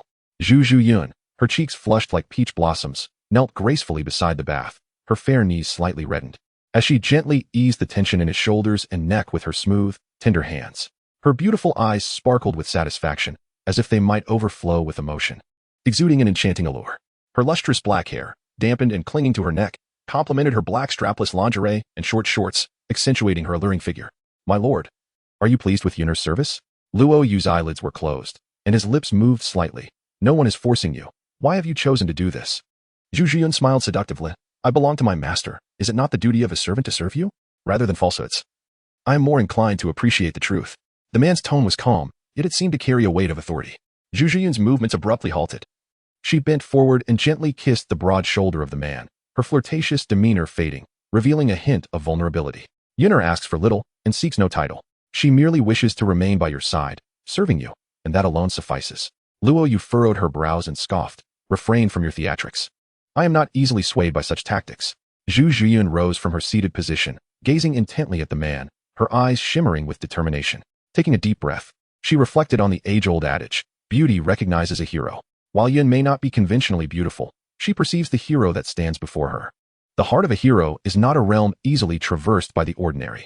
Thus, I am willing to seize this opportunity, to wager everything I possess in the hope of securing a place by your side in the future. Luo Yu slowly opened his eyes and turned to glance at the woman beside him. Their gazes met and lingered for a considerable time. A smile crept upon his lips. You, my dear, I underestimated you initially. I never anticipated you possessed such audacity, daring to wager your virtue. Do you not fear the possibility of future regret? Zhu Zhuqing suddenly chuckled. What if, in the event of a loss, the other party does not harbor any regrets? Luo Yu shook his head and replied with a smile. I apologize, but I must disappoint you. I am no hero. The enchanting Zhu Zhuqing seemed entirely unfazed by the man's words, fluttering her long, curled eyelashes. Everything I possess, I have given entirely to you. It is too late for regrets now. From this point onward, whether you wish to slay or to torment, it is entirely at your discretion. Luo Yu cast a deep glance at the girl, pausing for a moment before speaking. In truth, I have not administered any poison to you. It is merely a blood-replenishing pill. If you wish to depart now, I shall not hinder you. Upon hearing this, Zhu Zhuqing was momentarily taken aback. The man's actions were entirely unexpected. She had believed that her service had been satisfactory, leading her to think he would be reluctant to let her go. Yet, he was ready to allow her to leave without a second thought. Was she truly so lacking in allure? Zhu Zhuqing bit her crimson lip, questioning, You would release me so easily? Do you not fear that I might return to the Xinglua Empire to seek vengeance? Luo Yu raised her eyebrows playfully and remarked, You may certainly give it a try. Zhu Zhuqing shook her head repeatedly, resolutely declaring, I have made up my mind. I shall stay with you from now on. I have no desire to return to that filthy, despicable empire. Luo Yu shook her head in refusal, stating, Leave at once. I shall not keep a woman skilled in schemes by my side. Zhu Zhuqing's calm and composed demeanor suddenly turned pale, and she stammered, Master, I implore you not to cast me away. I have not plotted intentionally. I genuinely harbor feelings for you. If you send me back, Davis will surely discover my current predicament and will not hesitate to take my life. Luo Yu nodded. Very well. I shall allow you to observe for now. Should you harbor any ulterior motives, well, you have witnessed the methods by which I eliminate my foes. The atmosphere within the bathroom seemed to solidify, imbued with an icy chill. A vivid image flashed through Zhu Zhuqing's mind, causing her delicate form to shiver involuntarily. The brevity of their exchange deepened her understanding of Luo Yu's capabilities. She resolved never to entertain any furtive thoughts again. It became evident to her that this man, who appeared gentle on the surface, possessed a domineering nature that was unmistakable. Submission was the only option. Any notion of control was utterly futile. Yuna harbored no malicious intent. Her sole aspiration was to diligently support you in the days to come. Such a sentiment is most agreeable. Luo Yu nodded in satisfaction, the coldness on her face receding as if it had never existed, a gentle smile gracing her lips. If you remain dutiful in the days to come, I shall not treat you poorly. Perhaps I might even bestow upon you a title. Zhu Zhuqing's heart trembled, her crimson lips parting, poised to utter something.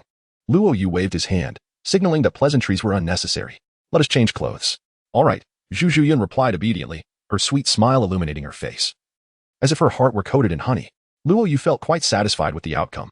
To win over such a clever woman, one must employ both a firm hand and gentle persuasion. Otherwise, why did Prince Davis of the Starry Realm ultimately fail to capture the heart of this enchanting beauty? It was merely due to his lack of skill, leaving the opportunity for another. As the two were dressed and ready to depart, Luo Yu was unexpectedly detained by Zhu Zhuqing. Is there something you need? Luo Yu inquired. Zhu Zhuqing shook her head and, in a hushed tone, remarked, Does my benefactor have any interest in my sister? What do you mean? Luo Yu asked, intrigued. Zhu Zhuqing replied coyly, Though my sister may appear taciturn, if you could penetrate her heart, you would discover a passionate spirit within. Luo Yu was taken aback. It was one thing for you to accompany him, but would you truly wish to drag your sister into this as well? What do you mean by dragging her down? It would be her fortune to be with you. Zhu Zhuqing smiled seductively, her voice laced with playful ambiguity as she said, Master, do you not wish to experience the services of these sister flowers? Luo Yu's gaze paused, and she inhaled sharply. This enchantress. How utterly absurd. Rest assured, I shall certainly assist you, Zhu Zhuqing offered proactively, her eyes glimmering with excitement. Luo Yu suppressed the restless thoughts swirling within him and cast her a glance, clearing his throat as he said, I advise you to refrain from any reckless actions. Zhu Zhuqing pouted her crimson lips and confidently replied, Rest assured, I know how to conduct myself and will surely meet your expectations. She then added with a note of urgency, By the way, Master, you must not disclose our intimate connection to her. The time is not yet right. Luo Yu nearly stumbled, a look of incredulity crossing his face. Was he truly so foolish? Such matters ought not to see the light of day. What manner of woman was she? In a moment of impulsiveness, he had accepted her, yet he remained uncertain whether this decision would bring him fortune or misfortune. Creak. The bedroom door swung open, and both Luo Yu and Zhu Zhuqing were taken aback by the scene that unfolded in the living room. Zhu Zhuqing's delicate features were shrouded in stormy clouds, her beautiful eyes wide with fury, exuding an air of lethal intent. The pink sofa beneath her had been torn to shreds, and the room was filled with drifting willow fluff. Zhu Zhuqing stood frozen, bewildered. This should not have happened. She had clearly stifled her sounds moments ago, and with the sound of flowing water to mask her, how could anyone possibly have heard her? Luo Yu's heart trembled violently as she stared rigidly at Zhu Zhuqing, her expression awkward and strained. Allow me to explain, she stammered. Zhu Zhuqing's tone was chilling. What is it that you wish to explain to me? Cold sweat trickled down Luo Yu's forehead, akin to a cat caught in a misdeed. Just as he was about to confess the truth, the wall behind the sofa suddenly quivered, and the shrill, unrestrained cries of two women pierced through the barrier. Young Master Bai, you are simply too formidable. Please, slow down. We truly cannot endure any longer. The expression on Luo Yu's face transformed into one of peculiar intensity, as if he had suddenly grasped some profound realization. Chapter 46, Daimu Bai, Zhu Zhuqing, how dare you seek the company of a wild man? The room next door was filled with gasps and exclamations, a cacophony of reactions. It was not merely the poor soundproofing of the hotel, rather, the ferocity of the battle was overwhelming. Bai Xiao, the twins? Luo Yu exhibited a peculiar expression, inwardly contemplating the improbability of such a coincidence.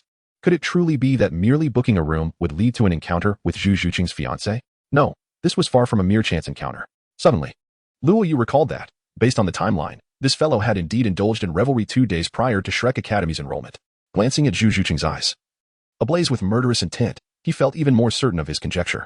Daimu Bai, oh Daimu Bai, it is not that I refuse to offer you opportunities, rather, it is your own lack of ambition that has led you to squander a winning hand. Zhu Zhuqing's beautiful gaze turned towards him. What were you about to tell me? Coughing, he replied. Oh, it's nothing really. I merely wished to clarify that I did not intend to undress in the bedroom. It's fine, compared to this. That is a trivial matter. Zhu Zhuqing's gaze returned to the wall, her teeth clenched in fury. Each moan from the other side pierced her heart like a dagger. The sound of the man's heavy breaths made her blood boil, nearly drawing blood from her gums. Zhu Zhuqing initially found herself bewildered, but as soon as she heard a voice from the other side urging, Mubai, a little harder, clarity washed over her. She cast a sympathetic glance at Zhu Zhuqing. Which woman could endure such antics from her fiancé? Silently, Zhu Zhuqing prodded Luo Yu and whispered, Master, your opportunity has arrived. That scoundrel over there is Zhu Zhuqing's fiancé. Luo Yu shot her a glance. Without the need for any reminders, he had already deduced it. Zhu Zhuqing pouted, refraining from speaking further. She was perplexed, having taken quite some time to comprehend, yet the man had effortlessly arrived at the conclusion. Luo Yu slowly approached Zhu Zhuqing, inquiring if the person across from her was indeed the fiancé she had mentioned. Zhu Zhuqing's dark eyes were frigid, her red lips pursed defiantly. Yes, that's correct. Do you find me amusing? Luo Yu shook her head, questioning the need for such a statement. Zhu Zhuqing clenched her teeth, feeling the weight of betrayal from a man who had forsaken his inherent responsibilities, abandoning his fiancée, eat apparel while he indulged in the frivolities of this small town. The absurdity lies in the fact that I still harbored thoughts of such a person, foolishly yearning to find him, to assist him in regaining his confidence, and to strive together against Davis. In retrospect, all of this appears to be nothing more than a farce. Luo Yu declared emphatically, it is not you who is laughable, but rather he who is unworthy. He does not deserve a woman of your caliber, nor does he merit your journey across great distances to seek him out. Zhu Zhuqing revealed a bitter smile, expressing her disappointment. Are all men so lecherous? No, you are mistaken. Luo Yu shook his head in denial, solemnly stating, it is true that men are often lascivious, yet under no circumstances would they abandon their women to flee alone, nor would they cowardly escape due to fear of responsibility. Such cowards are unworthy of the title man. Zhu Zhuqing, her eyes reddened, gazed at Luo Yu, who was offering her comfort, recalling his recent guardianship over her. The furrow in her brow relaxed somewhat. However, the loud gasps from the adjacent room triggered Zhu Zhuqing's complete outrage, pushing her to the brink of tolerance. An unfamiliar woman's voice, filled with excitement, rang out in a tone of competitive flirtation. Dai Xiao, I've heard you have a fiancé. Between us sisters. Whom do you prefer? Of course, it's both of you, my little treasures, replied the man, his voice laced with frivolity and charm. Clearly a master at wooing young women. That woman was akin to an ice block. Despite having a wedding date set for years, she remained untouched. Her alluring figure merely a decoration, beautiful yet useless, rendering her existence meaningless. Daimubai, I will take your life. Zhu Zhuqing clenched her small fists tightly. And with a thunderous roar, her martial spirit manifested. She leapt from the sofa, a surge of killing intent propelling her as she burst through the door. TSK. It seems a splendid spectacle is about to unfold, Zhu Zhuqing thought, her eyes gleaming with excitement. Luo Yu cast a sidelong glance, questioning whether Zhu Zhuqing thrived on chaos. Zhu Zhuqing smirked. I am merely delighted for you. Look, an opportunity has presented itself. The girl had been thoroughly crushed by a scoundrel, and if one were to seize the moment and take advantage of her vulnerability, it would lead to a hasty conclusion. Silence. Luo Yu reprimanded, then added, when pursuing a girl, I may not adhere to the highest principles, but I disdain such petty tricks. For that would tarnish the sanctity of affection. With that, he swiftly took off in pursuit. Zhu Zhuqing was momentarily taken aback by his words. But soon her red lips curved into a stunning arc. It appeared her judgment had not erred. In the spacious hotel corridor, an explosive sound erupted. The carpet became charred, and the chandelier above swayed perilously, while a door to another room was blown open. The sudden commotion nearly paralyzed the formidable Daimubai with fear. The pair of twins hurriedly shouted and dove into their bed for cover. Bamboo Ching, what are you doing here? Daimubai exclaimed in shock upon recognizing the fierce figure at the doorway. His eyes widened in disbelief, and a chill ran down his spine as he felt every hair on his body stand on end, drenched in cold sweat. Ah, Daimubai, how bold of you. Zhu Zhuqing sneered, having already entered a semi-beastly state, her long claws gleaming ominously with a sharp, cold light. Zhuqing, let me explain. Daimubai frantically attempted to cover himself with his clothes. Explain? Very well, I shall see how you intend to justify this, she retorted. Daimubai hastily countered. Zhuqing, listen to me. I love you. These two women are merely substitutes, a fleeting diversion. Zhu Zhuqing scoffed, her beautiful eyes narrowing. Who would believe your lies? Did you think I did not hear you next door? It's not like that. I was speaking nonsense, Daimubai insisted, waving his hands in desperation. Zhu Zhuqing's icy claws reflected the coldness of her face as she declared sternly, Daimubai, I have seen through you today. Our engagement is hereby annulled. Absolutely not, Daimubai exclaimed, panic overtaking him. His white tiger martial spirit surged forth, 3 soul rings materializing around him, shattering the bed beneath him as he lunged at Zhu Zhuqing. The girl deftly evaded his attack, activating her soul skill just in time. If you dare to strike again, what is your intention? Daimubai shouted from the corridor, you've lost your senses. I must calm you down before we can discuss this rationally. Clapping echoed through the corridor, and Daimubai turned to see an ordinary-looking man standing there. Casting a disdainful glance. I've seen shamelessness, but never such utter lack of shame, the man remarked. Caught red-handed with undeniable evidence. What more do you have to say? Daimubai was incensed. Are you seeking death? What is it to you? You will not speak of him. Zhu Zhuqing coldly reprimanded. Standing resolutely beside Luo Yu, Daimubai's eyes narrowed dangerously as he pointed a trembling finger at the two, incredulous. You, what is your relationship? Zhuqing, tell me. Who is this man? Huh? What right do you have to question me? Daimubai's head throbbed painfully, his face turning a furious red as he bellowed, shaking the very foundations of the hotel. Zhuqing, how dare you insult me by associating with a lowly man? Seeing Daimubai almost unhinged, Zhu Zhuqing found the situation increasingly ironic. Me pursue a lowly man? How laughable. You, who is utterly shameless, dare to suspect others. Daimubai, in a frenzy, demanded, then tell me, who is this lowly man? Why would you come to a hotel with someone like him? What quality does he possess that could compare with me? As the man grew increasingly agitated, Zhu Zhuqing began to regain her composure, a smirk playing on her lips. Daimubai, I warn you. He is no lowly man. He is my savior. I was in a life-and-death crisis while you were indulging in pleasure. What right do you have to judge others? Furthermore, I solemnly warn you, in my heart, he surpasses you by 1,000-fold. Speak ill of him, and you are unworthy. Should you utter another word, I shall cut out your tongue. Each of Zhu Zhuqing's declarations struck like a hammer upon Daimubai's heart. He erupted in fury, his features twisted in rage. His sinister gaze fixed upon Luo Yu as he snarled, so it is you who covets my woman. What gives you the audacity? Chapter 47. The arrogant and overbearing Daimubai, a silent comparison between two men. What gives me the audacity? Luo Yu, in a state of resignation, shrugged slightly and scrutinized the frenzied Daimubai with a serious gaze, a slight smile curving at the corners of his mouth. It seemed that in the face of such trash, there was no need for anyone to lend me courage. Ha, ha. Daimubai's chest heaved as he gasped heavily, his blood-red eyes brimming with madness, his fist clenching with a resounding crack. An inferno of rage ignited within him. You seek death. Boom. A furious surge of pale light erupted from Daimubai, his already formidable physique swelling further, bones cracking audibly as his muscles expanded to their limits. His violet-hued eyes radiated a feral, bloodthirsty glint. In an instant, he shattered the floor beneath him. Launching forward with ferocious agility, wielding his beastly, colossal claws with lethal intent, Luo Yu maintained a seemingly harmless smile. Yet a flicker of indifference flashed in the depths of his eyes as he slowly raised his right hand. However, before he could make a move, the dark silhouette beside him sprang into action first. The second soul skill, Phantom Claw, Dai Mu Bai, witnessing the deadly claws aimed directly at his throat from the side, swiftly rolled away, evading the attack. His blood-red eyes lost their luster, shaking his head repeatedly, his hair dancing wildly as he looked at Zhu Zhuqing with anguish. Why? Why are you aiding this boy? What is there to commend about him? His appearance is ordinary, his strength unremarkable. Does he truly deserve you? Suddenly, Dai Mu Bai's gaze sharpened. His voice hurried. I understand now. You are deliberately using him to provoke me, hoping to make me focus and strive harder, aren't you? I get it. Zhu Zhuqing shook her head, her eyes as calm as still water, even the earlier anger dissipating completely. In a serene tone, she said, Dai Mu Bai, I have 3 questions for you. Who is it that dared not take responsibility, becoming a coward and a deserter? Who could bear to leave a woman like me alone in the Star Luo Empire facing peril? Who was flirting with another woman while I was being hunted? Dai Mu Bai, desperate to refute, found himself speechless. He glared at Luo Yu, exclaiming, no matter what, as my fiancé, you should remain loyal. How dare you be entangled with another man here? Watch your words, Dai Mu Bai. Do not presume everyone is like you, Zhu Zhuqing replied coldly, her gaze piercing through him.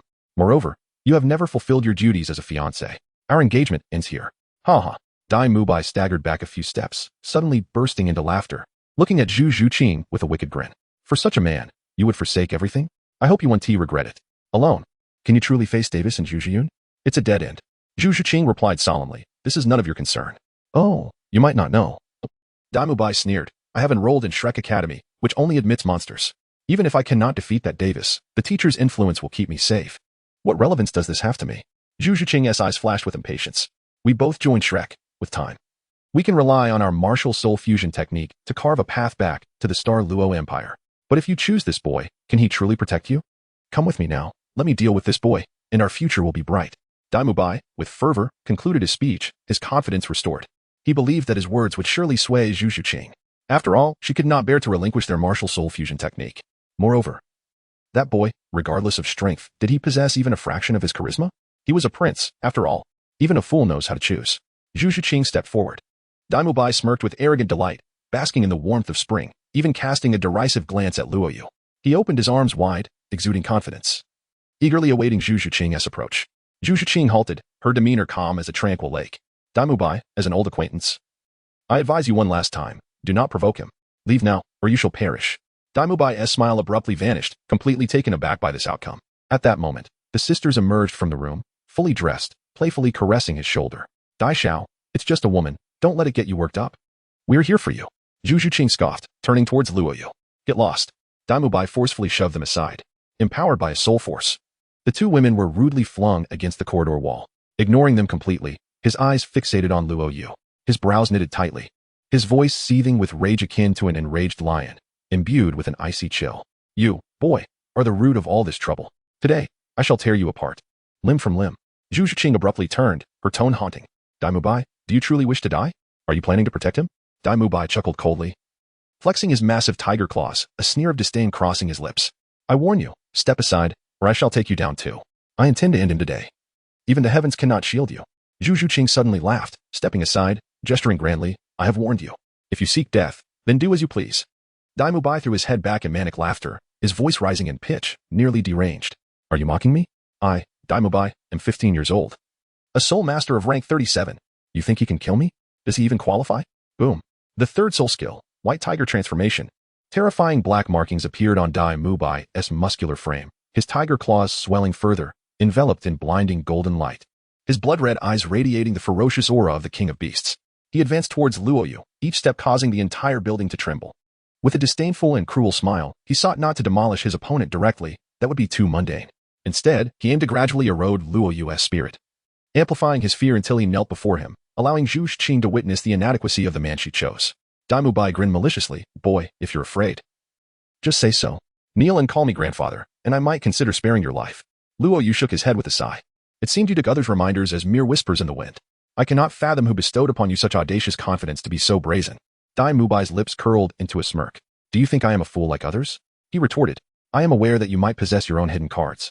However, my third soul ring is the pinnacle of a millennium soul ring, perfectly complementing my supreme beast martial soul with unparalleled soul skills.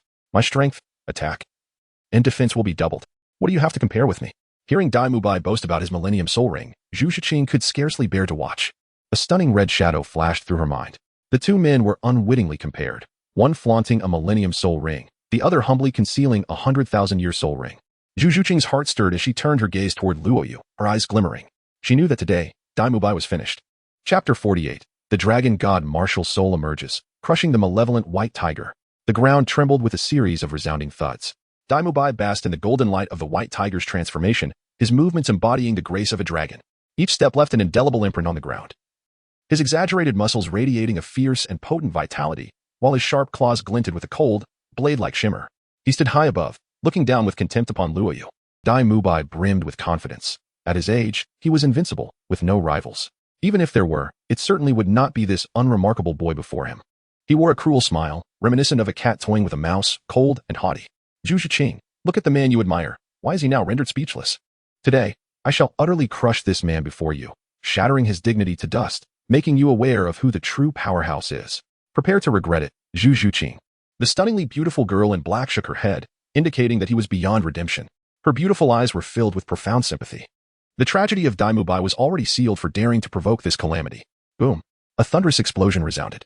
Dai Mubai's feet twisted, unleashing a pallid light as he surged forward, cutting through the air with a menacing phantom of a white tiger. A chilling gust following in its wake as it charged toward Luo Yu. The floor trembled violently, and the chandeliers above shattered, dust cascading down. The white tiger phantom approached with great ferocity. Dai Mubai, propelled by overwhelming might, had arrived at Luo Yu's side. Observing Luo Yu, who remained stationary and unresponsive, his ferocity became evident, a sinister grin spreading across his face. I am a top-tier assault-type beast martial soul, unmatched in offense. Since you dare to be so arrogant, prepare to perish. With a whoosh, Dai Mubai, exuding invincible confidence, flexed his muscular arms, exerting tremendous force.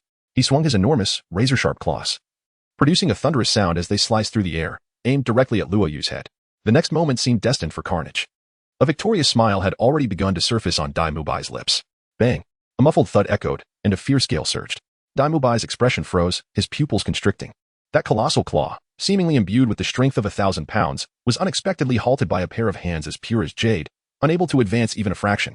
Luo Yu regarded the astonished eyes of the other with indifference, shaking his head with a sigh. Initially disinclined to engage, he thought. Since you are so intent on courting death, I shall oblige you. Dai Mubai, as if having his throat constricted, found his voice transformed into a high-pitched tone due to overwhelming astonishment. How could you possibly withstand my white tiger diamond transformation when you haven't even summoned your martial spirit? The dark depths of Luo Yu's eyes grew even more profound as he spoke. Dai Mubai, your white tiger martial spirit may indeed possess a certain arrogance that dazzles others, yet in my presence, it would be wise for you to temper such bravado. You speak nonsense. Dai Mubai retorted furiously, his veins swelling in an instant as an overwhelming surge of soul power erupted forth. The fierce explosive force radiated from his being, and his claws, sharp as blades, sliced through the air with lethal intent. A resounding dragon's roar echoed, shaking the very heavens. With a cold gaze, Luo Yu's lustrous black hair swayed as if stirred by an unseen force, and a resplendent spectrum of colors erupted from his being. The dragon god martial soul materialized suddenly, enveloping him in a formidable aura of vitality. The intense dragon might cause Dai Mubai's white tiger martial soul to flicker uncertainly. Boom. At that moment, Luo Yu surged forward, unyielding and resolute, directly confronting his adversary's frenzied assault. Thud after thud, the sounds of fists colliding resonated like the clash of metal. Despite the fact that it was merely flesh meeting flesh, without a hint of doubt, the ferocious Dai Mubai was forced to retreat step by step. His razor-sharp tiger claws shattered by 3 of Luo Yu's strikes, nails scattering and blood gushing forth. The so-called white tiger's diamond transformation appeared utterly ridiculous in the presence of Luo Yu, empowered by the dragon god martial soul. A mournful howl escaped the white tiger, accompanied by Dai Mubai's anguished and heart-rending cries. In an astonishing display of strength, Luo Yu bent and twisted Dai Mubai's robust arm, contorting it into a grotesque shape. Crash! This was merely the beginning. Luo Yu's expression turned steely as he unleashed a flurry of punches, enveloped in divine light, resembling a celestial warrior descended to earth. Each strike landed with visceral force, leaving Dai Mubai utterly defenseless. His chest caved in, blood spewed forth from his mouth. His so-called resistance was nothing more than a futile struggle against an unstoppable force. Zhu Zhuqing stood nearby, her delicate hand covering her mouth, her beautiful eyes reflecting the figure of the fallen celestial, astonished beyond measure. She had foreseen Dai Mubai's dire fate, having already issued warnings that went unheeded. One could only say it was deserved. What left her profoundly shaken was the revelation before her. Wasn't this man's martial spirit a longsword? Hadn't a dragon's shadow just manifested? What was the source of this overwhelming surge of vitality? Dai Mubai's white tiger martial spirit was already a top-tier beast spirit, yet against the man's 9-colored dragon shadow, it appeared as insignificant as a mere kitten, as if worlds apart. What a staggering level of martial spirit this was. Could it be he possessed a dual martial spirit? Zhu Zhuqing's eyes widened in disbelief. Her mind raced with the implications of such a revelation. Just how monstrous was this man, and what secrets lay hidden within him? Zhu Zhuqing, watching from a distance, also gaped in astonishment. Her lips parted as if to accommodate a fruit. It was simply astonishing, truly astonishing. Observing the brutal thrashing of Dai Mubai, the man exuding such formidable might. Her enchanting eyes sparkled with starlight, her heart fluttered uncontrollably, overwhelmed with emotion. After all, this was her man. She instinctively touched her slightly aching abdomen. Filled with gratitude for her earlier decision, everything she had sacrificed was indeed worthwhile. In that moment, Zhu Zhuqing pondered whether the hardships of the past were merely the heavens' way of tempering her spirit, preparing her to encounter such a perfect partner. She resolved to cherish this opportunity. Every word spoken by the man had been etched into her heart as an unbreakable decree. With a thunderous roar, the building quaked once more, ultimately descending into silence. Dust and smoke filled the corridor, mingling with a faint scent of blood in the murky air. As the haze began to clear, the Zhu sisters beheld the scene before them, their delicate forms trembling as they inhaled sharply. It was too brutal, too merciless. Luo Yu knelt on one knee, firmly grasping Dai Mubai's neck, forcefully smashing his head into the ground, embedding it into the floorboards. His body reverted to its original state. The white tiger martial spirit shattered, his chest caved in and battered, resembling a canvas marred by countless fist imprints, his entire form drenched in blood, ceaselessly oozing crimson. Crack! Crack! The ground fissured, splintering into a myriad of spiderweb-like cracks. With a powerful tug of his hand, Luo Yu forcefully pulled Dai Mubai out, stirring a cloud of shattered stones. That once imposing and strikingly handsome face was now grotesquely swollen, and his once vibrant eyes were devoid of luster. Stripped of all arrogance and hubris, leaving only an overwhelming sense of dread, Luo Yu smiled charmingly, revealing a captivating grin. So, how does it feel now? Chapter 49. The White Tiger Crouches, Zhu Zhuqing's overwhelming sense of security. The hotel corridor lay in ruins, littered with craters and shattered stones. Zhu Zhuqing and her sister covered their delicate lips, gazing in shock at the scene ahead. Unbelievable gasps echoed around them. Impossible. How could I possibly lose? And how could I lose so miserably? Dai Mubai's sinister eyes dimmed, his expression vacant. He could scarcely comprehend the grim reality he faced. The irony was profound. In an instant, the man he had just mocked had obliterated him. Now, it was not merely the excruciating pain radiating from his body that instilled fear in Dai Mubai, but the trembling of his once proud white tiger martial soul within him. It felt as though it had encountered an unfathomable terror. A crushing dominance at the level of martial spirits. His white tiger's diamond transformation, a so-called top-tier millennium soul skill, appeared as nothing more than a jest before the might of his opponent's iron fists. Like paper, it offered no resistance. The ironclad grip around his throat tightened, and the smiling visage of his assailant evoked a chilling dread within him. Who are you? Blood trickled from Dai Mubai's lips, his eyelids fluttering. Naturally. Someone you cannot afford to provoke, Luo Yu replied with a faint smile, exerting pressure. A sickening crunch echoed. Dai Mubai's eyes bulged, his neck turning a deep shade of purple, resembling a drowning man as his legs flailed desperately, his face contorted with sheer terror and pleading. Please, spare me. A pitiful plea emanated from his throat. Spare you? Are you jesting with me? Weren't you just so arrogant a moment ago? A mocking expression enveloped Luo Yu's face. Oh, so now you know fear? I'm afraid it's too late. The sound of cracking bones echoed as Dai Mubai's breath grew increasingly feeble, teetering on the brink of death. Wait. Zhu Zhuqing's voice suddenly pierced through the air. With a sudden exertion of force from his palm, Luo Yu cast a sidelong glance. A breathtakingly beautiful young lady approached, her lips pursed and her eyes sparkling. Could you perhaps refrain from killing him for the moment? She inquired. Very well. Without a moment's hesitation, Luo Yu forcefully flung him aside. With a resounding crash, Dai Mubai was sent crashing against the wall. Zhu Zhuqing, witnessing Luo Yu's decisiveness, expressed her astonishment and stammered. Aren't you even going to ask me why? Luo Yu retrieved a white handkerchief, wiping the dust from his hands, his tone indifferent as he remarked. After all, he is merely a waste, incapable of amounting to anything significant. It makes no difference when he is eliminated. Dai Mubai had already risen from the ground, apprehensively clutching his neck and gasping for breath, his gaze filled with gratitude as he looked at Zhu Zhuqing, relieved that his defeat was not absolute. Surely, she must have her reasons. Otherwise, why would she plead on his behalf? Zhu Zhuqing cautiously met Luo Yu's eyes, as if fearful of being misunderstood, and softly said, I truly do not wish to involve you in my troubles. This fellow belongs to Shrek. I fear that should you assist me in eliminating him, the Academy's instructors will seek vengeance upon you. Dai Mubai, who had initially felt a sense of triumph, was suddenly rendered speechless, his body trembling violently as though struck by lightning. In contrast, Luo Yu felt a flicker of displeasure arise within him, though he masked it well. Upon realizing that Zhu Zhuqing was concerned for him, that slight discontent dissipated entirely. Zhu Zhuqing observed the man's persistent silence and, for reasons unknown, felt an inexplicable sense of panic. Witnessing Dai Mubai's arrogant demeanor and his pitiful pleas during his defeat had already left her profoundly disillusioned. And now her thoughts were devoid of any lingering sentiment. She found herself worrying about Luo Yu's perceptions. Surely he would not misconstrue her intentions. Zhu Zhuqing's face paled as she hastily clarified, I truly do not care for him. I merely fear that my troubles might become yours, creating an unnecessary adversary. Luo Yu spread his hands in exasperation. Having already provoked the situation, would sparing him not equate to releasing a tiger back into the mountains? Zhu Zhuqing's subsequent remarks plunged the already despondent Dai Mubai further into despair. The last time you controlled my sister with a pill, why not administer one to him as well? That way, he would dare not speak recklessly. Hiss. Luo Yu's gaze suddenly became peculiar. Why are you staring at me? Zhu Zhuqing asked, somewhat embarrassed. Luo Yu exclaimed, you truly are formidable. Zhu Zhuqing stomped her feet repeatedly, huffing. I offered you my advice merely to alleviate trouble. Yet you choose to mock me. I no longer wish to engage with you. Coughing lightly, she continued, isn't it curious? He is your betrothed, and I have no connection to you. Why would you assist me? Who claims we are devoid of connection? Zhu Zhuqing pouted defiantly. You are, after all, my savior. Without you, I would have perished. She then cast a cold glance at Dai Mubai, questioning, what assistance has he provided me? He merely leaves me in peril while he cavorts outside with other women, claiming I am not but a decorative object, unworthy of use. How can I harbor any fondness for him? There exists no camaraderie, only animosity.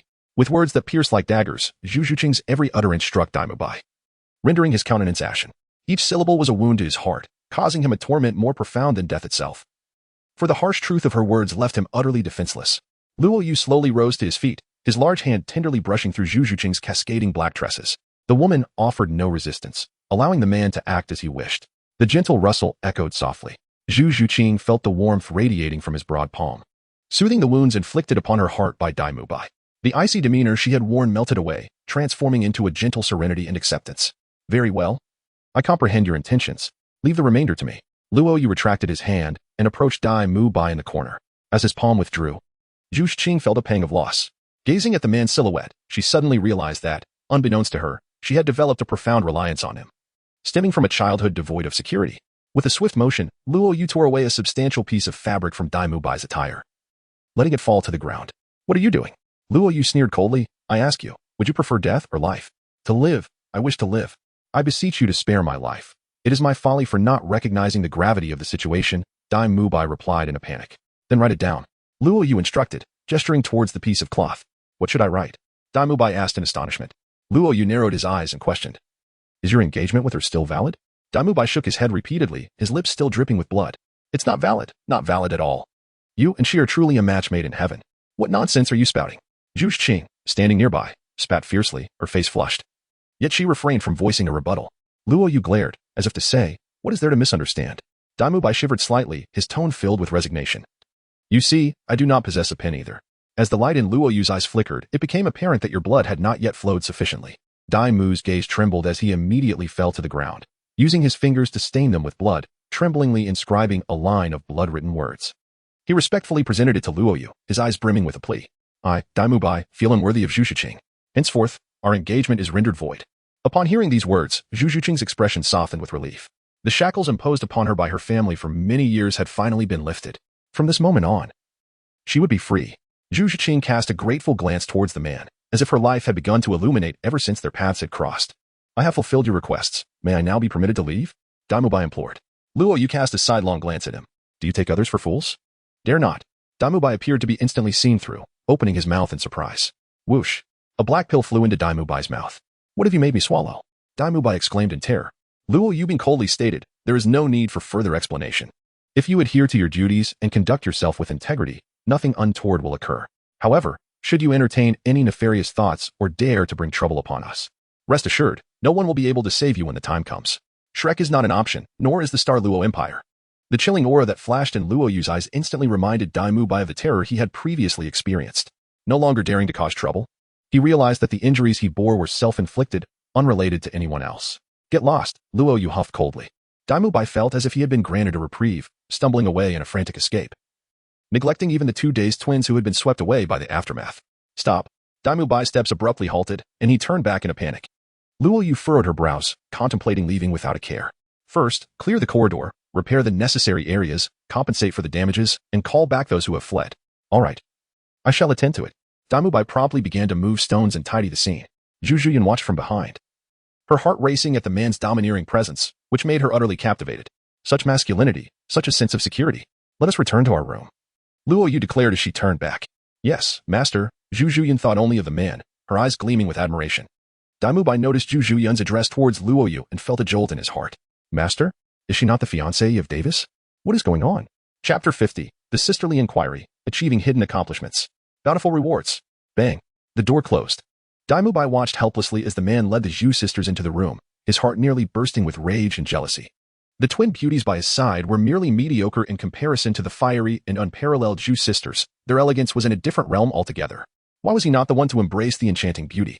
Enraged, Daimubai raised his hand to strike the wall, but suddenly halted. The pain from his injuries reminding him of the man's terrifying nature, rendering him incapable of acting on his fury. He had no desire to meet his demise. Who was this man, that even the proud Zhu Zhuqing could be so easily won over? Daimubai was engulfed in doubt. Recalling how haughty Zhu Zhuqing had been in his presence, akin to a princess, yet now she referred to this man as master? In that fleeting moment, he nearly believed he was hallucinating. Was this truly the aloof Zhu Zhuqing he knew? It seemed utterly implausible.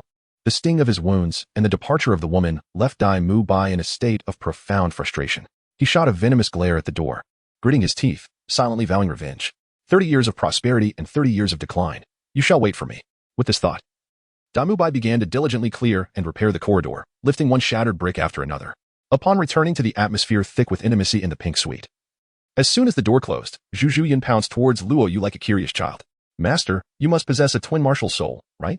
Previously, you were the ethereal sword immortal, and now with the awakening of a second martial soul, you transform into a violent demon god. How exhilarating.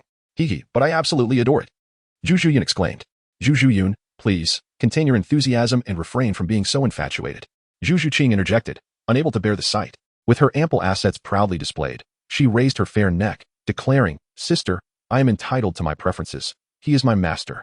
And I shall act as I please. Your opinion is irrelevant. Zhu Zhuqing, you are going too far. Zhu Zhuqing glared, her eyes wide with indignation. What? Is this too much? To be honest, should the master desire it, I would even consider bearing his children. Do you not care for your dignity? Zhu Zhuqing's face flushed with anger. Dignity? Zhu Zhuqing arched her brows. If forsaking dignity would earn the master's favor, then I would gladly relinquish it all to you. Enough, you two, be quiet for a moment. As Luo Yu's powerful figure trembled, the twin sisters instantly wilted. Yet, they still exchanged glances, reminiscent of playful children, making faces at one another. I am weary and shall retire, Luo Yu declared with a yawn. Disregarding the two maidens as he entered the bedroom, Luo Yu had just settled comfortably into his bed, his eyes barely closed for a few seconds, when he sensed a fragrant breeze and an unusual movement beside him. Startled, he opened his eyes to find two women kneeling beside him, one on his left and the other on his right.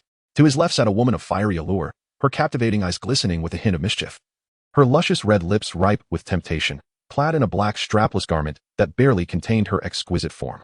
On his right was a vision of youthful innocence, her cherubic face contrasting starkly with her provocatively curvaceous figure. Dressed in sleek black leather, she perfectly accentuated her hourglass silhouette. The striking beauty of both women bore an uncanny resemblance, and as they leaned closer together on the same inviting heart-shaped bed, they offered a uniquely tantalizing experience for the man. At that moment, even a stoic ascetic might find his heart racing with unexpected excitement. The sisters, Zhu Zhuqing, gazed at him with an insatiable curiosity, their eyes sweeping over him as if they were searching for something hidden within. Luo Yu tightened his clothing, alertly questioning. What are you attempting while I slumber? Do not act recklessly. I am a person of integrity. Zhu Zhuqing cast him a glance filled with a myriad of enchanting emotions, silently implying her awareness of his true nature. Zhu Zhuqing, on the other hand, let out a soft scoff, delicately sticking out her tongue, her expression exaggeratedly suggesting a sense of nausea. Luo Yu immediately let out a huff, exclaiming, You two have truly gone too far, climbing into my bed at such an ungodly hour, preventing me from getting any rest. Zhu Zhuqing fidgeted, replying, What are you pretending for? Who was it before that rested their head on my lap and couldn't keep their hands to themselves? Do you really think I was unaware? Indeed, indeed. Zhu Zhuqing chimed in, recalling the indescribable events that transpired in the bathroom. Even the typically open and fervent Zhu Zhuqing felt her cheeks flush with embarrassment. Speaking of which, you are aware of my indiscretions, yet you intentionally snuggle up to me in my bed, Luo Yu teased, a playful smirk gracing his features. Could it be that you two harbor ulterior motives towards me? Bah, shameless. Of course not. Oh, so you two have conspired against me, have you? Since you've both said such things, it would be remiss of me not to put on a show for you. Luo Yu sprang to his feet in an instant. his hands reaching out towards the slender, graceful legs of the two women. Zhu Zhuqing swiftly evaded the man's grasp. When she looked up, she was astonished to find her sister showing no inclination to retreat, remaining still as if inviting the man's touch upon her beautiful legs. Slap. Luo Yu felt a sudden impact on the back of his hand and exclaimed, Zhu Zhuqing, why did you hit me? Do not lay a finger on my sister. Zhu Zhuqing retorted, visibly upset. Luo Yu wore a ghostly expression, glancing around. Since when have you sisters become so close? You're just not allowed to touch, Zhu Zhuqing murmured, her tone losing its previous assertiveness. In truth, she didn't particularly care whether Zhu Zhuqing could be touched. It was just that if the one doing the touching was Luo Yu, she felt an inexplicable discomfort within. Luo Yu, rendered speechless, remarked, what is it that you two wish to convey? Speak swiftly. The Zhu sisters exchanged glances, their expressions akin to that of inquisitive children. What is your true identity? And how many secrets remain concealed from us? Luo Yu shook her head, suggesting that the matter could be discussed at a later time. Zhu Zhuqing's eyelashes fluttered, her sparkling eyes conveying a subtle allure. Indeed, the time for discussion was now. Sister, what are you talking about? Zhu Zhuqing inquired, perplexed. Ahem. Initially, Luo Yu was taken aback, until he caught sight of the woman's suggestive gaze. She was utterly shameless. Zhu Zhuqing's beautiful eyes shimmered with anticipation. It was perfectly fine if they chose not to mention certain matters. Might we have the pleasure of witnessing your martial spirit once more? It emanated such formidable power. When it first manifested, I felt my nethercat martial spirit quiver in response. Zhu Zhuqing appeared somewhat hesitant, as if lost in recollection. When your martial spirit emerged, I sensed a peculiar sensation within my own. Was it not fear? Zhu Zhuqing inquired, glancing at her sister. My feelings seemed quite distinct from yours. It was not fear. Zhu Zhuqing replied, unable to articulate her thoughts clearly. Upon hearing her sister's words, Zhu Zhuqing grew increasingly curious about Luo Yu's martial spirit, feeling a twinge of resentment. It was all the Mubai's fault for being so weak. The battle concluded before she could truly discern the martial spirit. Luo Yu's lips curled into a subtle smile, devoid of the coldness typically reserved for adversaries, instead revealing a hint of mischief. Merely gazing would not suffice. Suddenly, before the words could fully escape, his cheek was assaulted by the soft press of a beautiful woman's crimson lips. Zhu Zhuqing, what are you doing? Zhu Zhuqing exclaimed, her displeasure evident as her lips pouted high, even she herself unable to comprehend the source of her indignation. Sister, I wish to witness the martial spirit, whatever he desires. I shall grant. Zhu Zhuqing was nearly driven to exasperation. Enough, you are the last one left. Luo Yu's demeanor was one of playful defiance. Absolutely not. It is far too embarrassing. Zhu Zhuqing covered her face, shaking her head vehemently. Then it is settled. Luo Yu reclined backward, resting his arms beneath his head. No. Zhu Zhuqing exclaimed anxiously. Earlier, when the man's martial soul manifested, she sensed a peculiar stirring within her own martial soul, yet before she could fully comprehend its significance, he had withdrawn his power. Qing'er, your master has saved you time and again, treating you with such kindness. A kiss would not be too much to ask. Zhu Zhuqing implored earnestly. Absolutely not. I refuse to act like you, the young girl retorted, her cheeks flushed with embarrassment. To her surprise, she realized that her feelings were merely shyness, not aversion. Zhu Zhuqing leaned closer to her sister, whispering something in her ear. Zhu Zhuqing's beautiful eyes flickered. She hesitated for a moment before her resolve solidified. Though her face burned crimson, she leaned forward and planted a kiss on Luo Yu's lips. This scene left Luo Yu momentarily stunned. What just transpired? What could Zhu Zhuqing have said to embolden her sister so suddenly? As his astonishment lingered, an array of electronic sounds echoed in his mind. Ding. Congratulations, host, for achieving a hidden accomplishment. Successfully collected 5 goddesses' kisses, receiving a hidden achievement reward package. Divine walking technique, celestial breeze moonlit steps. Divine swordsmanship, gale of 1,000 blades. The system's voice faded as the chapter concluded. Before Luo Yu could even pose his question, a thunderous sound echoed in his mind, plunging him into a state of reverie. He felt as if he had entered another realm, where atop a majestic mountain stood an elder, exuding an air of ethereal grace. Gazing up at the celestial expanse of sun, moon, and stars, the elder took a step forward, seemingly descending from the mountain peak. As if countless wisps of mist and ethereal breezes surged beneath his feet, his form transformed into myriad phantoms, ultimately coalescing into one, soaring through the void. Chasing the stars and embracing the moon. Witnessing this spectacle, a spark of inspiration ignited within Luo Yu. Ding. Congratulations, host, for comprehending the divine-level footwork. Celestial breeze moon-gazing steps. The scene shifted, and Luo Yu found himself in a new world. On a battlefield drenched in blood. A lone figure clad in silver-shouldered armor and a flowing cape wielded a long blade, standing defiantly against hundreds, even thousands of adversaries, his demeanor proud and unyielding. He swung his blade, conjuring phantoms, as a tempest arose. Amidst the flickering silver light, it appeared as if countless fierce gales surged forth, intertwining with a million sword shadows that swept through the chaos, sweeping across all directions. In the depths of Luo Yu's gaze, reflections of myriad sword shadows intertwined with the fierce winds danced before him, awakening an epiphany within. Ding. Congratulations to the host for comprehending the divine sword technique, Gale of 1,000 Swords. In an instant, all the magnificent visions vanished, and Luo Yu's consciousness returned to reality. Are you all right? The fiery and vibrant Zhu Zhuqing had crawled over from the bedside, her delicate hand wavering curiously before him. I'm fine. Luo Yu shook his head, a faint smile gracing his lips. To the two women, he may have seemed momentarily lost in thought, yet in the realm of the mind. It felt as though an eternity had passed.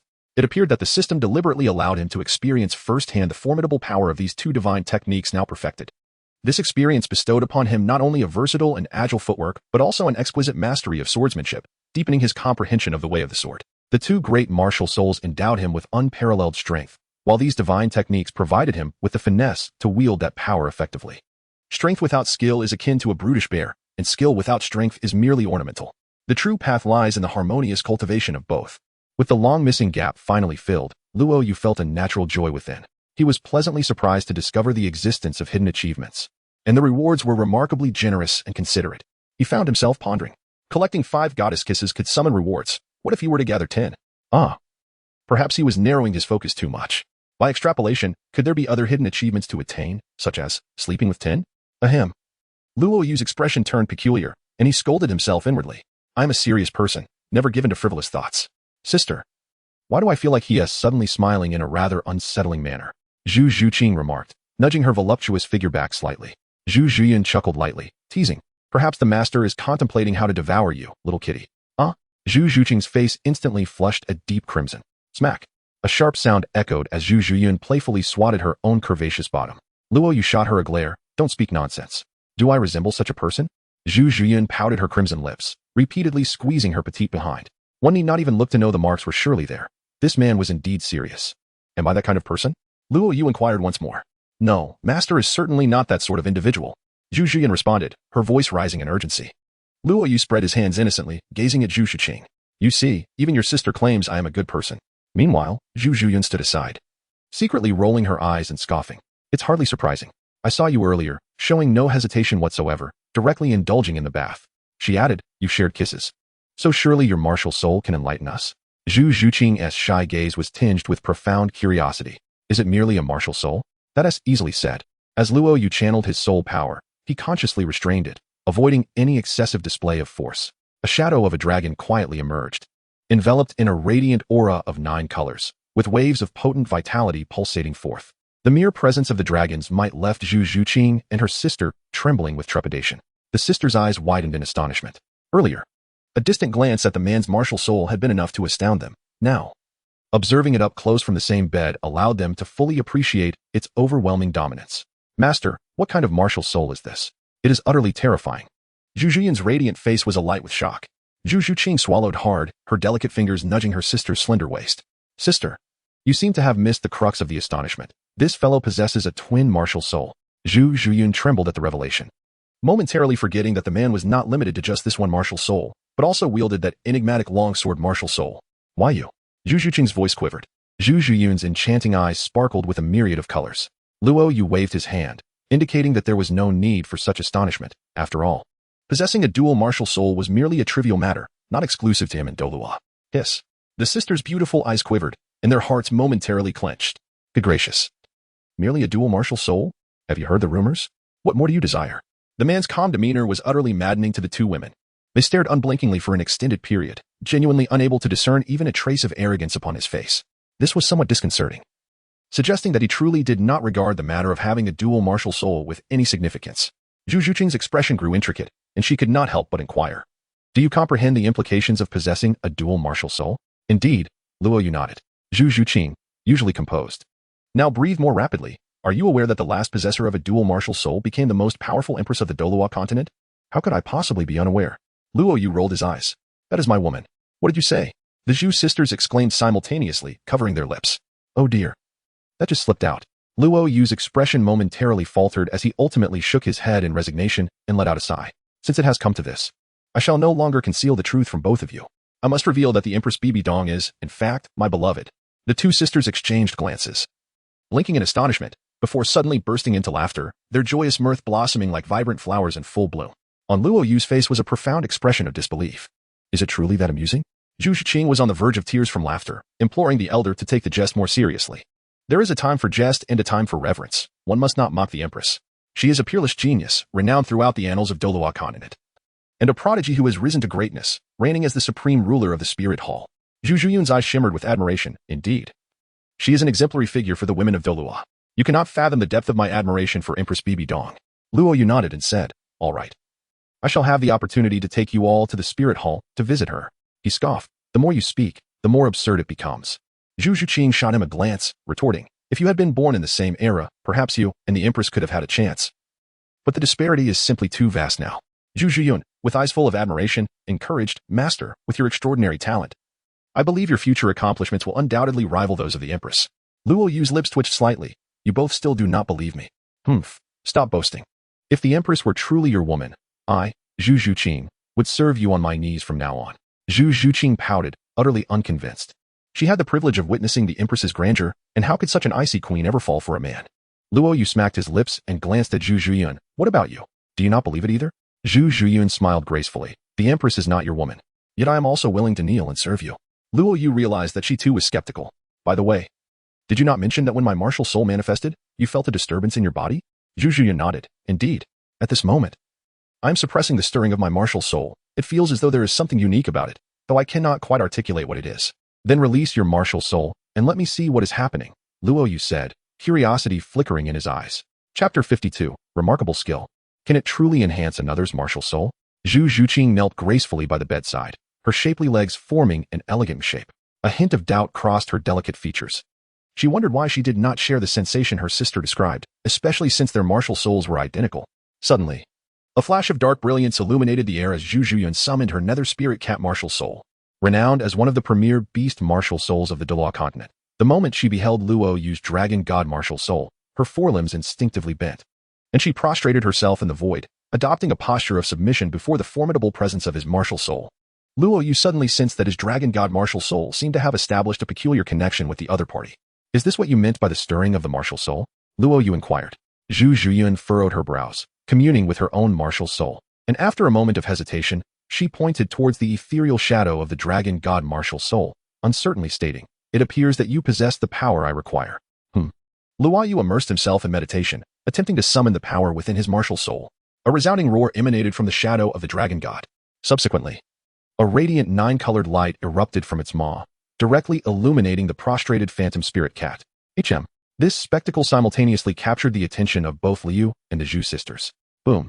As the phantom spirit cat was bathed in the nine-colored light, its form underwent a startling transformation. Its size swelled dramatically, taking on a more fearsome and terrifying shape. The deep, dark skin glimmered faintly, its sharp fangs elongated rapidly, and the cold gleam became more piercing, all indicating a clear evolution towards a higher level.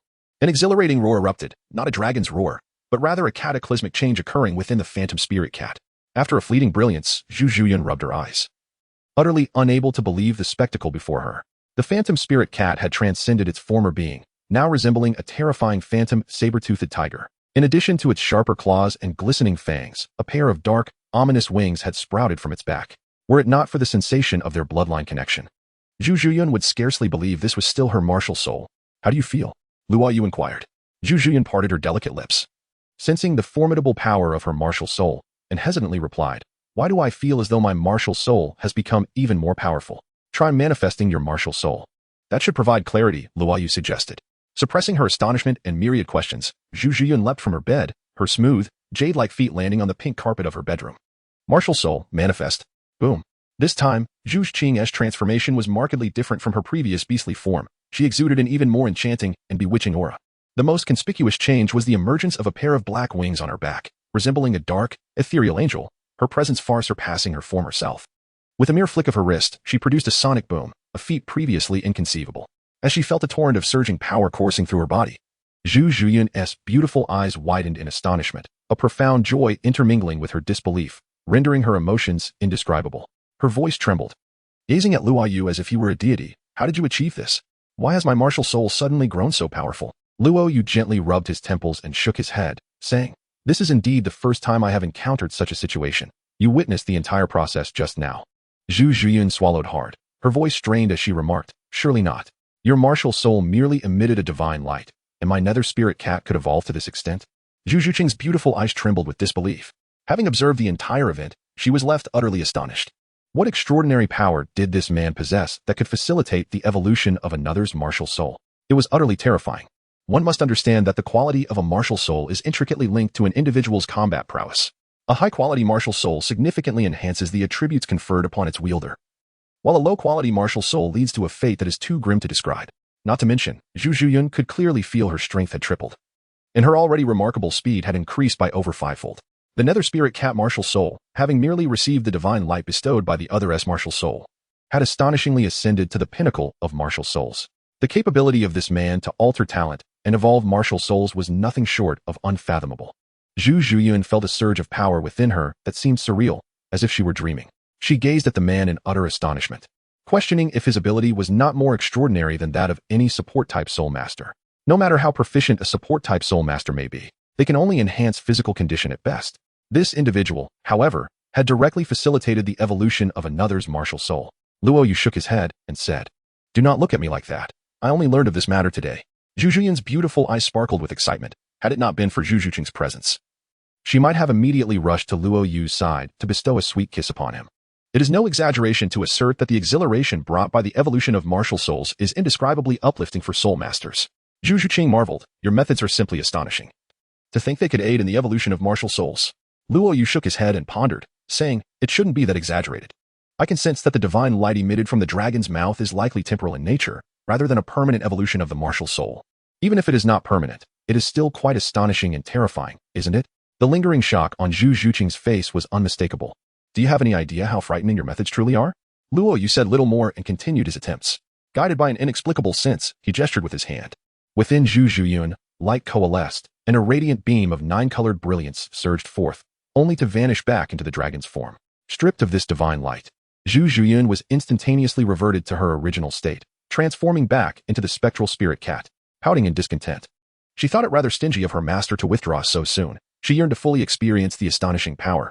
Nevertheless, it was indeed her first encounter with such formidable martial souls, an exhilarating sensation that left her enamored and longing for more. By the end of her revelation, her cheeks flushed with excitement. Devotedly, she followed the man, her heart unwavering. May I have a turn as well?" Zhu Zhuqing inquired. Feeling a bit shy yet intensely curious about that state, she too wished to savor the essence of martial soul evolution, her heart tingling with anticipation. She summoned her martial soul, awaiting Luo Yu's bestowal. However, the man remained silent for an extended moment. "What's wrong?" Zhu Zhuqing wondered, perplexed. Luo Yu shook his head and said, "No, it seems that there is a lack of connection with your martial spirit, making it impossible to unleash the nine-colored divine light." "How can this be? It shouldn't be the case. My sister can do it, so why can't I?" Zhu Zhuqing's face was filled with confusion. Luo Yu and Zhu Zhuqing felt a sudden jolt in their hearts as they exchanged a glance, seemingly struck by a shared realization. Could it be? Luo Yu's eyes reflected an odd expression. Zhu Zhuqing's delicate frame quivered. Could there truly be such a benefit to self-sacrifice? Chapter 53, Mesmerizing Eyes, Turbulent Hearts. The Pleading Maiden. In an instant, Zhu Zhuqing was convinced of her hypothesis. It must be due to the intimate encounter she had with the man in the bathroom that this connection had formed. There was no other conceivable explanation. She and Zhu Zhuqing shared the same bloodline, their martial spirits indistinguishable, even their soul skills remarkably similar. Why was she the exception? Why was she bestowed with the fortunate evolution of her martial spirit? As these thoughts raced through her mind, Zhu Zhuqing's already passionate gaze grew even more fervent, almost radiant, as she looked gratefully at Luo Yu. Everything, all the extraordinary circumstances, were a gift from this man. She found herself unable to articulate the overwhelming excitement within her heart. Raised in a cold, unfeeling family, Zhu Zhuqing had never trusted anyone, holding her purity in the highest regard, considering it her most treasured possession. After witnessing the hidden brilliance within Luo Yu, her heart trembled, and she resolved to risk everything, pledging her lifelong happiness to this stranger.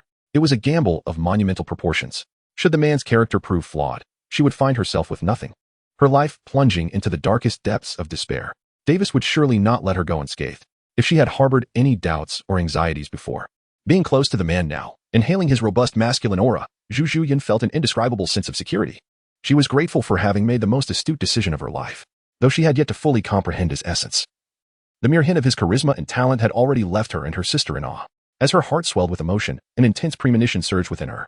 She recalled a legend. In the north, there existed a mystical bird, hidden away in the mountains, silent for 3 years. Yet when it finally sang, it astonished the world. Was this enigmatic man not akin to that? Perhaps he was merely indulging in the pleasures of life. When the day came that he chose to reveal his true self, he would no longer remain subdued. At that moment, the entire continent would tremble in astonishment at his might. A transcendent twin martial spirit, an extraordinary 100,000-year soul ring. The ability to evolve his martial spirit with mere slumber, this was merely the tip of the iceberg of his power. What a terrifying man she had aligned herself with. Zhu Zhuqing's enchanting, crystalline eyes glazed over, filled with boundless hope. The mystery and strength of the man had utterly captivated her, body and soul. Sister, why does your martial spirit resonate with him, while mine does not? Zhu Zhuqing pouted, her charming face suffused with envy as she tugged at Zhu Zhuqing's arm, pulling her from her reverie. Do you wish to be like your sister? Zhu Zhuqing's lips curled into a smile. Indeed, that would be martial spirit evolution. As long as I am strong enough, my family will no longer control me. The innocent girl with youthful exuberance revealed a longing gaze. Oh, foolish sister. What good does it do to speak to your sister? Go and plead with this man beside you. If he is willing to assist you. Do you still need to fear our wretched family? Zhu Zhuqing cast a shy glance at Luo Yu, raising her chin defiantly, and huffed. I refuse to be like you, lacking ambition. A girl should be self-reliant. Are you certain? Why not take the shortcut? Zhu Zhuqing's lips formed a seductive curve. Yes. Zhu Zhuqing's eyes sparkled as she declared resolutely. I will be with a man in the future only because I love him, not for any other trivial reasons. Oh, I see now. Zhu Zhuqing nodded with a smile. What do you understand? Zhu Zhuqing grew anxious. You have yet to tell me how your martial spirit evolved. Zhu Zhuqing shot her a glance. Did you not just say that you wanted to rely on your own strength, not on a man? Yes. So why are you asking? Zhu Zhuqing rolled her eyes. Zhu Zhuqing's innocent face was filled with confusion. Zhu Zhuqing, with a playful smile, pointed at Luo Yu. The changes in my martial spirit are all due to the master's blessing. Zhu Zhuqing's face instantly froze, her neck stiffly turning to focus on the man beside them, who was idly yawning and seemingly unoccupied. Having just declared her independence, she never anticipated that her words would come back to bite her so swiftly.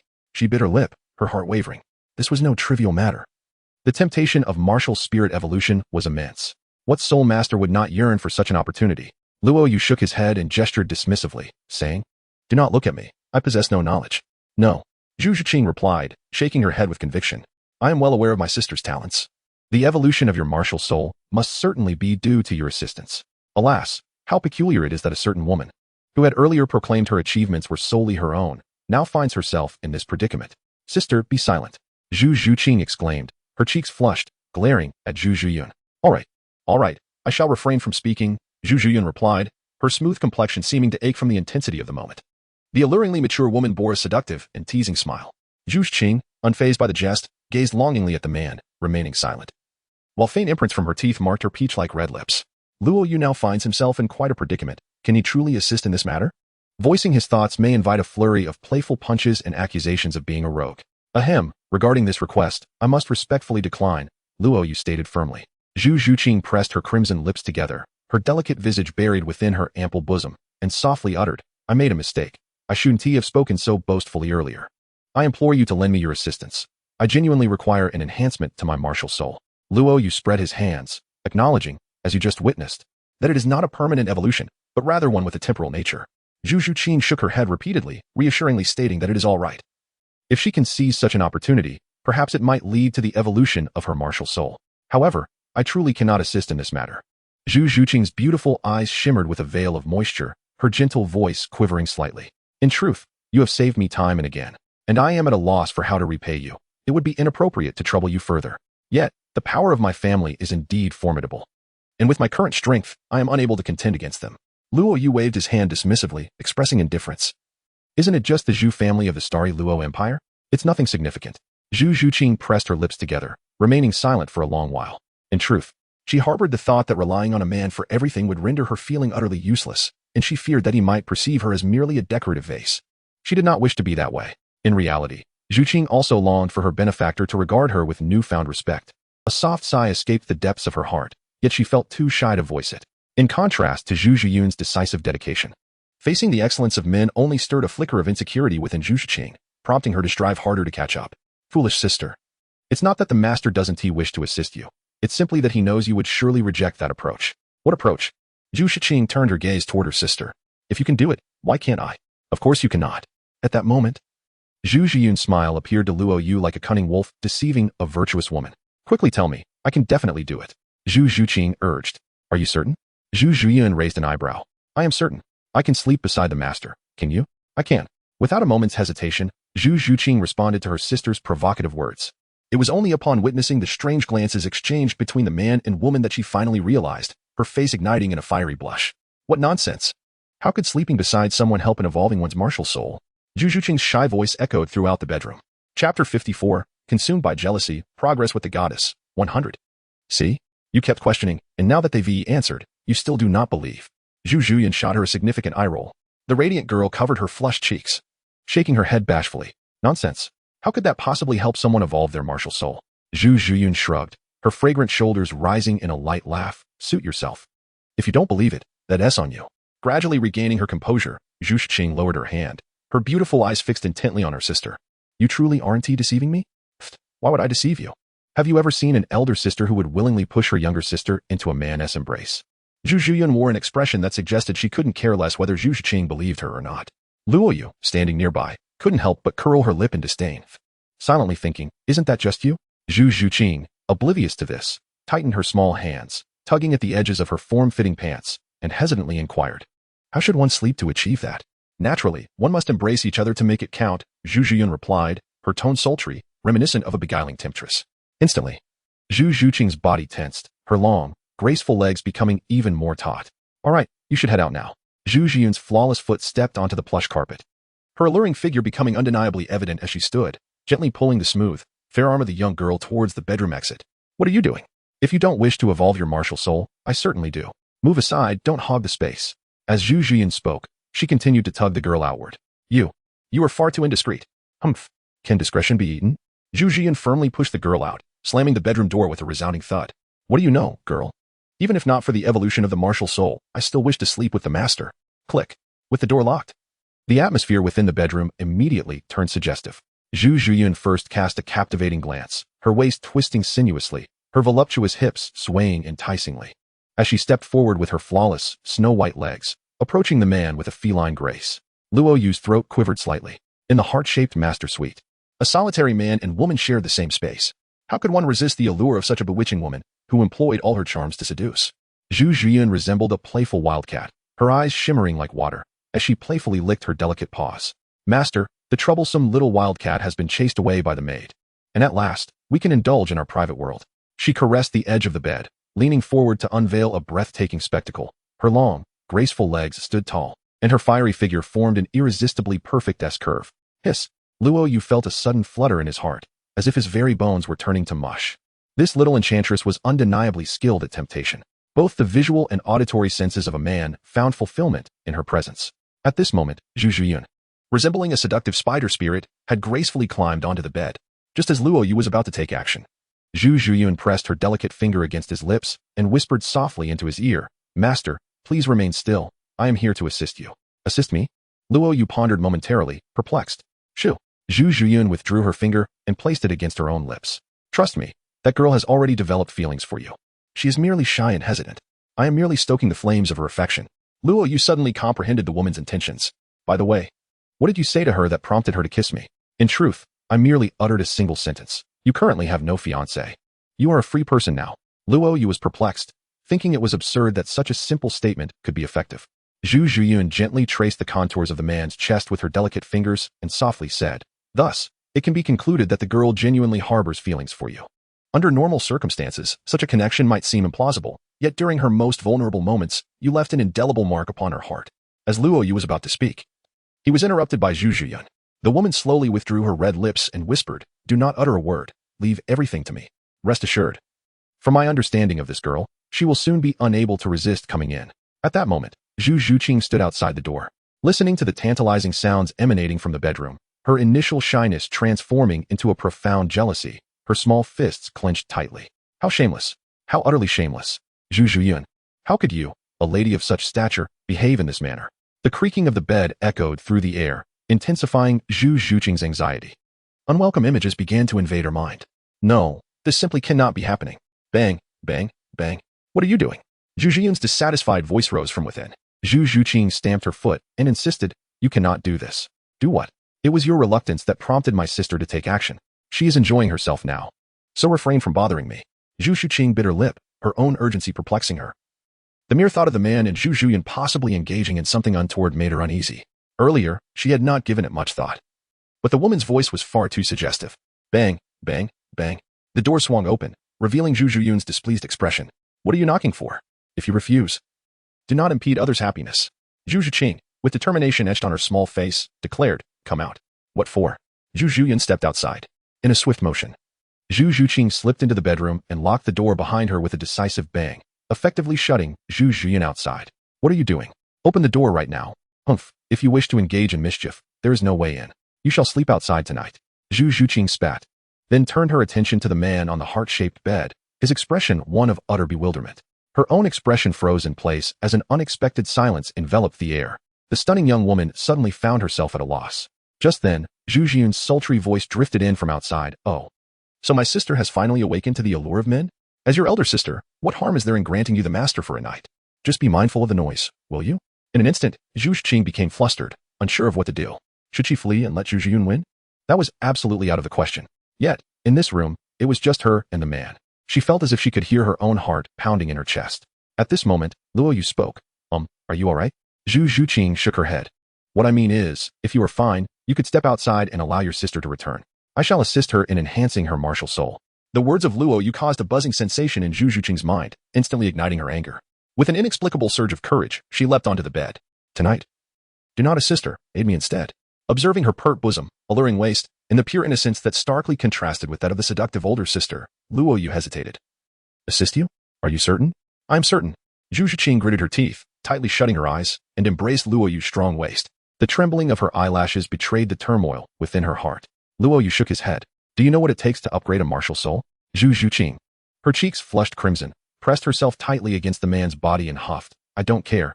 Do whatever you wish, but you must not seek out that woman. It makes me unhappy. At this moment, the issue was no longer about the martial soul's enhancement. Rather, after experiencing a surge of excitement, Zhu Zhuqing suddenly realized that a rogue had intruded upon her once tranquil heart. Luo Yu's face was filled with astonishment, his empty hands lingering without descending.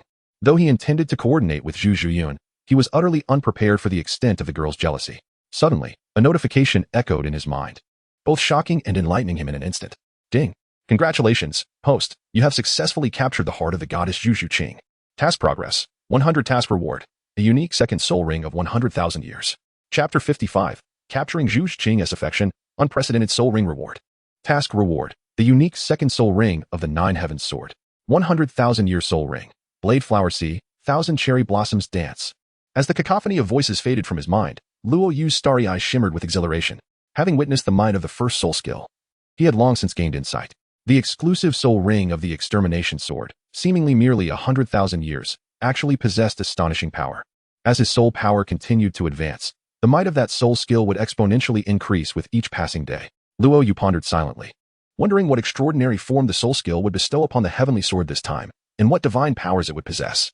His heart raced with anticipation, yearning to dash out of the hotel and find a suitable place to test its might. Hey, why have you suddenly fallen silent? A soft, anxious voice came from behind him, belonging to Zhu Zhuqing. At this moment, Luo Yu found himself momentarily distracted, inwardly berating his own foolishness. When could one afford to be reckless with the testing of soul skills? Such a splendid opportunity was rare indeed. A woman's smooth, delicate arm encircled him from behind, crossing over his abdomen and holding him tightly, as if she feared he might escape to seek out Zhu Zhiyun. What stirred Luo Yu's restlessness the most was the manner in which the woman embraced him.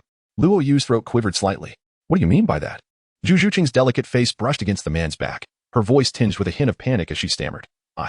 I don't really know what's come over me. I just don't want you to sleep with her tonight. Are you perhaps feeling jealous? Luo Yu teased. Not at all. Why would I be jealous of you?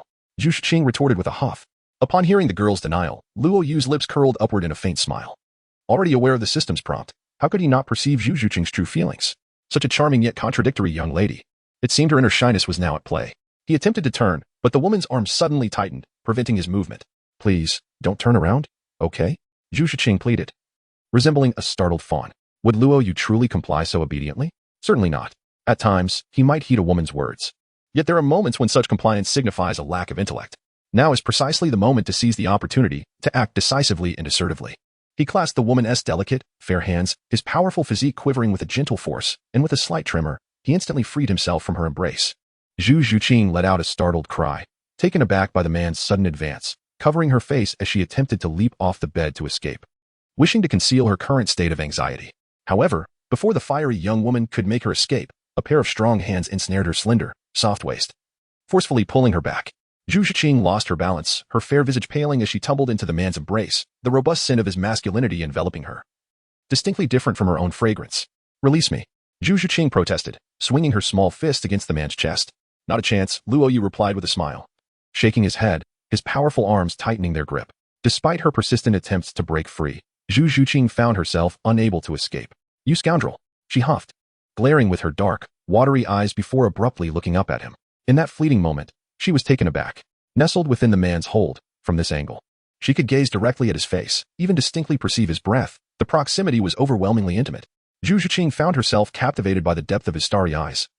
Her movements to break free momentarily halted, her beautiful eyes slightly dazed, as if drawn in by an irresistible allure. Her heart fluttered, pondering the man's extraordinary beauty. Enchanted by such mesmerizing eyes. Some qualities are simply undeniable. Although Luo Yu concealed his looks with a phantom mask. Both Zhu Zhuyun and Zhu Zhuqing sensed something exceptional about him, having long since envisioned a flawless image in their minds. Do you find me appealing? Luo Yu inquired with a confident, charming smile. Zhu Zhuqing instinctively nodded, only to swiftly shake her head, a flush of crimson spreading across her face. You must let me go. This is inappropriate. I perceive nothing wrong at all. As Luo Yu spoke, he inadvertently squeezed the woman's exquisite legs, smooth as jade. Truly, she was a soul master, with not a trace of excess flesh on her limbs. The sensation was utterly delightful. Humph. Zhu Zhuqing bit her lip, indignantly exclaiming, You rogue. Is this how you take advantage of others? Luo Yu, with a smile that was both enigmatic and teasing, remarked, If you say that, I am left feeling innocent. For it was clearly you who locked the bedroom door and climbed into my bed. Why did you not allow me to leave when I wished to? Zhu Zhuqing let out a soft huff. Luo Yu shook his head, his hands misbehaving as he playfully squeezed her exquisite leg. Do you think this is a place where one can come and go at will? Zhu Zhuqing felt a profound sense of confusion within. Completely at the mercy of the man's assertiveness. Undeniably, she harbored a fondness for him. Given the events that had transpired, her feelings had deepened considerably. After all, how could someone so protective of her dignity muster the courage to invade his bedroom? Yet, her inner shyness hindered her from articulating her emotions. The man's dominance and audacity left her blushing, while simultaneously awakening an unfamiliar sentiment within her, a sweetness that was rapidly blossoming. What I wish to do. Luo Yu whispered softly into Zhu Zhuqing's delicate ear. Tell me, how could I resist a lamb delivered right to my doorstep? Zhu Zhuqing grasped his audacious hands. Her voice barely a whisper. We cannot proceed like this. Why not? The man's voice resonated with a tantalizing allure, echoing in her ears and further disorienting her heart, rendering her so anxious that she could scarcely think rationally. We have only just met. We share no relationship yet. Luo Yu gently murmured. Incompatible individuals, no matter how long they have known each other, will never become lovers. Yet, the right person can ignite a spark at first sight. Even upon their initial encounter. Zhu Zhuqing shuddered slightly, her mind conjuring images of the moments shared with the man thereafter. Initially, this fellow was rather infuriating, his words unrestrained, imparting a unique impression upon her, for the men she had encountered before were always accommodating, indulging her whims. However, it was during her darkest hour that this man extended a helping hand, transforming into a figure of overwhelming dominance, akin to a demonic deity. One must ponder, which woman does not admire a true powerhouse, especially one who has long grappled with a sense of insecurity since childhood.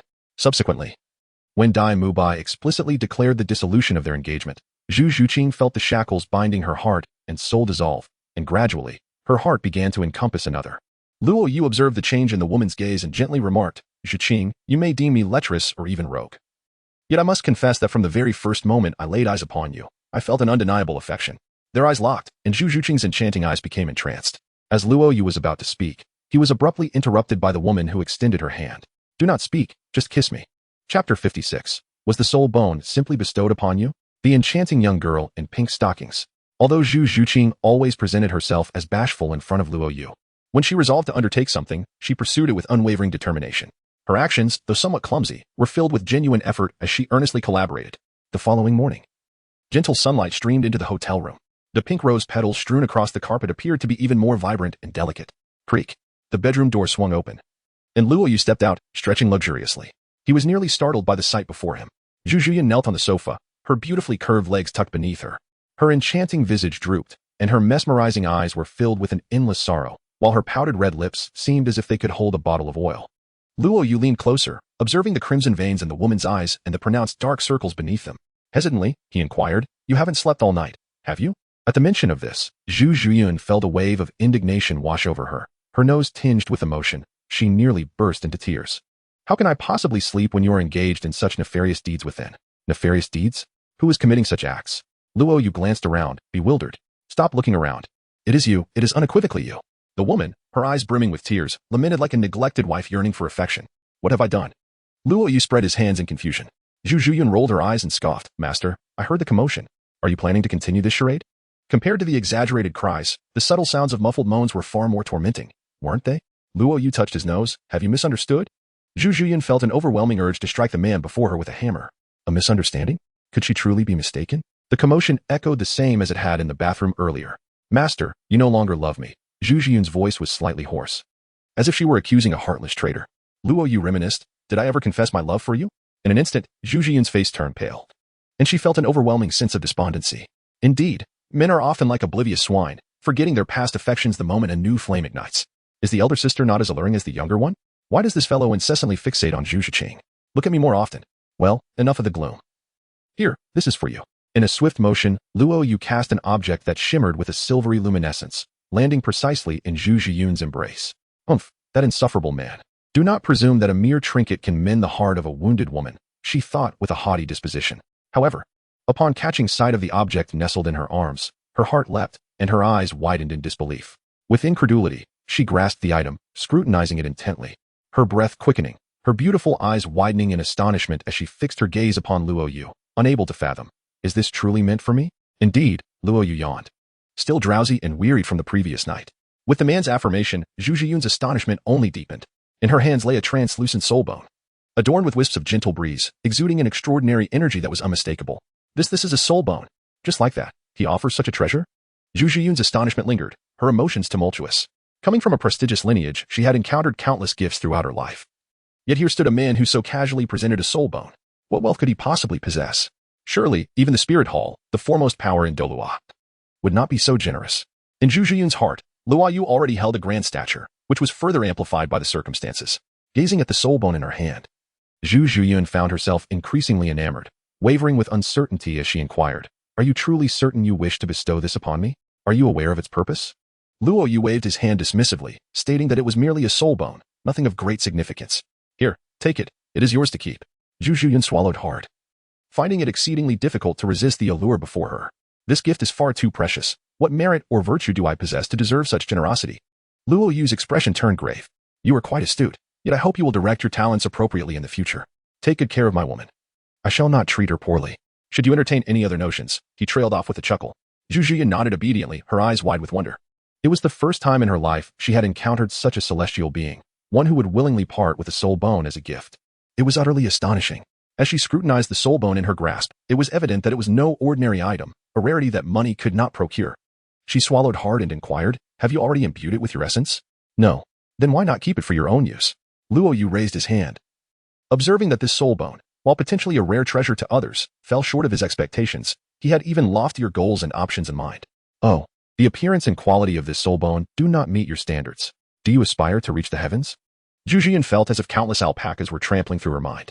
The grievances that had lingered in the living room throughout the night dissipated the moment Luo Yu revealed the soul bone. I am grateful for your generous gift, she said, cherishing the soul bone in her arms. Enough with the formalities, Luo Yu interjected. You and Zhuqing each take one. The soul bones I have selected are perfectly suited to your circumstances, so you may absorb them directly. How considerate. I am utterly enamored. Zhu Zhuqing's eyes sparkled with the shape of hearts. Her previously unremarkable life seemed to transform into a new realm upon encountering such a man. The evolution of her martial spirit, accompanied by the gift of a soul bone, something she had never dared to dream of, was now a tangible reality, suppressing her inner excitement. She fluttered her long, curled eyelashes and said, Master, your kindness overwhelms me. I scarcely know how to repay you. Luo Yu raised an eyebrow. Are you no longer angry? Angry? What is there to be angry about? Zhu Zhuqing leaned in closer and kissed Luo Yu on the cheek. If you have any needs, my sister and I would be more than happy to attend to you. I wouldn't mind at all. A dark line appeared on Luo Yu's forehead, for he had not anticipated the remarkable efficacy of a soul bone. The woman's emotional fluctuations were exceedingly rapid. Just moments ago in the bedroom, Zhu Zhuqing had jubilantly celebrated the gift, showering him with hugs and affectionate kisses for an extended period. A soul bone of approximately 80 to 90,000 years in age was something he would not utilize for himself, even if he refrained from bestowing it upon others. Both women now shared a profound connection with him, making the act of gifting it feel inconsequential, given his immaculate divine body forged through the tribulation golden lotus. Absorbing these lower-aged soul bones would be an utter waste and a devaluation of his worth. He had long since set his sights on a true objective. Luo Yu found it difficult to endure Zhu Zhuqing's intense gaze. Rubbing his old back, he instructed, "You sisters may absorb the soul bones upstairs. I shall take a stroll." "I shall await your return," Zhu Zhuqing replied with a suggestive and flirtatious glance. At the Rose Hotel, the damaged areas of the corridor had been swiftly repaired overnight by Dai Mubai. Although there were slight imperfections, the situation had improved significantly. At Luo Yu's insistence, Dai Mubai even compensated the hotel, soothing the other guests before he hurriedly returned to Shrek Academy. As Luo Yu stepped outside the hotel and inhaled the fresh air, his attention was suddenly captured. A man and a woman were approaching from a distance. The man had an ordinary appearance, adorned with a lavish belt. Yet his attire was quite plain. In stark contrast, the woman was breathtakingly beautiful, her features exquisitely pure, clad in a pink jacket. What particularly drew Luo Yu's gaze were her long, slender legs, tightly encased in pink stockings, perfectly rounded and straight, a sight of utmost beauty. Ding! The system's voice resonated as Luo Yu's focus landed on those enchanting legs, declaring, "Target goddess detected." Chapter 57, Locking onto the little princess Ning Rongrong. Xiao Wu takes the initiative to strike up a conversation. Luo Yu was momentarily taken aback. He had only just experienced the complex nature of Zhu Zhuqing's seemingly cold exterior and warm interior last night, and now the system had initiated yet another task. It appeared that it had no intention of allowing him any respite. He shook his head and focused on the transparent panel before him. Task issued, capture the little princess of the 7 treasure glazed tile school, Ning Rongrong. Task reward, exclusive Jiuxiao Zhutian sword and a 10,000-year third soul ring. System prompt, should the host manage to tame the proud temperament of the little demon girl, Ning Rongrong, there will be an additional mysterious reward. Ning Rongrong? Luo Yu momentarily paused, his gaze fixated on the street corner where an ethereal beauty, a fairy-like girl, gracefully approached. The young maiden's charming visage was a delicate blend of alabaster and rosy hues, adorned in a snug pink garment that accentuated her burgeoning figure. While her slender waist seemed almost fragile to the touch, her long, obsidian braid cascaded over her rounded, pert posterior, trailing down to her finely shaped calves, ensconced in pink stockings. This iconic pair of legs could only belong to Xiao Wu. How could the focus shift to Ning Rongrong? Could it be that the system was also experiencing a moment of bewilderment? Luo Yu found himself momentarily bewildered. Why target the distant ones when he couldn't even pinpoint the nearby ones? Such inexplicable actions of the system were truly perplexing. As Luo Yu contemplated, the enchanting girl in stockings and long legs, along with the boy beside her, had already reached the entrance of the hotel, engaged in conversation. Third brother, can't we go to Shrek for enrollment today? No, the teacher informed me that tomorrow is the enrollment day for Shrek. We have to wait until tomorrow? Xiao Wu pouted, clearly dissatisfied. Tang San chuckled, there's no rush, let's stay at the hotel for now. Xiao Wu lamented. It's such a waste to spend the hard-earned money on a hotel, and this place looks quite luxurious. Tang San confidently replied, it's all right, let's indulge ourselves this time. I'll step out later to explore and perhaps find a decent blacksmith shop where I can earn some extra money. Well then. The Soul Master subsidy I received from the Wuhuan Hall this month hasn't been spent yet. It should be enough for 2 rooms. Xiao Wu nodded. 2 rooms? Tang San asked, puzzled. What's wrong, third brother? Tang San shook his head. Actually, we could share a room. You can take the bed, and I'll sleep on the sofa. The money saved could be spent on treats for you. Xiao Wu pursed her lips, shaking her head with a smile. Third brother. My mother specifically told me not to share a room with boys. I always listen to my mother. Tang San inhaled deeply, feeling a buzz in his head. This was not the first time he had heard Xiao Wu say such things. Third brother, mother doesn't allow me to hold hands with boys. Third brother. Mother told me I cannot share a meal with boys. Having known Xiao Wu since their time at the Notting City Junior Academy, he recognized her respect for him. Even if it was accompanied by a subtle distance. The mother he had never met seemed quite formidable. She had effectively prohibited Xiao Wu from all intimate gestures with boys. Tang San smiled wryly. Xiao Wu, you've grown up. You don't have to adhere to everything your mother says. The stunning girl shook her head repeatedly. Her enchanting eyes filled with determination. No, I must listen to what mother says. Tang San, puzzled, asked, Xiao Wu, don't you have a rebellious spirit at all? What your mother says isn't always right. You should interpret it critically. Xiao Wu's eyes sparkled with emotion as she reminisced about the past. Third brother. I once encountered a terrifying enemy when I was little. I still remember how my mother, even at the cost of her own life, stalled the enemy to allow me to escape. If it hadn't been for someone fortuitously coming to our aid afterward, I would have lost my mother. How could I not heed her words? Who was your enemy? Tang San inquired. Xiao Wu shook her head, playfully sticking out her tongue. Third brother. Everyone has their little secrets. Don't ask too many questions. A powerful figure unexpectedly flashed through the girl's mind. The man who had appeared like a deity during their most desperate times, rescuing them. Even after all these years, Xiao Wu could not forget that shadow. As they conversed, they entered the Rose Hotel, where Xiao Wu curiously blinked her beautiful eyes, surveying the surroundings.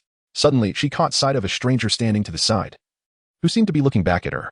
Their eyes met, and Xiao Wu felt a jolt of recognition, her steps involuntarily slowing. Sensing her unusual demeanor, Tang San asked, What's wrong, Xiao Wu? Gazing into the stranger's eyes, Xiao Wu seemed to be recalling something, a familiar feeling washing over her. Third brother, wait for me a moment. Huh? Tang San was bewildered to find Xiao Wu had already darted away, hastily approaching the unfamiliar man at the entrance of the hall. Luo Yu found himself in a state of bewilderment. He stood quietly, doing nothing in particular. Dressed in pink stockings, Xiao Wu approached him. Halting a meter in front of him, scrutinizing him intently, her gaze flitting repeatedly to his eyes. Ahem. Luo Yu feigned a cough. Xiao Wu snapped back to reality. Her earlier look of surprise dimming. She bowed slightly, addressing Luo Yu with an apology. I beg your pardon. I was momentarily taken aback by the familiarity of your eyes and demeanor. It seems I mistook you for someone else. I sincerely apologize for the intrusion. With that, Xiao Wu bowed once more and swiftly turned to leave. Tang San, observing the exchange, remarked, Xiao Wu, where have you just been? Xiao Wu, still lost in her thoughts, murmured, I felt as though his gaze resembled someone I know well. As I drew closer, I realized it was not him. That person holds great significance for me. Truly invaluable. Tang San noticed the faint glow on Xiao Wu's delicate face, his heart racing momentarily. Who is this person of such importance to you? Xiao Wu replied earnestly. It is the one who saved both me and my mother. Instantly, Tang San's anxious heart settled. The individual who had rescued Xiao Wu must be quite aged by now, having no bearing on his life, and thus there was no need for alarm.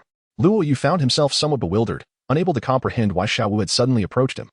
Gazing at him with eager eyes, it was only upon overhearing their conversation that he recalled the time he had rescued a Wu from the spirit hall, during which Xiao Wu was also present, albeit in her untransformed state.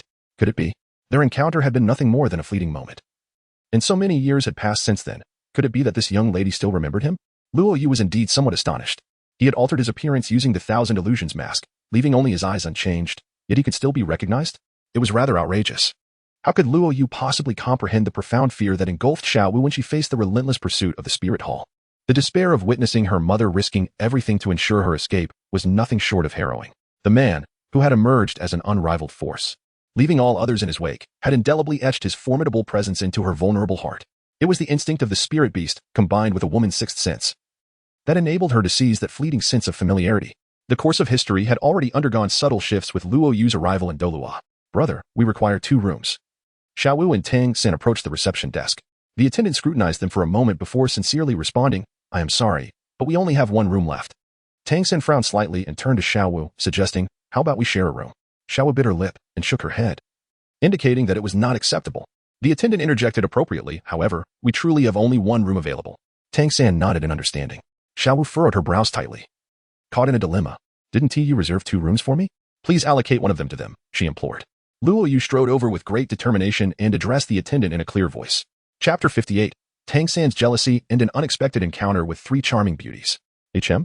Xiao Wu, Tang San, and the attendant simultaneously turned their gaze towards the suddenly speaking Luo Yu. The 2 rooms I asked you to reserve for me yesterday, are they available? Luo Yu inquired as he approached the front desk. Yes, yes. The attendant responded promptly, her demeanor swift and attentive. She was well aware of the fierce battle that had transpired the previous night and felt a sense of trepidation towards this formidable man, relieved that he had no intentions of causing a disturbance. Luo Yu nodded, indicating that it was sufficient, and suggested they be given a room together. Certainly. The waiter promptly responded, quickly bringing 2 keys to Tang San.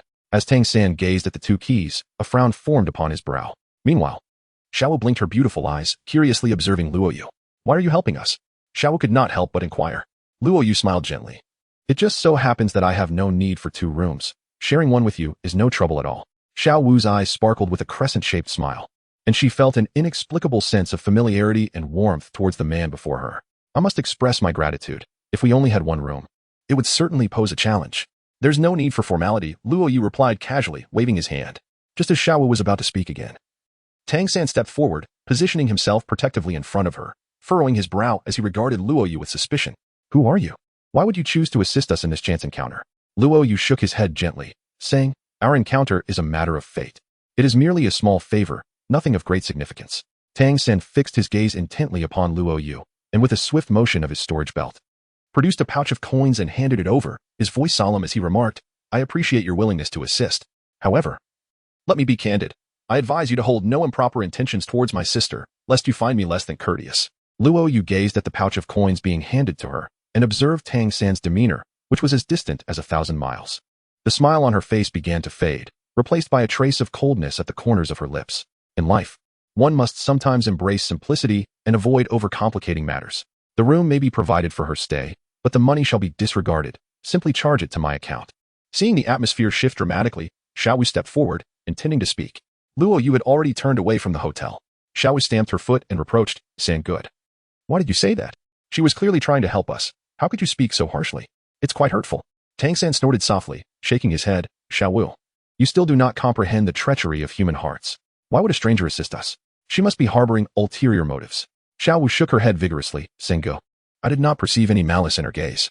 Tang San reassured her. "All right, there is no need to quarrel over an outsider. We are unlikely to encounter her again." "Let it be. I offered her money, and she refused. Did she not?" Xiao Wu rolled her eyes in annoyance with that attitude of yours. It's no wonder she declined. Tang San fell silent. Yet he was acutely aware of his strong possessiveness toward Xiao Wu, who consistently maintained her distance from him.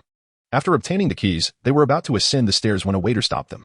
"Esteemed guest, I advise you not to provoke the gentleman from earlier. He is no ordinary soul master. He nearly demolished our establishment last night," the waiter whispered earnestly. Tang San chuckled lightly, a confident smile gracing his lips. "So what if he is angered? Rest assured, we are also soul masters. That fellow appears to be at most my age. Among peers, I am invincible." Xiao Wu cautioned. "San Gu, you cannot be so absolute. There are always greater forces." Tang San, feeling rather displeased, declared boastfully, "After all these years, do you still not recognize my prowess? What can these contemporaries use to contend with me, their lives?"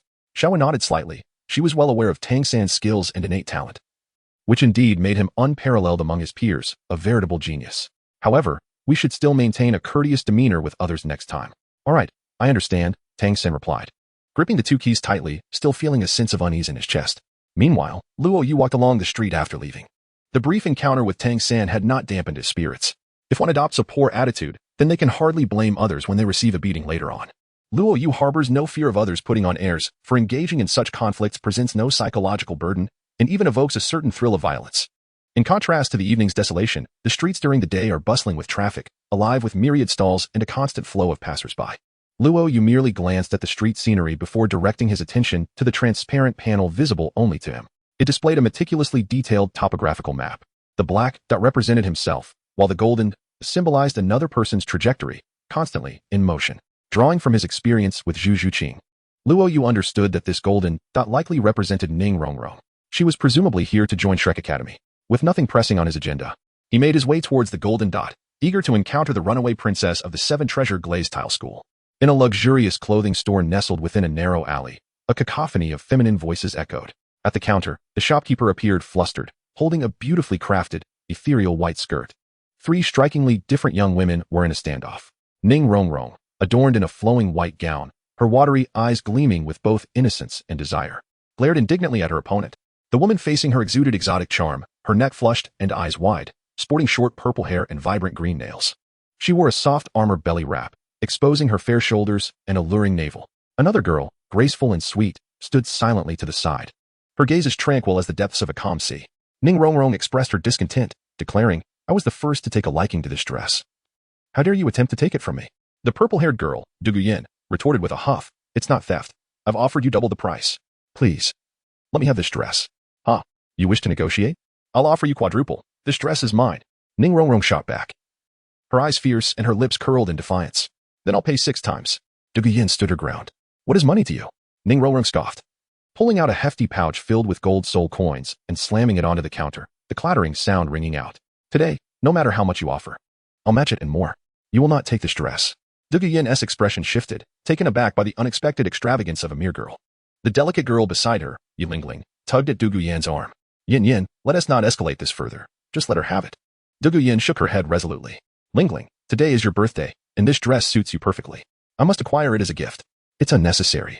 We can search other stores," Yilingling urged gently. "We've visited countless shops, and this is the one that fits you best. Let me handle it." Gu Yue Na glared at Ning Rongrong, asserting, "You will relinquish that dress. I'll compensate you double." Ning Rongrong smirked. "Do you think I lack your petty coins?" "In that case." Gu Yue Na's eyes flashed.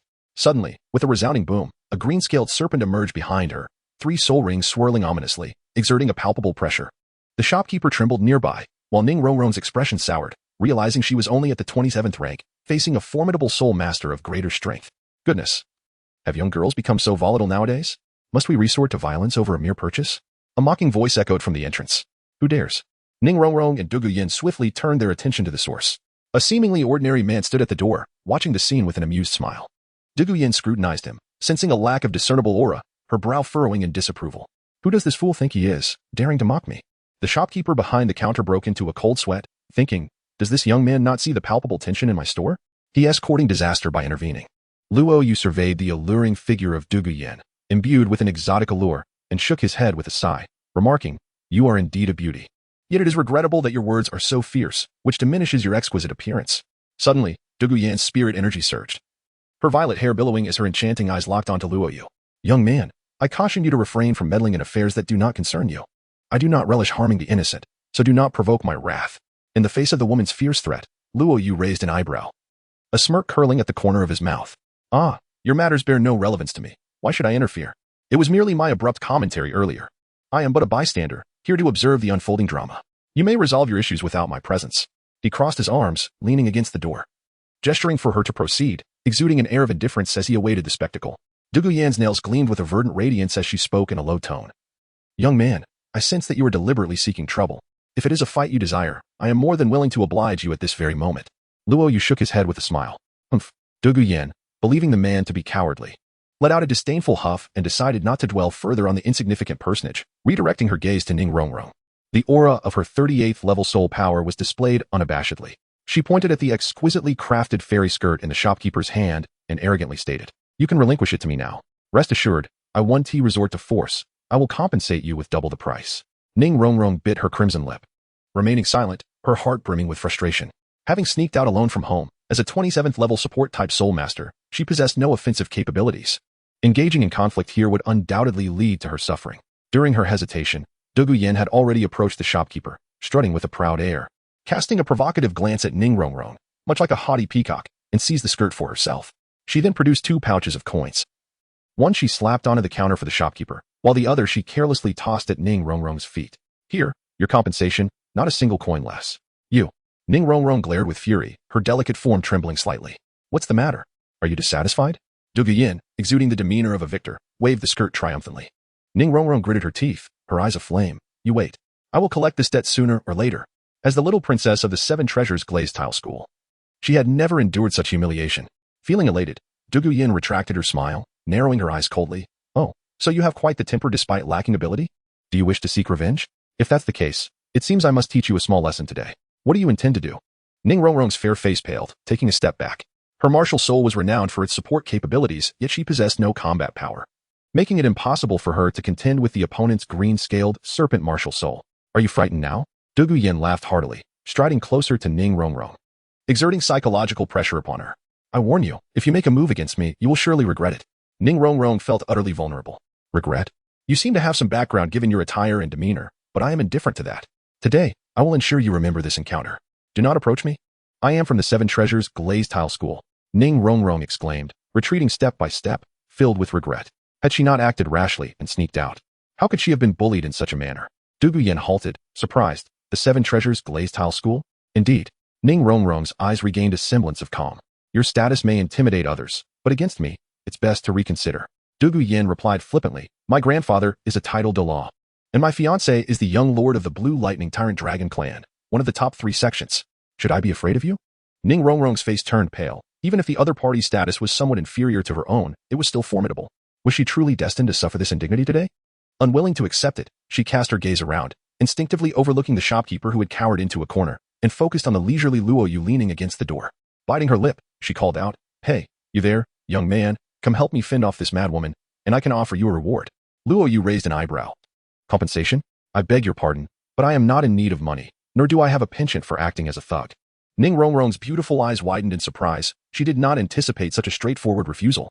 Gu Yue Na chuckled derisively. If you're scared, just admit it. There is no need for elaborate excuses. She turned to Ning Rongrong and said, You truly are grasping at straws. In the entire Soto city, who among us from the Royal Combat Team stands as a rival, relying on a mere passerby for assistance? How absurd. Do you think my strength is mere clay? Just look at him. Does he dare to confront me? Ning Rongrong, seeing the woman's smug demeanor, clenched her small fists tightly, her beautiful eyes seemingly ready to ignite with fury. She shouted at Luo Yu, Since you dared to jest with this woman, you must possess some degree of strength. Do not fear her. My supporting martial soul is formidable. If it comes to a real fight, I can surely lend you a hand. Gu Yue Na burst into laughter. In this insignificant Soto city, where are the notable young masters? Moreover, this fellow at the entrance looks incredibly ordinary. He is the type you would struggle to find in a crowd, even if you utilize the 7 treasures glazed tile pagoda to assist him. Do you believe he would dare to challenge me? Ning Rongrong's expression soured. She, too, acknowledged Gu Yan's words. In such a remote and impoverished town, what kind of talented young soul masters could possibly exist? With her support, this fellow's abysmal foundation would likely still fall short against Gu Yan and her companion. She realized she had truly been enchanted by a delusion. Just as Ning Rongrong prepared to concede defeat and endure this silent humiliation, a man's voice emerged. You were the one who wanted to hire me, correct? I would not mind intervening on your behalf, but my appearance fee is quite steep. You will need to offer more. Yi Lingling, who had been silently observing, now scrutinized the man intently. Gu Yan scoffed. Young man, let me give you a piece of advice. Do not jeopardize your health for the sake of money. I assure you, I will show no mercy. Ning Rongrong, also feeling doubtful, scanned the man from head to toe and found nothing particularly remarkable about him, prompting her to question, can you truly handle this? Luo Yu's lips curled into a sly smile, exuding a sense of confidence. Rest assured, boss, as long as the funds are in place, I shall render our enemies utterly incapacitated. Such arrogance. How naive of this rustic villager to presume he could challenge me, possessing the cultivation of the fourth ring. Gu Yan scolded vehemently, for she truly could not fathom that within the youth of Soto City, there could exist a rival capable of matching her prowess. Come to my side. Ning Rongrong beckoned with a gentle wave of her hand. Leaning closer to Luo Yu's ear, she whispered with a hopeful undertone. If you possess a cultivation of around level 25, and your martial soul and soul rings are of decent quality, I can assist you in confronting her. However, if you lack even the second ring, no amount of money will enable us to defeat this woman. It would be prudent to concede. Upon uttering these words, Ning Rongrong felt a pang of despondency. In a place as modest as Soto City, could it truly be possible for a mere passerby to possess cultivation beyond the second ring? It seemed utterly implausible. Luo Yu slowly extended his hand. What are you doing? Ning Rongrong inquired. Pay me, Luo Yu replied bluntly. Can you truly manage it? Ning Rongrong's gaze revealed her skepticism. If you continue to hesitate, I might just leave. Luo Yu said, taking a step toward the exit. Wait. At this critical juncture, Ning Rongrong had no choice but to place her faith in this individual. Tossing a hefty purse of coins towards him, Luo Yu jingled the clinking pouch of coins in his hand, unable to suppress a sigh, for indeed, the little princess demonstrated her lavishness with each gesture. He turned to gaze at Gu Yan and Yi Lingling. Ah, the boss has provided the funds. What shall we do now? Will you collapse on your own, or shall I intervene? Chapter 60. With a mere flick of his hand, he subdued Gu Yan. Ning Rongrong was left astounded. The calm tone echoed within the confines of the clothing store. Ning Rongrong's lips twitched as a sudden headache washed over her. Surely, she had entrusted her funds to a fool, hadn't she? What level of cultivation do you possess to speak so brazenly?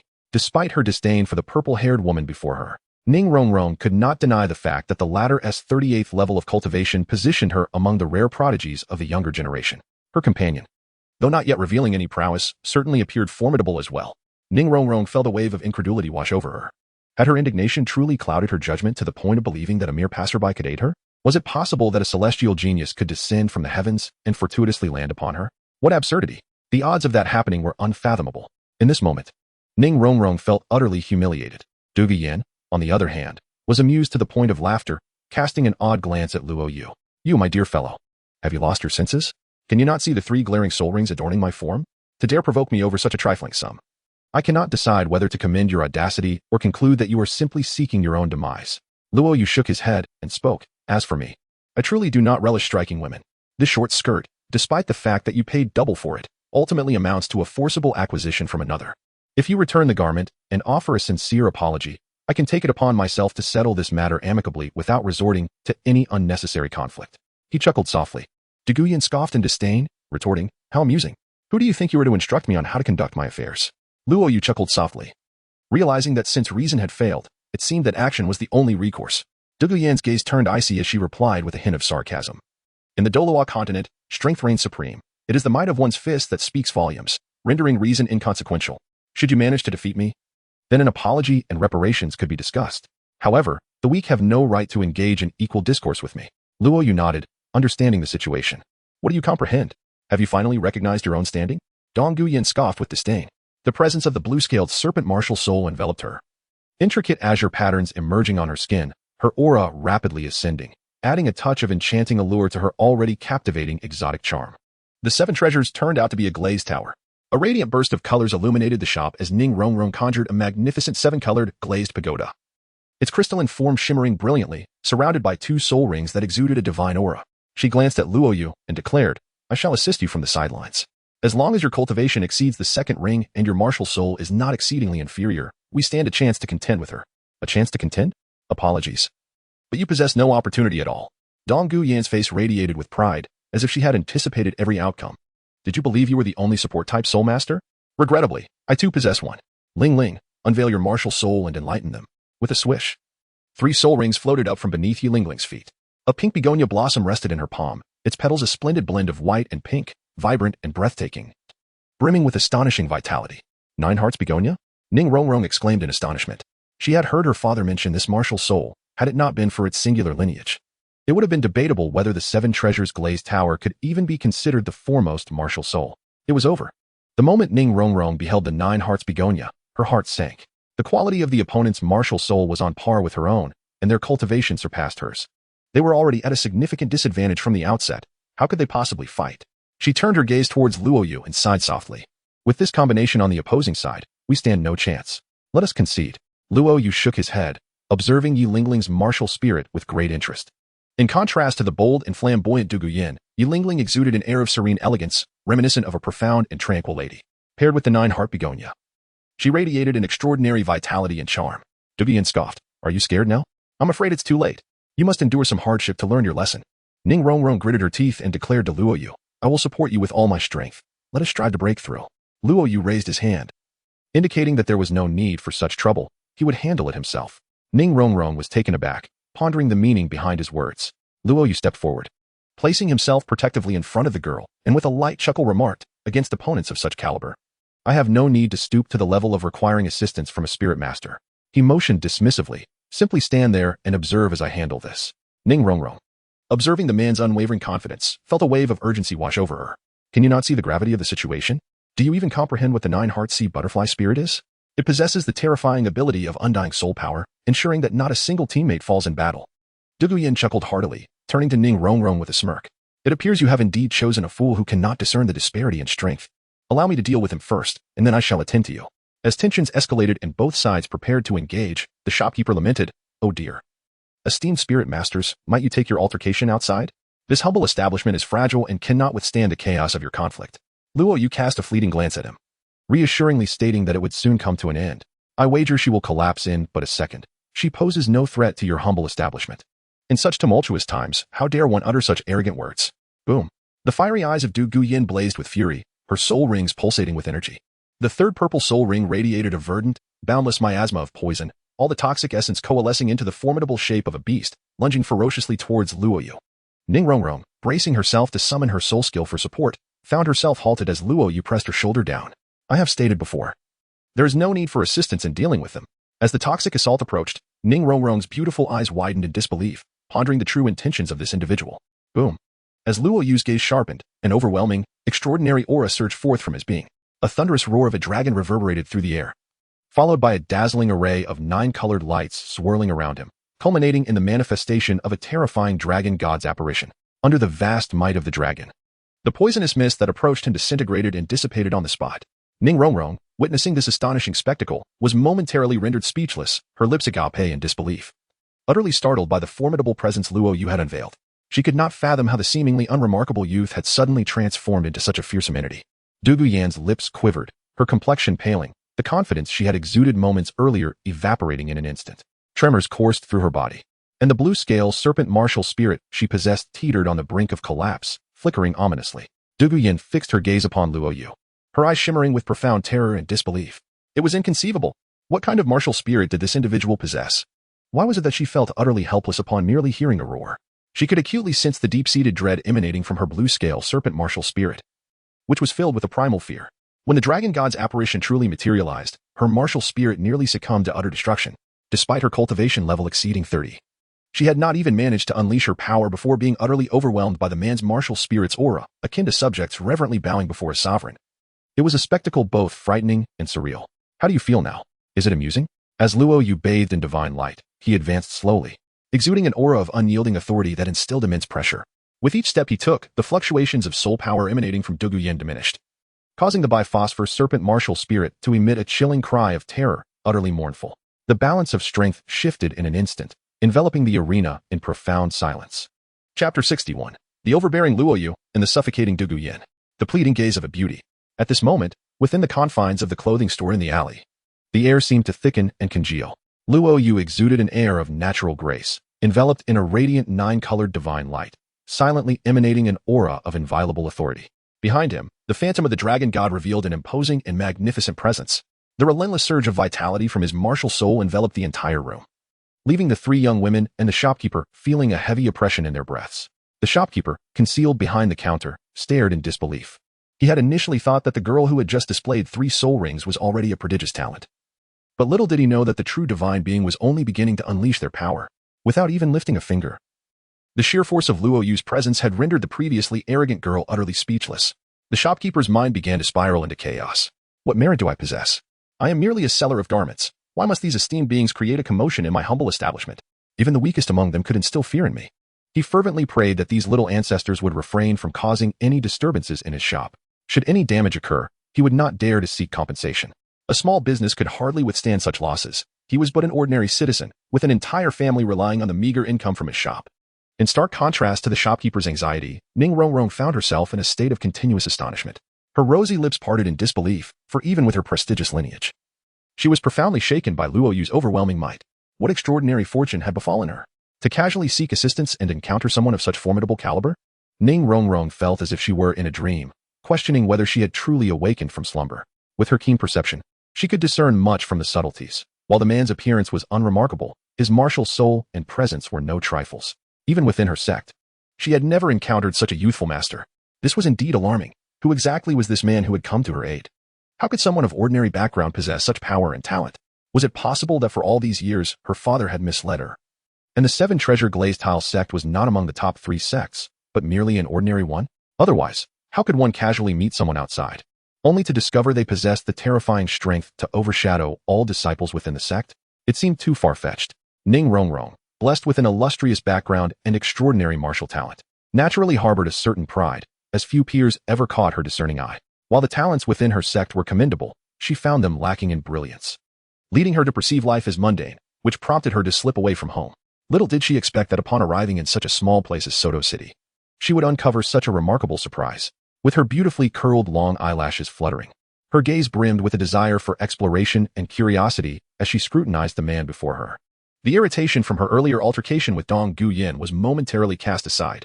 Luo Yu stepped forward slowly, although his movements were light. Du Guyan felt as though an immense weight bore down upon her, as if a colossal mountain pressed heavily on her shoulders. Her azure-scaled serpent spirit was lamenting incessantly, conveying a desperate desire to flee from this place. How could this be? Du Guyan was engulfed in profound self-doubt. This sensation of being crushed was unprecedented in her life. Her azure-scaled serpent spirit was certainly not a feeble one. It ranked among the elite spirits. How could it be so thoroughly dominated by her opponent's spirit, devoid of even a shred of rebellious desire? Even when confronting the world's foremost beast spirit, the blue lightning tyrant dragon, she had never experienced such a visceral tremor of her very bloodline. What manner of spirit is this? Why is it so terrifying? Du Guyan stammered, her teeth chattering in fear as she gazed at the man, particularly at the spirit that loomed behind him. In truth, she had been desperately squeezing her long, snow-white legs together, exerting all her will to keep her knees from trembling. Otherwise, she would have succumbed to the overwhelming pressure of dominance and knelt before him. In response to the woman's inquiry, Luo Yu shook his head slightly and replied calmly.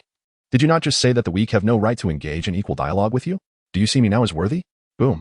As the azure dragon god martial soul enveloped him, a series of sharp cracks resonated from his bones, while diamond-like muscles rapidly swelled. A radiant glow enveloped his skin, exuding a soft sheen, infused with a dark crimson vitality. With a resounding crack, the emerald-scale serpent martial soul let out a mournful cry, instantly shattering and dissipating. Du Guyan emitted a suppressed groan, a metallic sweetness rising in her throat, her face paling to the color of gold leaf. A wave of bitterness washed over her tongue as she silently faced the man's inquiry. Had she been overly arrogant? No, it was not so. The Royal Combat Team had been in Soto City's Grand Soul Arena for quite some time, effortlessly overpowering every team they encountered. Their numerous victories had naturally led her to believe that Soto City was devoid of worthy opponents, fostering a growing sense of pride within her. However, the man's overwhelming dominance struck her like a sudden blow, awakening her to an undeniable clarity. Du Guyan inhaled deeply, clinging to the last vestiges of her pride, declaring, I am willing to acknowledge your strength. However, you cannot harm me today. My fiancé is the young patriarch of the Blue Lightning Tyrant Dragon clan, and my grandfather is a titled Douluo. Cannot harm you? Luo Yu slowly shook his head, and then his gaze suddenly sharpened. Boom. The floor of the shop shattered instantly, leaving 2 deep footprints. A figure adorned in 9 colors flashed by. Dong Guyan vanished from her position, swept away with a force. With a resounding crash, The walls of the boutique trembled. Yin Yin. Yi Lingling exclaimed in alarm, her concern palpable. The man's movements were so swift that she could not offer assistance in time. In that moment, Luo Yu resembled a ferocious beast, his large hand gripping Dong Gu Yan's delicate neck with an iron hold, pinning her against the wall, which now bore spiderweb-like cracks. I apologize, but I do not take kindly to threats. Moreover, the blue electric Tyrannosaurus family and the poison Douluo upon which you rely are, in my eyes, insignificant. Dong Gu Yan's pupils contracted sharply, her fair complexion flushing crimson as she was subdued by the dragon's might, rendering her powerless.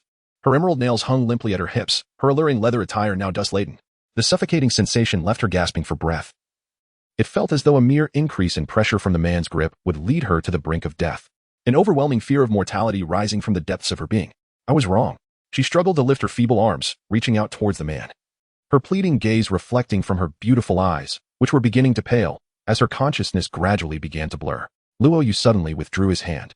Du Gu Yan was granted a new lease on life, greedily inhaling the fresh air, utterly unconcerned about the 5 finger marks on her snow-white neck. She gazed at the man in terror, her heart unwavering in the belief that had she not yielded moments ago, daring to persist in her threats, he would undoubtedly have taken her life. Where did I go wrong? Luo Yu inquired. Du Gu Yan, still trembling with trepidation, replied, It is I, Yinner, who is blind to the truth and should never have provoked you.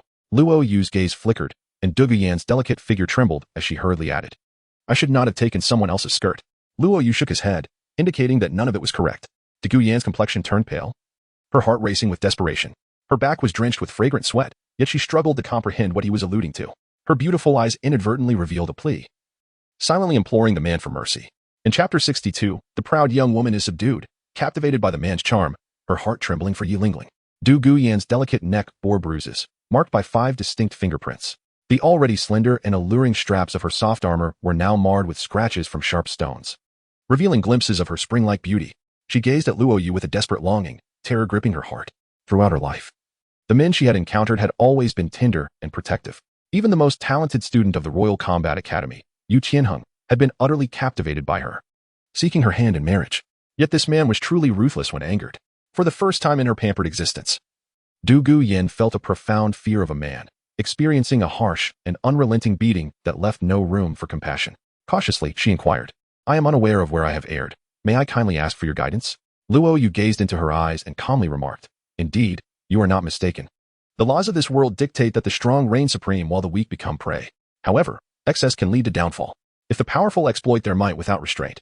Indulging in reckless behavior, this world would be perilously close to destruction.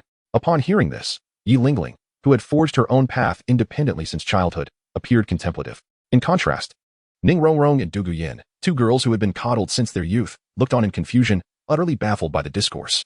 Luo Yu continued, Imagine, if you wield your strength to bully the weak and trample upon their dignity, then by the same logic, if my power surpasses yours, am I not justified in mercilessly stomping on you, disregarding your very existence? And what if I encounter someone even more formidable than myself? One can ponder the nature of such a world, beyond the supreme beings, who can guarantee that their dignity and decorum will remain unscathed. Thus, the strong must hold themselves in esteem and uphold their principles. Let it be known, if one does not provoke me, I shall not provoke them. Yet should one cross me, it is only righteous to respond with formidable force. Luo Yu ceased to speak, and a profound silence enveloped the hall. Dong Gu Yan trembled slightly, her eyes revealing a complex array of emotions as realization dawned upon her. Yi Lingling's perpetually calm gaze stirred ripples of thought, as she regarded Luo Yu with a penetrating glance, her beautiful eyes sparkling with an unusual brilliance. Ning Rongrong was profoundly shaken, lost in contemplation, utterly astonished that a man would utter such words. Her father had once expressed similar sentiments, yet at the time, she failed to grasp their significance and dismissed them. However, after the events of today, hearing the man's explanation illuminated certain truths for her. Behind the counter, the once trembling shopkeeper now regarded Luo Yu with newfound respect. His earlier words resonated deeply with the hearts of the common folk. Dong Gu Yan bowed deeply to Luo Yu, her voice tinged with humility. I must admit, my mindset was misguided before. Your words have struck a chord, awakening me in ways I did not anticipate. I have truly learned from this experience. Understanding is what matters. Luo Yu nodded in satisfaction. Having previously witnessed Du Gu Yan's willingness to leave double the money while seizing someone's belongings, he discerned that her nature was not inherently malevolent, which explained her patience in engaging in conversation. Otherwise, had she been an irredeemable scoundrel, he would have struck her with a single blow long ago. Du Gu Yan stepped forward, presenting a beautifully crafted short skirt to Ning Rongrong, expressing her regret. I apologize for any offense caused. It was my fault. Here is your rightful property, and I hope you can forgive me. Ning Rongrong accepted the skirt in a daze, feeling somewhat disoriented by the sudden shift in the other's demeanor. Yet, she could perceive the sincerity reflected in her eyes, leaving her genuinely astonished. She recalled her father's words. It is easy to defeat a person, but to change one's will and win over their heart is a formidable challenge. How remarkable it was that this man had subdued the woman in such a brief span of time. It was indeed terrifying. At this moment, Luo Yu held in his hands the heavy pouch of coins that Ning Rongrong had just handed him. He took a few strides to approach the shopkeeper and extended the pouch. The shopkeeper looked on in astonishment and respectfully inquired, "What is this for, esteemed sir?" Luo Yu spoke softly, "I was a bit too forceful just now, inadvertently damaging the decor of your establishment. Consider this as compensation." The shopkeeper trembled slightly, an indescribable emotion welling up within him. Even if the other party had not mentioned it, he would not have dared to request recompense. Yet, the fact that the young man proactively offered it was surprising. Although he had encountered soul masters before, who refrained from bullying others, they seldom exhibited genuine respect for the common folk, often looking down upon them without consideration for their feelings. However, in the eyes of this exceptionally gifted young man, he perceived a true sense of equality and respect. "It is far too much. The cost of repairs does not warrant such an amount," the shopkeeper said, touched. Luo Yu furrowed his brow, considering the remaining amount as compensation for your mental distress. "No, truly, it is unnecessary. I have not been frightened in the least. Rather, it is an honor to have the opportunity to witness a young talent such as yourself today. It has indeed broadened my horizons." The shopkeeper, wearing an expression of adoration, cautiously retrieved a few gold soul coins from his pouch and tucked them away, respectfully offering the majority of the remainder to Luo Yu. This scene did not escape the notice of the three beautiful maidens within the hall, who felt an inexplicable sensation rising within them as they observed the man's demeanor gradually shift. Such behavior from a man was unprecedented in their experience. In the Douluo continent, the status of commoners is undeniably low. The major sects and families dominate, monopolizing the vast majority of resources, with only the Tianshui Academy among the 5 prestigious elemental academies willing to accept commoners. Thus, the man's conduct is truly exceptional and rare in this world.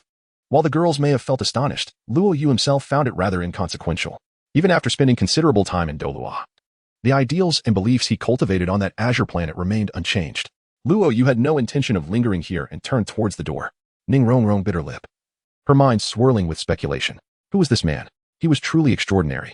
His martial spirit was remarkably powerful and enigmatic, unlike anything she had ever encountered. And his behavior was equally peculiar. When he acted, he was swift and decisive, yet he displayed a gentle demeanor towards ordinary people. What manner of character was he? Moreover, did he not intend to exchange even a few words with her? Was he simply going to leave without a word? A tumult of indescribable emotion surged within Ning Rongrong as she watched the man begin to fade from view. Unable to contain herself, she called out, "Hey, wait a moment." Luo Yu paused momentarily, glancing back to inquire, "All issues have been resolved. Is there anything else?" Ning Rongrong's fair face flushed slightly as she hesitantly replied, "Could you possibly stay with me a while longer and keep me safe?" Luo Yu raised an eyebrow. "Stay to protect you?" Ning Rongrong quickly replied, Yes. I didn't bring a bodyguard when I stepped out. If you're willing to protect me, I can pay you any amount you desire." Their gazes locked, and Luo Yu discerned the sincerity in the young girl's eyes. He suddenly smiled and shook his head gently. "Do you think I lack money?" Ning Rongrong was taken aback. She had intended to mention how he had earlier asked her for protection fees. However, she quickly recalled the man's terrifying prowess. Could such a person truly be in want of money? It seemed he was merely concocting an excuse to assist her. Could I possibly have your name? Since you've helped me, I would like to repay you in the future," Ning Rongrong said, her small hand unconsciously clutching the hem of her skirt, feeling a flutter of anxiety. This was her first time initiating a conversation. Luo Yu waved his hand dismissively, indicating that there was no need for such trouble. Having accepted money from others to alleviate their misfortunes, he felt that they were now even. Ning Rongrong's eyes widened in surprise. Was he truly rejecting her so outright? How exasperating. Ning Rongrong felt a deep sense of unrequited affection. Could he not perceive her true intentions? Luo Yu pivoted, casting his gaze towards the now silent Gu Yue Na. "Seeing your attitude of acknowledging your mistake, I feel compelled to remind you that your improper cultivation of the martial spirit has led you to be poisoned. If you do not address this matter promptly, the consequences could be dire." "Poisoned? That seems utterly absurd," Gu Yue Na retorted, incredulity etched upon her features. "After all, who is my grandfather? He is the most renowned titled Douluo skilled in the art of poison in the Douluo continent. Could I truly be afflicted by such a fate? What a farce." Though she acknowledged the man's strength, she believed he was still leagues away from the prowess of a titled Douluo. "Thank you for your concern, but I am quite certain that I am not poisoned," Gu Yue Na diplomatically asserted. "It is not just you who may be afflicted. If your family shares a martial spirit similar to yours, their poisoning might be even more severe." "That is utterly impossible." Gu Yue Na dismissed the notion with firm disbelief. Luo Yu's lips curled into a subtle arc as he smiled and shook his head, choosing not to explain himself as he walked straight out of the clothing store. Ning Rongrong watched as he exited the building without casting her a single glance, pouting her lips in dissatisfaction and stamping her delicate feet. Had she truly been so easily ignored? Gu Yue gazed in the direction the man had vanished, pouting as she remarked, "Lingling, do you think this fellow is speaking nonsense? How could I possibly be poisoned?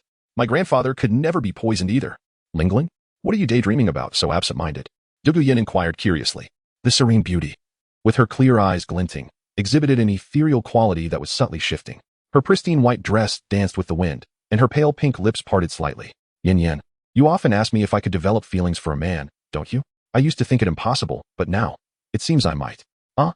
Gu Yue turned in astonishment, realizing that Yi Lingling still bore her usual calm demeanor, yet her delicate words hinted at an unusual certainty. Chapter 63. Yi Lingling contemplates love. While Zhu Zhuqing grows jealous. Wait, did I hear that correctly? Gu Yue gazed at the girl, bewildered. Having been in the same team for many years, she knew Yi Lingling intimately. Due to the uniqueness of the nine-heart begonia martial spirit, Yi Lingling's mother had passed away at her birth, and her father was nowhere to be found, which had shaped her character in ways that set her apart from others. Though not cold, her demeanor was unsettlingly tranquil. Yi Lingling was breathtakingly beautiful, endowed with an otherworldly grace, yet the men in their team had never harbored feelings for her. They were all too perceptive to realize that any affections would be in vain, for she had no interest in them whatsoever. Gu Yue began to doubt her own hearing. "You heard correctly." Yi Lingling's gaze remained as calm as water, her tone resolute. Gu Yue, astonished, asked, "Lingling, you've only just met him. You barely exchanged a few words. How could you possibly have feelings for that guy?" Yi Lingling's eyes lingered on the door through which Luo Yu had long departed, and she replied softly, "Yin. Some people's aura is simply undeniable. That man, in every gesture, evokes a distinct sensation within me." Gu Yue, anxious, protested, "But this seems far too hasty. Shouldn't you at least investigate his background?" A gentle smile suddenly graced Yi Lingling's lips as she clasped her hands over her heart, her soft hair fluttering in the gentle breeze. "I wish it were not so impulsive, but when certain feelings arise, they cannot be suppressed." Gu Yue regarded her best friend with uncertainty, saying, "But we don't even know who he is or what his background entails. What if we never cross paths again?" Yi Lingling shook her head. "I believe that fate will ensure we meet again. When we do meet again, you won't pursue him, will you?" Gu Yue felt a sense of unreality. This was not the tranquil girl she knew. "When we meet again," Yi Lingling murmured, "I won't pursue him." "Thank goodness. You haven't fallen too deeply into this infatuation. There's still hope for you." Gu Yue sighed in relief. "I will confess my feelings directly," Yi Lingling stated calmly. "What?" Gu Yue's lips formed a na shape, her expression one of utter disbelief. This was it. There was no saving her now. Gu Yue rolled her eyes dramatically. Heaven knows what kind of spell that man had cast upon their team's cherished support beauty. Gu Yue playfully poked Yi Lingling's side, grinning. "If the young wolves of Heaven Do City discover that our Lingling has her heart set on someone, they might wail in despair." Yi Lingling's brows furrowed slightly as she shook her head. "Them? What do they have to do with me?" Gu Yue faltered, realizing the man's allure was indeed formidable. She reflected on the earlier scene, the man's commanding martial spirit, his domineering presence, and that humble yet respectful demeanor. Gu Yue instinctively touched her sore throat, which bore the imprint of his touch. Yet, instead of resentment, her beautiful eyes sparkled with a peculiar glimmer, as if she began to comprehend Yi Lingling's sentiments. Ning Rongrong chased after them, but found the alley devoid of the man's presence. She swayed her lovely legs, stamping on the green bricks at the entrance. And looking down at the white skirt she wore, her moist red lips emitted a soft hum, revealing a hint of arrogance. "What an intriguing fellow. I shall not let him slip away. Even if he does not divulge his name, I will certainly find him." Luo Yu has returned to the hotel, holding 2 bags of Soto City specialties purchased along the way. It is true that the system has assigned him a mission. Capturing Ning Rongrong would grant him a soul ring, and taming her capricious temperament would yield an additional special reward. However, he is not in a hurry. Haste makes waste. This encounter has already planted a favorable impression in Ning Rongrong's heart. If he were to rush for her contact information and persistently cling to her, the outcome would likely not be as favorable as it is now. One wonders if this girl will feel a sense of surprise upon seeing him at the Shrek Gate tomorrow. As Luo Yu approached the hotel room on the upper floor, a subtle smile graced his lips as he knocked on the door. With a soft click, the door swung open, and he was nearly overwhelmed by a rush of blood to his face. Zhu Zhuqing had her hair elegantly gathered, droplets of water glistening in her locks. Clad in a pristine white bathrobe, it scarcely concealed her extraordinarily alluring figure. Her ample bosom, pristine legs, and the enticing curve of her hips formed a flawless silhouette. "Master, you have returned. I just finished my bath," she purred, her expression one of submission as she rested her head upon her delicate arm, leaning against the doorframe. Her already captivating physique was accentuated, and her enchanting gaze playfully hinted at seduction. "Not now, it's broad daylight," he cautioned. Luo Yu's throat quivered slightly as he raised his hand to deliver a gentle smack to that plump posterior. "Oh, please be gentle," Zhu Zhuqing exclaimed, her small hand covering her backside as she cautiously glanced towards the bedroom. Her crimson lips grazed the nape of Luo Yu's neck, and she softly whispered, "You're going to leave me all red. If you truly damage it, my master, you'll have no use for me." "What about Zhuqing?" Luo Yu inquired. Zhu Zhuqing's eyes glimmered with a hint of resentment as her delicate fingers rested against the man's chest. Zhuqing. The moment I stepped through the door, she questioned me. "Isn't my elder sister more delightful than my younger sister?" "My master, you are so biased." Smack. Luo Yu cast a glare at her, and in an instant, Zhu Zhuqing fell silent, her lips pouting in a display of discontent. Observing the man stride toward the bedroom, Zhu Zhuqing couldn't help but compare her figure to that of her sister Zhu Zhuqing, feeling a twinge of indignation. In her mind, she mused that she was not lacking in any regard when compared to her sibling. Could it be that the master favored the pure and innocent over the more provocative? Zhu Zhuqing found herself lost in contemplation. Upon entering the bedroom, Luo Yu noticed that Zhu Zhuqing had yet to rise. Curled up like a small creature within the pink covers, her head completely enveloped within them. As Luo Yu approached and lifted the covers, he discovered the girl's eyes were red-rimmed, her rose-petal lips pressed tightly together. Upon seeing Luo Yu return, Zhu Zhuqing rushed towards him, her delicate arms enveloping his waist with fervor, as though she wished to meld him into her very being, utterly unconcerned with the softness of her form. Luo Yu felt a sense of bewilderment, pondering the situation at hand. "What on earth is happening?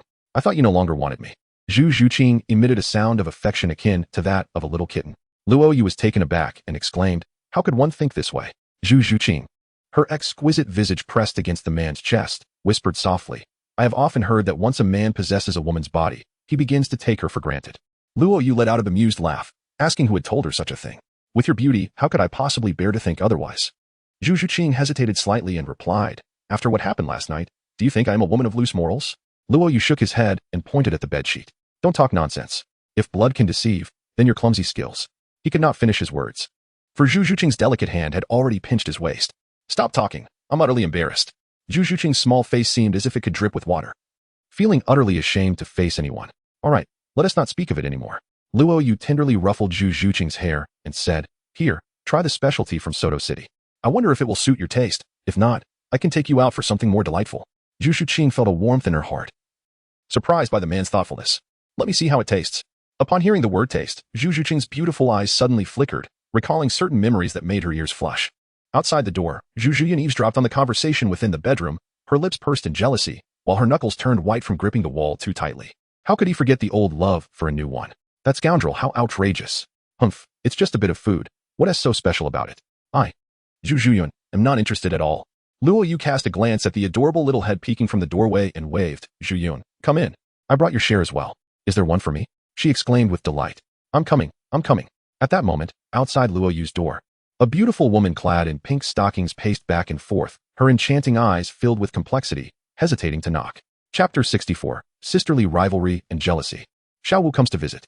In the enchanting pink bedroom, the fragrant scent of roses wafted through the air.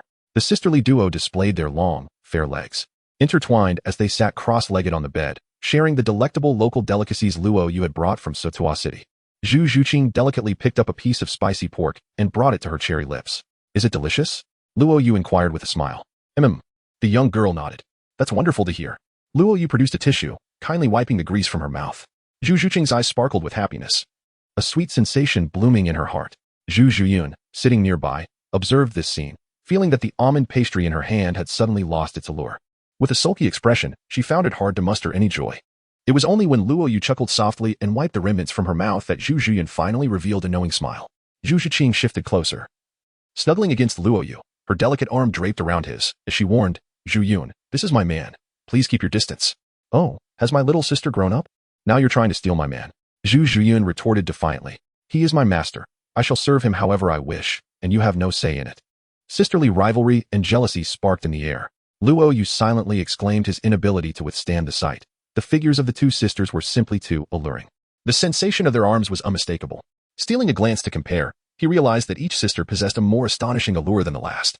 Were it not for the fact that their relationship had yet to reach its fervent peak, Luo Yu might have transformed into the moonlit wolf, engaging in a fierce duel akin to Elbu battling the dual heroes. The sisters, with their flared nostrils and piercing gazes, proudly flaunted their ample bosoms while tightly gripping the man's arm, engaging in a wordless standoff where neither party yielded an inch, while concessions might be made elsewhere. The man's attention was non-negotiable. Luo Yu now sat upright, his gaze fixed intently.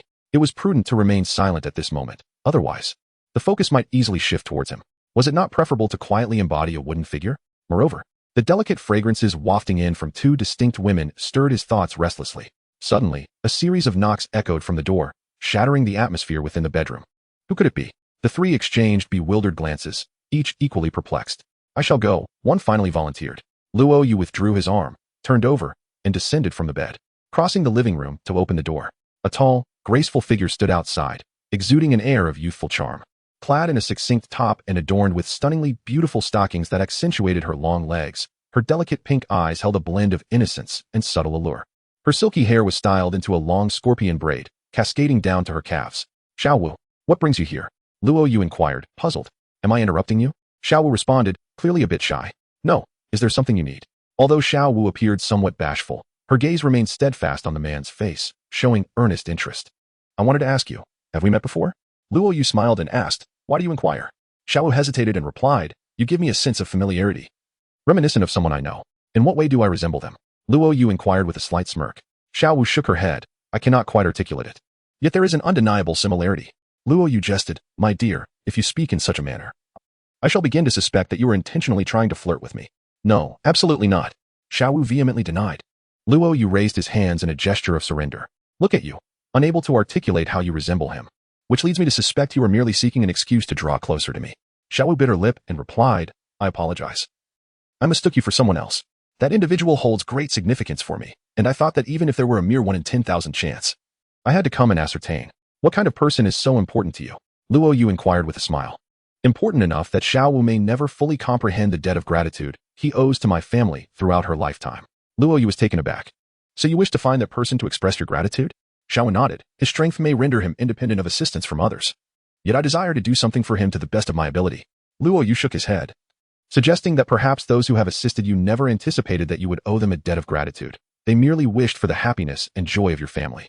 Xiao Wu chuckled, rolling her eyes as she retorted, the way you speak makes it seem as though you have been the one to help me. Luo Yu teased. You are so stunningly beautiful. If I had rescued you, I certainly would not let you escape, demanding instead that you pledge yourself to me. Xiao Wu gave a dismissive snort and retorted coldly, unfortunately, you are not that person. Hee. I must have misjudged the situation. How could a benefactor possibly appear here? Luo Yu feigned surprise and inquired, if I were your benefactor, would you acquiesce to such a request? Xiao Wu wrinkled her delicate nose and retorted playfully. You are merely indulging in fanciful notions. Such hypotheticals do not exist. Though a hint of defiance danced upon her features, her heart stirred with tumultuous emotions.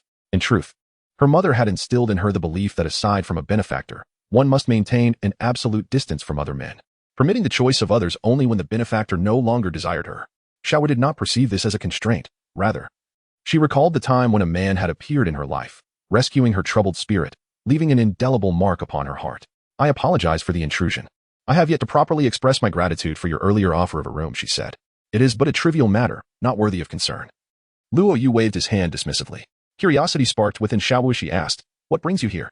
Luo Yu responded, expressing that he had heard there was a Shrek here and wished to explore it. What a coincidence, we're together, he exclaimed.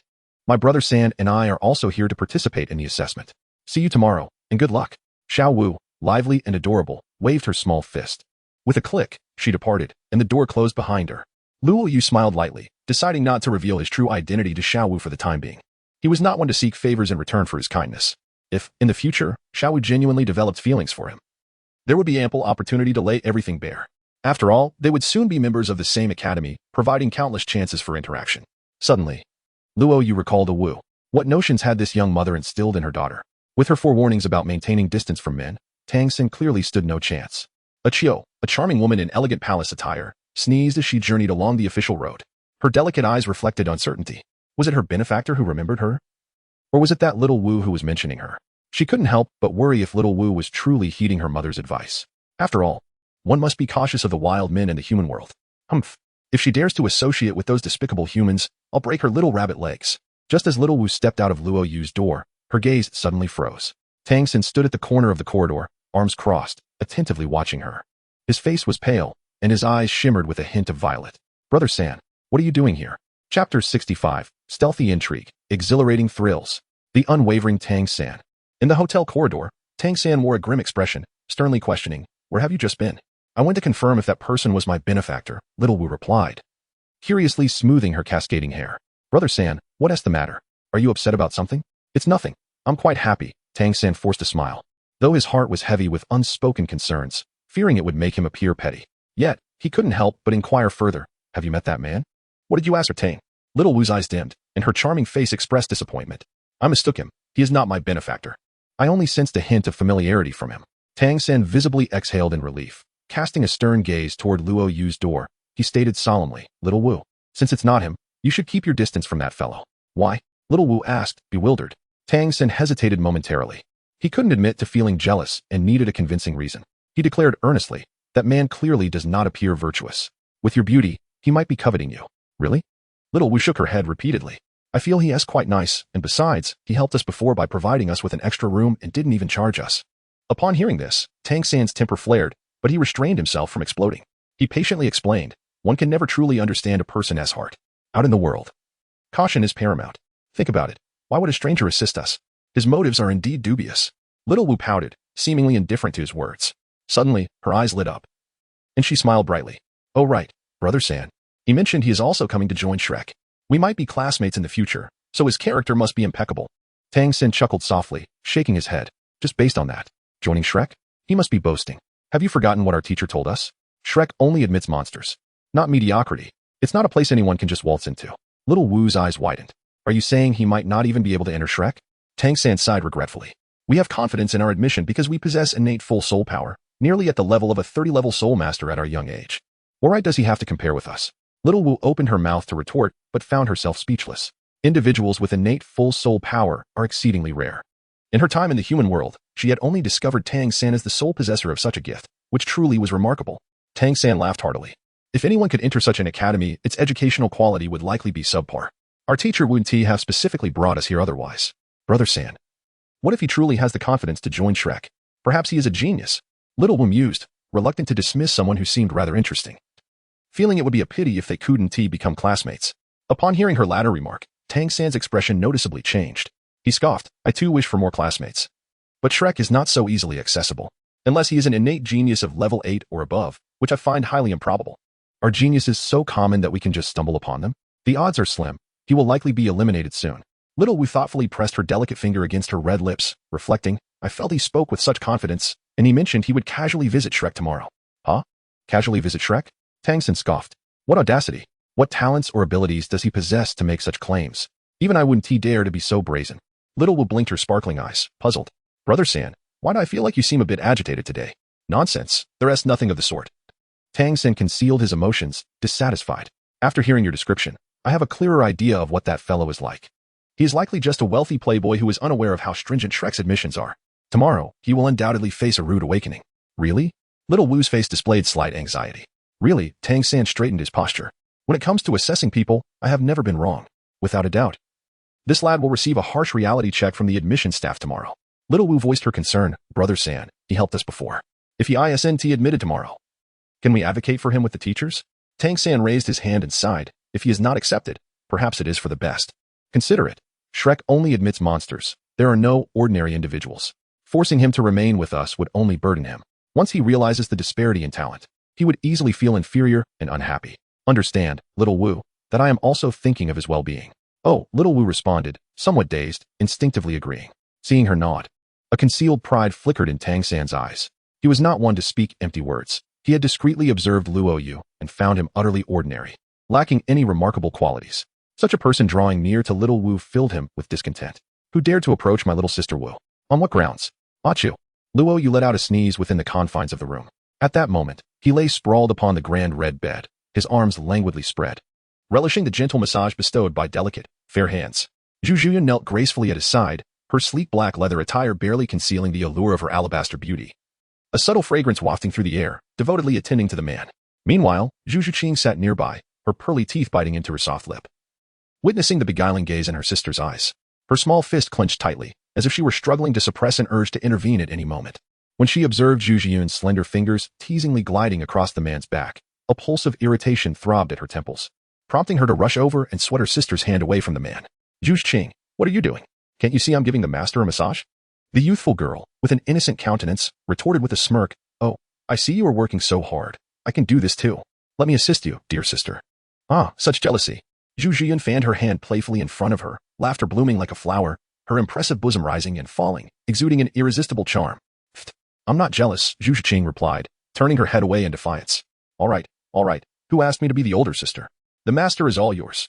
Zhu Zhuqing cast a flirtatious glance at Luo Yu, her lips forming an ambiguous shape as if whispering something, before swiftly exiting the bedroom and thoughtfully closing the door behind her. With a resounding thud, silence enveloped the room. Luo Yu could perceive that Zhu Zhuqing's breathing had become increasingly erratic, casting a sudden haze over the atmosphere. He shifted his position and wrapped his arm around Zhu Zhuqing's slender waist. The woman's waist, undoubtedly honed through training, was both radiant and firm, revealing an alluring set of abdominal muscles. With a soft gasp, she exclaimed, "You naughty man, what are you doing?" Zhu Zhuqing's face flushed crimson, as if it could drip with water. Although she lacked practical experience, she was not devoid of worldly wisdom. A premonition stirred within her. "What am I doing? Haven't you already guessed?" Luo Yu's lips curled into a mischievous smile. "Otherwise, why would your body be so tense? How insufferable. I won't play with you anymore," Zhu Zhuqing declared as she attempted to rise. However, with a sudden exertion, she found herself drawn back into his embrace. She playfully pounded her fists against his chest, her voice akin to that of a feisty kitten. "How annoying. My sister is still outside. Sho, fret not. As long as you remain silent, she won't hear a thing." Zhu Zhuqing's large eyes widened in surprise. "You are incorrigible. Didn't we just—" Luo Yu had no intention of granting the young girl further opportunity to speak. Chapter 66. The focus of the beauties upon Luo Yu, gathered at the entrance of Shrek. Zhu Zhuqing's delicate toes curled inward, gripping the bedsheets with fervor, desperately trying to maintain her composure. Yet, as her throat subtly quivered, she could not suppress a muffled groan. The living room, strewn with rose petals, was a scene of vibrant allure. Zhu Zhuqing, her hair elegantly styled in a manner befitting a noblewoman, adorned in sultry, figure-hugging leather pants that showcased her long, slender legs like white pythons, was decidedly not one to sit idly by. Such behavior was not in her nature. At this moment, she was stealthily crouched by the bedroom door, straining to listen in. Her enchanting visage was already flushed with a deep crimson. Countless vivid images flooded her mind, overwhelming her senses. Zhu Zhuqing could not help but roll her eyes, her ruby lips pouting with jealousy, almost as if they were about to reach for the heavens. Judging by the sounds, this civilized form of communication seemed rather violent. It was evident that some rogue had been overly vigorous, acting in haste. Time passed, and eventually, all came to a close. Zhu Zhuqing slumped against the wall, breathless, her red lips slightly parted as she gazed resentfully at the bedroom door. This was utterly excessive, unbearably tormenting. Creak. The door swung open, startling Zhu Zhuqing, leaving her momentarily flustered, nearly gasping in surprise. However, a large hand swiftly covered her mouth. Upon closer inspection, it was the tall and robust figure of Luo Yu. Zhu Zhuqing was momentarily entranced, her eyes widening in astonishment. The man's muscular torso was sculpted with sharp angles, resembling steel reinforced with a radiant sheen, exuding an aura of explosive strength. Instinctively, Zhu Zhuqing brushed her jade-like hand against the corner of her mouth. Phew. She exhaled softly, relieved that she had not drooled, maintaining a semblance of decorum. Luo Yu gently closed the bedroom door, leaving the woman no time to react. He effortlessly lifted the blushing Zhu Zhuqing, hoisting her over his shoulder as he strode towards the newly arranged sofa. "Hey, what are you doing? Let me go," Zhu Zhuqing protested, her delicate hand striking his back as she twisted her body in resistance. Yet, it appeared less like a genuine struggle and more like a playful exchange between a young girl and her beloved. Bang! Luo Yu tossed the enchanting young woman onto the sofa. "Master, what are you doing? My sister is still inside. How dare you act so boldly?" Luo Yu chuckled softly. "Did you not just gesture for me to wait for you with your lips? That is why I have come. You are mischievous. I never uttered such words." Zhu Zhuqing's eyes shimmered like autumn waters, poised between resistance and acquiescence. "Do not worry. Zhu Qing is weary and has fallen asleep." Upon hearing Luo Yu's words, Zhu Zhuqing's expression transformed entirely, shedding all pretense. Pressing against the man's chest amidst the verdant surroundings, she spoke with a delicate, intoxicating tone. "Master, you have not forgotten to bring me breakfast. Pray tell, how should I repay you?" Luo Yu grasped the delicate hand of the woman, his gaze fixated on her enchanting, mesmerizing eyes, a perfect smile gracing his lips. Such a trivial matter hardly warrants any recompense, does it? Zhu Zhuqing's eyes sparkled as she pouted, saying, "With such thoughtfulness from my master, I must certainly repay you with utmost sincerity." Under Zhu Zhuqing's heartfelt invitation, Luo Yu, unable to refuse, soon found himself ensnared in an inescapable predicament. Meanwhile, in Soto City, at the hotel where the imperial battle team of the Heaven Do Empire resided, chaos ensued. The floor trembled, reverberating with the sounds of destruction. The once elegantly adorned room was now in disarray, littered with the remnants of shattered belongings. A tall and robust young man, akin to an enraged lion, relentlessly smashed objects, while the remaining 6 members of the team stood at a distance, too fearful to utter a word. Yu Tianheng, with reddened eyes, glared at Gu Yue Na. His fiancée had merely gone out to procure some items, yet upon her return, Her clothing was in tatters, and a vivid bruise encircled her neck, resembling the marks of a large hand. How could he not be furious? Yen, tell me who harmed you. I shall rend into pieces. Gu Yen lowered her gaze to her emerald green nails and softly replied, Tianhing, please calm down. I am fine. Boom. Yu Tianhing erupted with rage, pointing at Gu Yen and bellowing, you are in this state and claim to be fine? Speak. Who did this to you? I. Yu Tianheng, vowed to obliterate him. Gu Yen shook her head, attempting to explain, Tianheng, it was my fault. I was punished. Let us leave it at that. For my sake. Huh? Yu Tianheng found this utterly absurd, his body trembling with indignation. With a fierce kick, he shattered a wooden chair, splintering it into fragments that scattered across the room. Gu Yen, I cannot swallow this humiliation. You must reveal who harmed you. Gu Yen bit her lip, pleading, Tianheng, please. Let this matter rest. Yu Tianheng, surrounded by crackling energy, coldly retorted, have you lost your mind? You were wronged, yet you defend your assailant? With a sigh, Gu Yen shook her head, Tianheng, that individual possesses unfathomable strength. It would be wise not to provoke him. The man scoffed derisively. As his blue lightning Tyrannosaurus Rex martial spirit manifested, his muscles swelling with overwhelming power. I refuse to believe that in this younger generation of the Heaven Do Empire, there exists someone Yu Tianheng, cannot confront. Gu Yen pressed her lips together, remaining silent. Yu Tianheng then turned to the young girl in the white dress beside her. Lingling, your sister is in an unstable state. You tell me, who harmed you? Yi Lingling shook her head, Captain, you should heed Sister Yan's advice. That man is too terrifying. You may not stand a chance. With a thunderous roar, Yu Tianheng, driven to the edge of fury, experienced a breakthrough from the 39th to the 40th level of soul power. He laughed coldly, his tiger-like eyes narrowing. I can't be outmatched? What nonsense. Lingling. Merely tell me who it is. I wish to see who Yu Tianheng, cannot defeat, even if I falter. I refuse to believe that the 7 of us together cannot reduce him to a mere pile of mush. Captain, exercise caution, Yi Lingling urged. Caution be damned. I seek vengeance. Yu Tianheng's eyes blazed with fury. Ultimately, under relentless pressure, he learned of Luo Yu's appearance, and the team dispersed to scour the city. Luo Yu has been diligently engaged on his end as well. He provided thorough and insightful explanations regarding the intricate issues faced by the Zhu Zhuqing sisters, striving for excellence. However, the most significant challenge for the 2 young women is deeply entrenched and can only be remedied through Luo Yu's persistent efforts day after day. The following morning, Luo Yu awoke from a dream, cradling Zhu Zhuqing, inadvertently rousing the weary Zhu Zhuqing from her slumber on the sofa. After a brief morning routine, the trio checked out of the hotel together.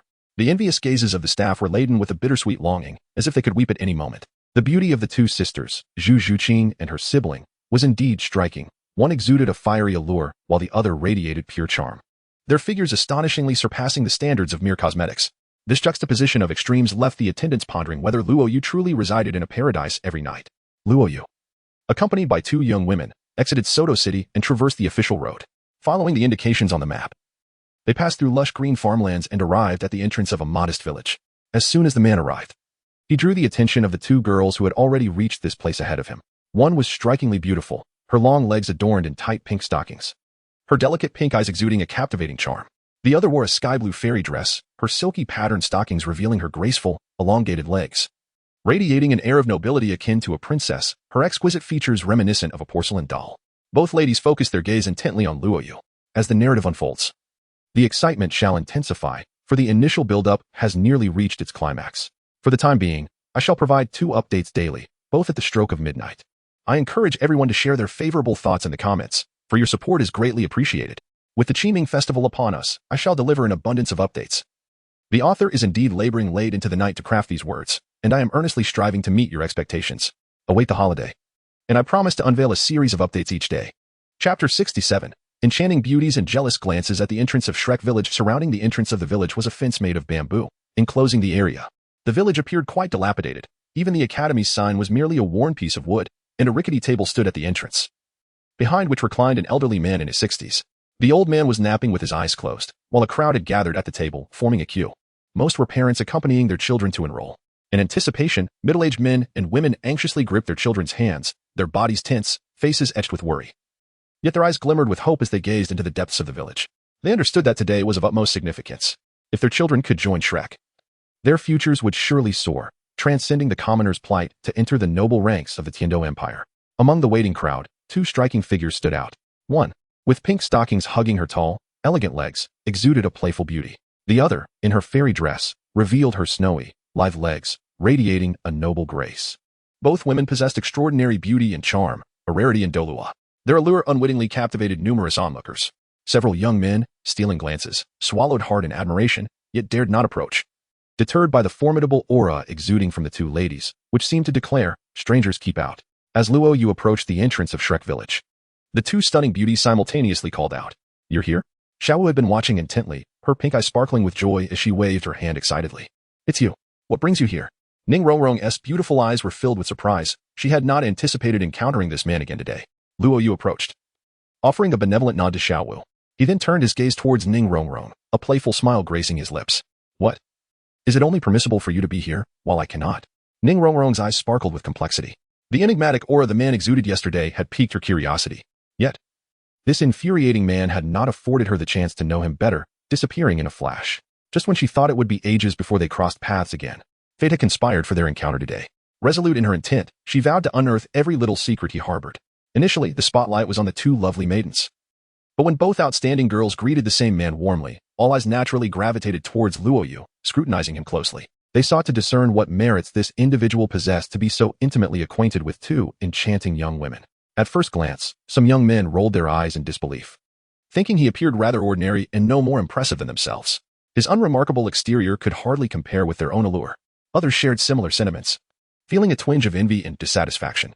However, the moment they noticed the pair of striking twin sisters beside Luo Yu, their eyes widened in shock.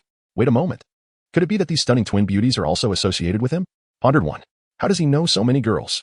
Zhu Zhuqing furrowed her brow, directing a pointed question at Luo Yu, a hint of jealousy in her tone. Upon witnessing the scene, the crowd collectively gasped. Indeed, these twins had accompanied the man, including the two who had greeted him, that made four beautiful women in his company. What on earth was happening? We are here to apply to the academy. What brings you here? Have you come to flaunt your harem? Before Luo Yu had the chance to utter a few words, he had swiftly become the focal point of the entire gathering, capturing everyone's attention in mere moments. As Luo Yu sensed the subtle, envious glances surrounding him, he instinctively touched his nose, pondering what he might have done to elicit such peculiar stares. Who are these two lovely ladies greeting you? Zhu Zhuqing discreetly nudged the man at his waist. In response to Zhu Zhuqing's inquiry, Luo Yu candidly recounted the circumstances of his acquaintance with Xiao Wu and Ning Rongrong, facilitating introductions among the four young women. All of them, being blossoming youths, quickly became familiar with one another, thanks to Luo Yu's intercession. Observers initially assumed there was an incident at hand, but were taken aback by the harmonious camaraderie among the girls, leading to increasingly strange looks directed at Luo Yu. The enrollment had yet to commence, and the four girls were engrossed in conversation, leaving Luo Yu somewhat sidelined. After a brief exchange, Ning Rongrong looked at the Zhu sisters with surprise. "So, you two have run away from home as well?" In a manner of speaking, Zhu Zhuyan refrained from mentioning her escape due to a pursuit. Zhu Zhuqing raised an eyebrow at Ning Rongrong. "What? You two have slipped away?" "Indeed," Ning Rongrong pouted. "It's too bothersome at home. It's refreshing to get some air." Xiao Wu, brimming with excitement, was about to chime in when she was abruptly pulled aside by the grim-faced Tang San. "Brother San, what are you doing?" "I just made new friends. And we haven't even talked much yet," Xiao Wu protested, shaking off Tang San's grasp. Tang San replied solemnly, "Xiao Wu, have you forgotten what I said yesterday? When we're out, we should keep our distance from strangers." Xiao Wu shook her head, insisting, "They're not strangers. Soon they'll be our classmates once we finish registration." Tang San chuckled. Whether or not they become classmates is uncertain. Shrek Academy is not easily accessible. It is not a refuge for the inept.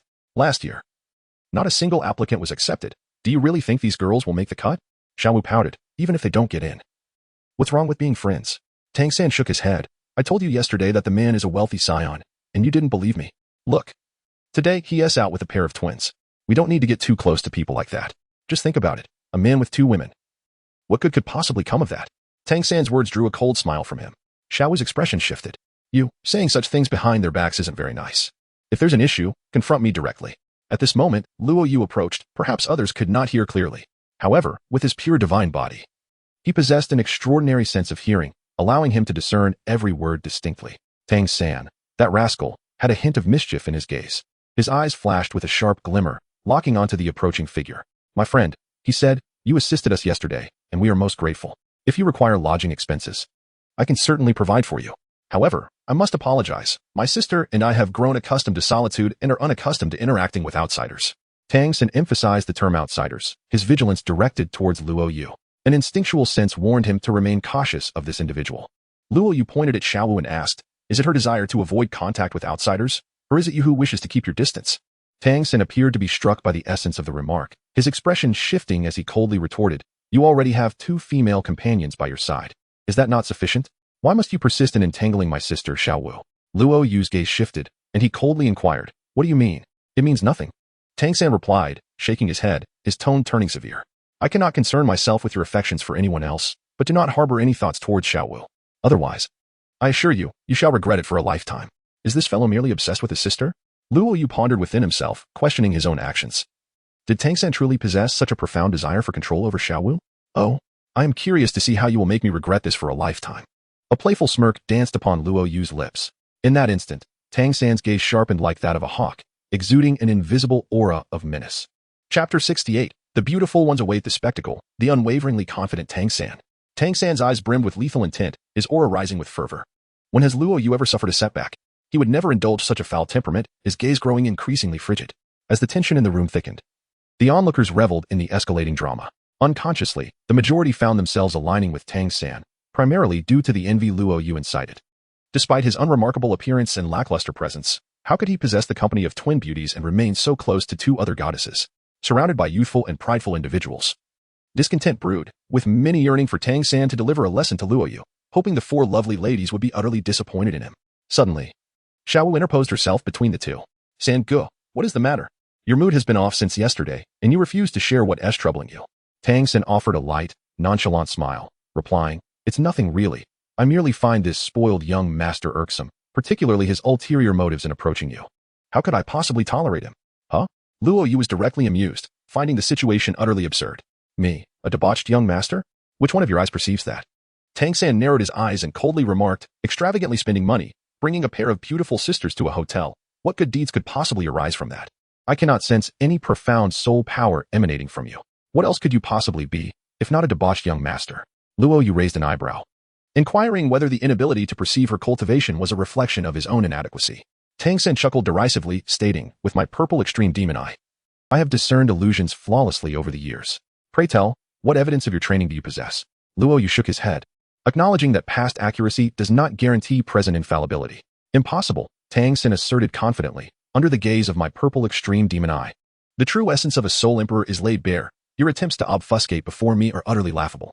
"You are indeed self-assured," Luo Yu remarked with a light chuckle, glancing around at the multitude present. "If I were to strike you directly, it might not reflect well given the audience."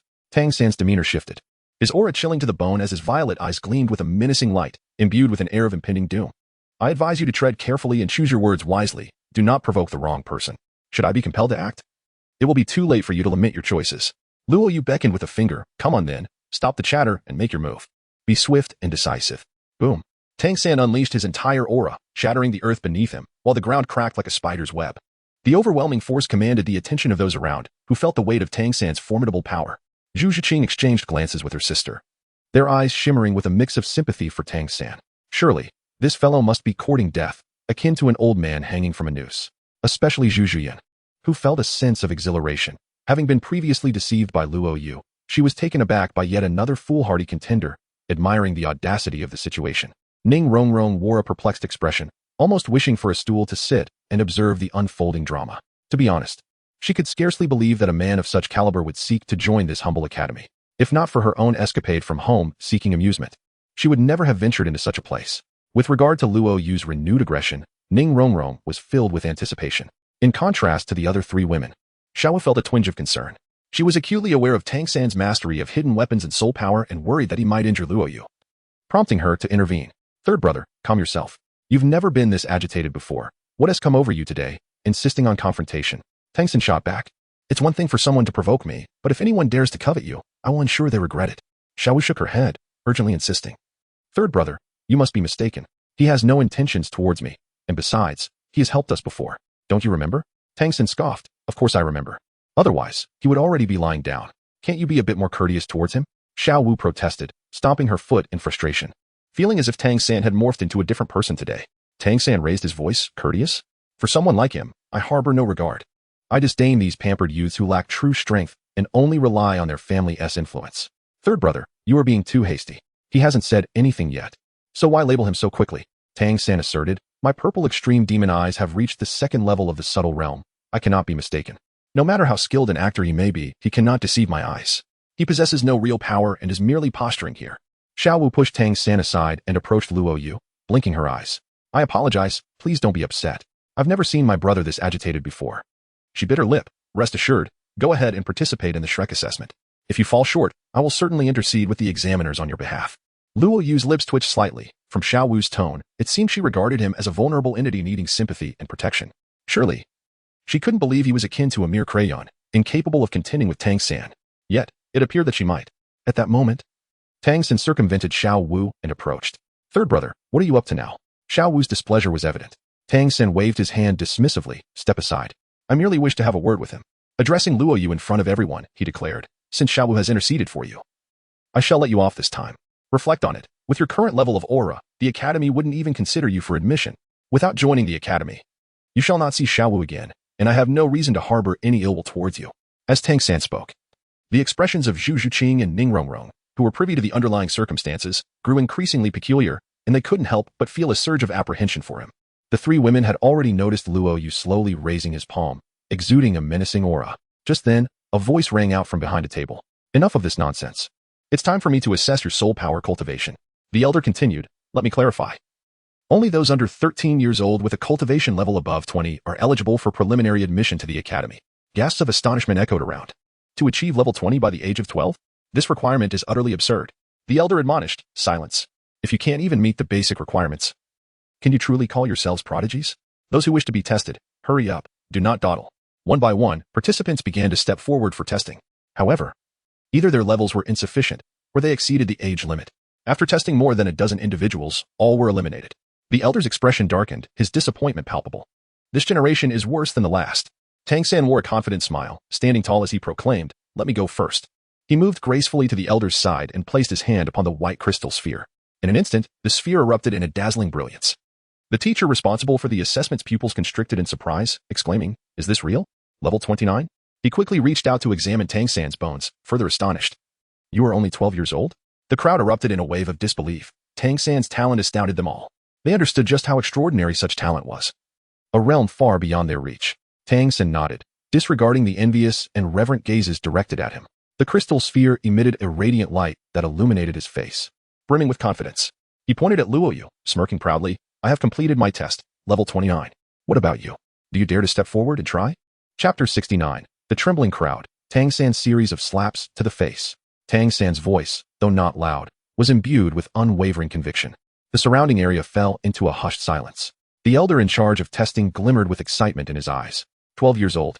Level 29. This was undoubtedly a genius of exceptional caliber. They had struck gold. The admissions elder was not the only one overwhelmed. The crowd erupted in astonishment. Is this person even human? To possess such near 30-level cultivation at the same age as me? This must be a joke. The youths and their parents wore expressions of shock, their minds filled with disbelief. In their understanding, even achieving level 20 at such a young age was an extraordinary feat. Tang San's level shattered their perceptions, leaving them utterly astounded. As they glanced at Luo Yu, who stood silently to the side, a flicker of sympathy crossed everyone's eyes. It seemed this fellow was destined to be thoroughly overshadowed today, unable to withstand the presence of such a monstrous genius. Some shook their heads helplessly. To be mocked by such a talent was indeed disheartening. The disparity in innate abilities and strength was a chasm that was painfully evident. Everyone assumed that Luo Yu would now leave in disgrace. Even Tang San couldn't suppress a smirk. He was confident that no one among his peers could surpass him in soul power, while others were still in their Navi years.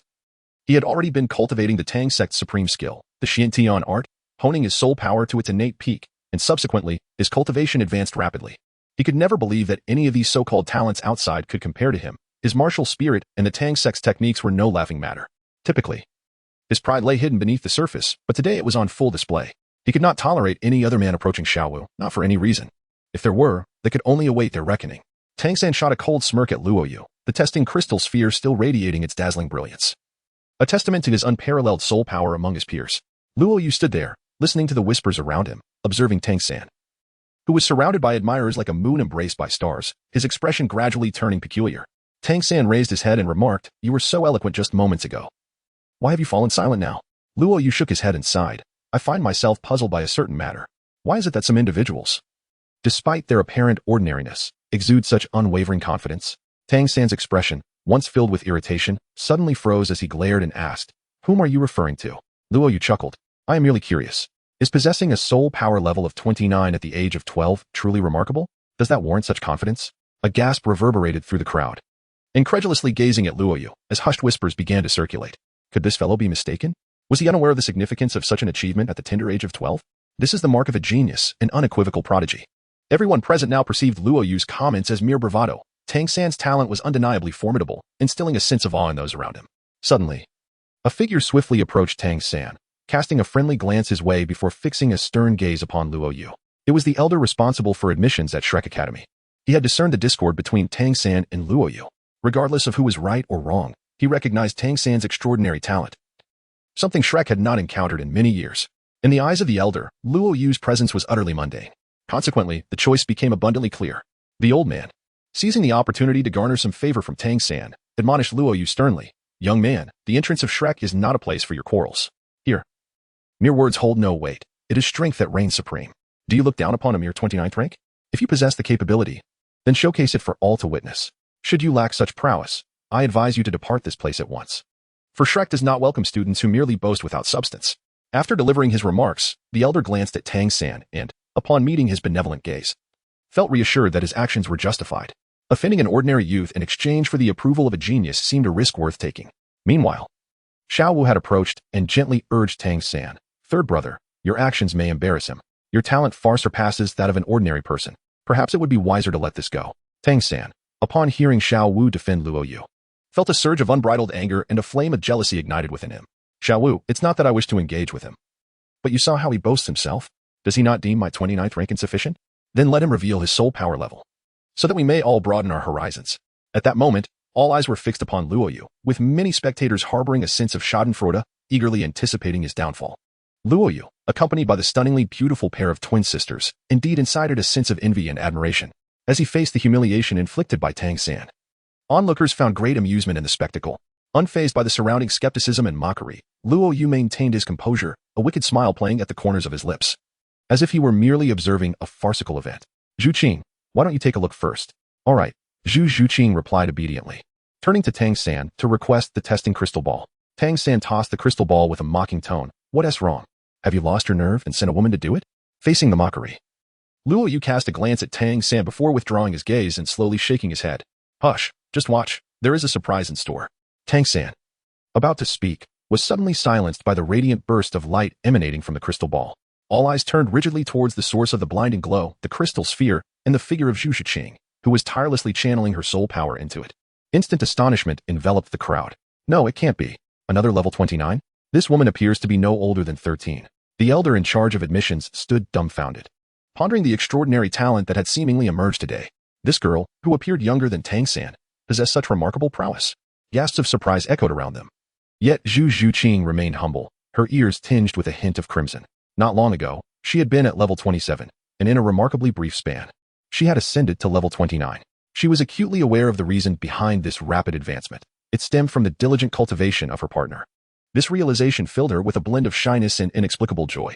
Recalling how Tang San had earlier criticized her companion, a chill crept into her expression. Turning to the bewildered Tang San, she huffed, "I still have 2 months until I turn 12. I should be younger than you. Achieving level 29 hardly seems extraordinary. Does it?" Tang San's face stiffened, grappling with the bewildering notion that an ordinary woman could stand in comparison to him. Luo Yu cast a sidelong glance and commanded, "Zhu Yun, reveal your cultivation casually." "Of course, master." Zhu Yun replied obediently, causing a tumultuous stir among the onlookers. Such a fiery and enchanting beauty referred to this fellow as master? This was more exaggerated than a romantic relationship. Boom.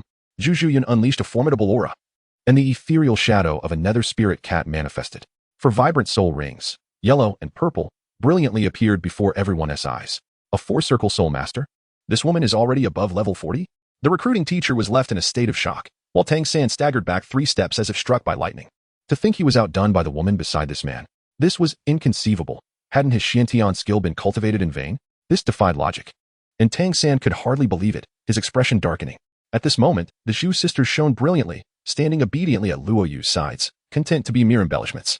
Their presence left the crowd both astonished and heartbroken, filled with envy. Standing amidst the 4 soul rings, Zhu Yun scoffed, "Tang San, is it?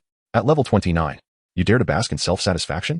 You can't even compare to my sister and me, yet you wish to compete with my master? Take a good look in the mirror. Do you even deserve it?" Before the scrutinizing gaze of the crowd, Tang San's face darkened at the woman's scorn, yet he couldn't muster a single retort. Zhu Yun admonished, "My master simply cannot be bothered to acknowledge you. Do you truly think yourself significant? I have endured your presence for far too long." The peculiar gazes surrounding him made Tang San feel as though he were being roasted alive. His body swayed, his eyes bloodshot. And he pointed a trembling finger at Luo Yu. I want to see you test it personally, not through someone else. No matter how high others' cultivation may be. It is theirs alone. What does it have to do with you? Are you only capable of hiding behind a woman? Luo Yu locked eyes with Tang San. His gaze fierce, and let out a bored yawn. Truly, one does not shed tears until faced with the coffin. He took the testing crystal ball from Zhu Zhuqing's hands and infused it with his soul power. In that case, open your eyes wide and witness clearly. Your level 29 cultivation is nothing to me. With a resounding boom, the ground trembled, and the crystal ball erupted with astonishing phenomena. Chapter 70. The shattering of the testing crystal, a sensation of Shrek's overwhelming talent. The same crystal ball, yet when Luo Yu stood there channeling it, the manifestations were entirely different. Uncommon waves of energy radiated outward. Tang San's pupils constricted sharply, while the elder in charge of Shrek's recruitment was utterly astonished. Zhu Zhuqing and her sister wore expressions of knowing anticipation, regarding Tang San as though he were a mere jester. Ning Rongrong's curiosity was piqued as she focused intently on Luo Yu, having never regarded Tang San's talent with much weight. Instead, it was the enigmatic Luo Yu who truly captivated her interest. With a thunderous roar, the ground quaked violently as the crystal ball in Luo Yu's hand radiated with unparalleled brilliance, unleashing a blinding white light. The intensity of the light came so abruptly and forcefully that most present were momentarily blinded, unable to react. However, compared to the stinging pain in their eyes, the turmoil within their hearts was far more profound. A mere comparison revealed that the radiance Tang San had previously emitted paled in comparison to this spectacle. It was akin to the difference between a firefly and a star, an immeasurable chasm. Yet, Tang San had already attained a level 29 cultivation. What level of mastery must this man possess to evoke such terrifying phenomena? As this realization dawned, the surrounding parents and students trembled in disbelief, unable to fathom the implications. They had never encountered talent like Tang San's before. The situation with Luo Yu surpassed their wildest imaginings. Tang San shook his head in disbelief, unable to accept the reality before his eyes. Impossible, how could this be? I distinctly investigated. He possessed little soul power. He now exerted all his effort to activate the purple extreme demon eye, relentlessly probing the figure bathed in brilliant light, desperately searching for evidence that the man had achieved such a result through some form of deceit. Unfortunately, he found no signs of trickery. Instead, he witnessed Luo Yu's soul power surging forth like a torrential flood, ceaseless and terrifying. The mocking smile lingering at the corner of his opponent's mouth was intentionally directed at him, piercing Tang San's pride in that instant. Standing beside him, Xiaowu wore a face full of astonishment, her delicate features aglow, her lips slightly parted in shock at Luo Yu's prowess. It was not merely Tang San who had misjudged, she too was taken aback. She had never anticipated that Luo Yu's talent could reach such extraordinary heights. As a reincarnated soft-bone enchantress rabbit from 100,000 years ago, how could she doubt her own gifts? To encounter someone like Tang San, who could rival her, was already enough to leave her in awe. The brilliance of Luo Yu was so overwhelming that it left her momentarily dazed, rendering it difficult to fathom the existence of such a prodigy in this world. Everyone believed that an intense radiance would eventually wane. Yet they were unprepared for this merely to be the onset of astonishment. Crack, crack. The delicate and crisp sounds echoed through the air. Every neck stiffened as they turned towards the source of the sound, disregarding the tears streaming from their eyes due to the blinding light. Fixating intently on the origin of the shattering noise, their hearts racing in a sudden frenzy. In Luo Yu's hand, the testing crystal ball, radiating an intense luminescence, had developed a web-like network of fine cracks. In an instant, gasps of astonishment erupted. Has it truly fractured? Someone trembled, stammering. Can the testing crystal ball actually break? Of course, the crystal ball has a limit to its endurance. Surpassing that threshold inevitably leads to fracture. Are you suggesting that this individual's soul power is so formidable that the testing crystal ball cannot withstand it? As for me, I cannot ascertain such matters. This is the first time I have witnessed such a phenomenon. However, it is wholly certain that this person, who appears to be of similar age to us, possesses an extraordinary quantity of soul power that far exceeds our own, as if he belongs to an entirely different realm. Luo Yu scarcely allowed them any time to react. At the moment when the blinding white light ascended to its zenith, a resounding explosion reverberated through the air, causing everyone to momentarily freeze. The testing crystal ball emitted a mournful wail, succumbing to the unbearable pressure and shattering into countless fragments. With a swift whoosh, innumerable shards flew in every direction. When tranquility returned to the entrance of Shrek village, Luo Yu had already withdrawn his soul energy, standing there with an air of calmness, as if the astonishing spectacle that had just unfolded was entirely unrelated to him. Did the testing crystal just explode? What kind of soul power does this fellow possess? It is utterly terrifying. Oh mother, I wish to go home. This is too frightening. Even though Luo Yu had not aimed his actions at anyone in particular, the destruction of the crystal ball had indeed startled those present. At that moment, countless faces flushed with embarrassment, avoiding Luo Yu's gaze. They began to comprehend that every occurrence has its underlying reasons. If a man lacks capability, how could such enchanting and alluring women willingly call him their master? How could he be surrounded by so many beauties? Clearly, it was their ignorance and narrow-mindedness that led them astray. The envious glances that had once been directed at him transformed into looks of acknowledgement and even admiration, for the sheer magnitude of his power was simply explosive. In contrast, no one was paying attention to Tang San any longer.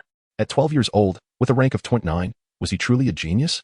If asked previously, they would have answered without hesitation that he was indeed a genius. However, after witnessing Luo Yu's prowess, posing this question again felt somewhat awkward. Compared to Luo Yu's level of soul power, what significance did a rank of 29 hold? What merit did Tang San's talent possess? Did they not see the crystal ball explode? Who could rival such a display of power? The elder responsible for Shrek's recruitment felt an internal pang of regret. How could he not understand the implications? This testing crystal was specifically designed for soul masters below the 30th rank, while it could be strained to the point of cracking. To obliterate it in such a fashion might require soul power exceeding the 40th rank. He now deeply regretted his actions, feeling utterly foolish. To curry favor with a rank 29, he had inadvertently offended a true prodigy. What could he possibly do now?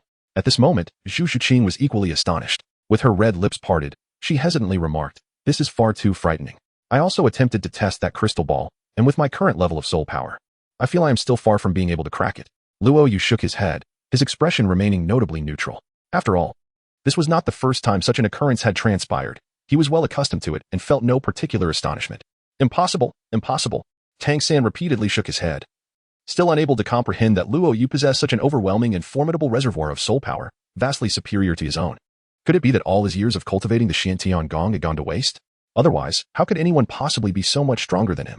Luo Yu approached Tang San, and those on either side hastily stepped aside, their earlier disdain replaced with palpable fear and astonishment. After traversing a short distance, Luo Yu halted, fixing his gaze upon Tang San. "Did you not always refer to me as a prodigal son? Is there anything left unsaid? Please, continue. I am all ears." Luo Yu casually scratched his ear, entirely dismissing the other party. Tang San's expression began to fluctuate, his pride thoroughly wounded. With so many onlookers, the scorn he had previously directed at Luo Yu now felt like a slap to his own face. He clenched his fists, fixing his gaze on Luo Yu, his tone chilling. "I must admit, I underestimated you. I had no idea you were concealing such depths. However, this must be your only trump card. I warn you. Do not presume that your soul power allows you to flaunt your strength before me. My expertise lies not in soul power. You would do well to tread carefully." "Oh." Luo Yu raised an eyebrow, a smirk curling his lips, revealing a hint of amusement. "Little San, is the blow not enough? Have you regained your confidence?" Chapter 71. Tang San's perfect scheme, an open challenge. Tang San's tightly clenched fist suddenly relaxed as he regarded Luo Yu, the anger on his face dissipating and giving way to a mocking grin. "Blow? What blow? Do you think your slight lead in soul power can truly affect me? That would be underestimating Tang San." He turned to survey the gathered students, parents, and the elder responsible for Shrek's recruitment, deliberately raising his voice. Soul power levels signify little. With sufficient resources, even a pig can be raised to greatness. The true measure of a person's combat prowess should lie in their practical ability. "What do you mean by that?" Luo Yu sought to discern the trickery behind Tang San's words. Tang San scoffed repeatedly, as if he had seen through it all. "Enough with the pretense. Do you still not understand my meaning? My level 29 is the result of my own diligent cultivation, and yours, I fear, is merely a product of your abundant family resources, bolstered by elixirs. I, Tang San, possess innate full soul power, not mere boasting, but a true testament to exceptional talent. I train without interruption daily. What justifies your overwhelming superiority in soul power? Thus, the truth is singular." Tang San pointed at Luo Yu, disdain flashing in his eyes. "Your cultivation is entirely reliant on the accumulation of spirit herbs. Otherwise, there is no way you could attain such a level at your age. You may inquire among the crowd, does anyone genuinely believe your achievements stem from personal effort?" Tang San spoke with conviction, his words resonating powerfully.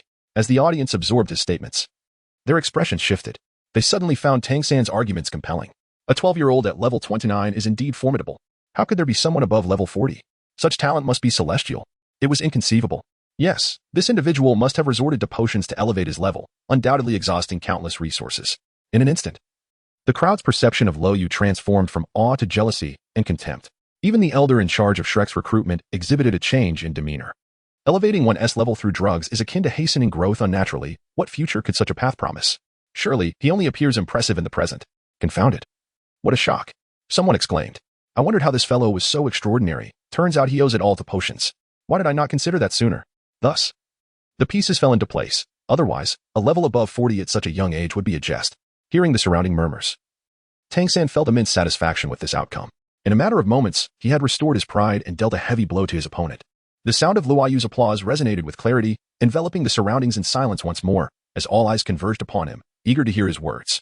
Luo Yu cast a pitiful glance at Tang San and inquired, Is it truly so difficult to acknowledge that others may surpass oneself? Tang San responded with a scoff. At this juncture, your secret has already been unveiled by me. Do you intend to continue your charade? With the enhancement of his Xiantian skill and his innate full soul power, complemented by his twin martial souls, how could there possibly be such a disparity between him and another? Hence, Tang San was utterly convinced that this individual had resorted to the use of herbs to cheat. His disdain for the opponent deepened. Relying on underhanded means to augment one's strength renders any soul power, no matter how high, entirely hollow. What does it matter if one possesses a higher level than I?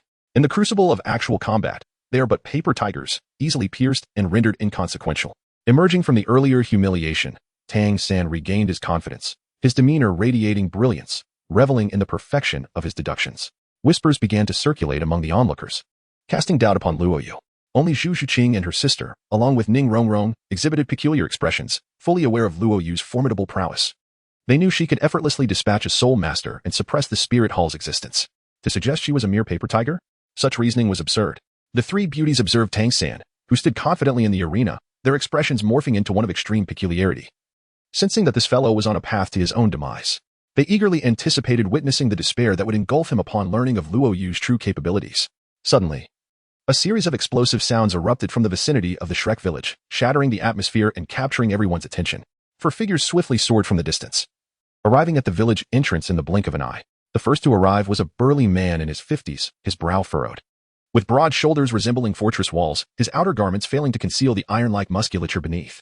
Following him were three others, a youth clad in gray with a refined visage and peach blossom eyes, a chubby boy sporting a red mohawk, and a strikingly handsome young man with golden hair and enigmatic eyes, his face marred by bruises and blood. The elder responsible for Shrek Academy's admissions was immediately drawn to the imposing figure, rushing forward to greet him. "Teacher Zhao, what brings you here?" The burly man, still frowning, inquired. "What was that blinding light and the explosion at the village entrance?" "I feared there was trouble, so I came with my men." The elder gestured toward Luo Yu. "There was no disturbance. During the assessment of this young man, our testing crystal ball exploded." "What?" Zhao Wujin exclaimed, his expression reflecting shock. The young man behind him also reacted with wide eyes, particularly Dai Mubai, whose pupils constricted at the sight of Luo Yu. How could this calamity arrive here? He instinctively took a step back, the pain on his face still lingering. "What troubles you, Mubai?" Zhao Wujin turned to inquire. "Oh, it's nothing. I merely find it astonishing that someone could shatter the crystal," Dai Mubai stammered, concealing his acquaintance with Luo Yu. After witnessing Luo Yu's prowess that previous evening, he dared not boast, having returned to the academy without revealing that he had been bested. As Zhao Wujin was about to question Luo Yu, the elder leaned in to whisper a few words in his ear. Zhao Wujin's expression shifted, and he began to survey Luo Yu and Tang San with renewed scrutiny.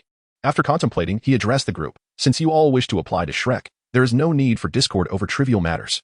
I hereby announce that each of you has passed the preliminary assessment and may proceed with me to the next stage of evaluation." "Wait," Tang San interjected suddenly, pointing at Luo Yu. "Teacher, if this fellow's soul power is derived from the use of stimulants, he cannot be considered a true contender for Shrek." Zhao Wujin frowned and turned to Luo Yu. "To have shattered the testing crystal, your soul power must be at least in the 40s, correct?" Luo Yu nodded. "Indeed." "How did you accomplish this?" Zhao Wuji felt a profound shock within, struggling to believe it. Luo Yu shrugged, his lips curling in a mischievous smirk as he cast a sidelong glance at Tang San and remarked with a playful tone, "Well, I haven't indulged in any drugs anyway. Who would believe that?" Tang San retorted with a scoff, adamantly unconvinced. Zhao Wuji's gaze flickered momentarily before he inquired, "May I examine your body for verification?" "Do you suspect me?" Luo Yu raised an eyebrow in response. A hint of embarrassment washed over Zhao Wuji's face as he cleared his throat and explained, "It's not suspicions. It's just that your soul power level is astonishingly remarkable, leaving me somewhat uncertain." Luo Yu shook his head nonchalantly and said, "I cannot permit you to investigate. Believe what you will or disregard it." Zhao Wujia's expression changed. Initially, he harbored little suspicion, but now his gaze grew uncertain. Tang San scoffed. "If you're unwilling to allow an investigation, it must be that you're afraid of being exposed." He turned to Zhao Wudre and clasped his hands together, saying, "Teacher Zhao, if he is indeed unwilling to be scrutinized, it matters not. A practical confrontation can reveal one's true capabilities. Why not officiate a match between us? With so many witnesses present, this chap will surely have no place to hide if he has any ulterior motives." A faint smile curled at the corners of Tang San's mouth. Everything was proceeding according to his plan. Today, he intended to demonstrate before all present who the true prodigy was. A soul master of over level 40 vanquished by his own prowess as a 20-something soul master, how would he ever face others again? Most importantly, perhaps Xiao would no longer hold this person in esteem thereafter. A flawless scheme, utterly impeccable. Tang San was confident that whether this individual had resorted to drugs to elevate his status to soul master, he could never surpass him. Today was destined to mark his downfall. Chapter 72. Ning Rongrong declines Tang San. Luo Yu faces 4 opponents. Zhao Wujie, upon hearing Tang San's suggestion. His eyes flickered with contemplation. From his perspective, he did not wish for his 2 talented subordinates to clash. With so many people gathered today, regardless of the outcome, the loser would feel discomfort, and a rift would form detrimental to the unity of the academy. However, given Tang San's aggressive demeanor, it seemed unlikely that he would relent without a confrontation. Moreover, Zhao Wujie wished to seize this opportunity to ascertain whether Luo Yu, at level 40, was truly worthy of his reputation. Suddenly, an idea for a compromise struck him. He proposed that the newcomers be divided into 2 teams for a contest. This way, regardless of which side emerged defeated, it would be recognized as a team loss, significantly reducing individual humiliation and the sense of disgrace. Zhao Wujie's eyes sparkled as he turned to Luo Yu. What do you think of the suggestion for a practical match? Luo Yu shrugged nonchalantly, expressing indifference. As you can see, he is so eager to receive a beating that I would feel remiss not to oblige him. A stubborn refusal to yield. He will soon understand the situation. Tang San's eyes glinted with cold light, a sneer perpetually gracing his lips. He possessed countless hidden cards and regarded Luo Yu's abilities with utter disdain. Silence. Zhao Wujing bellowed, his gaze sweeping across the arena. Since you all have no objections, I shall grant you this opportunity. However, this will not be a private duel among you, but rather a competition where each of you leads a team into battle.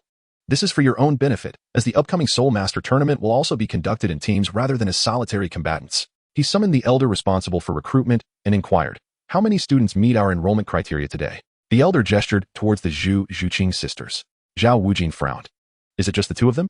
The elder sighed, I have yet to complete all the assessments. Then hasten your measurements. I wish to organize the teams. Zhao Wujing glared.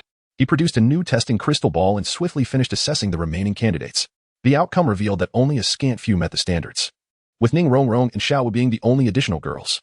One was at level 27, and the other at level 29, sparking a minor commotion. Other parents and the unsuccessful candidates, bearing the weight of disappointment, did not leave immediately but lingered, drawn to observe. They were all aware that the thrilling spectacle was about to commence. A substantial area at the entrance of Shrek Village had been cleared, with unrelated individuals retreating to the sides, all eyes fixed on the arena. Zhao Wujing presided over the proceedings, stating, this year, precisely 6 individuals meet the standards. Luo Shihui and Tang San, you may each select 2 individuals to join your team for a 3v3 match. Certainly, Tang San promptly replied, his eagerness palpable as he cracked his knuckles, already yearning for action. Luo Yu nodded slowly, remaining silent, his gaze cold as he regarded Tang San. Zhao Wujie remarked, very well, you may form your own teams. Before the selection could even commence, Zhu Zhuqing and Zhu Zhuyun directly positioned themselves beside Luo Yu, clearly indicating their allegiance. Xiao cast a sidelong glance at Tang San, whispering, Brother San, this doesn't seem right. Can we avoid fighting? It would only create discord. Tang San shook his head, replying, why should we refrain from engaging? Just wait and see how I unveil this person's true strength, revealing his genuine self. Xiao Wu, unable to argue further, sighed, then let us keep it light. After all, we will all be classmates in the future. Tang San sneered. That depends on whether his strength is worthy of being my classmate. He turned to Zhao Wujie, eagerly stating, Teacher Zhao, since the teams are decided, shall we begin? Just as Zhao Wujie was about to nod, a young girl's voice interrupted him. Wait, I haven't declared whom I wish to team with. Ning Rongrong looked at Tang San with disdain, curling her lip. Don't get ahead of yourself. I never said I wanted to be on your team. With that, she swiftly moved to stand beside Luo Yu. I want to team with him. Upon witnessing Ning Rongrong's disdainful expression and her hasty retreat towards Luo Yu, Tang San's face contorted with discomfort, as if he had just consumed something revolting. His fists clenched tightly. Zhao Wujie found himself in a difficult position. He glanced at the 3 beautiful girls beside Luo Yu, urging, one of you, please come over here. No. Zhu Zhuqing and her sister, along with Ning Rongrong, rejected in unison, without the slightest hesitation. This scene made Tang San grit his teeth in frustration. At that moment, Ma Hongjun entered the arena. His gaze fixated on the 3 beauties beside Luo Yu, his innate desires igniting, captivated by their beauty. Teacher Zhao, why not let me and Daimubai join Tang San's team? It would create an equal 4-against-4 match, he suggested. Zhao Wujie shook his head. That's absurd. You have both been in school for a year. What business do you have meddling with newcomers? Ma Hongjun's eyes remained glued to the trio, a peculiar gleam flickering within them. But teacher, look at the strength of those over there. They are no pushovers. Zhao Wujie hesitated. Rest assured, Daimubai and I will know our limits. I wouldn't dream of harming those lovely junior sisters. Ma Hongjun approached Tang San, casting a curious glance at the unresponsive Daimubai in another corner, calling out, Daimubai, why aren't you coming over? Cold sweat trickled down Daimubai's forehead, internally cursing Ma Hongjun. You fool, if you want to die, don't drag me into it. He lacked the courage to provoke the formidable Luo Yu. With a grimace that resembled a smile more than a grin, he replied, you go ahead, I want to participate. I'm feeling a bit unwell today. Ma Hongjun quickly pulled him aside, whispering, Dai Mubai, aren't you usually eager when you see a woman? Look at those beautiful twin sisters. Don't you have any thoughts? I'd rather think of your mother. The mention of that topic made Dai Mubai's temper flare. It was a sore spot for him. Despite these thoughts, he maintained a composed exterior, for it was unacceptable to openly disclose being cuckolded, and he feared Luo Yu to his very core, unwilling to provoke him. Clutching his belly, he frowned. I truly cannot fight today. I get diarrhea whenever I do. Ma Hongjun found this strange. Typically, the mere mention of beauties would have Dai Mubai sprinting, even if he had a limp. What could possibly be different today? Ultimately, Dai Mubai made a hasty retreat under the pretense of needing to relieve himself, leaving only 8 individuals in the arena, standing in 2 lines, Tang San, Ma Hongjun, Xiaowu, and Oscar. Luo Yu, Zhu Zhuqing, Zhu Zhuqing, and Ning Rongrong stood amidst the tension, as the audience remained oblivious to the true victor of the impending clash. Dai Mubai, with a touch of satisfaction, caressed his face, relieved to have someone to share in the pain, as Zhao Wujie signaled the commencement. The atmosphere became charged with palpable intensity, reverberating with explosive sounds and a dazzling array of colors. The fiery phoenix soared through the air, enveloping Ma Hongjun in a searing crimson blaze, his wicked flames surging forth, his eyes glimmering with mischief, exuding an unmatched aura of power that charred the ground beneath him. Meanwhile, Xiaowu radiated a soft pink glow, embodying the enchanting allure of a delicate rabbit. Oscar crafted several supportive sausages, which he distributed among the trio. Tang San, his spirit pulsating with vigor, transformed his hands into ethereal jade, while blue silver vines materialized like specters. His eyes, ignited by the formidable purple extreme demon eye, shone with a defiant brilliance, casting an imposing gaze over all, brimming with confidence. Just as Zhu Zhuqing and Ning Rongrong prepared to unleash their martial spirits, they were halted by Luo Yu's outstretched hand, their expressions filled with surprise and confusion as they turned to him.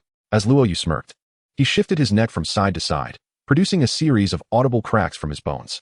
He stepped to the forefront, squinting slightly at the 4 formidable opponents ahead, and spoke with an air of indifference. You 3, step back. Allow me to entertain myself with them. As soon as his words echoed in the arena, gasps of disbelief filled the air, all eyes turning incredulously towards Luo Yu. What? This fellow intends to take on 4 adversaries alone? Has he lost his mind?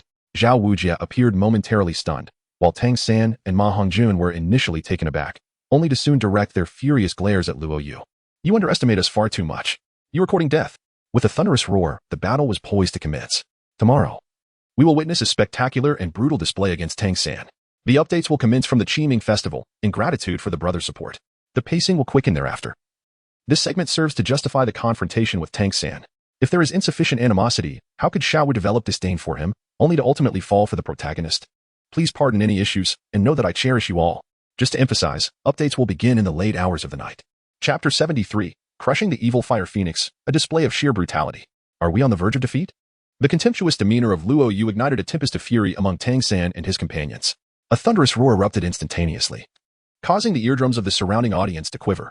Explosive flames surged skyward from the open ground at the village entrance, while the temperature in the vicinity escalated dramatically. Ma Hongjun, exuding an astonishing aura, was the first to step forth from beside Tang San and Oscar.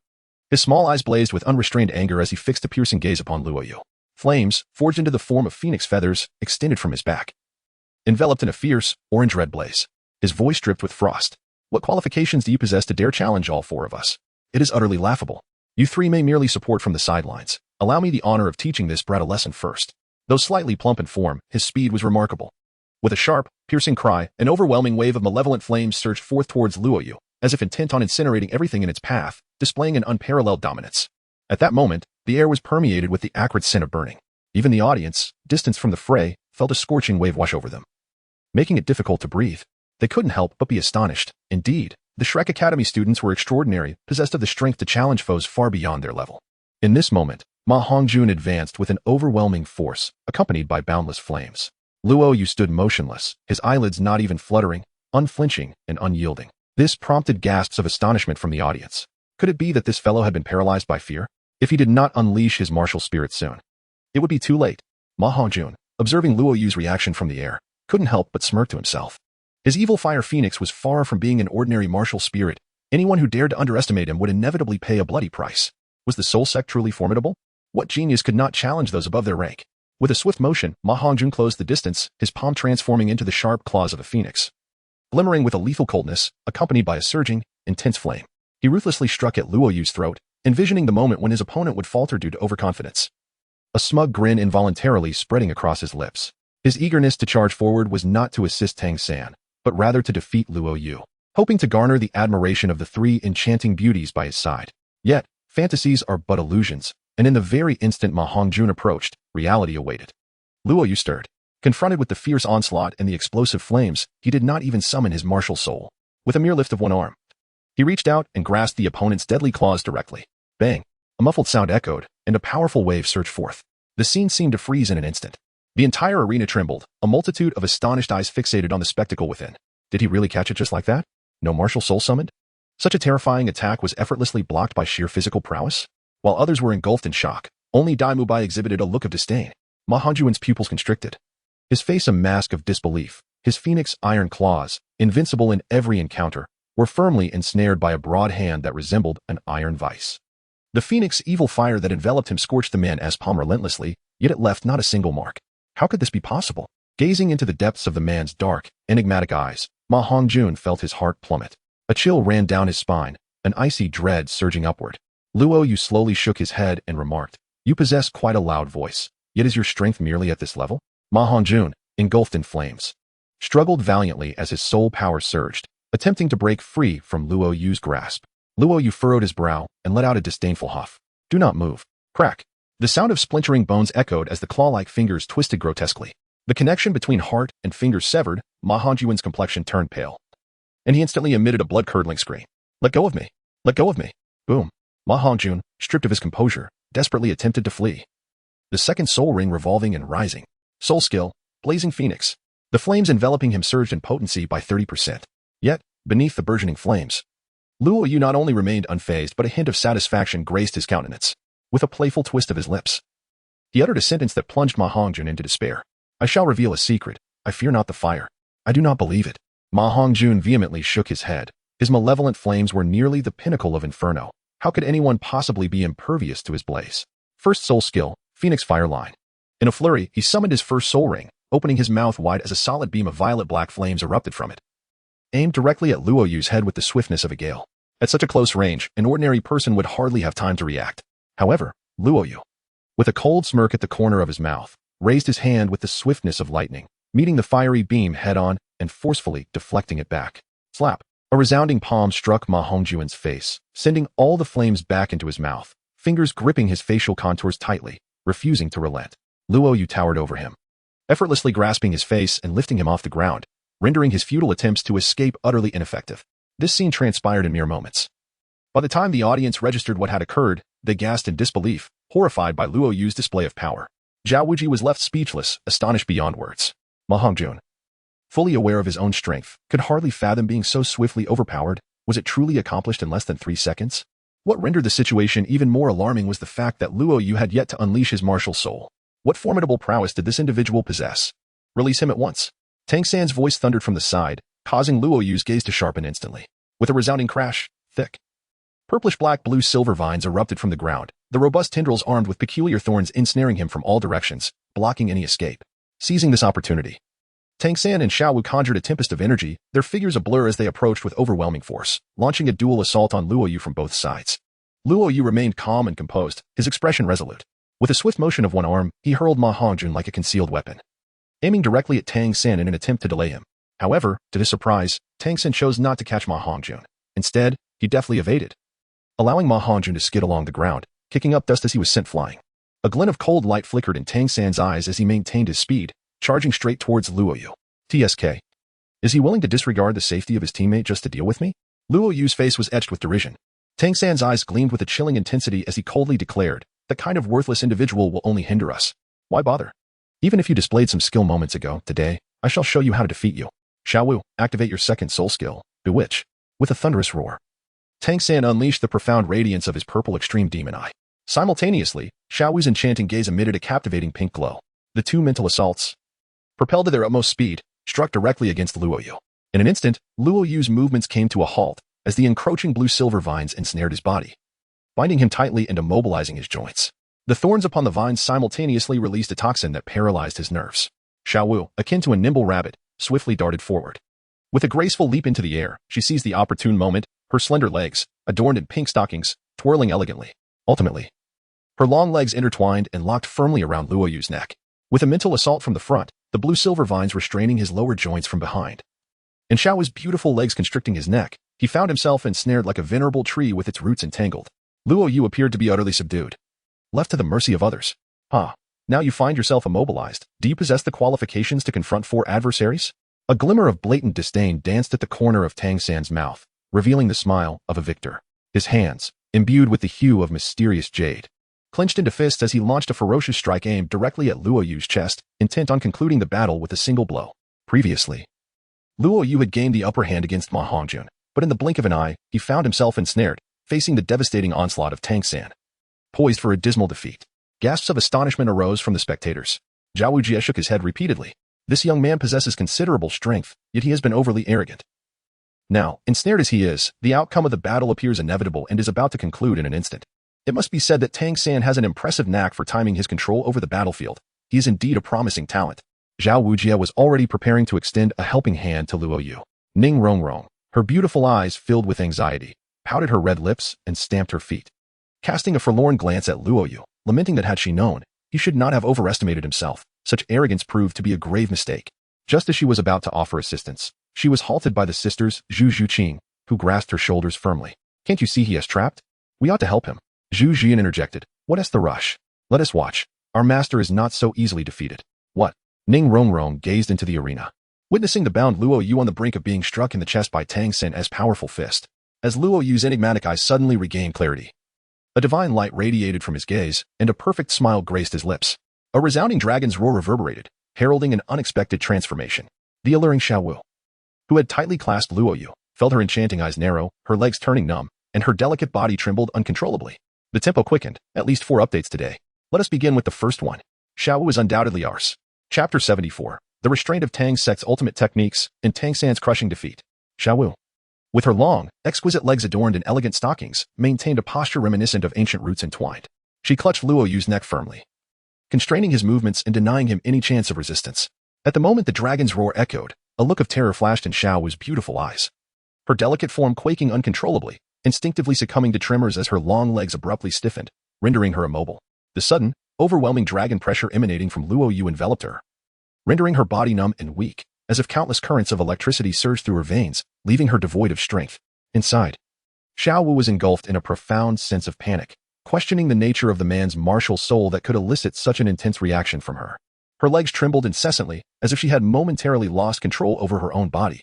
Her limbs felt languid, and her movements resembled that of a petulant child clinging to Luo Yu, devoid of any lethal intent. Just as she was momentarily stunned, Tang San had already summoned his Xin Yu hand, launching a fierce punch in her direction. As the purple-black vines enveloped Luo Yu, a blinding burst of prismatic light erupted from the crevices, while a faint crimson aura of vitality pervaded the arena, culminating in a thunderous explosion. The purple-black vines shattered into countless fragments, scattering in all directions. A fist, pulsating with vitality and encircled by a 9-colored aura, was suddenly thrust forward, directly meeting the onslaught of Tang San. With a resounding boom, their fists collided, leaving Tang San momentarily astounded. In the next instant, he felt the overwhelming force transmitted from the fist, propelling him like a cannonball, his eyes wide with disbelief as he soared through the air. Tang San had believed victory was assured, never anticipating that Liu possessed the ability to instantaneously break free from his bindings. With the combined mental assault from himself and Xiao Wu, along with the entangling skills of Blue Silvergrass and Xiao Wu's locking technique, it should have been a straightforward task to control an individual. Yet, this control now felt as fragile as paper, utterly ineffective before the man. Boom. Tang San was sent flying dozens of meters away, staggering backward for several steps before barely regaining his footing, his long robe tattered by the residual force. He suppressed the metallic taste rising in his throat, glancing down at his hand, which bore white marks from the impact. His gaze narrowed. His years of arduous training with the Xuan Yu hand, impervious to all poisons and remarkably sturdy, had nearly been shattered by this individual. What kind of martial spirit did his opponent possess to amplify their strength to such an extent? At this moment, Luo Yu had become the unequivocal center of attention. Standing in the arena, bathed in the gaze of dozens of onlookers, a magnificent 9-colored dragon silhouette materialized behind him, vitality surging forth, exuding an unparalleled aura. Everyone felt a tremor within, speculating about the nature of Luo Yu's martial spirit. Those present with beast martial spirits, including Zhao Wujie, sensed the suppressive force emanating from his bloodline. Zhu Zhuqing's beautiful eyes shimmered with admiration, captivated by the man's dominance and strength. She tugged at Ning Rongrong's skirt and remarked, "See, I told you, our master doesn't need our assistance. We merely need to follow his lead." Ning Rongrong instinctively nodded. Yet her attention was wholly fixated on Luo Yu in the arena, her cheeks flushed, lost in excitement and thoughts. Inside the arena, having just sent Tang San flying with a punch, Luo Yu's gaze flickered as he swiftly grasped Xiao Wu's ankle. "Come down," he commanded, with immense force. Xiao Wu's form swayed, struggling to maintain her grip around Luo Yu's neck. Biting her silver teeth, she fought to control her tingling body, her legs suddenly exerting strength.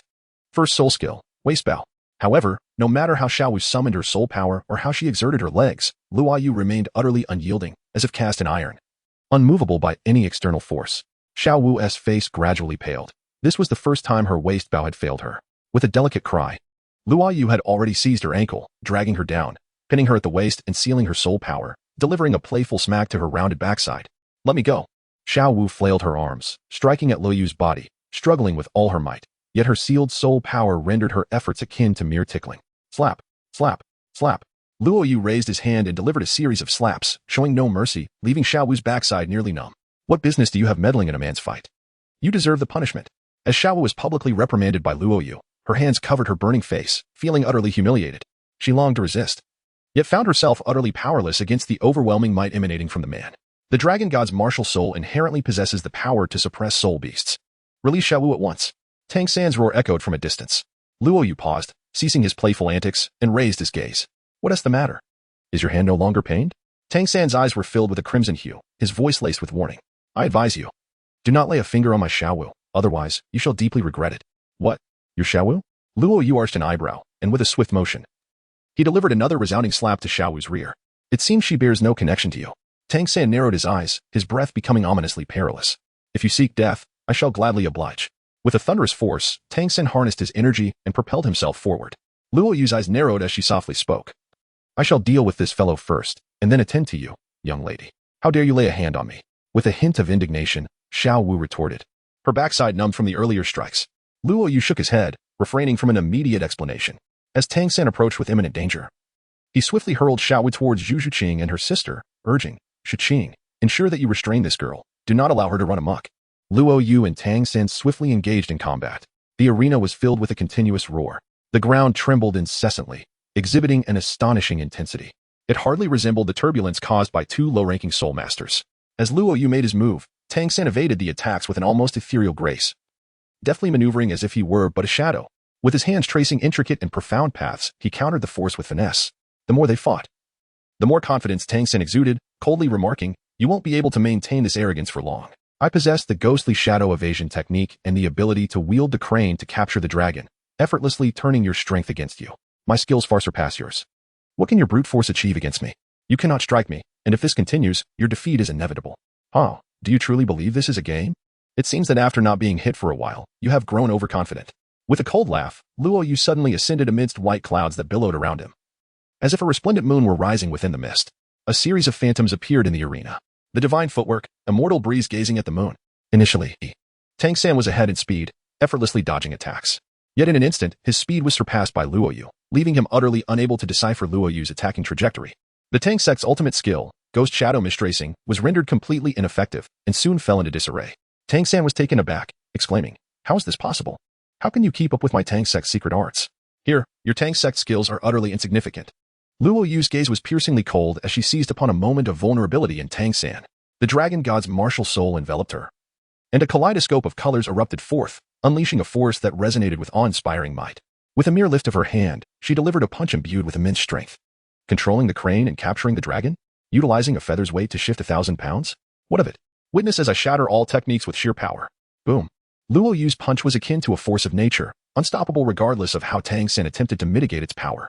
It struck with overwhelming might against his chest. With a splatter, Tang San instantaneously spewed forth blood, painting the air crimson, his face turning ashen. Like a tattered rag, he was sent hurtling through the air. Chapter 75, The Shrek Talents Terrified by Luo Yu. Third update. Crash. Luo Yu struck with unwavering determination, delivering a blow whose might resonated like thunderclaps. Tang San's chest caved in, tracing a sorrowful arc through the air. Under the gaze of all present, he fell heavily to the ground, akin to a tattered rag. He skidded across the yellow earth for several meters, stirring up a cloud of dust. In that moment, the proud and confident demeanor he had previously displayed was utterly vanished. Crimson blood stained his ragged, dirt-covered garments, merging into a gruesome, muddy hue. His eyes glazed over, he was left in a pitiful state, questioning the very essence of life after being struck down by Luo Yu's formidable fist. Luo Yu stood tall in the very spot where Tang San had previously occupied. His robust physique was bathed in a radiant, ethereal light, and and the formidable energy of his blood surged relentlessly. Gradually, he retracted his fists, his gaze calm and composed.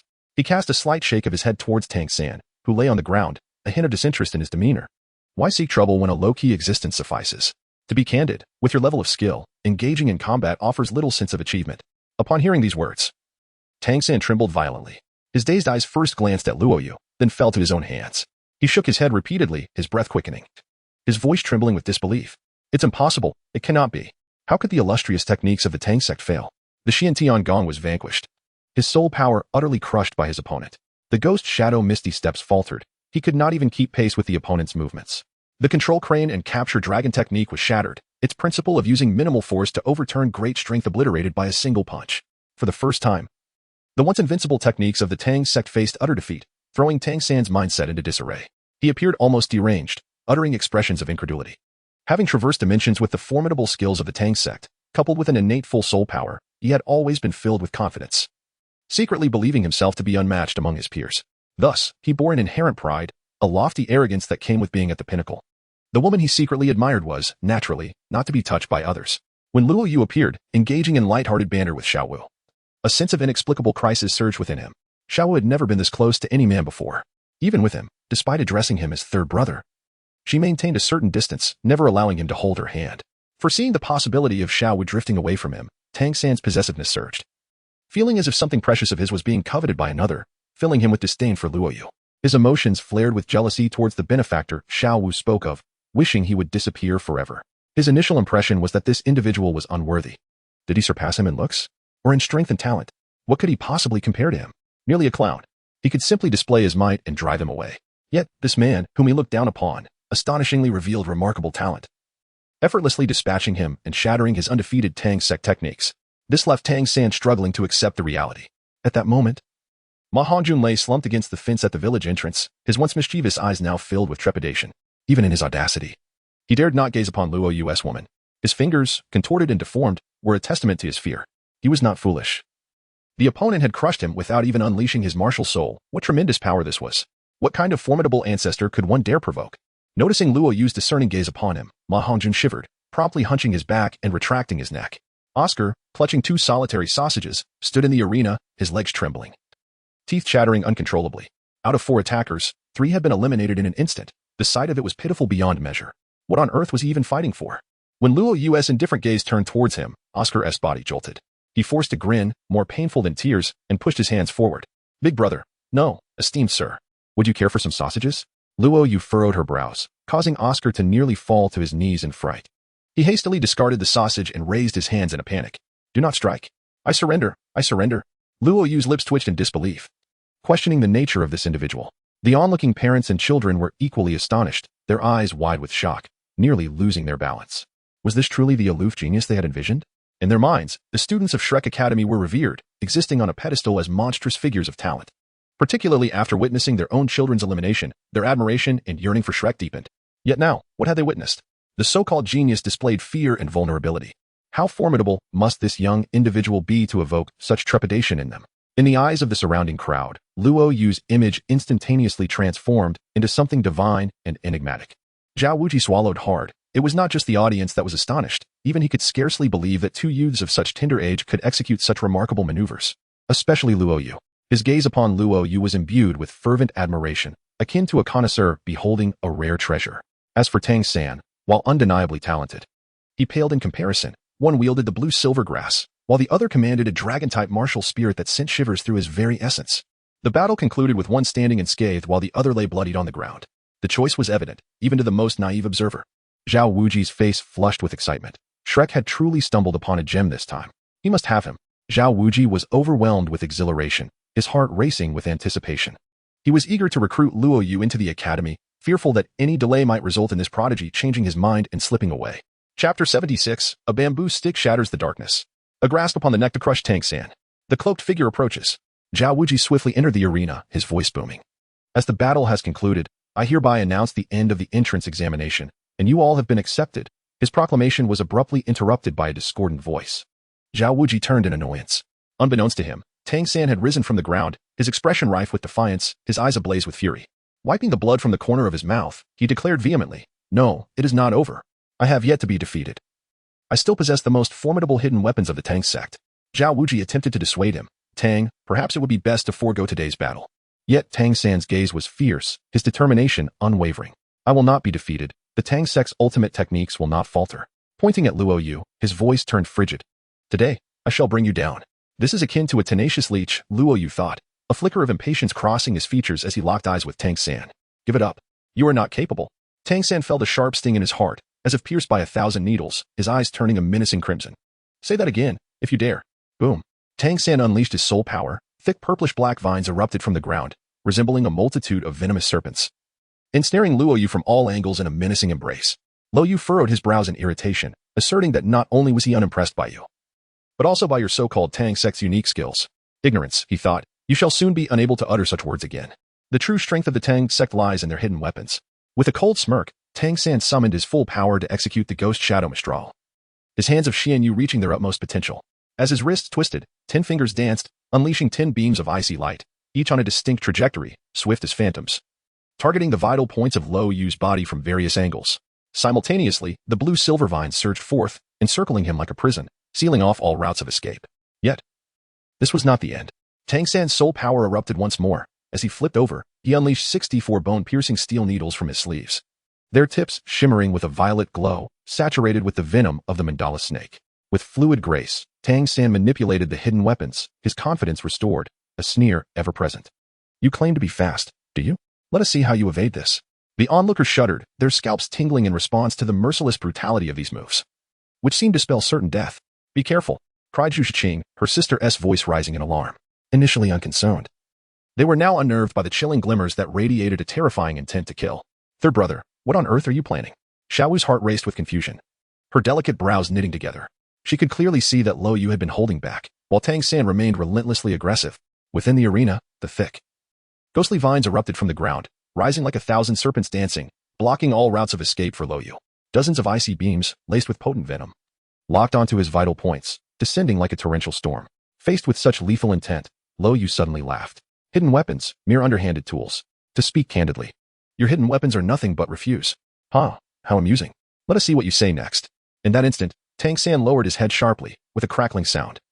A 7-inch long crossbow bolt shot forth from his back, an attack imbued with an overwhelmingly oppressive aura of death. Luo Yu shook his head, and with a flash of light in his hand, a slender bamboo skewer, over a meter in length, appeared for the purpose of roasting meat. Huh? The crowd was bewildered, failing to comprehend Luo Yu's intention for wielding such an object at this moment. Do you intend to use this trivial item to block my hidden weapon? Tang San laughed outright, a smirk of disdain crossing his lips. Luo Yu raised his head, his eyes radiating brilliance. With a swift motion of his wrist, he maneuvered the bamboo stick, tracing arcane trajectories in the air as swiftly as the wind. Swift wind, 10,000 sword technique. With a thunderous roar, a tempest erupted in the open space, shadows of swords densely filling the air, swirling countless currents. Streams of cold, gleaming sword shadows intertwined, creating an illusion of countless strikes being unleashed simultaneously from every conceivable angle. In an instant, the robust blue-silver vines were reduced to mere fragments, as if they were no more than vegetables being cleaved. Each incoming shadow of cold light was deftly repelled and severed. Remarkably, a 7-foot crossbow bolt was split in two by the sword energy emanating from the bamboo stick.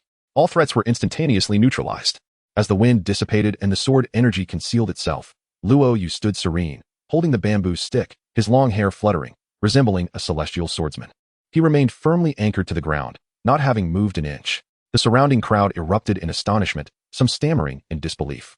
He blocked it. With so many hidden weapons, he managed to fend them off with just a bamboo stick. Ning Rongrong and Zhu Zhuqing exchanged glances, their beautiful eyes shimmering with wonder. Even Xiao was momentarily taken aback, her mouth agape, never expecting that the third brother could so effortlessly dismantle the very hidden weapons he excelled at. Zhao Wujia's mind was in a whirl. What kind of divine being is this? Has he truly come to join Shrek? Do we possess such prestige? Bang. The bamboo stick in Luo Yu's hand ultimately proved too fragile to withstand the burden of invoking divine techniques, shattering with a resounding crash. This sound reverberated within Tang San's heart as if it had exploded there. It mercilessly crushed all his pride, a blow far more painful than death itself. Every mocking word he had uttered before now tore at his soul, and he felt the surrounding gazes upon him as if he were a mere jester, gritting his teeth. Tang San, unwilling to accept defeat, forced the words through clenched jaws. I concede. Luo Yu let out a disdainful snort, a glimmer of coldness flashing across his brows. How laughable. After putting on such a show for so long, you think you can simply declare the end and treat me like a saint? It is now my turn. ISNT it? Luo Yu's gaze sharpened, and with a thunderous roar, a ferocious energy erupted, surging forth like a wild beast unleashed. What are you trying to do? Tang San's eyes widened in terror. I intend to annihilate you. A sinister and brutal glint flickered at the corner of Luo Yu's mouth. In the next moment, he flashed before Tang San, lifting his leg to unleash a sonic blast that struck directly at his abdomen, sending Tang San hurtling into the air with a powerful kick. With a sharp exhale, Tang San spat blood, his eyes bulging in shock, his hands poised to make a move. Luo Yu charged forward, soaring high into the air, and delivered a powerful kick aimed at his chest. The sound of cracking bones reverberated, and Tang San let out a mournful wail as he was sent crashing to the ground by Luo Yu's forceful descent. With a thunderous impact, dust erupted around them as Luo Yu stood triumphantly over Tang San, leaving the surrounding spectators in stunned awe. Fierce, utterly fierce. Luo Yu withdrew his foot from Tang San's chest, lowering his gaze with a smirk at the corner of his mouth. I possess a rather amiable temperament and harbor no fondness for violence. However, that does not imply I have an affinity for the incessant buzzing of bothersome flies. If you wish to perish, I shall oblige. Tang San's eyes widened in shock. Whoosh. Luo Yu seized Tang San by the neck, hoisting him up with a firm grip. His arm muscles tensed, and with a sudden force, he brought him crashing down. Boom. Luo Yu's palm, along with Tang San's head, was thrust deep into the soil. A profound silence enveloped the scene. Everyone realized that this individual was not only immensely powerful but also a ruthless character capable of killing with a mere jest. Suddenly, the ground trembled violently, and the air thickened as if it were laden with tension. An overwhelmingly ferocious aura surged from afar, heralded by a figure cloaked in black. Rushing towards them with an aura of destruction. Who dares harm my son? I shall have your life. Chapter 77. Suppressing Tang Hao. The beautiful noblewoman appears. And Xiao Wu is stunned. The roar was filled with unfathomable rage. A hammerhead adorned with black and red patterns abruptly materialized behind the figure in black. The hammer exuded an explosive energy, unfurling like a flag in the wind, instantly growing to a colossal size, heavy as a mountain. Release my son. The figure in black appeared before them in the blink of an eye. The enormous hammer, imbued with apocalyptic power, sent ripples through the air, as if it possessed the strength of thousands, hurtling towards Luo Yu's head. The onlookers were instantly struck with dread. Nearly sensing the residual force of that hammer sent shivers down their spines, rendering them mute with fear. The world's foremost weapon spirit, the Haotian hammer? Zhao Wujia's expression shifted dramatically as he gasped in astonishment. He contemplated rushing to aid Luo Yu, yet his limbs felt paralyzed, hesitating to move further. He had no desire to confront the master of the Haotian hammer. Stop! Zhu Zhuqing and Zhu Zhuqing watched in horror as Luo Yu faced peril, their beautiful eyes widening in alarm.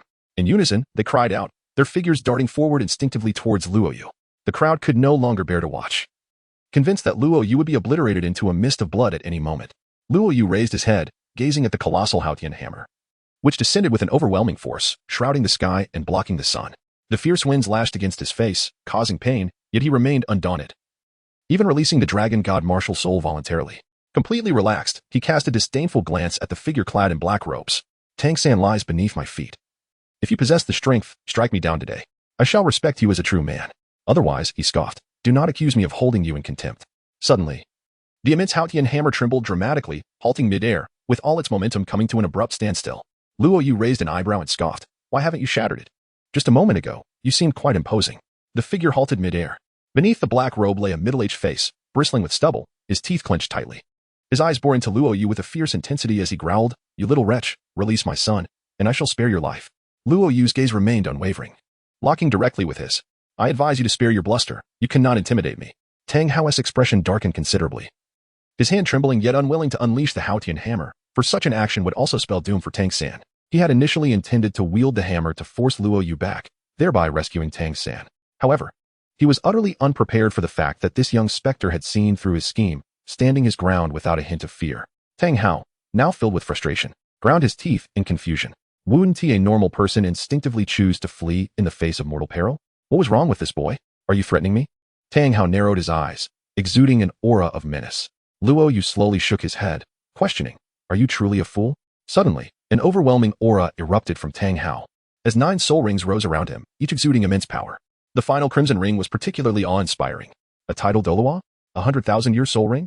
The entire audience was rendered speechless, their expressions frozen in shock. Zhao Wujia trembled, recognizing Tang Hao's identity, and silently mourned for Luo Yu. It was over. Had he offended such a formidable individual? Was there any hope of survival? This man had even dared to confront the previous pope. Tang Hao wielded his 9 soul rings. A colossal hammer suspended in the air, his tone icy. Boy, do you know who I am? Luo Yu's lips curled into a smirk, revealing not a hint of panic, but rather a playful amusement. Ah, it seems you have yet to grasp the gravity of the situation. I advise you to be more compliant. I have already stated my disdain for pretense in my presence. His gaze turned frigid as he pivoted, eliciting a cry of agony from Tang San. Stop it! Tang Hao bellowed. Zhao Wujia swallowed nervously, while those around him were left in awe, captivated by Luo Yu's audacity. To threaten a title Douluo, how astonishing! Does he truly fear nothing? What immense courage this must require! Is he utterly unafraid of retaliation? Tang Hao clenched his fists, struggling to contain his fury. You are pushing your luck, young man. Pushing my luck? Luo Yu scoffed. Ask those around us if I have ever provoked Tang San. He brought this upon himself. His lack of strength leading to his subjugation. Yet, when his son falters, the father seeks to intervene. What nonsensical reasoning is this? Tang Hao's expression darkened. Release him, and I shall spare your life. Did I hear you correctly? It seems you are threatening me once more. Luo Yu feigned surprise, digging into his ears and spinning around once more. Tang San's lips bled with froth. Stop, please stop. We can talk. Tang Hao shouted repeatedly. This was somewhat impressive, thought Luo Yu, nodding in satisfaction. Observing Tang Hao's capitulation, Zhao Wujia could hardly contain his admiration, as if the words extraordinary were written on his face. Setting aside future considerations, in this very moment, he admired Luo Yu's audacity. Typically, a soul sect would not dare to breathe in the presence of a title Douluo. Yet here was someone who boldly confronted a title Douluo, rendering him unable to lift his head, perhaps an unprecedented occurrence in history. Zhu Zhuqing and her sisters, as well as Ning Rongrong, exhibited varied expressions. Ning Rongrong blinked her large eyes, her heart racing. Despite being the little princess of the Seven Treasure Glazed Tile sect, known for her rebellious spirit, she could never muster the courage to confront a title Douluo so defiantly. After all, she could be killed at any moment. Was he truly unafraid? What exactly do you want? Tang Hao roared. Luo Yu shook his head and replied, not really. Your son has offended me, and now he is unable to speak. You should apologize on his behalf. What? You expect me to apologize? Do you think you are worthy of that? Tang Hao roared in fury, resembling a raging lion. Oh. Luo Yu nodded slightly, saying little more, simply pressing down with a foot in silence. I apologize. I sincerely apologize. Tang Hao's lips trembled as he spoke, struggling to articulate the words under the gaze of the entire audience. I am truly sorry. Sigh. Luo Yu let out a sigh. Since it is thus, who can blame me for being so easy to talk to? Here, I return your son to you. Should you come to stir up trouble again in the future, it shall not be so easily resolved. Luo Yu grasped Tang San by the collar, his arm quaking as he hurled him into the sky. In an instant, Tang Hao's figure flickered, swiftly catching Tang San and infusing his spirit power into him. Witnessing his son's bloodied state, Tang Hao's old visage trembled, and an overwhelming aura of murderous intent emanated from him. Observing Luo Yu's reckless act of releasing the hostage, the onlookers were engulfed in a flurry of bewildered expressions. You have released the hostage. What could they possibly fear now? Surely, this will lead to your demise. Luo Yu remained composed, offering a faint smile without uttering a word. In his eyes, Tang San held little significance, especially with Tang Hao unable to stir any substantial turmoil. At this moment, eliminating him would not only tarnish Xiao Wu's perception of him but also foster a sense of aversion. Once Xiao Wu harbored complete disillusionment towards Tang San, well, one could only chuckle. Boom. Tang San regained consciousness, his eyes fluttering open, astounded by Tang Hao's formidable prowess. Father, avenge me, he implored. Tang Hao nodded solemnly, his gaze fixed intently upon Luo Yu. Receive my strike, and I shall spare your life. Luo Yu's gaze was filled with intense disdain. Just released him. And you're already thinking of striking? Without further ado, he prepared to face the oncoming blow. Tang Hao's arm bulged with veins as he wielded the Haotian hammer with a single hand, bringing it down with tremendous force. As the hammer descended, those around were taken aback, yet Luo Yu remained composed, as if he had anticipated this moment. Suddenly, a pink silhouette of a graceful lady appeared in the arena with astonishing speed. A sharp voice rang out. Who gave you the audacity to act against a mere title Douluo? Before anyone could react, Xiao Wu's beautiful eyes widened in disbelief. Chapter 78, the entire arena trembles. The beautiful woman, touch my man, and you shall perish. The colossal Haotian hammer descended from above, exuding an overwhelming aura as it crashed down. In an instant, the elegant pink figure rushed into the arena, positioning herself protectively in front of Luo Yu. She raised her jade arm, her delicate hand effortlessly striking upwards. Clang. The sound of metal clashing echoed, and a tumultuous wave of energy radiated outward, causing explosive ripples of soul power to surge in all directions. The onlookers felt a jolt in their eardrums, their heads buzzing as they momentarily lost focus, nearly stumbling from the force of the attack. Once they regained their footing and turned their gaze back to the arena, they were suddenly taken aback. Luo Yu remained motionless, exuding an air of tranquility. The overwhelming prowess of Tang Hao's 9 rings could not disturb the calm depth of his gaze. The massive Haotian hammer hurtling towards him was firmly held at bay by a delicate jade hand. Its owner was a regal beauty clad in palace attire. Her elegant eyebrows framed a striking visage, captivating and radiant. Her figure, as ripe as a succulent peach, possessed a waist so slender it could scarcely be grasped. Her soft pink eyes sparkled with an enchanting brilliance that could enthrall the soul. The onlookers, however, dared not cast their eyes askance, refraining from any semblance of disrespect. To single-handedly thwart the full force of a titled Douluo's blow without sustaining the slightest harm. What kind of mastery did this woman possess? She was a being far beyond their reckoning. At that moment, the one most astounded was Tang Hao. His Haotian hammer, weighing at least 10,000 genes, augmented by his own formidable strength, had been effortlessly halted by this suddenly appearing woman with a single arm. Who are you? State your name. Tang Hao bellowed with authority. The palace-clad beauty's enchanting pink eyes flashed with a chill reminiscent of ancient ice. Her lips parted slightly, and the temperature around them seemed to plummet. You are not worthy to provoke me. Begone. With that, the beauty's alabaster leg shot upwards, radiating a dazzling pink light. An aura of fierce power enveloped her, showcasing astonishing flexibility. The tip of her foot, shimmering with a hint of golden light, struck the Haotian hammer with a resounding clang, sending it hurtling away. Tang Hao's expression shifted as he cradled Tang San in one arm and grasped the flying Haotian hammer with the other, hurtling backward for dozens of meters before dissipating the terrifying force and regaining his balance. Witnessing this spectacle, the crowd tightened their necks, fear etched on their faces, filled with utmost awe for the beautiful woman who had appeared so suddenly. This is terrifying. Even her legs are too magnificent to gaze upon. A strike from her could cost me my life. They could not help but speculate on the relationship between Luo Yu and this enchanting beauty. That one is a father and son. What about this? Mother and son, perhaps? Yes, it must be so. Otherwise, why would she be so enraged upon witnessing a man being attacked? However, in the next breath, they nearly questioned their own existence. After effortlessly deflecting the Haotian hammer, the regal beauty deemed Tang Hao unworthy of her attention and swiftly turned her gaze to Luo Yu. With an air of deep apology, she gracefully bowed. Awe has arrived late. Please forgive me. The transformation of the previously formidable woman into a figure of delicate remorse shocked everyone present. Some even pinched themselves, convinced they were trapped in a surreal dream. Is this real? A woman who can send a titled Douluo's full-force attack flying with a single hand is being this courteous to a soul master? No. This politeness seemed to transcend mere courtesy. Those perceptive enough could sense that her tone and demeanor reflected a deep fear of the man as potential ire. Their eyes locked onto Luo Yu, their astonishment evident upon their faces. Zhu Zhuqing and her sister exchanged complex glances. In the vast Star Luo Empire, there were not many titled Douluos, beings they could only revere from afar, never daring to resist. Yet, such a terrifying presence seemed utterly subservient to their man. What manner of identity did he possess? Zhu Zhuqing's face flushed with excitement, her heart ablaze, feeling as if she were on the brink of ecstasy. She had not merely chosen wisely. Her man's extraordinary talent and terrifying background made her feel as though she could scarcely be worthy of him. It seems I must strive even harder in the future. At that moment, Zhao Wuji's mind was in turmoil, a tempest of thoughts. You both possess such overwhelming backgrounds. Why come to Shrek Academy? What merit does Shrek have to deserve you? He felt an immense sense of relief, as if he had narrowly escaped death. If Tang San and the others had not clashed, he had intended to test the new students by giving them a beating to temper their spirits. Observing the fierce protectiveness of the beauty towards her man, Zhao Wujie shivered involuntarily. Temper their spirits? If I unknowingly provoked this little sovereign, my life would be forfeit.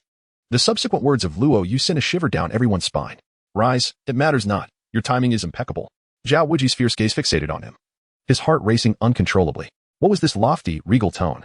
Who was this little sovereign, possessing an air that even the holy son and holy maiden of the spirit hall could not match? Before his own growth, he had to tread carefully even when addressing a titled Douluo. The elegantly attired beauty observed that Luo Yu bore no resentment. Her exquisite, alluring visage blossomed into a captivating, gentle smile. In that case, allow me to first deal with this pesky fly. With that, her graceful leg bent slightly, propelling her into the sky like a beam of pink light.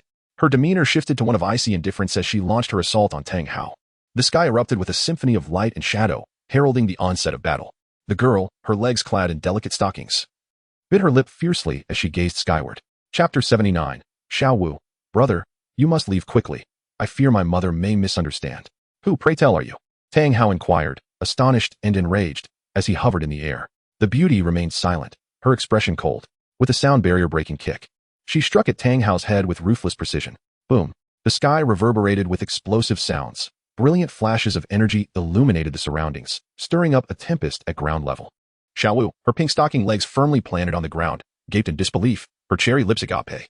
Her expression one of shock as she glanced from the beauty to Luo Yu, lost in contemplation, only to be plunged back into a state of confusion and astonishment.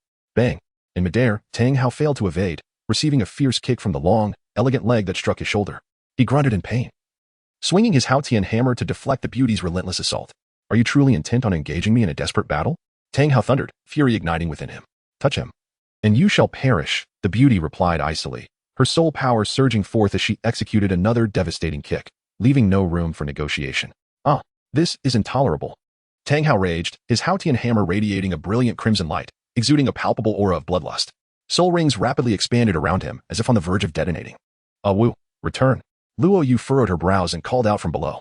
Although the beautiful woman hesitated momentarily, she ultimately obeyed the man's words. Stepping lightly in the air and returning to his side with a flicker of delicate light.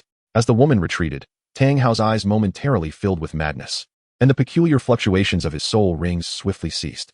He gazed deeply at Luo Yu, pondering how this individual could possibly know he was about to unleash a life-risking strike. Was it mere coincidence? It seemed so, after all. The opponent was merely a soul master, incapable of possessing such discernment. Yet, this woman proved to be exceedingly troublesome. Tang Hao, still nursing old wounds, dared not engage in a direct confrontation. Gritting his teeth, his expression contorted with rage, he felt indignant. After fighting for so long without gaining any advantage, he found himself on the verge of retreating in disgrace, which left him unsatisfied. Ultimately, as he looked at the severely injured Tang San in his arms, he loosened his tightly clenched fists. He cast a cold, piercing gaze at Luo Yu and vowed, "Young one, your actions today shall not be forgotten by Tang Hao." Luo Yu nodded slightly, a smile gracing his lips. "It's good to remember. Keep your wits about you. Should you dare to cause trouble again, do not blame me for being merciless and dealing with both you and your father." Tang Hao nearly spewed blood from his throat. The man's gaze was reminiscent of one looking down upon a mere reptile. When had Tang Hao ever been so belittled? With a fierce glare, Tang Hao retorted sharply, "Your sharp tongue will surely lead to your downfall." A flicker of impatience crossed Luo Yume's brow as she raised her hand and let out a cold snort. "If you wish to strike, then strike. If you desire to leave, then go. However, do not blame me for not warning you. Your son is rather fragile. If you do not seek a remedy soon, do not hold me responsible should he meet his end." Tang Hao, filled with rage, was nonetheless wary of his son's life and the formidable strength of the beautiful woman before him. "Young man, once my old afflictions are healed, the day of my return will mark your demise." "Oh." Luo Yu raised an eyebrow, relishing the furious expression on Tang Hao's face. With a playful tone, he remarked, "You must not arrive empty-handed. Remember to bring a coffin for yourself." I, Tang Hao, shall surely kill you in the future." Tang Hao struggled to turn away, but a weak voice emerged from his embrace. "Dad, wait a moment. What is it? Take Xiaowu along with you." Tang San lowered his gaze to the ground and called out, "Xiaowu, do not linger here. Come with your elder brother." Instantly, all eyes in the room turned to the slender, beautiful girl. Xiaowu gazed at Tang San with a complex expression, hesitating to respond, lost in her thoughts. Tang San urged urgently, "Xiaowu, come with your elder brother." Xiaowu hesitated. "If you dare to go with him, I shall break your rabbit legs." A cold, furious voice emanated from the elegantly dressed woman. Tang Hao said sternly, "Do not fear, my son, I shall support you. Pay no heed to this madwoman." "Humph." The elegantly dressed woman scoffed, remaining silent. With Tang Hao's encouragement, Tang San found newfound courage. He pointed a trembling finger at the woman and shouted, "Who is this crazy woman? Being a titled Douluo is impressive. I command my sister Xiaowu to leave. What does it concern you? What does it concern me?" The woman's lips curled into a more mocking smile. Tang San, infuriated and about to retort, was suddenly silenced by Xiaowu's sharp reprimand. "Be quiet. This is my mother." Tang San's spirit quivered as if struck by lightning, disbelief flooding his eyes. His voice trembled as he stammered, "Xiaowu, what did you say? She is your mother?" Xiaowu nodded. Tang San's heart raced, and he began to question his life choices. "My father just struck her, and I scolded her? What am I to do?" Gasp. Upon witnessing this, the onlookers perked up, their expressions revealing a sense of anticipation. Some looked at Tang San with pity, mourning for the unfortunate youth. Want to pursue the girl? Considering the spectacle between the two of them, it is best to abandon hope. There is surely no chance. Suddenly, a sense of confusion washed over the crowd. If this elegant woman was Xiaowu's mother, why did she treat that young man with such respect? What kind of relationship could this be? They found themselves perplexed. Xiaowu turned, nervously clutching the hem of her skirt. Timidly, she looked at her irate mother and softly said, "Mom, please let me explain. There is nothing between us. We are merely siblings, just ordinary friends." The woman's face remained stern. "Xiaowu, have you forgotten what I told you before you left?" Xiaowu recoiled, waving her hands frantically. "Mom, don't misunderstand. I remember. I haven't been close to any man, truly." The woman scoffed, while Xiaowu quickly turned to Tang San, her eyes pleading. "Third brother, I beg you. Please leave quickly. I fear my mother will misinterpret our relationship." Crack. Tang San's expression darkened as he observed Xiaowu's anxious urgency for him to depart. And his heart ached. Already gravely injured by Luo Yu, he fainted instantly. Chapter 80. The tugged ears of Xiaowu. A host of infatuated admirers set to emerge. "Little San," Tang Hao exclaimed in alarm, witnessing his son faint from anger, feeling an immense sorrow. He laughed in fury, casting a cold glare at those below. Very well indeed. Everything you have done today shall be remembered by Tang. I will repay this debt in kind. Luo Yu smiled gracefully, waving her hand. No need to send me off. I wish you a safe journey. You are welcome to visit again next time for your demise. Tang Hao's temples throbbed with rage. He longed to unleash his fury and obliterate the place, yet he restrained himself, battling the tempest of anger within. Young man, there is no need for you to be so arrogant at this moment. It need not be I, Tang Hao, who intervenes. When my son, Tang San, emerges from his trials, the true king will return and undoubtedly crush you and your kind into dust. Luo Yu shook his head, a playful smile gracing his lips. Who bestowed upon you such confidence? Tang Hao suddenly chuckled, his voice deep and resonant. 30 years in the east, 30 years in the west. To falter now is inconsequential. You do not comprehend the true talent of my son. Just wait and see. Tang Hao cast a lingering gaze at Xiao Wu. Today, by not choosing my son, you shall certainly regret it. With that, he transformed into a streak of black light, swiftly vanishing into the horizon. The elegantly attired lady, Xiao Wu, furrowed her brows in concern, clenching her fists, ready to pursue him, but was halted by Luo Yu. Frustrated, she stamped her foot and huffed. Why won't you let me go after him? Luo Yu withdrew his gaze from the horizon, slowly shaking his head. It is unwise to pursue a desperate foe. The Haotian sect possesses a unique and formidable technique, the Great Sumeru Hammer. When pushed to the brink, it unleashes the power of 9 soul rings, exhausting potential to amplify strength, resulting in an unparalleled might. Awe pouted, her crimson lips twisted in indignation. How can I let that scoundrel go unpunished for his disrespect towards you? If he fights with all his might, shall I not do the same? Luo Yu chuckled softly as he patted her fragrant shoulder, his words resonating with truth.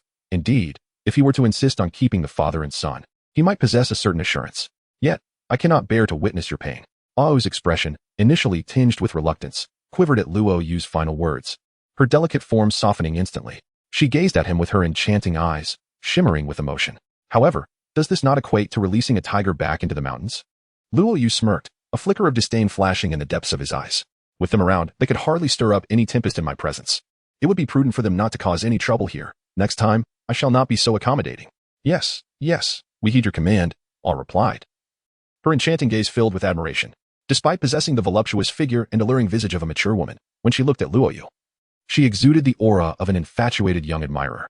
Sensing the peculiar glances directed her way, Aw scanned her surroundings, her demeanor shifting as an overwhelming aura, far beyond that of an ordinary titled Douluo, erupted forth.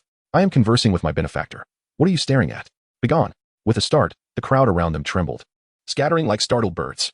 Although they were rife with questions, such as what right Luo Yu had to command such a powerful and alluring woman, they dared not linger and swiftly fled the scene. Luo Yu shook his head in resignation from the side. Indeed, Wu still harbored no fondness for humanity. It was not merely the crowd that fled. Daimu Bai, Ma Hongjun, and Oscar, fearing that Luo Yu might seek retribution, hastily absconded and swiftly took refuge within the village. The formidable strength and background of Luo Yu have instilled an overwhelming fear in them, particularly for Daimu Bai, who initially harbored vengeful intentions, hoping to rely on the Star Luo Empire to assist in eliminating Luo Yu. However, with the appearance of Ao, his thoughts of revenge were swiftly extinguished. What vengeance can be sought when a woman is lost? A hat can be replaced, but life is paramount. At the very least, preserving one's existence allows for the possibility of finding another companion in the future. In Daimu Bai's mind, an alternative notion began to take shape. If he could find a way to ingratiate himself with this formidable figure, what fear could he possibly have of Davis? Upon his return to the Star Luo, he would stride with confidence. The throne would rightfully belong to him, and he would certainly not lack for women. A path of great opportunity lay before him. Suddenly, a sense of enlightenment washed over Daimu Bai as he discovered a boundless avenue of promise. At this moment, he was not alone in such musings. In the now silent clearing at the village entrance, only the alluringly seductive Zhu Zhuqing sisters remained, along with the enchanting and innocent Ning Rongrong, revealing her slender, beautiful legs. Ao and Zhao Wujia were also present, while even the recruitment teacher had fled in terror. Luo Yu gazed upon the pairs of astonished and questioning eyes, shaking his head in resignation. Alas, with Tang San's intervention, his initial intention to remain inconspicuous was thwarted. Let us not linger here any longer. If there are inquiries to be made, we shall find a more suitable place to converse. Luo Yu turned his head and called out, Teacher Zhao. I'm here. What questions do you have, Luo classmate? Zhao Wuji responded, but as soon as he spoke, he suddenly noticed the fierce gaze of the beautiful woman, which sent a shiver down his spine and beads of sweat trickling down his back. He quickly corrected himself. No need to call me Teacher Zhao. Just call me Xiao Zhao. Please don't frighten people unnecessarily. Luo Yu cast a sideways glare at Ao and continued, Teacher Zhao, surely you can see that we have been accepted, right? At that moment, the robust Zhao Wuji nodded obediently like a chick pecking at grain. Yes. You have been accepted. With your capabilities, it's a privilege for us to have you as our student. I dare say you could easily take on the role of a teacher. Luo Yu furrowed her brow, feeling quite unaccustomed to the situation. Please treat us as ordinary students. Zhao Wuji felt a pang of distress within. Was this not putting him in a difficult position? With your stature, how could I possibly interact with you as if you were an ordinary person? Just then, as Zhao Wuji was about to lead everyone into the academy, Ao approached Luo Yu's side. My benefactor, please wait a moment while I attend to a personal matter. The elegantly dressed woman took a couple of steps aside, tugging at Xiao Wu's ear and glaring at her with her delicate pink eyes. It is time to address your issues, young lady. Come here. Chapter 81. The flustered Xiao Wu leapt into the man's embrace. A series of delicate cries from Xiao Wu echoed in the open space at the entrance of Shrek. Luo Yu and others witnessed the harrowing scene of domestic violence firsthand. Mom, please don't hit me. It hurts, it hurts. Xiao Wu pleaded, her delicate eyes glistening with a veil of tears. You still know what pain is? The beautiful woman glared, her chest rising and falling with rapid breaths. How did I teach you when you went out? Xiao Wu hastily attempted to explain. You told me not to get too close to men, not to be alone with them, and I've adhered to that. The woman scoffed, gripping Xiao Wu's ear and tugging it upwards with force. Do you think your mother has aged, that her vision has dimmed, and she cannot see what you were just doing? No, you could never be old. You are still youthful and beautiful. When we go out, people mistake us for sisters. I have no time for your banter, the woman retorted sharply, twisting her fingers, causing Xiao Wu's ear to redden. Now explain to me. What exactly is your relationship with that fool? Xiao Wu pouted, feeling wronged. Please listen to my explanation. Sangu is merely a friend I've made outside. We refer to each other as siblings. There is truly nothing more. The woman raised an eyebrow, her gaze piercing. What do you mean by nothing more? That boy just insulted me, and his father even laid hands on me, and you, as his daughter, showed no reaction? It was just that you appeared suddenly and startled him. He didn't have time to react, Xiao Wu murmured softly. Moreover, you weren't even bullied.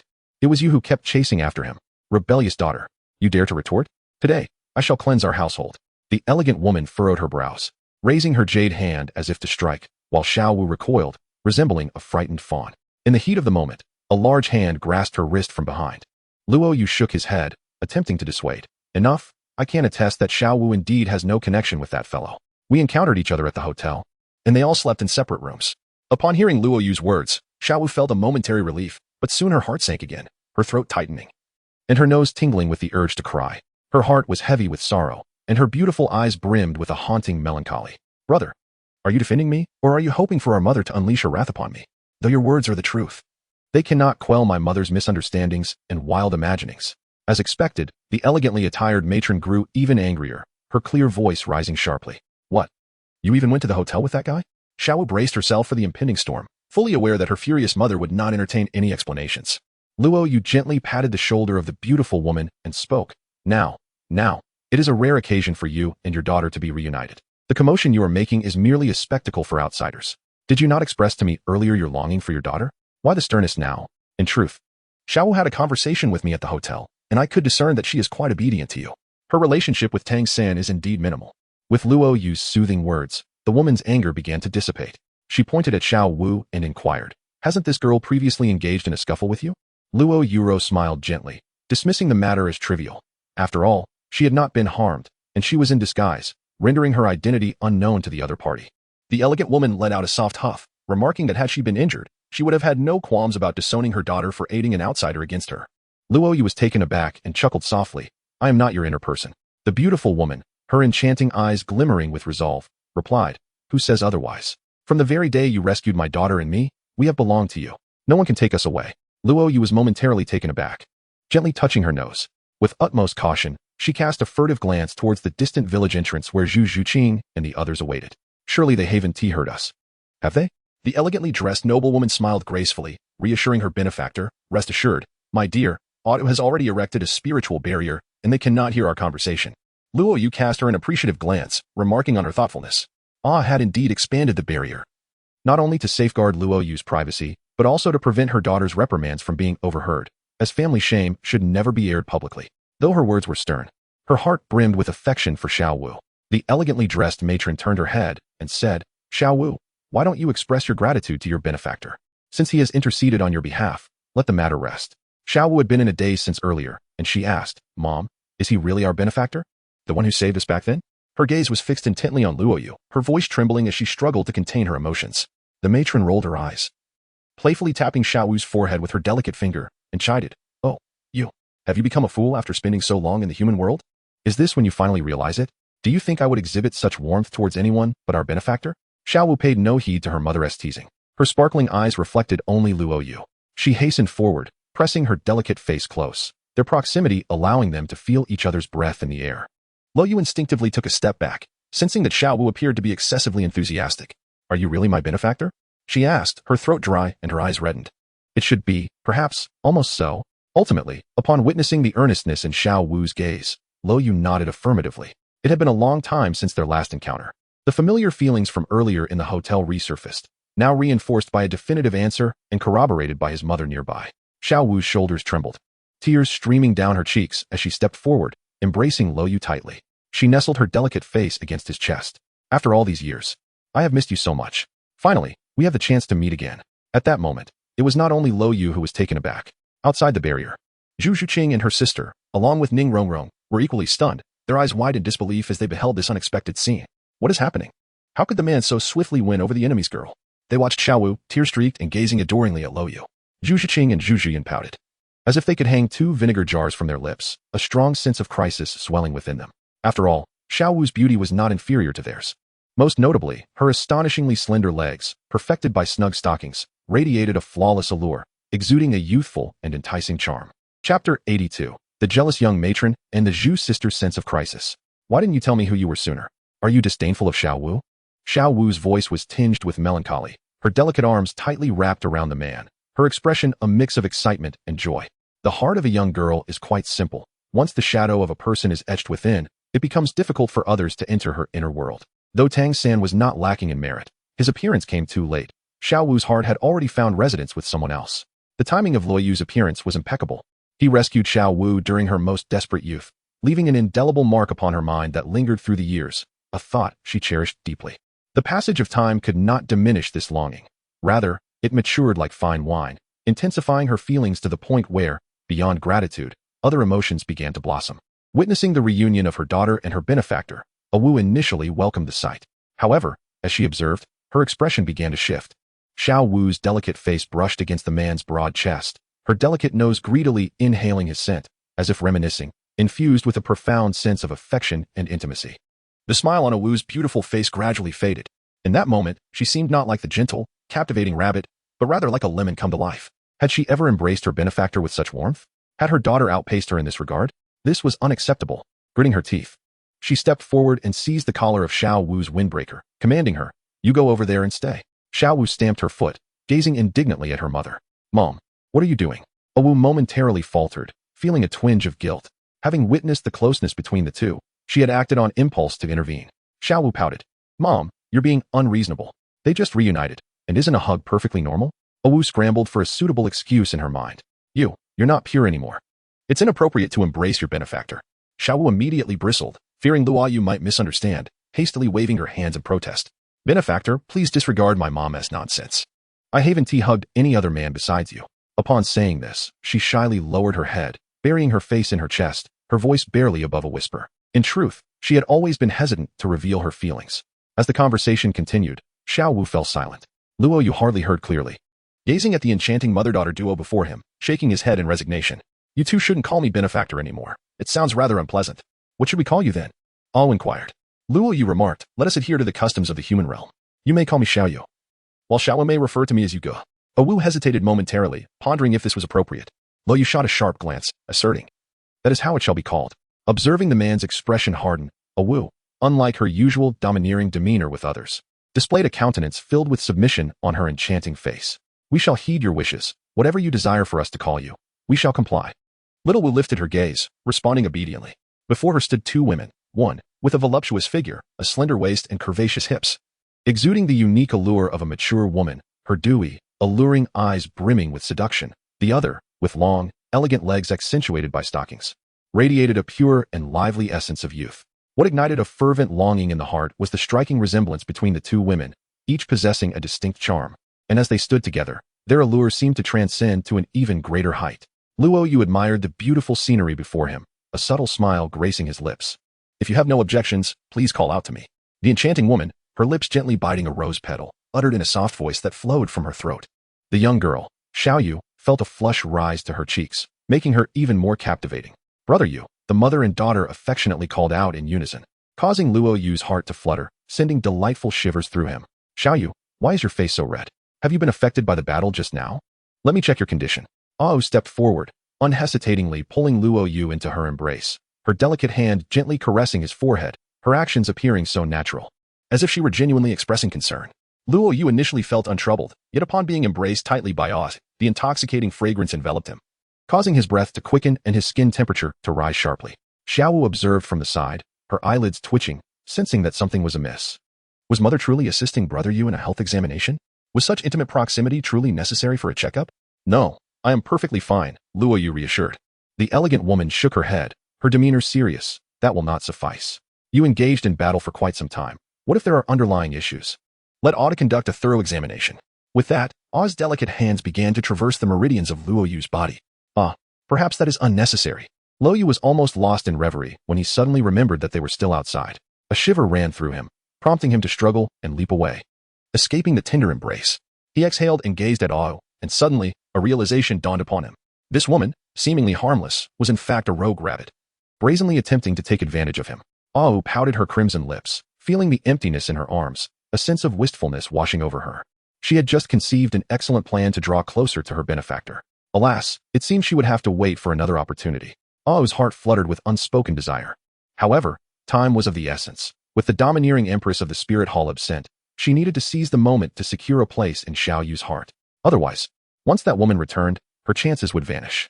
At the village entrance, outside the barrier, Zhu Zhuqing and her sister felt a surge of irritation. While it was one thing for their daughter to embrace a man, how could this mother also cling to him? How scandalous and utterly unacceptable. I want a hug too. Zhu Zhuqing thought, filled with jealousy. Ning Rongrong, standing nearby, observed with flickering eyes. Today's events had indeed opened her eyes. She had not anticipated encountering such amusing circumstances right after leaving home. No, the true intrigue lay with this man. Ning Rongrong's heart raced, unable to resist the urge to leap forward and uncover the secrets he harbored. As the barrier dissipated, Luo Yu led the mother and daughter out. Zhu Zhuqing and her sister simultaneously stepped forward, glaring at Xiao Wu, poised to say something, yet they held back. They recalled that they had yet to establish a relationship with the man, and it seemed inappropriate to voice their thoughts. Zhu Zhuqing squeezed her petite hands, given the circumstances. She couldn't afford to be overly reserved. She needed to act swiftly to solidify their bond, as there were far too many enticing distractions surrounding him. Luo Yu, accompanied by several young women and Zhao Wuji, settled in Shrek Academy. Master Yu Xiaojiang, brimming with confidence, was en route to Shrek, with Tang San as his disciple. He believed that he would undoubtedly secure a place in the future of the Soul Master realm. Who would dare claim that Yu Xiaojiang's theories were flawed? Bibi Dong, having rejected him in the past, would soon witness the brilliance of his student. The thought of Tang San filled the master with joy. He had a premonition that his disciple would stand at the pinnacle of Douluo, unstoppable and invincible, heralding a day of triumph for himself. Gazing toward Soto City, the master exclaimed with pride, I can only imagine how Tang San has already showcased his prowess and astonished those old friends of Shrek. Ha! Just look at the teacher behind him. Meanwhile, in a dimly lit cave, a battered Tang San lay on a straw mat, awakening from unconsciousness. A bowl of medicinal soup beside him. Chapter 83. Tang San feels confident again. Awake? Tang Hao, who had been vigilantly watching over him, rushed to his side, his strong arm supporting Tang San's shoulder. Father. Tang San looked around, bitterness flooding his senses. The cave was cold and dilapidated, strewn with rubble. The musty odor of decay permeating the air, and moss creeping along the cracks of the walls. How had he, Tang San, fallen to such depths? All of this was the fault of that detestable man. Anger surged within him, causing his body to tense. The scab on his wound split, blood oozing forth. Tang San, do not move. You need to rest, Tang Hao cautioned, yet Tang San clenched his fists, gritting his teeth as he recalled the previous battle. He had never anticipated such a complete and utter defeat, being thoroughly crushed. He loathed Luo Yu, but the man's strength instilled a sense of despair. His footwork, martial spirit, and swordsmanship seemed flawless, indeed far too formidable. Tang San's expression grew despondent, resembling a defeated rooster. Father, am I truly this useless? How dare you speak such words? Tang Hao rebuked. My son, Tang San, is indomitable, fighting against the heavens and the earth. How can you surrender? Shaking his head, Tang San replied. But he is truly powerful, and he has such strong backing. Tang Hao scoffed. Son, at this juncture, I must lay all cards on the table. I am not merely a blacksmith. You have seen my cultivation. I am actually one of the most gifted individuals from the Hautanen sect. One of the three great sects of the Douluo continent, reduced to this state due to certain circumstances. Let us not dwell on that. I merely wish to convey that. In terms of background, you are not inferior to anyone. That boy's background cannot possibly compare to yours. Your great-grandfather was an extreme Douluo. Your lineage is the unparalleled Hautian sect. Tang San's dim eyes began to glimmer with renewed hope, hesitantly voicing, "But the title Doa behind that guy is quite mysterious." Mysterious? Nonsense, Tang Hao replied with disdain. "The girl you know is merely a 10,000-year soul beast reincarnated. You can guess who her mother is. That boy stands behind nothing more than a ferocious beast. What storm can he stir? If it weren't for my old ailments, I would have crushed them myself." "A soul beast? You mean Xiao Wu is a soul beast?" Tang San exclaimed in astonishment. Tang Hao nodded. "Indeed. I initially thought little of her friendship with you. But now that she has betrayed you, I shall kill her and use her as your soul ring. No, please do not harm Xiao Wu." Tang San's expression shifted dramatically as he pleaded. "She did not betray me. She was merely coerced by her mother. I believe she has feelings for me." "Foolish child." Tang Hao sighed, shaking his head. "Can you not see that that enchanting girl is deliberately maintaining distance from you? Let go of sand that cannot be grasped." "Father, you shall not speak ill of Xiao Wu. I believe she truly has feelings for me," Tang San insisted, shaking his head. "Her rejection is only temporary. I will find a way to win her heart back." "You are merely clinging to false hope," Tang Hao thought to himself, unable to voice his concerns. Ultimately sighing and shaking his head, Tang San implored, "Father, can you help me? If you do not assist me, I shall have no chance." Tang Hao firmly grasped Tang San's shoulders. "Tang San, you must regain your strength. Look at the weakling you have become. I ask you, what do you have to feel insecure about? In terms of background, we belong to one of the top 3 sects. That boy merely has a ferocious beast behind him. What he can see is but a fraction of what we possess. In terms of talent, you are a twin martial spirit. Your potential only increases with time. What about that boy? No matter how strong his single martial spirit may be, it cannot compare to your dual martial spirits. When the time is right, your second martial spirit, the Haotian hammer, can have a soul ring of 1,000 years, or even 10,000 years. What can he possibly compare with? Tell me, what will he have to stand against you then?" Tang San's spirit began to lift, the pain in his wounds fading. Tang Hao continued, "Furthermore, do you think your blue-silver grass is a useless martial spirit? Once you have healed, I will help you unleash its true potential. At that time, even your appearance will be extraordinary, while that boy's looks are merely average. He cannot compete with you. Your beauty alone could overshadow him. When the time comes for you to reemerge, that girl will undoubtedly regret not choosing you, begging for your forgiveness." Tang Hao's eyes gleamed with contempt as he spoke softly. "Do you understand now? You are not the one who should feel inferior. Rather, ask yourself, what right does he have to compare with you? Does he even deserve to?" Tang San was invigorated, the despondence on his face dissipating. His eyes sparkled with determination, a surge of boundless ambition filling his heart. He sat up abruptly, rising to his feet. "Father, I understand now." Tang Hao nodded in satisfaction. "Good son, that is the spirit. I will also pass down our family's secret techniques and augment your soul bones. When the time comes, who will be your rival? Your aspirations should be the stars and the sea. Crush the spirit hall." Tang San's blood surged with fervor, his fighting spirit ignited, overflowing with confidence. He gazed fiercely into the distance, his tone cold and authoritative. "That boy may currently bask in glory, but he will ultimately wither away. When I return, it shall be the day he kneels at my feet in submission. Haha, he would never imagine that I am still a twin martial spirit. Xiao Wu, wait for me." Tang San envisioned that day approaching, a slight smile gracing his lips. Tang Hao clapped his shoulder, laughing heartily. "This is my son, Tang San," brimming with confidence. "Otherwise, what is the point of cultivating the Haotian hammer?" Tang San's wound, previously torn by Luo Yu, flared up again, suddenly bursting open. Just as he had regained a semblance of composure, he collapsed onto the straw mat, his muscles convulsing. "Just you wait." Achio. Within Shrek Academy, Luo Yu found himself the center of attention, surrounded by adoring girls, with Xiao Wu subtly inching closer to him, her gaze filled with affection. Suddenly he sneezed, raising a hand to rub his nose, his expression peculiar. Could it be that Tang San, that insufferable brat, is cursing me? Has he not yet been sufficiently beaten? Should he dare to come again, I would not hesitate to teach him a lesson, making him truly comprehend the essence of despair. Chapter 84. A Wu's Late Night Visit. Gu Yue Na delivers a message.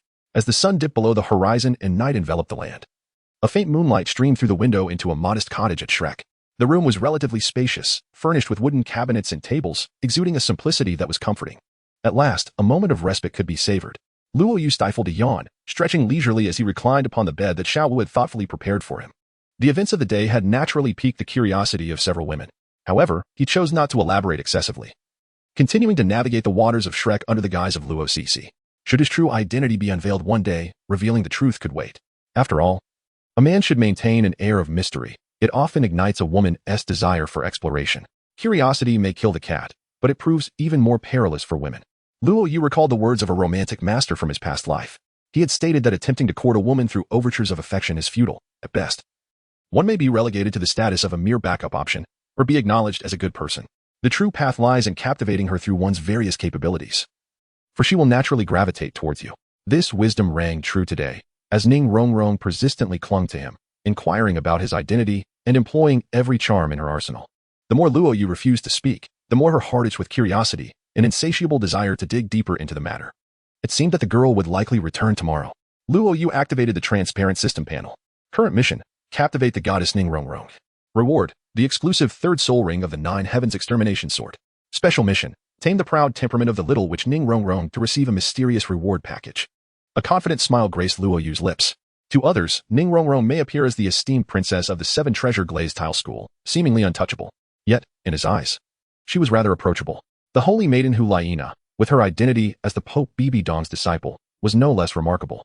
Having previously rescued the young lady from the clutches of Gu Yue Na, and having displayed his prowess once more today, he sensed that Ning Rongrong's heart had begun to waver imperceptibly. It just required a little more spark to ignite it. He found himself increasingly curious about the unique soul ring he would soon acquire and the skills it might bestow. Speaking of which, it was high time for his dragon god martial spirit to receive a soul ring as well. Leaving it dormant was hardly acceptable. Suddenly, a shadow darted through the window, shattering the tranquility of the room. Who could it be? Luo Yu furrowed her brow and sprang into action.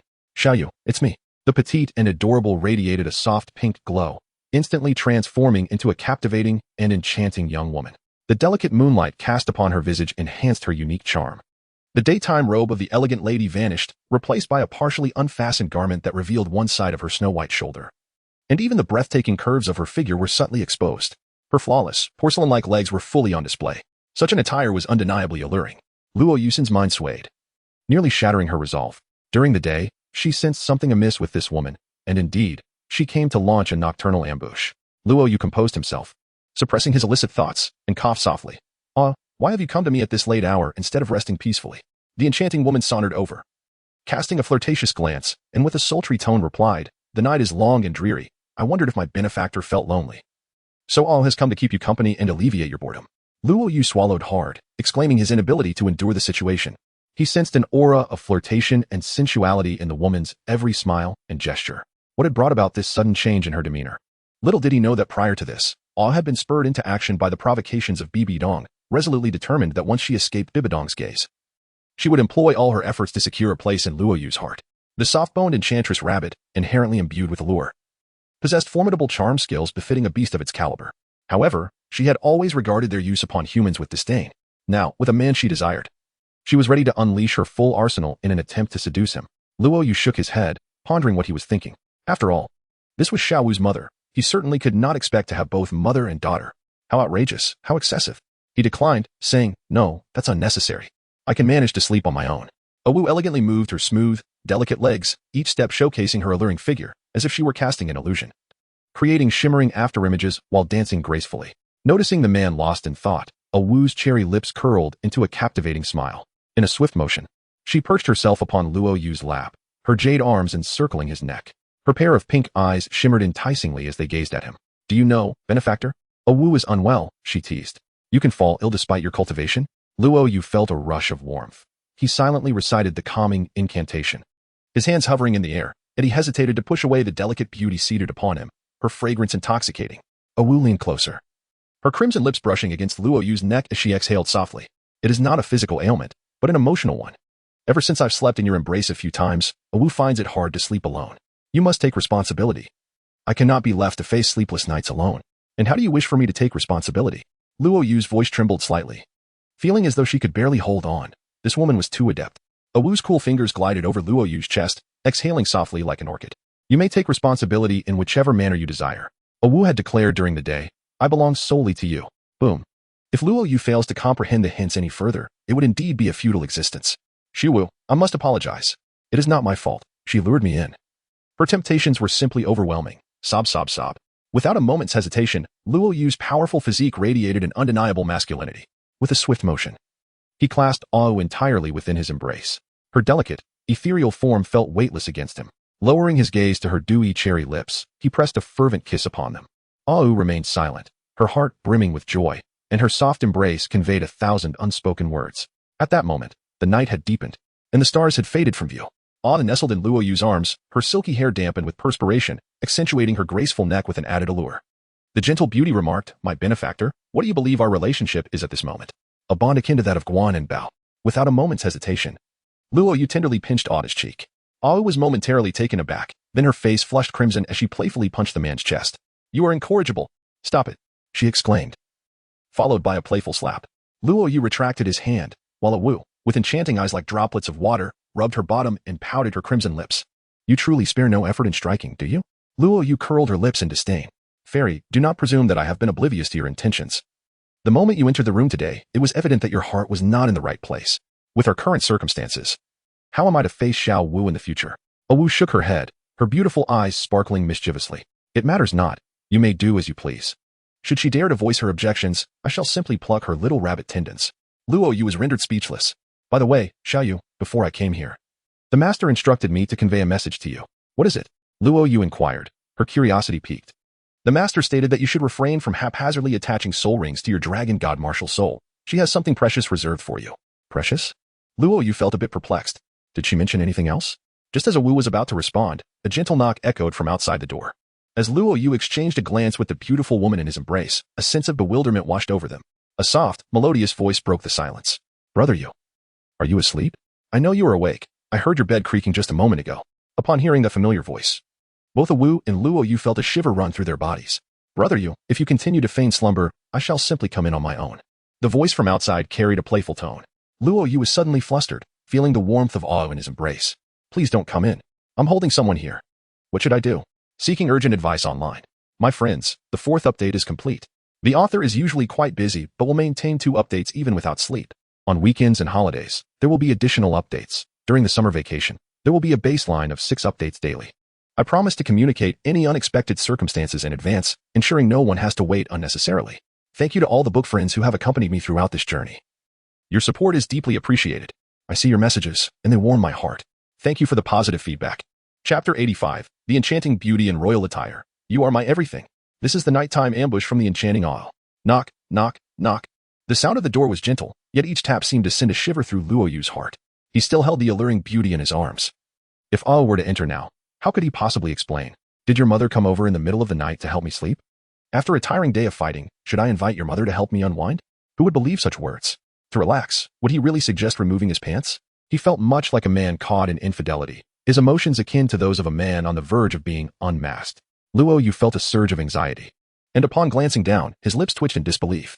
Goodness, are you here to practice calligraphy and cultivate your artistic sensibilities?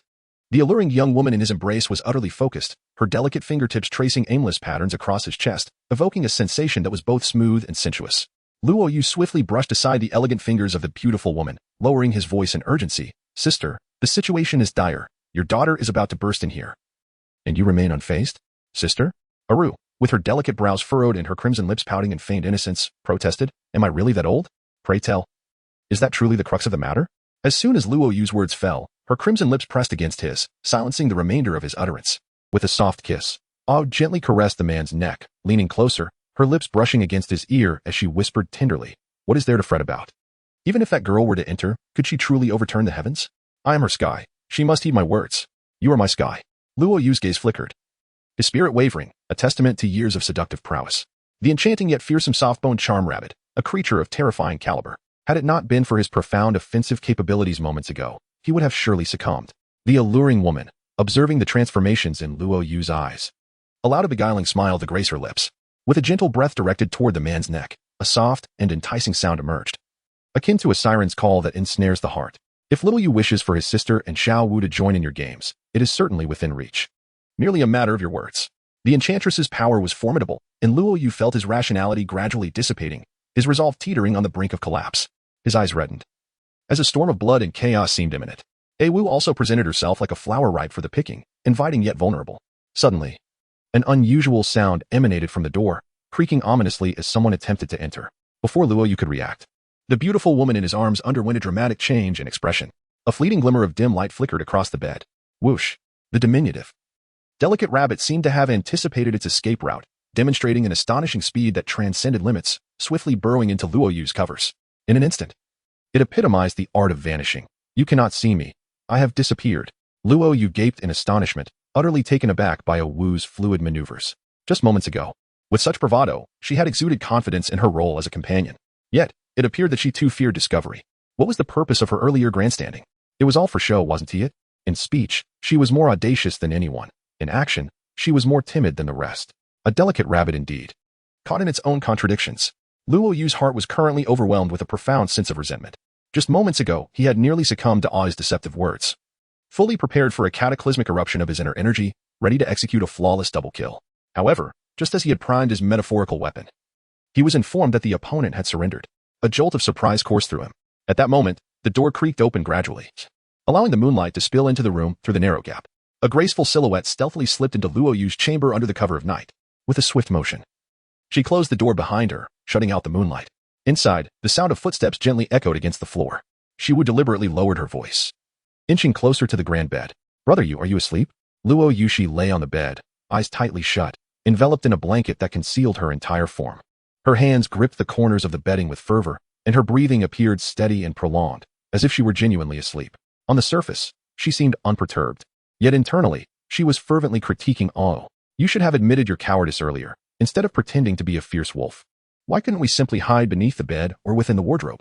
Now look at the situation. You're tucked away under the blanket. How much space can a single quilt provide? Perhaps just enough for a split of the thighs, leaving a small void in between. Luo Yu endured the incessant tingling sensations radiating from his thighs, where soft rabbit fur brushed against him. Heaven knows how excruciating his struggle was. Every passing second felt like an agonizing itch at its peak. Is this the punishment for indulgence? What a sin it is. Luo Yu remained utterly still, for he heard Xiao Wu approaching the bedside. Why is this girl, at such an ungodly hour, coming here? Luo Yu lamented inwardly. Brother Yu, are you asleep? Xiao Wu softly called from nearby. The room fell silent for a few seconds before her voice echoed once more. It seems Brother Yu is truly asleep. Luo Yu let out a sigh, pondering that the girl should have departed by now.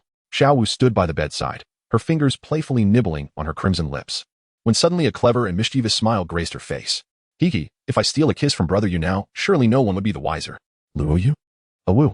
Luo Yu pondered for a moment and resolved to remain utterly still, continuing to feign unconsciousness. He mused that a gentle kiss from Xiao Wu on his cheek should pose no significant issue. Soon, a fragrant breeze enveloped him, carrying the delicate scent of orchids. The cool, soft petals of her lips brushed against his, causing his heart to flutter, and he inwardly lamented the audacity of the little rabbit, who had dared to steal a kiss. As the fragrant breeze dissipated, so too did the moment. Luo Yu felt a moment of relief, secretly thinking that this girl was finally leaving. Hiki, is this the sensation of a first kiss? It feels rather strange. No, I must try again, after all. No one will know, Hiki. Xiao Wu pursed her rosy lips and lunged once more. The enchanting rabbit, transformed from a Wu, sparkled with a glimmer in its eyes as it lay in bed, deeply reflecting upon the situation. It is the mother's fault for not teaching her daughter. Tomorrow, I shall give that girl a good spanking. How could she sneak into a man's room in the middle of the night? What kind of decorum is that? She has only just arrived in human society a few days ago. Where did she learn such nonsense? While lost in thought, she suddenly felt a massive object hurtling towards her. It struck her squarely on the head. What on earth is this? In this moment, Luo Yu's inner turmoil resembled the fierce conflict of celestial beings, as if he possessed the composure of a venerable monk cultivated over a century. Below him lurked ferocious beasts, while above, ethereal spirits gazed with curiosity. Yet he maintained an unruffled demeanor, his countenance unchanged. Such tranquility suggests he is not far from attaining profound enlightenment.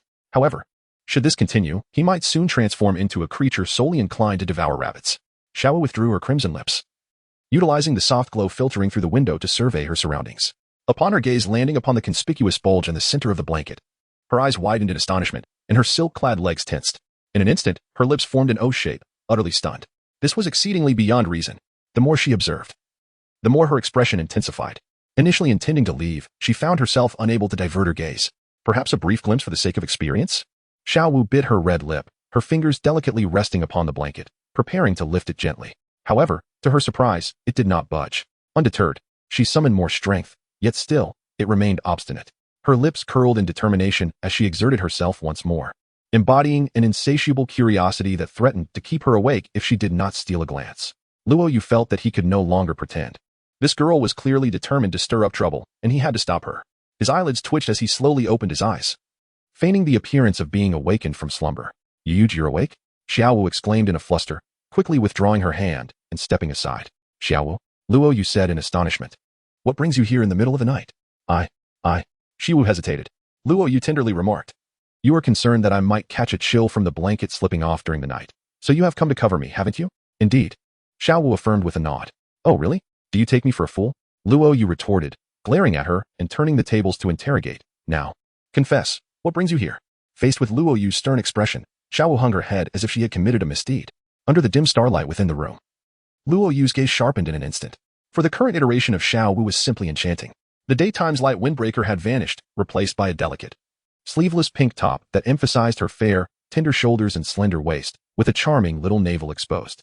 The short skirt, ending at her hips, accentuated her beautiful legs, which were elegantly enveloped in pink stockings, while high-heeled shoes elongated her already perfect thighs, rendering them even more captivating.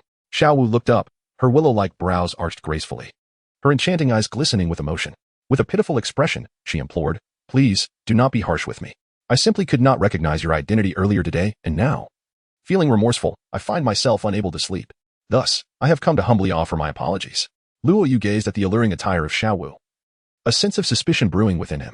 Was it truly necessary to dress so extravagantly for an apology? Her delicate visage seemed as if it had been meticulously adorned with subtle makeup, clearly indicating her preparation. Something felt amiss. This woman was not quite right. Having witnessed Wu's assertiveness, he pondered whether he could place trust in this mischievous rabbit that had existed for 10,000 years. At 3 o'clock in the morning, he sighed. Having finally completed a chapter, now he could rest easy and retire for the night. He wished to mention that from Monday to Friday, he would maintain at least 2 updates, and should time permit, he would strive to provide additional updates. On Saturdays, Sundays, and holidays, a minimum of 4 updates would be ensured, with 6 during the holidays. He was rather busy during the day and sought everyone's understanding. He would refrain from reiterating this in the future, as it would remain unchanged. Chapter 86. Xiao Wu's playful strategy amidst a gathering of beauties in the Shura field. Tap. Tap. Brother Yu, how could you possibly doubt my intentions for being here? Xiao Wu, with her slender, pink legs clad in stockings and perched on high heels, gracefully advanced 2 steps forward. She directly seated herself at the edge of the bed, her enchanting pink eyes shimmering with brilliance, eyelashes fluttering as she engaged in an innocent gaze with the man. Luo Yu swallowed hard, unconsciously drawing a comparison between Wu and her daughter Xiao Wu in his mind. Wu was undoubtedly akin to a ripe and succulent peach, her figure more voluptuous and curvaceous, with a waist that seemed almost delicate and a pert posterior that exuded the unique allure of a mature woman. In contrast, Xiao Wu possessed a slender elegance, embodying the vivacity and youthful spirit of a girl, her legs, encased in stockings, strikingly captivating. After this comparison, Luo Yu felt a surge of heat within him. He shared a profound understanding with Wu, while his knowledge of Xiao Wu remained superficial. Perhaps this enchanting night was an opportune moment to test the waters? However, Wu was still nestled in her bed, and it would be inappropriate to engage with her daughter in such a manner. Moreover, if Xiao Wu were to discover her mother's presence here, it would lead to significant complications. At this moment, Luo Yu found himself in a tumultuous internal struggle, as reason clashed with desire. Brother Yu, why have you suddenly become silent? The girl's pink, enchanting eyes seemed to glisten with unshed tears, and her pouting lips shimmered with a rosy glow. Luo Yu, with a hint of rationality prevailing, spoke with slightly reddened eyes. Xiao Wu, do you not realize that entering a man's room in the dead of night, especially that of a young and impetuous man, is a perilous endeavor? Xiao Wu glanced around, bewildered, and replied, perilous? What danger do you speak of? Luo Yu glared and said, you are adorned so beautifully, it might lead brother Yu to commit a crime. The young girl innocently parted her cherry lips, gently sucking on her delicate fingers, her eyelashes fluttering like delicate wings. With a soft, enticing voice, she said, brother Yu, I believe in you. You would never harm your little sister Wu, would you? Hiss. Such a gaze, such a tone. Luo Yu felt as though a gentle hand was gliding over his entire body, providing a soothing massage. He bit his lip and said, Xiao Wu, if you do not hurry and leave, I cannot guarantee that I won't do something to you. The young girl, appearing bewildered, replied, what does brother Yu intend to do to Xiao Wu? I am indeed a bit curious. If it's a playful spanking, I wouldn't mind at all. Ah. Such pretense. Wu, hidden beneath the covers, rolled her eyes. She had long ago imparted to her daughter a comprehensive understanding of all matters concerning the 2 sexes. How could this girl possibly be so oblivious? Luo Yu endured the rising flames of indignation and suppressed his feelings, exclaiming, why on earth would I strike your backside? Xiao Wu replied in a delicate tone, it's because I offended brother Yu during the day, and thus I must face punishment. When I misbehaved as a child, my mother would always spank me to teach me a lesson. Afterward, she would calm down, and brother Yu could give it a try as well. In the shadows, Wu scoffed repeatedly, thinking to herself, such excuses are merely a pretext to entice men. I have never spanked her. Am I to play the role of a mother? She has a biological mother for that. Luo Yu felt a dryness in his throat. If you do not leave soon, I shall no longer merely sweat your behind. Brother Yu, I almost forgot. It seems I scraped against the fence when I arrived earlier. Please check for me if my stockings are torn. Xiao Wu cannot see. As she spoke, she slightly turned her body, lifting her short skirt half an inch, revealing her smooth, stocking-clad thighs, while playfully presenting her pert backside close to Luo Yu's bedside. Ah, the fence, what an insufferable nuisance. Luo Yu has finally come to realize that this girl has been playing him all along. Wu is overtly seductive, her advance is so bold that it borders on forcefulness. In contrast, Wu, a master of subtlety, entices effortlessly, shrouded in a veil of ambiguity and alluring hints. In the stillness of the night, the enchanting maiden slips into the room, casting flirtatious glances and striking a captivating pose. Boom. In the depths of the night, a tumultuous explosion erupted within Luo Yu's mind. Reason lay in ruins, and desire ascended. At this late hour, the girl had willingly presented herself at his doorstep. If he were to squander this opportunity by feigning righteousness, it would be utter folly. No, he must seize the moment. Only children make choices. Tonight, he yearned for it all. The soft, delicate voice of Wu continued to resonate. Brother Yu, did you discern where my stockings have snagged? I did not catch a glimpse. Draw closer, and I shall see clearly. The hesitation on Luo Yu's face had vanished, replaced by a hint of mischief at the corners of his mouth. When reason is vanquished, desire seizes the summit. A mere rabbit would hardly suffice for his appetite. Tonight, he must indulge further. Wu remained blissfully unaware of the man's transformation, adjusting her alluring figure. As she drew closer, the distance between them became tantalizingly insufficient. Luo Yu swiftly extended his arm, grasping the girl's waist, his touch smooth and gentle. With a single motion, he pulled her into his embrace. Eep! After a delicate exclamation, Wu found herself nestled in Luo Yu's arms. Brother Yu, what are you planning to do? Luo Yu gazed at the exquisite visage sprawled before him, adorned with delicate makeup. He grasped her smooth jaw with one hand. What shall I do? What do you think, my little beauty? You go, stop it. Wu repeatedly shook her head, her arm straining against the immovable weight of the man's arm. A sharp sound echoed. Luo Yu gave a playful smack to her backside and huffed. That's enough. I can see through your act. Are you going to keep pretending? Wu, observing Luo Yu's change in expression, immediately became anxious. Brother Yu, please don't be angry. It was my mother who taught me that when you encounter a man you like, you should take the initiative, but not too much. You must be what? Luo Yu inquired. Wu bit her crimson lip and, lowering her gaze, whispered, you must be subtly alluring. Does this mean you have feelings for me? Luo Yu raised an eyebrow. Yes, I have liked you ever since the first time I saw you years ago, Wu confessed shyly, nodding in Luo Yu's embrace. Unable to meet the man's gaze, Luo Yu inquired with a smile, what makes it love at first sight? Wu, her cheeks flushed, replied softly. You are esteemed as the beast god, possessing tremendous strength and unparalleled charm, not to mention that you saved my family. It's not just me. Countless female spirit beasts are enamored with you. Oh? Luo Yu exclaimed in surprise. How come I was unaware of the affection from female spirit beasts? Wu trembled slightly, confessing, it's partly because I fear I may not be worthy of your divine status, but mainly because I dread inciting Lord Zhu's jealousy. Gu Yue Na. In a moment of realization, Luo Yu gritted his teeth. He had always felt that the beautiful ladies, such as Bai Ji and Ziji, looked at him with peculiar gazes during the starlit nights, yet no one had ever confessed their feelings to him. It turns out the issue lay here. Brother Yu. Wu said, did I just provoke you? May I extinguish the flames now? As Luo Yu's heart stirred, she remained acutely aware of the presence of a rabbit in the room. Wu, close your eyes and do not open them, she instructed. Huh? Just trust me. She reassured. Oh, all right. Upon seeing Wu comply, Luo Yu gently released her hold and cautiously removed the blanket that concealed her lower body. This revealed a pink, delicate-boned charm rabbit, whose gaze was steeped in profound resentment. The rabbit's pink eyes, fixed upon Wu, seemed to brim with an ominous intent.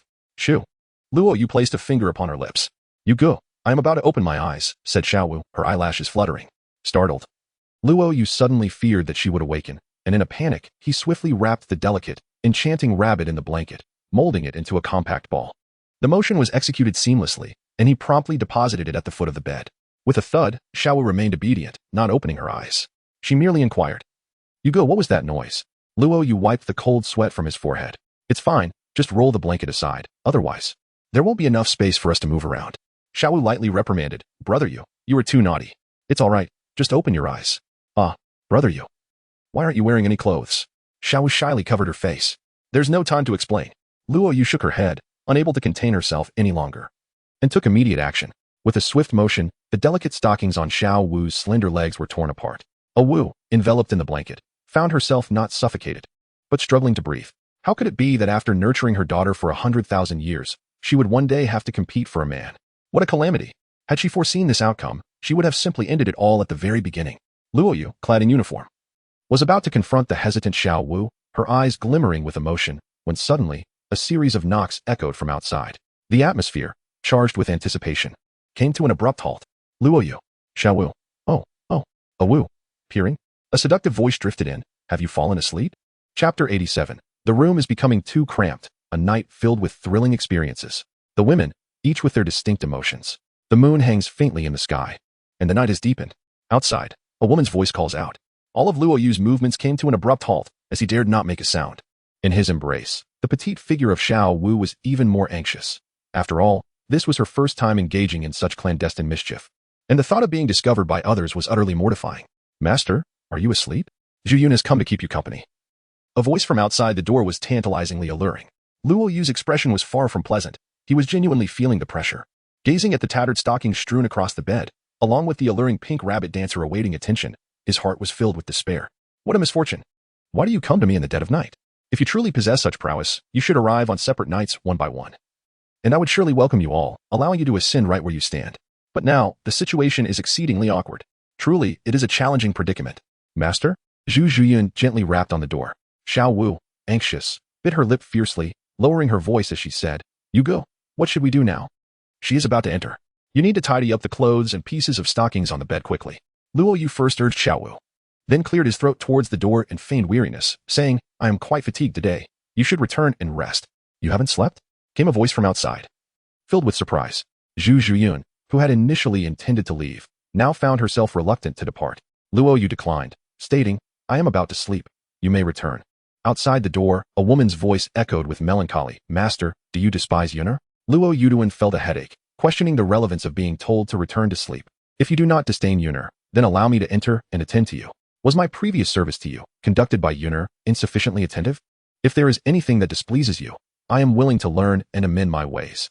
Zhu Zhuqing's ploy left Luo Yu speechless. Xiao Wu, listening intently from the side, widened her beautiful eyes in disbelief, secretly cursing.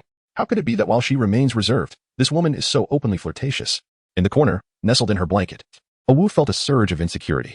With so many young and beautiful ladies vying for their benefactor's attention, she realized she needed to cultivate a unique skill to retain her place, lest she risk losing his favor. Yet, she reminded herself there was no need for concern. If she faltered, wouldn't she still have Xiao Wu by her side? Finding sisterhood was not difficult, but a companion like herself was rare. Wu's confidence returned, albeit tinged with shyness. The thought of serving one man alongside Xiao Wu was manageable in imagination, but in reality, it filled her with trepidation. Master, if you remain silent, I shall take it as your tacit approval for me to enter. The familiar creak of the door echoed. Brother Yu, what should we do? She truly intends to come in. Xiao Wu clutched the torn pink stockings in her hand, revealing her fair, delicate legs, her lovely face etched with urgency.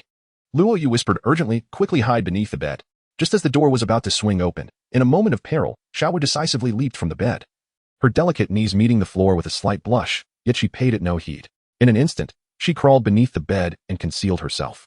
Luo Yu cast a glance towards the doorway, where Zhu Zhuqing stood clad in provocative, thigh-high leather pants that accentuated her perfectly sculpted curves. The black crop top struggled to contain her ample assets, exuding an untamed allure. Upon noticing Luo Yu's current state, the woman's eyes sparkled with intrigue, and she let out a sultry smile. Master, though you verbally express reluctance, your body speaks with undeniable honesty. Your attire is already discarded. Were you perhaps awaiting me, Yuna? Luo Yu cleared her throat lightly. No, it is not like that. I simply have a habit of sleeping in the nude. Zhu Zhuqing shook her head, extending her graceful legs as she approached with a sultry stride. Her crimson tongue glided over her lips. Master, if you wish to rest, Yuner can provide you with a massage. Should you desire any special services, I shall accompany you to the very end. Before Luo Yu could utter a word, Zhu Zhuqing had already climbed onto the bed. Although this might seem unfamiliar to others, for Zhu Zhuqing, it was a familiar territory. Earlier, his plans with Xiao Wu had been abruptly interrupted, leaving him with a pent-up desire seeking release. Now, with Zhu Zhuqing approaching him, it seemed rather fortuitous. Yet, he found himself hesitating, with Wu concealed at the foot of the bed and Xiao Wu hidden beneath it. Was it truly appropriate for him to indulge with Zhu Zhuqing? Zhu Zhuqing, however, seized Luo Yu's hand and guided it towards herself, biting her lip as she provocatively said, Master, don't you think I've gained a bit of weight? You should feel for yourself. A bold and blatant seduction Luo Yu could endure, especially in the presence of Zhu Zhuqing's alluring attire. Zhu Zhuqing, noticing the flicker of desire in the man's eyes, found herself equally delighted. She harbored a profound affection for him, and his unparalleled strength displayed during the day, as he decisively bested Tang San and silenced Tang Hao with his audacity, had thoroughly captured her heart. Alone, she often reminisced about her cold family, but when she was with Luo Yu, an inexplicable sense of security enveloped her. The feeling of safety was overwhelming. In comparison to the man's might and lineage, her heartless family seemed utterly insignificant, and the Xingluo royal family was likely no different. At this moment, she cared little for appearances or whether she was deemed a beauty. Her sole desire was to follow this man, without regrets or complaints. Suddenly, Zhu Zhuqing spoke with deep emotion. Luo Yu responded, puzzled. Zhu Zhuqing leaned her face against his shoulder and softly said, no matter how you wish to proceed, Zhu Yun will follow your lead, as long as you can keep a place for Zhu Qing in your heart. Luo Yu shook his head, urging her not to indulge in fanciful thoughts. I will never mistreat the woman who holds my heart. You need not compromise yourself for my sake. Simply be yourself. Zhu Zhuqing trembled slightly, feeling the respect emanating from the man. This was precisely what she had longed for. Her eyes sparkled as she softly mused. How fortunate I am to have the opportunity to meet you. I would never feel wronged in doing anything for you. Spare me the flattery. I prefer tangible actions. Luo Yu interjected, waving his hand dismissively. Knock, knock, knock. The sound of knocking once again echoed from outside the door. Luo Yu, smile. JPG Xiao Wu and her daughter. Zhu Zhuqing was startled. Outside, Zhu Zhuqing's voice resonated, seemingly imbued with a complex array of emotions. Are you asleep? I need to talk to you. What's the matter? May I come in to discuss? Luo Yu scratched his head, pondering the predicament. Zhu Zhuqing's tone was earnest. I truly have something of great importance to discuss with you. Zhu Zhuqing, perceptive and understanding, remarked, Master, I am in no rush. Since my sister has arrived, let her keep you company. Luo Yu remarked with a hint of disdain. What if she comes in and sees you? Do you truly believe she can accept the three of us? Zhu Zhuqing, well acquainted with the nature of men, understood that granting them a semblance of freedom often results in greater affection. I can simply hide beneath the bed, and you two can proceed with your affairs without concern for me. It might even heighten your excitement, she cleverly suggested. Her astute words caused both men to feel a sudden tension. Just as Zhu Zhuqing was about to descend and slip under the bed, Xiao Wu, hidden below, nearly gasped in surprise. She instinctively covered her mouth with her hand, only to forget that she was still wearing stockings, inadvertently pressing them against her face. Luo Yu grasped the woman firmly, shaking his head repeatedly, asserting that it was impossible. Beneath the bed was simply too confined. Zhu Zhuqing surveyed the room, a smile gracing her lips as she suggested, I shall conceal myself in the wardrobe over there, wishing him a delightful time. Zhu Zhuqing transformed into a shadowy feline figure and darted into the closet. Before closing the door, she bestowed upon Luo Yu a suggestive smile, accompanied by a sultry kiss blown in his direction. Meanwhile, Zhu Zhuqing, clad in form-fitting black leather trousers and a jacket, stood outside the door, the moonlight reflecting off her curvaceous figure and her porcelain-like youthful face. Her emotions were a tumultuous mix as she anxiously awaited entry.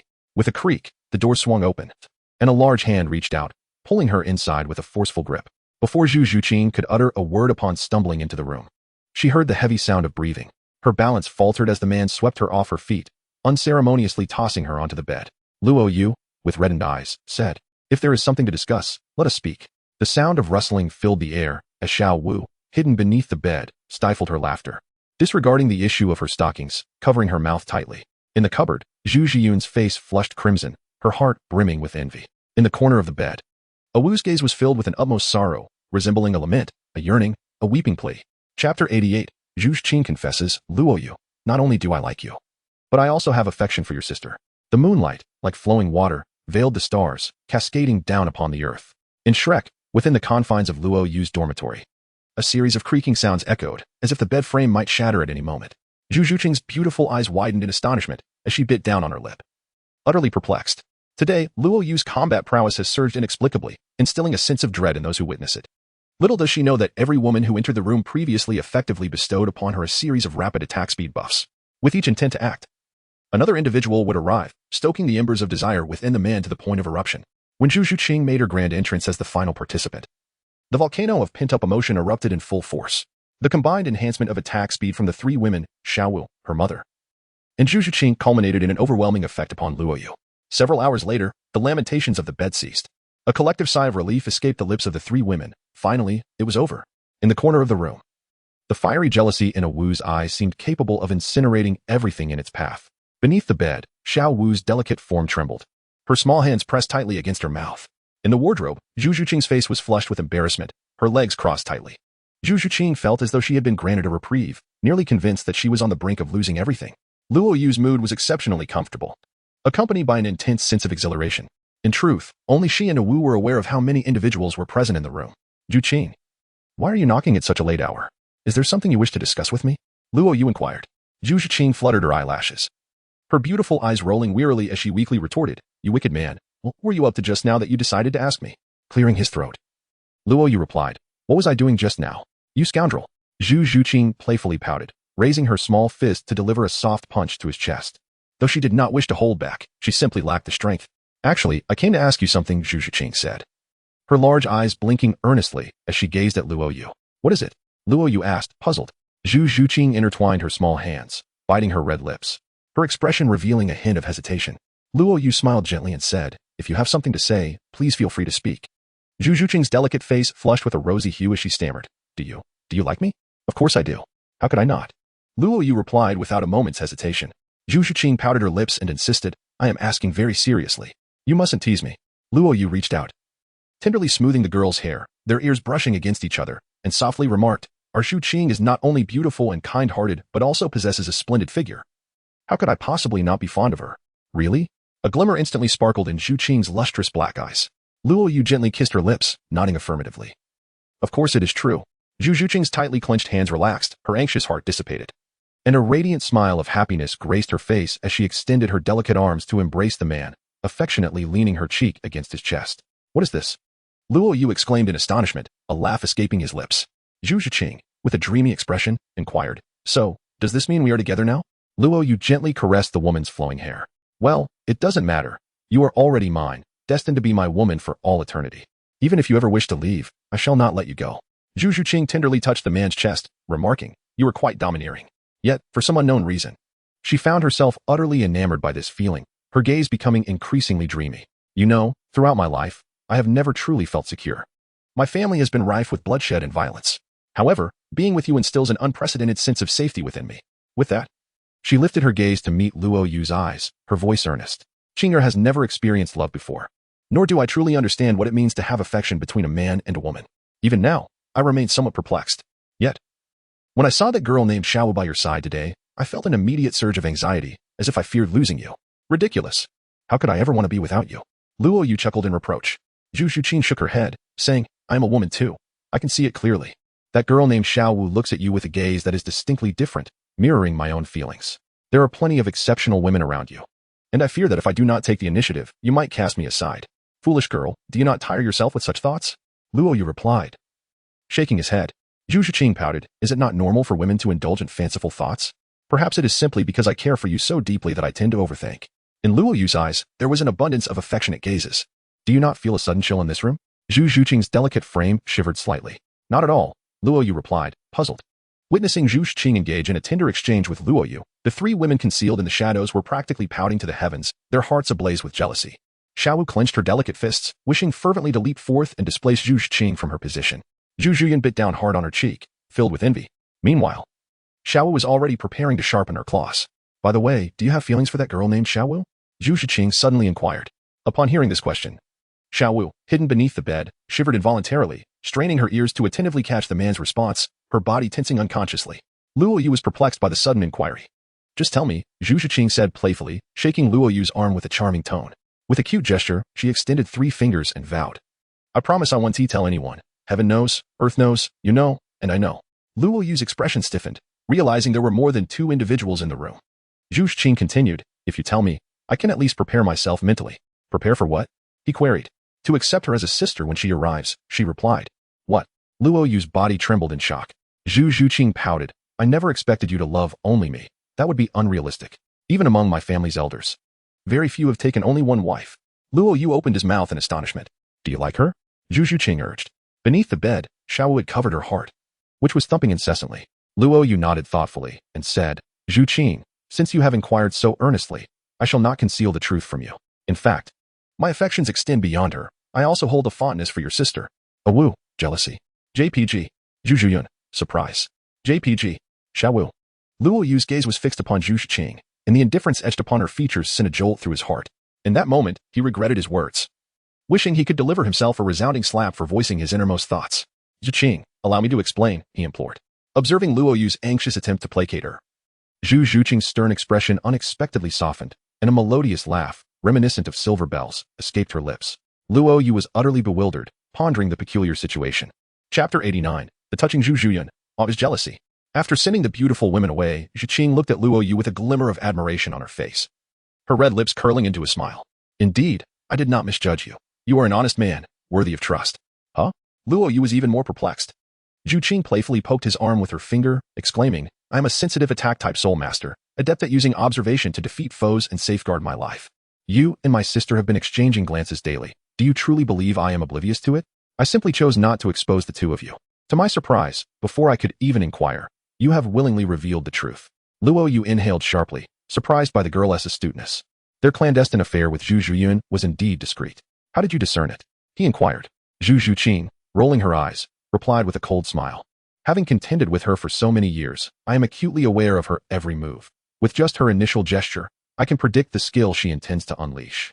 You may not realize this, but after a woman's first experience, there exists a subtle unnaturalness in her gait for a period of time, which I, of course, have observed.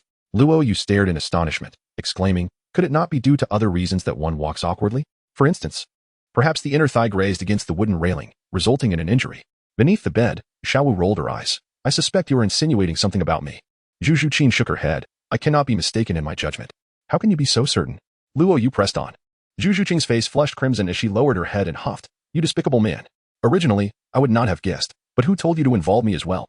Luo Yu smirked mischievously. You are utterly incorrigible. Zhu Zhuqing pouted in playful reproach. I merely compared my own reactions after walking with my sisters.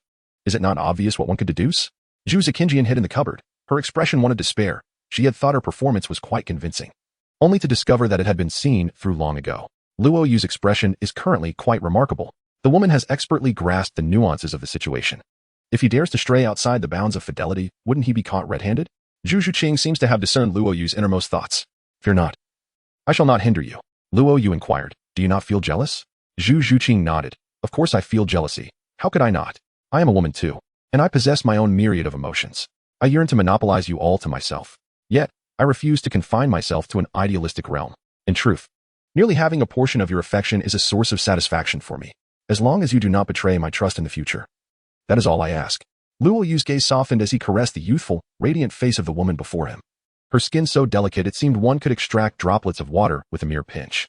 What nonsense are you speaking, given your understanding? How could I possibly let you down? I believe in you, Zhu Zhuqing replied with a nod. What are your plans regarding my sister?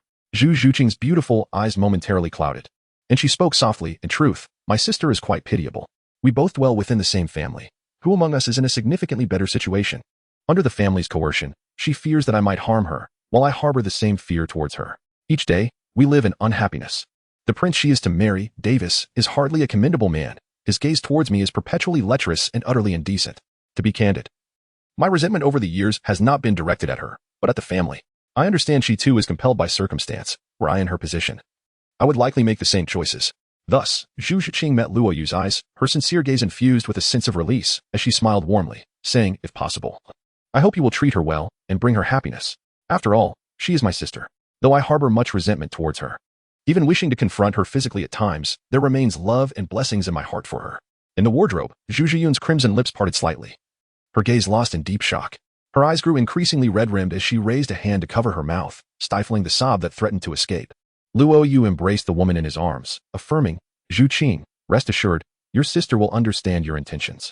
Humph, I do not wish for her to comprehend. Zhu Zhuqing's expression shifted rapidly, her lips pouting. Once my strength surpasses hers, I shall surely give her a sound thrashing for the time she bullied me. Luo Yu gazed at the tsundere girl, her pouting, luscious red lips. He pressed his lips against hers with fervor. Their lips parted. Luo Yu's gaze was distant, his voice calm. Zhuqing, rest assured, I shall eventually confront your wretched family to seek justice for you and your sister. Qinger believes in you, Zhu Zhuqing replied, her delicate face radiating a glimmer of happiness, her jade-like arms tightening around the man. Sister, Zhu Zhuqing, hidden within the cabinet, softly parted her lips, her eyes reflecting a blend of complexity and tenderness, feeling a warmth envelop her heart. Meanwhile, the petite figure of Xiaowu beneath the bed remained entirely indifferent, her mind echoing a singular thought. Gu just confessed his affection for me. In the confines of the blanket, Awe felt an overwhelming sense of discomfort, believing that love would never again be hers. That despicable man, how utterly outrageous. For women in this room, and he dares to have feelings for three of us. It would be too much to ask for him to include me? As night surrendered to dawn, the sky lightened, revealing a hue reminiscent of fish bellies. Zhu Zhuqing rustled as she donned her garments.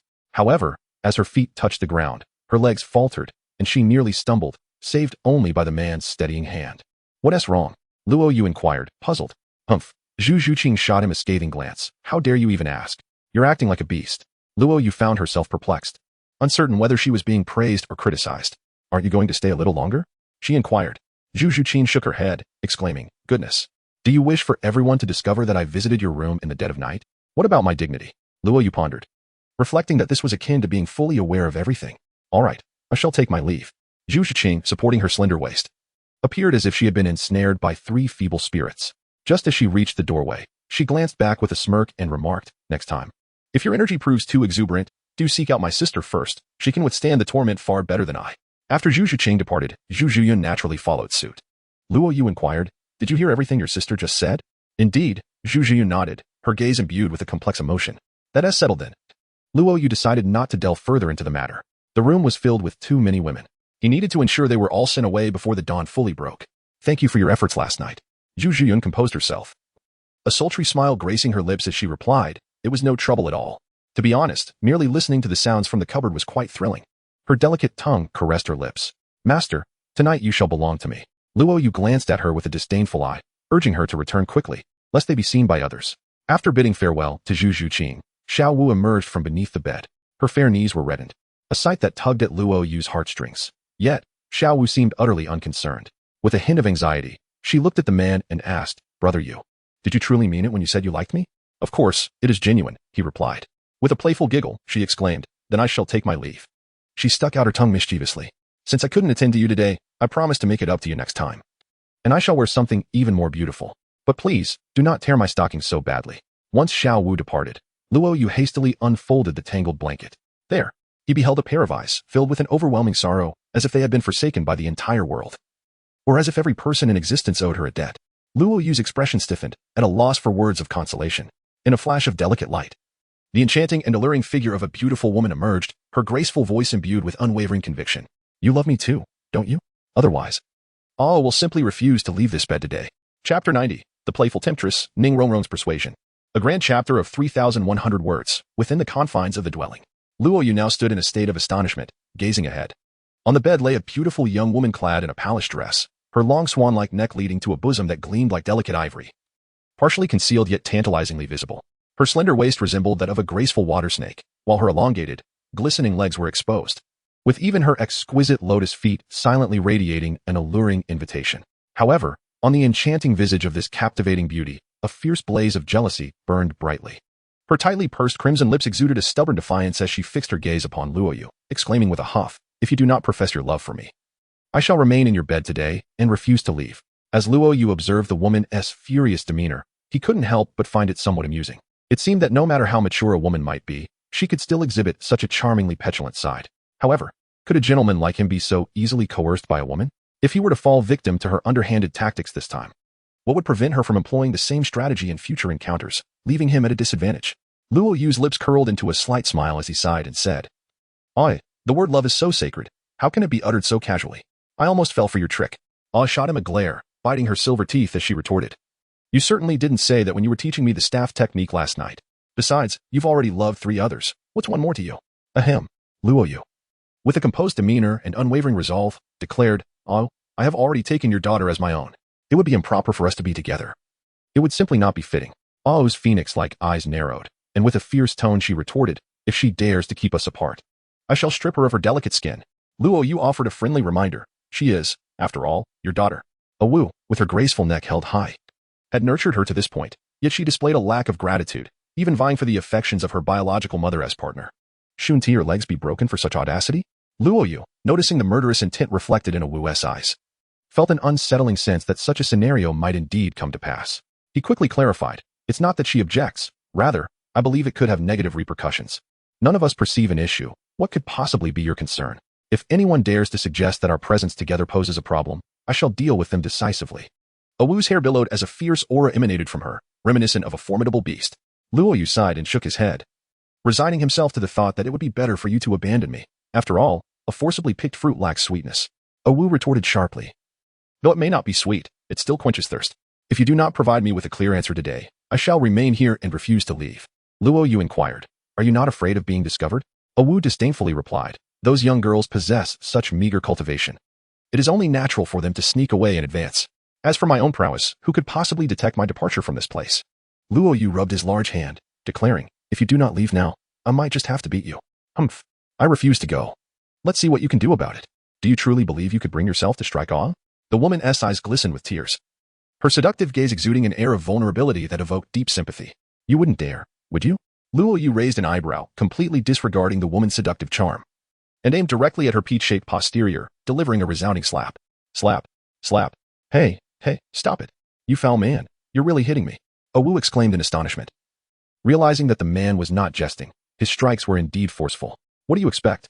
You provoked me, and I cannot show leniency. The series of sharp sounds echoed without mercy.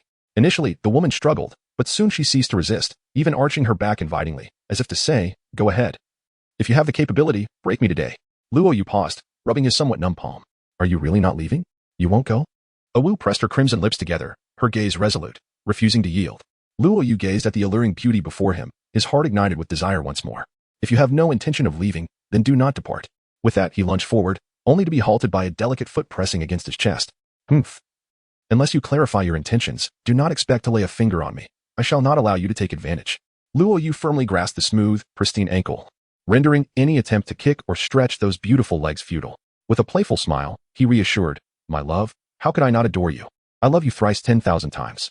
Wu rolled her eyes, pouted her rosy lips, and retorted with a scoff, I would be a fool to believe you. All I hear is a cacophony of insincerity. Luo Yu forcefully brushed aside her obstructive jade foot, raising his hand to grasp her smooth jaw. Why do you always ask how deep my love is? Can't you feel it for yourself? No, you wicked villain. I absolutely refuse. Wu flailed her arms in a futile struggle, striking at the man's strong grip. Yet, there was an underlying sense of insincerity in her actions. After all, her cultivation was such that a single punch could send Luo Yu sprawling.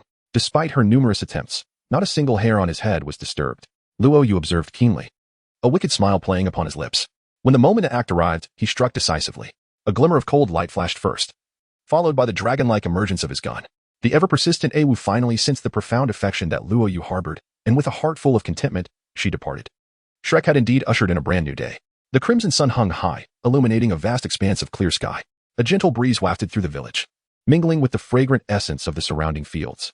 Luo Yu stepped out of the door, stretching lazily, when he spotted Ning Rongrong, adorned in a cerulean fairy dress and lace stockings, joyfully hopping towards him.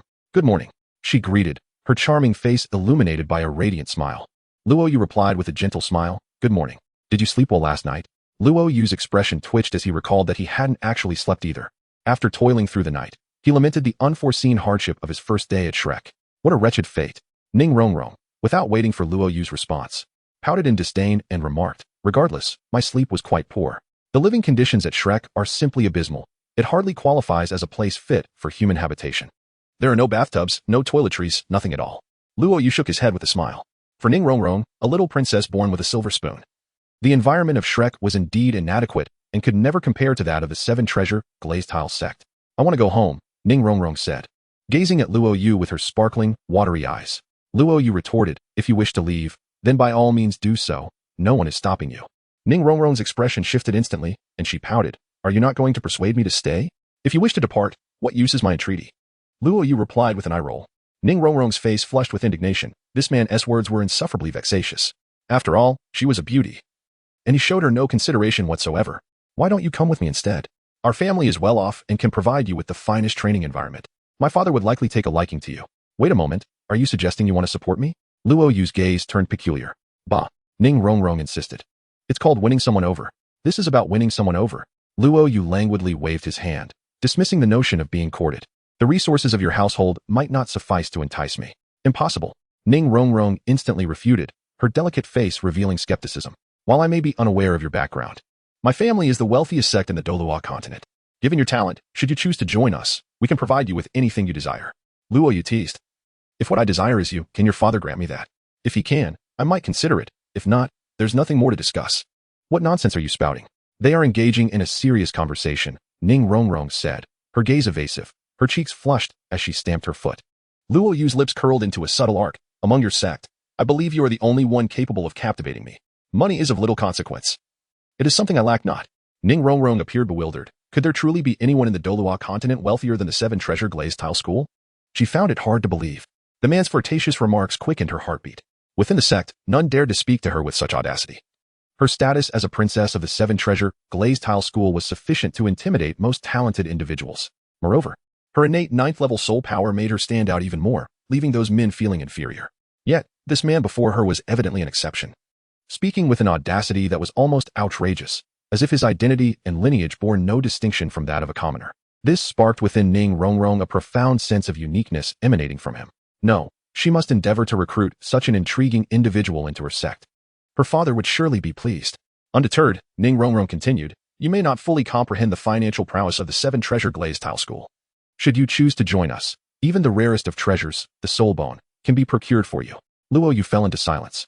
Ning Rongrong, brimming with confidence, believed she had secured Luo Yu's allegiance as a regal smile graced her lips. Soul bones are a rare treasure, coveted even by many titled Douluo. And with such a formidable incentive at hand, she was certain he would be swayed. "Oh, how many soul bones can your sect offer me?" Luo Yu inquired. His gaze peculiar. Humph, someone was just putting on an act, yet now, upon mentioning soul bones, he seems quite intrigued. Ning Rongrong giggled, concealing her lips with a playful hand. "That's not it. You may be misunderstanding," he retorted. Ning Rongrong nodded vigorously, her eyes sparkling with mirth. "No need for explanations. I comprehend perfectly. After all, men do cherish their pride. Let me be forthright then. Should you join our sect, your remarkable talent would entitle you to a soul bone, along with a plethora of additional resources. If you excel within the sect, further rewards will follow, as our organization values merit and recognizes achievements." Luo Yu raised an eyebrow, exclaiming in surprise, "Are you truly this generous?" Ning Rongrong, with her delicate shoulders embraced, spoke with an air of confidence. "Of course, go and inquire around. Even the holy maiden of the spirit hall must achieve merit to acquire a soul bone. It is only because of our family's strength that we can bestow one upon you without any conditions." Luo Yu's gaze grew increasingly peculiar. "Ahem. May I inquire how many soul bones you currently possess?" Ning Rongrong's smile faltered momentarily, and she bashfully replied, "As for me, there are no suitable soul bones within the clan, so I have not acquired any." "Oh, it seems that the 7-treasure glazed tile school is not as affluent as one might think, if even the little princess lacks soul bones." Luo Yu teased with a grin. Ning Rongrong, revealing her adorable tiger teeth, waved her tiny fist in retort. "You, my friend, must have emerged from some remote forest. Soul bones are quite rare, you know. They are not as plentiful as cabbages, and one cannot simply procure them at will." "Oh, I see." Luo Yu nodded, and then casually reached into his storage space. "Could you help me assess the quality of these big cabbages?" he inquired. Ning Rongrong looked on with curiosity. Whoosh! The radiant brilliance emanated from Luo Yu's large hand, an extraordinary aura spreading around him. For translucent soul bones, imbued with divine essence, floated gracefully above his palm. Chapter 91. Ning Rongrong, shocked to the core, employs her charming whims. As 4 resplendent beams of color materialized, Ning Rongrong's delicate form quivered violently. Her ruby lips parted in astonishment, her gaze fixated intently upon the direction of Luo Yu's hand. Her large, luminous eyes brimmed with disbelief, and her trembling voice was laden with horror. "How is this possible?" she gasped, swallowing hard. "For soul bones? This must be a fabrication," though Ning Rongrong uttered such words. As a scion of a prestigious sect, she possessed sufficient discernment to recognize the authenticity of soul bones. Instantly, she surmised that the 4 soul bones in Luo Yu's possession were not only genuine but remarkably exquisite, far from ordinary. Among them, the resplendent skull, radiating with a kaleidoscope of colors, irresistibly captivated her gaze. Once her eyes ensnared it, they could not break free, as it exerted a fatal allure over her. Despite her exhaustive search within the 7 treasures glazed tile school, she had yet to find a suitable soul bone. Yet Luo Yu nonchalantly revealed one, an exceedingly rare cranial soul bone. Ning Rongrong's eyes widened, her excitement and affection overwhelming her composure. The profound significance of possessing a soul bone that harmonized with her essence was something only a few could truly comprehend. Unable to restrain herself, she extended her delicate hand, trembling as she reached toward the enigmatic cranial soul bone. With a swift motion of his hand, Luo Yu made the radiant light vanish, and the 4 soul bones instantly disappeared without a trace. "Hey, don't put them away just yet," Ning Rongrong exclaimed anxiously. She had not even had the chance to touch them and savor the experience before the soul bones were gone, leaving her feeling a profound sense of loss. Luo Yu chuckled and shook his head, saying, "Our Princess Ning's family is grand and illustrious. It would be unwise for me to show off." Upon hearing this, Ning Rongrong's delicate face flushed with a deep crimson. She felt somewhat embarrassed, silently berating herself for daring to flaunt her wealth in front of someone like him. For soul bones, indeed, that was a remarkable treasure, one that money alone could not procure. She had never heard of anyone selling soul bones for currency. Such an act would be utterly foolish. Perhaps exchanging them for rare treasures might be a possibility, but even that was merely speculative. After all, soul bones not only enhance one's combat prowess, but, upon the death of the bearer, can be passed down to future generations. This speaks volumes about their value. Her mind was in disarray, and she suddenly confronted a daunting realization. This man could casually produce 4 soul bones. Who could fathom the true extent of his wealth? Ning Rongrong pondered deeply. If she were to sell every asset of the 7-treasure glazed tile school, she could certainly acquire more than 4 soul bones. Yet, wealth alone does not equate to acquisition. She recalled her earlier boastful declaration, suggesting that she would give him a soul bone if he would accompany her. Was that not akin to offering alms to a beggar? Given his apparent wealth, would he even deign to consider the meager promise she had made? Suddenly, she felt a wave of embarrassment wash over her. She had always prided herself on being the wealthiest little princess in the world, only to be utterly stunned by Luo Yu's casual display of opulence. Her father would never have made such a lavish gesture. Feeling overwhelmed, she swallowed hard. Her beautiful eyes filled with complexity as she gazed at Luo Yu, her confidence shattered. In a soft voice, she asked, "Who exactly are you?" "I am but a person from the mountain woods," Luo Yu replied with a smile. Ning Rongrong's cheeks flushed again. She remembered that this was her earlier admonition directed at him. Yet, Luo Yu had not lied. He indeed hails from the Stardow forest. Even though some time had passed, Ning Rongrong's astonishment had yet to wane. She absent-mindedly ran her fingers through her hair, bewildered and perplexed, and asked, "How can you possess so many soul bones?" Luo Yu hesitated and said, "It's not too much, just 4 pieces." "Just 4 pieces?" Ning Rongrong's red lips twitched. "Brother, 4 pieces, and you still think it's too little?" Luo Yu shook his head, expressing his disinterest in this batch of soul bones, which were of too low a grade and lacked a complete set. Ning Rongrong rolled her eyes and suddenly fell silent. If her vision was not impaired, she had clearly spotted a head soul bone with a lineage exceeding 50,000 years among them. A 50,000-year-old soul bone is undeniably formidable. Presently, one could scarcely find such a treasure even in the 7 Treasures glazed tile school, unless it were to be pried from Sword Grandpa, which would be tantamount to signing his death warrant. How could one dismiss such a high-caliber soul bone merely for its age? What kind of vintage would suffice to satiate your appetite, if indeed it could be found? If it were merely just between the two, it would be one thing. However, the most disconcerting aspect was that Ning Rongrong could discern the man's tone was devoid of jest, revealing his earnestness. She found this revelation quite overwhelming.